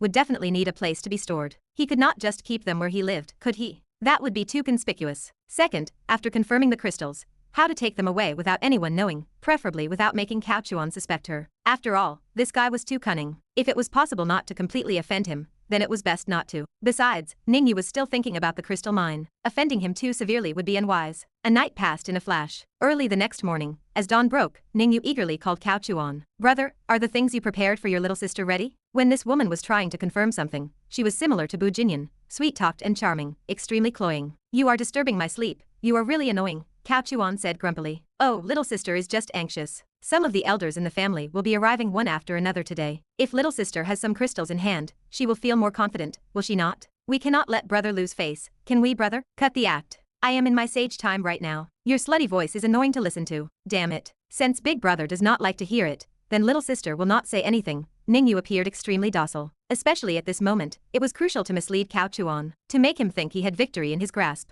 Then he would cry, "Humph. I have been thinking about this chain of schemes all night. I do not believe I cannot outwit you. This time, let us see if you can scheme better, or if I can. I will contact you after I shower. That is it." With that, Cao Chuan hung up the phone. Ning Yu bared her small white teeth at the phone, and let out a soft snort. "Just you wait, my dear brother." Cao Chuan, on his end, went back to sleep for a bit. Lei Ting by his side was obedient and charming. Having a young apprentice like her satisfied Cao Chuan's vanity the most. There was no helping it. Who made Lei Ting have a submissive attribute? "Master, if you have something to do, go ahead and do it. You do not have to specially stay with me," she said, snuggling into his embrace. Cao Chuan patted the firm long leg around his waist. "Just a lunatic, ignore her. She called before dawn, she must be a bit crazy. Let us sleep a little longer."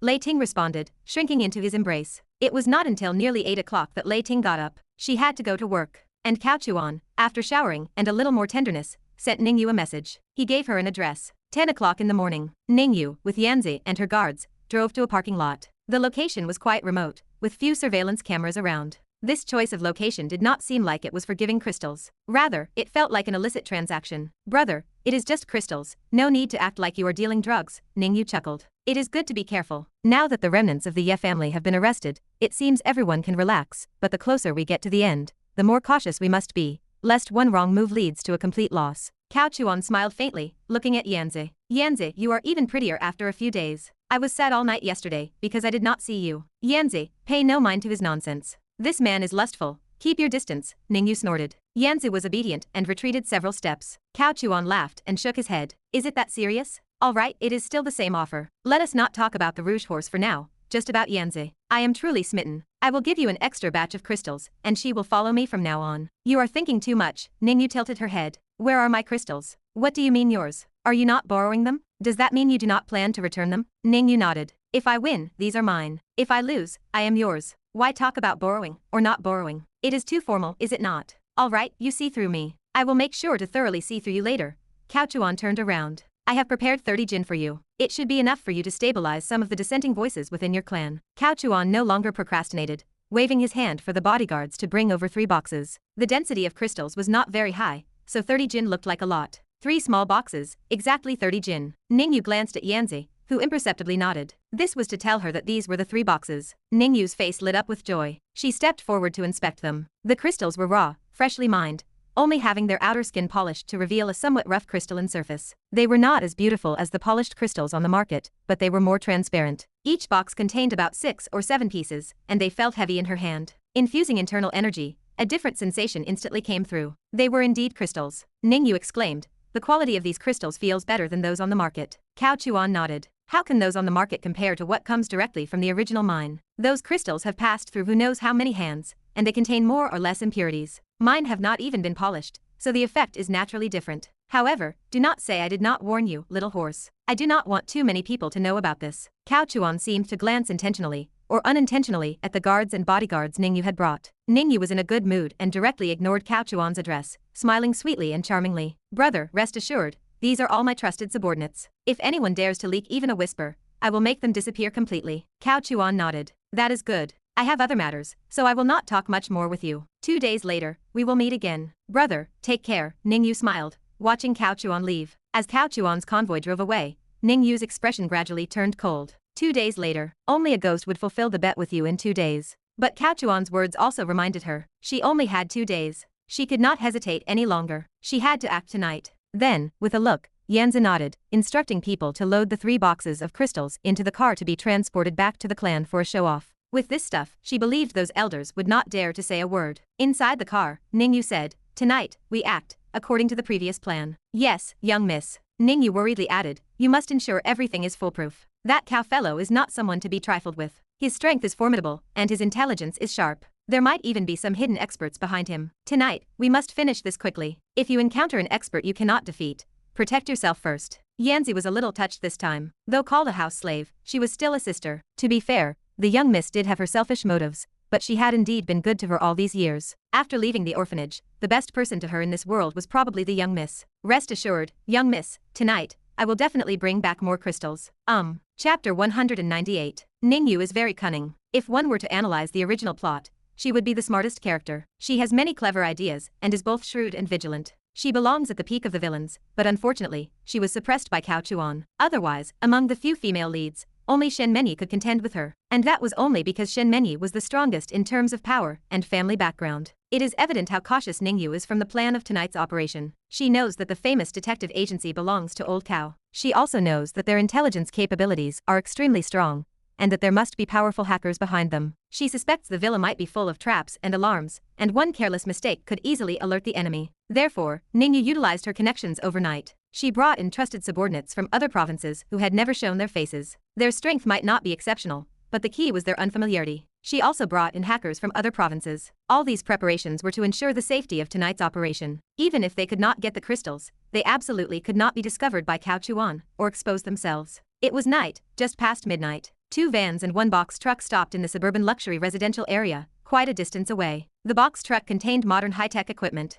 The hackers acted as the operational center and cleared out the few surrounding surveillance cameras. Subsequently, a group of people, led by Yanzi, wearing masks and black clothes, entered the area. They arrived at the mansion where Cao Chuan had appeared yesterday. They observed the surroundings for more than 10 minutes. Yanzi personally went down and slowly inspected the perimeter of the mansion. Firstly, she wanted to confirm if there were any hidden sentries. With her strength, it would be impossible not to discover them if they existed. Secondly, she wanted to confirm if there were any surveillance devices. No hidden sentries were found, but there were surveillance devices. Some cameras were subtly placed in the tree branches on the mansion's periphery. This made Yanzi relax a little. If there were nothing at all around, she would have been more cautious. She used her earpiece to notify the external hackers, attempting to cut into the network of these surveillance devices. Yanzi also cooperated with a jammer, and soon the surveillance was dealt with. No matter who was monitoring these cameras on the other side, they would only see a peaceful, empty mansion. Everything was handled. Yanzi led her people to infiltrate the mansion. Some people climbed to the 2nd floor, attempting to pry open the bolted doors and windows. Yanzi cautiously entered from the 1st floor,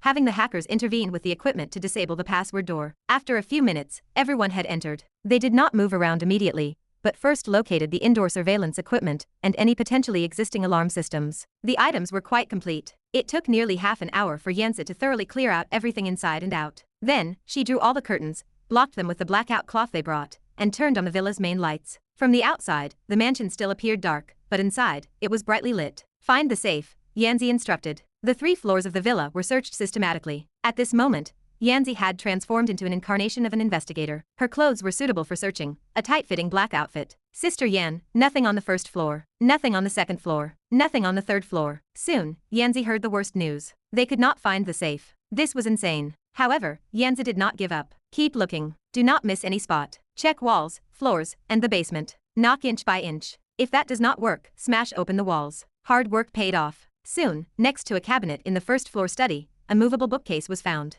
It took a long time to find the button. As the bookcase moved aside, a large safe door appeared before their eyes. It looked very much like those in bank vaults. Yanzi contacted the external hackers via her earpiece and described what she saw. The hackers needed to take personal action, as Yanzi's portable equipment could not handle this. Subsequently, the hacker arrived, entered the room, and clicked his tongue. This thing cannot even be blown up by a bomb. There must be treasure inside. Yanzi left the study to call the young miss and report the progress. Very good, Yanzi, continue. You must open the safe. No matter what is inside, clear it out for me. Yes, young miss. She hung up the phone. Ning Ji was in an excellent mood. She was listening to soothing light music, enjoying a massage from her maid, with a full set of facial masks on her face. Even her eyelids were being hydrated. No wonder she was so fair and clean. Daily maintenance was indispensable. And the better a person's skin, the more they focus on maintenance. As long as one has money and leisure, who would want to be a commoner? Anyway, she did not need to do any of these things herself. What were so many servants for? Ning Ji could now completely imagine the expression on Cao Chuan's face tomorrow, or the day after tomorrow, when he discovered his house had been robbed. She decided to install another camera in the mansion, and also inside the safe, to capture Cao Chuan's first expression after he opened it. That would be interesting. Use a little more force. Do not be so soft. Ning Ji snorted softly and wiggled her bare feet. The maid let go. Then, the maid slowly collapsed to the ground without making a sound. Old Cow naturally sat in the maid's place, and began to massage the acupoints on Ning Ji's feet. Hiss, this pressure is good. Keep this pressure. Comfortable. Under the mask, Ning Ji grew more and more delighted with her thoughts, but she also had to guard against Cao Chuan. That old schemer was extremely cunning. Since she was stealing from his house, he might also find an opportunity to steal from hers. She had to be on guard. Stealing a crystal warehouse from him now would not actually cause him significant damage, as he had a mine. Getting the location of the mine was what was important. Unfortunately, that old sly fox was too cunning. No matter how much they investigated, they could not find any clues. Plus, with the famous detective agency covering for him, even if there were clues, they would probably be able to conceal them. If it were not for the existence of the famous detective agency, Cao would not have been able to hide so well. He was clearly the mastermind, and now the four clans had suffered such great losses, and the remnants of the Ye family had been arrested. Yet, only a few people knew he was the mastermind, and he even exposed himself to them. This showed how dark-hearted he was. Stealing from his house this time was an opportunity. Putting herself in Cao Chuan's shoes, if she discovered that everything in the safe had been stolen, her first reaction would probably be anger. After that, she would definitely have the famous detective agency investigate. Next, she would find a new place to hide the crystals that would be transported to Zonghai. In other words, after discovering the theft,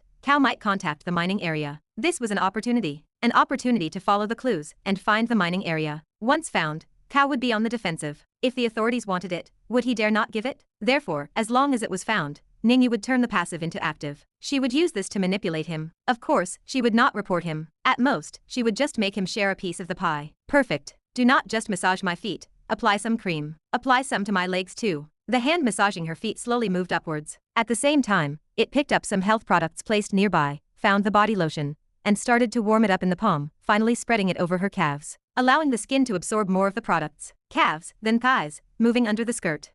Ning Ji suddenly awoke with a start. Was this maid rebelling? Who gave her such audacity? Instantly, Ning Ji's mind pulled out of its thoughts, and she felt a difference. This was not the maid's hand. This hand was big. This startled Ning Ji so much that she jumped up. Her mask fell off. At the same time, she opened her eyes. First, a dazzling light made her squint, and then she saw Cao Chuan, and the maid lying on the carpet. Cao Chuan's hands looked shiny and oily. You. Ning Ji's face flushed with anger. When did he arrive? Cao Chuan smiled sincerely. It is okay. I do not find you dirty. Come on, continue. My skills are excellent. I have learned a lot from beauty recently. She and I massage each other. You scoundrel. Ning Ji gritted her teeth. She wished she could kick this man to death. But after a moment of anger, Ning Ji thought of many things. He suddenly appeared, and he infiltrated her villa without anyone knowing. Were all the people around dead? Oh, they all went to Cao Chuan's place. Many were brought in from outside, and her own people also went to serve as external guards, leading to the exceptionally weak defense at home. Aside from the servants, there were hardly any capable fighters left. Her heart jolted. Ning Ji thought of a possibility. Since Cao Chuan appeared, did that mean the villa was also a trap? Was it to make her send all her people out, and then he would come and raid her home? Then Yanzi and her team would be in danger. Little sister, do not be a stranger. Come on, brother will give you a massage. Get lost. Ning Yu's little face was flushed. What was he here for? Ning Yu held a glimmer of hope, only hoping that this guy just happened to come over and had not discovered her actions. As for how long Cao had been massaging her, she could not afford to think about it now. Anyway, it was not the first time he had touched her. To make you fulfill your promise, Cao Chuan said with a smile. Ning Yu said in a deep voice, the time is not up. Cao Chuan shrugged. But the bet is fulfilled. Tang Xiaoxiao and Shen Menyi are already mine. Did Beauty not tell you? Ning Yu said bitterly, she really betrayed me. Cao Chuan smiled and shook his head. No, she did not betray me. My thing with Shen Menyi was intentionally done for her to see. I knew she would tell you, and then after you knew about it, you would naturally take a risk. With your personality, you would definitely try to screw me over before we broke up. So I specially prepared a mansion for you all to explore. Little sister, tell me, am I, your brother, cooperating with you? It is so late, and I am still cooperating with your act. Tell me, do I dote on you or not? Ning Yu was grinding her teeth. Indeed, everything was a calculation. It was from the time he and Shen Menyi played as bunny girls, intentionally showing Zheng Myron. He had been calculating her since then. What a venomous man. At the same time, a crisp sound echoed. On Yan's side, the hacker exclaimed happily, it is open. Chapter 199. It was not a safe at all. What looked like an all-steel vault door, when opened, revealed a household elevator that led directly to the garage in the basement of the villa. After Cao Chuan bought the villa, he had it modified. The original elevator that led to the underground garage was renovated to look like a vault, and the underground garage itself was completely sealed off and converted into an underground bunker. It gave off a very mysterious vibe. First, one had to find the secret compartment in the bookshelf and open the heavy vault door. Inside was an unpowered elevator. After powering it up and taking it down, there was a sealed space of hundreds of square meters. It really looked the part. If someone said this was not a sealed vault, probably no one would believe them. Of course, creating such a space was not specifically for the purpose of trapping Ning Yu. After all, she was not even in the picture when it was built. Old Cow did not deny that he had a sharp mind,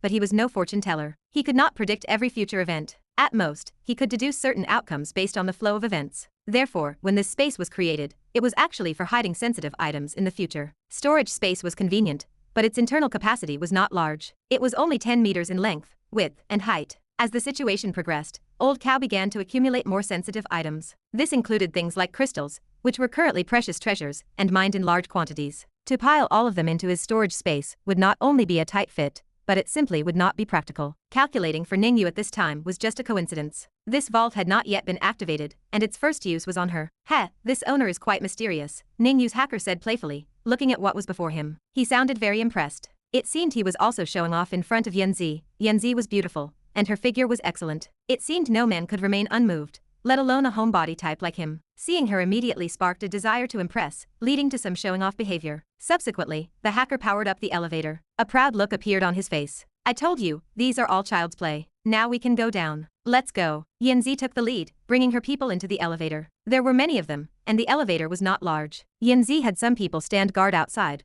while she took a few subordinates to check the situation first. She also brought the hacker along, in case there were more passwords below that required his skills to crack. This hacker was more than willing, and happily followed Yen Zi. After entering the sealed vault below, the lights illuminated the space, and it suddenly became clear. The latest ventilation system was used here, and the walls were covered with steel, much like a vault for hiding gold bars. It was just that the vault was very empty, lacking the expected treasures that would catch the eye. There were only some cardboard boxes piled in the corner. What is this? The hacker looked bewildered. Driven by curiosity, he stepped forward and poked at a cardboard box. Then he opened it. A sweet scent slowly emanated from inside. Yen Zi also stepped forward to check. She originally thought these cardboard boxes contained crystals, though probably not in large enough quantities to satisfy the young Mrs. Appetite. But something was better than nothing. However, as soon as she got close, she subconsciously inhaled the scent, and her pretty face instantly changed color. The smell was indeed sweet. She did not know what it was, but an alarm bell rang in her heart, telling her that this scent was not a good thing. Was it a trap?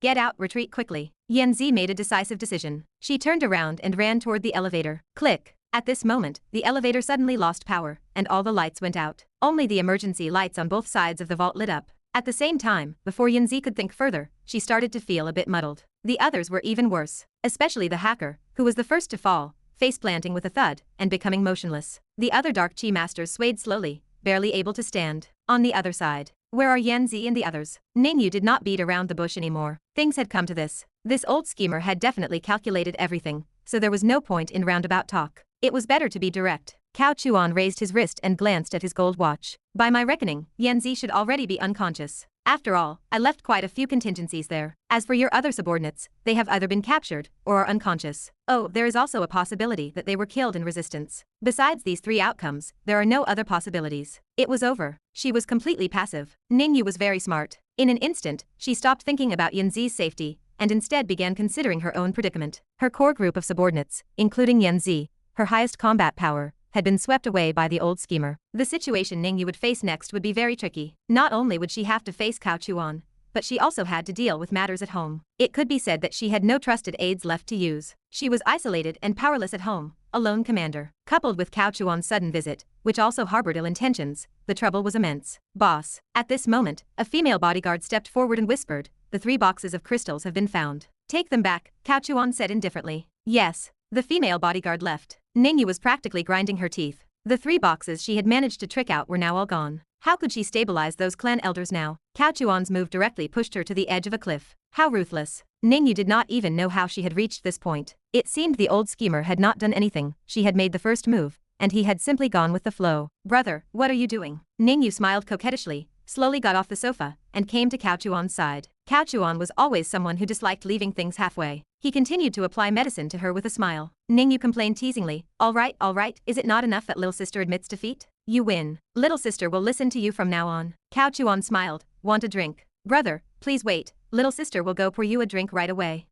That is a good girl." Ning Ji chuckled and got up, heading to the bar. When she turned around, her face was filled with frustration. She gnashed her teeth angrily, muttering something under her breath. She now saw the situation very clearly. Her confidants were in mortal danger, their lives hanging in the balance at the whim of the old schemer. She did not believe the old schemer would hesitate to kill. The crystals were also gone. The bet was lost, leaving her unable to bribe or suppress those people at home. This was already very troublesome. The most troublesome thing was that she was now in Cao Chuan's hands. There were only a few capable fighters at home, and if there was no movement now, they were probably already subdued. Therefore, Ning Ji very cleverly began to cower. Poison. There was such a thing in the wine cabinet. How could a smart female villain not have some contingencies in certain places? There was potassium cyanide in a secret compartment of the wine cabinet. A little bit in the wine could kill someone. This was also for emergencies. It was just that, upon reaching the wine cabinet, Ning Ji hesitated for a few seconds. Ultimately, she did not take out the poison. She did not have the guts. It was not that she dared not kill, but she simply did not know what Cao Chuan would do if she poured him wine after poisoning it. To put it bluntly, what if she poisoned it, poured him the wine, and he made her drink it? That would be unfair. Of course, the superficial reason was this. Privately, she would not admit that she did not want to poison him. In her nature, when encountering a man who could completely crush her in all aspects, that inherent submission and adoration in her bones were uncontrollable. Otherwise, a character like her would not let someone take advantage of her so easily, even if it meant death. It was just that she would not admit this point, so she subconsciously found a reason for herself not to poison him. Her inner thoughts passed in an instant.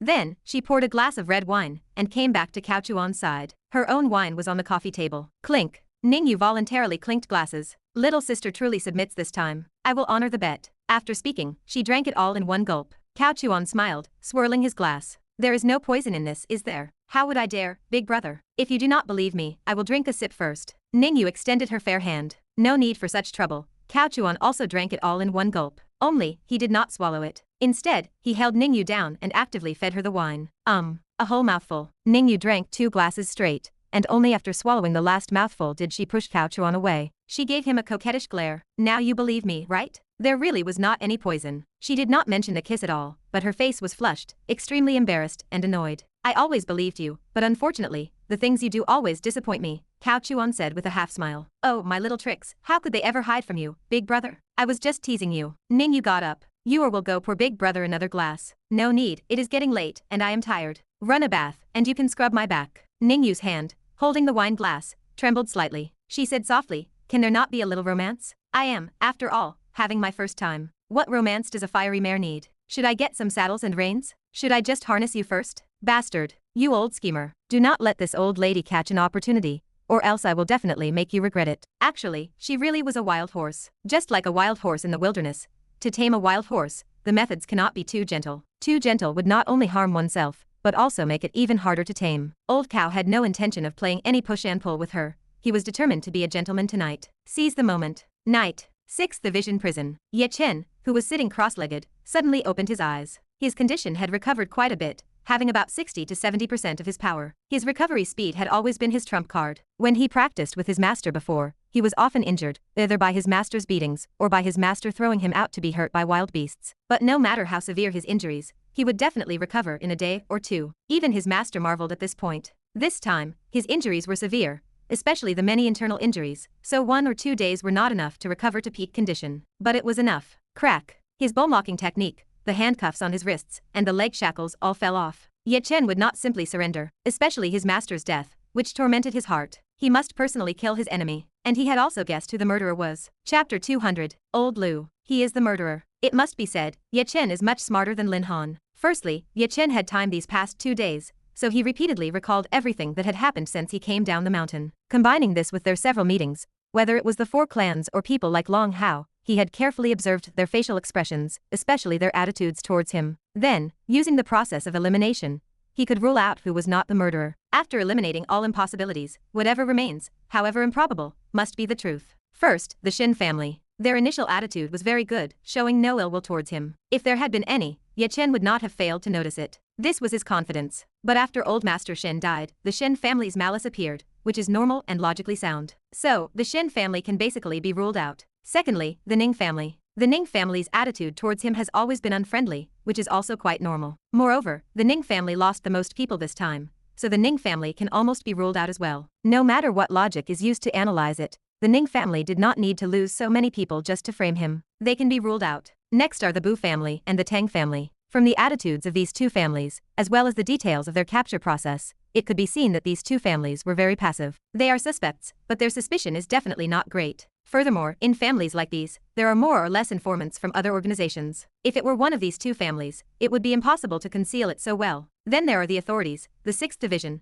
and Long Hao. Although Long Hao seems quite hypocritical and sanctimonious, he has no reason to scheme against him like this. If the Long family or the 6th Division were the masterminds, the 4 clans would not fail to discover it. So, there is only one person left, Old Luo. As for Old Luo's motive, there is no way to investigate that, and it seems utterly impossible. However, after ruling out everyone else, who else could it be but Old Luo? This is not wild speculation, because the most important thing is that Ye Chen recalled the events after he came down the mountain. Not long after coming down, he met Old Luo in a very coincidental encounter. At first, Ye Chen indeed thought it was a coincidence, but now it seems it was an intentional approach. It was Old Luo who first spoke to him. Then, it was also Old Luo who actively recommended him to treat Old Master Shen. And, at the time of treating Old Master Shen, Old Luo was the only outsider present. After Old Master Shen died, he was hunted, and Old Luo stayed at the scene. Later, he heard Old Luo was injured, but he did not die. He had the opportunity to clear the scene. Immediately after that were the 2 meetings, both of which exposed everything. Old Luo was also involved in them. Finally, Master came down the mountain. Only Old Luo and he knew about Master coming down, and he did not even know where Master was. Only Old Luo knew clearly. Then Master came to Kaiying Island to save him, driving a speedboat. The speedboat must have been arranged by Old Luo, and Old Luo also knew Master was coming to Kaiying Island to save him. The speedboat eventually exploded, and Master was gone. In other words, reviewing all his movements, the only person involved throughout was Old Luo. No other force, whether the 4 families of Jiangnan or the official 6th Bureau, was involved in his life trajectory from beginning to end. If not him, who else could it be? Besides him, who could have targeted him from beginning to end? Including Lu Jiao, Old Liu's young daughter, led the team to pursue him from the very beginning. She was the most dedicated, even more so than the Shen family, insistent on capturing him, and she showed no mercy in her actions. What does this indicate? If Old Luo were truly on his side, would his daughter hate him so much? Perhaps it was Old Liu's instruction behind the scenes. No wonder Ye Chen is smarter than Lin Han. He had suspected Old Luo for a long time. Now, looking back, the murderer is undoubtedly Old Luo. And those text messages, Ye Chen understood. Those text messages were also sent by Old Luo. That tone was typical of Old Liu's generation,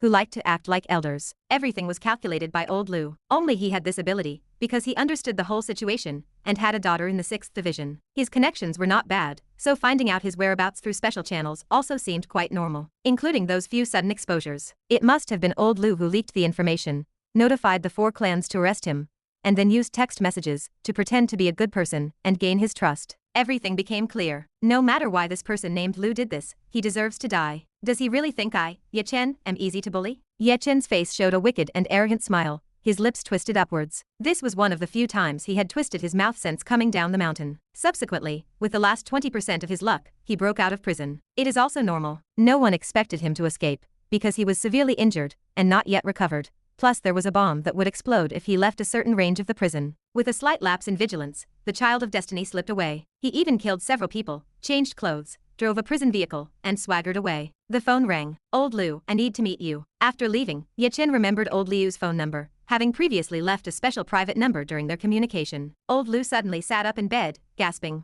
"You escaped from prison?" "Yes." Ye Chen narrowed his eyes. "Old man, are you very surprised?" "You child, you are being reckless. You are safest with Long Hao right now. The mastermind has not been found yet, and escaping is too dangerous. Go back quickly," Old Liu said urgently. "Hey, old man, calling me child? That is what you called me in the text messages too, right? Damn it. Old Liu, I have an urgent matter that I need to discuss with you in person. Whether I go back or not, let us meet first," Ye Chen said. He would trick the old man out first. Ye Chen knew old Liu's home, but at this moment, Ye Chen did not believe old Liu was still living in that retired bungalow. This old man is extremely sinister. "All right, where are you? I will come find you. Be extremely careful, and turn off your phone in a bit. Make sure no one finds you. Do not worry, I will text you the address." Ye Chen hung up the phone and texted the location of a riverside park not far away. Old Liu was currently recovering from his injuries. He had not recovered that quickly. Being able to get out of the wheelchair now was already thanks to the protagonist's luck helping him quite a bit. But he still walked very slowly, limping. At this time, old Liu was living in Lu Jie's house. He had been there since leaving the hospital,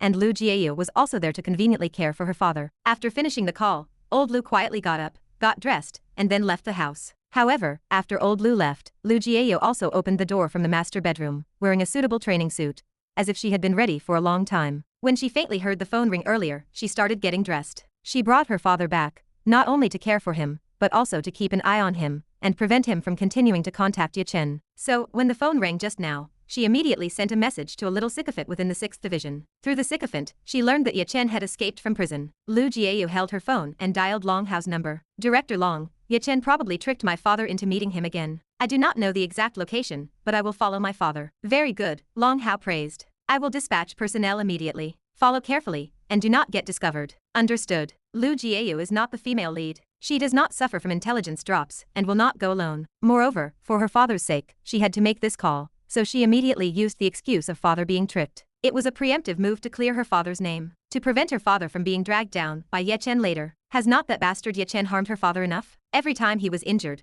was it not for Ye Chen's sake? He truly deserves to die. Now you have escaped from prison, and your injuries have not fully healed, have they? When I see you later, I hope you do not meekly surrender. It is best if you resist arrest. Lu Jie was a bit darkened at this point. She really did not want to continue being entangled with Ye Chen, because she did not know when her father would be dragged to his death by Ye Chen. So, if given the chance, she would not mind killing Ye Chen. "You are leaving?" Ning Yu spoke weakly, listlessly. Cao Chuan was ecstatic. He drew his sword and prepared to leave. Though the mare was fierce, there was an indescribable thrill that could not be shared with outsiders. "What? You are reluctant?" Cao Chuan had already fastened his belt. "Bastard. You pulled out and are heartless. You played around and then dumped." Ning Yu was fuming. Damn it, where did she learn such dirty talk? Cao Chuan stepped forward and gently brushed aside her disheveled hair. "You practice martial arts, and so do I. So, from now on, we are fellow Taoists. Do not worry, I will not let my fellow Taoist suffer. The 3 boxes of crystals are still yours. Stabilize the Ning family well. Your family is useful to me." Ning Yu swatted Cao Chuan's hand away. Cao Chuan did not mind. "Also, your subordinates will be released to you at dawn. I have other matters to attend to now. I will come back to accompany you tomorrow." "What is so important at this late hour?" "Sightseeing," Cao Chuan smiled. "What do you mean?" "It is what we just did. Beast, you." Ning Yu was truly angry now. It was her first time. Even if he did not pity a woman, he should at least stay with her, right? He just left like that. Does he not fear that she will hate him to death? Scumbag. Just kidding. Ye Chen will die tonight. I am going to witness it. Do not worry, I will help you get revenge. With so many lives lost in the Ning family, Ye Chen must die. The subtext was also telling her that if Ye Chen died, then everything that happened before, even if Ye Chen did not do it, would have to be attributed to him, including the deaths of the eldest young master and the second young master. "Wait. I will go with you." Ning Yu weakly struggled to get up. "Are you capable of that in this state? Do not underestimate me. Poof." As soon as she got up, her legs immediately gave out, and she knelt before old Cao. Then she looked up at Cao Chuan, feeling a little embarrassed, with a wronged expression. This angle, this posture. Cao Chuan took a cigar from his pocket and handed it to her. "We are not in a hurry to go right now anyway, it is just to watch the show. Come, have a cigarette to calm down first. This is called a mortal smoke." To be continued. Hope you liked today's video. Join the community by subscribing and dropping a like. I'll be back with another update as soon as possible. See you then.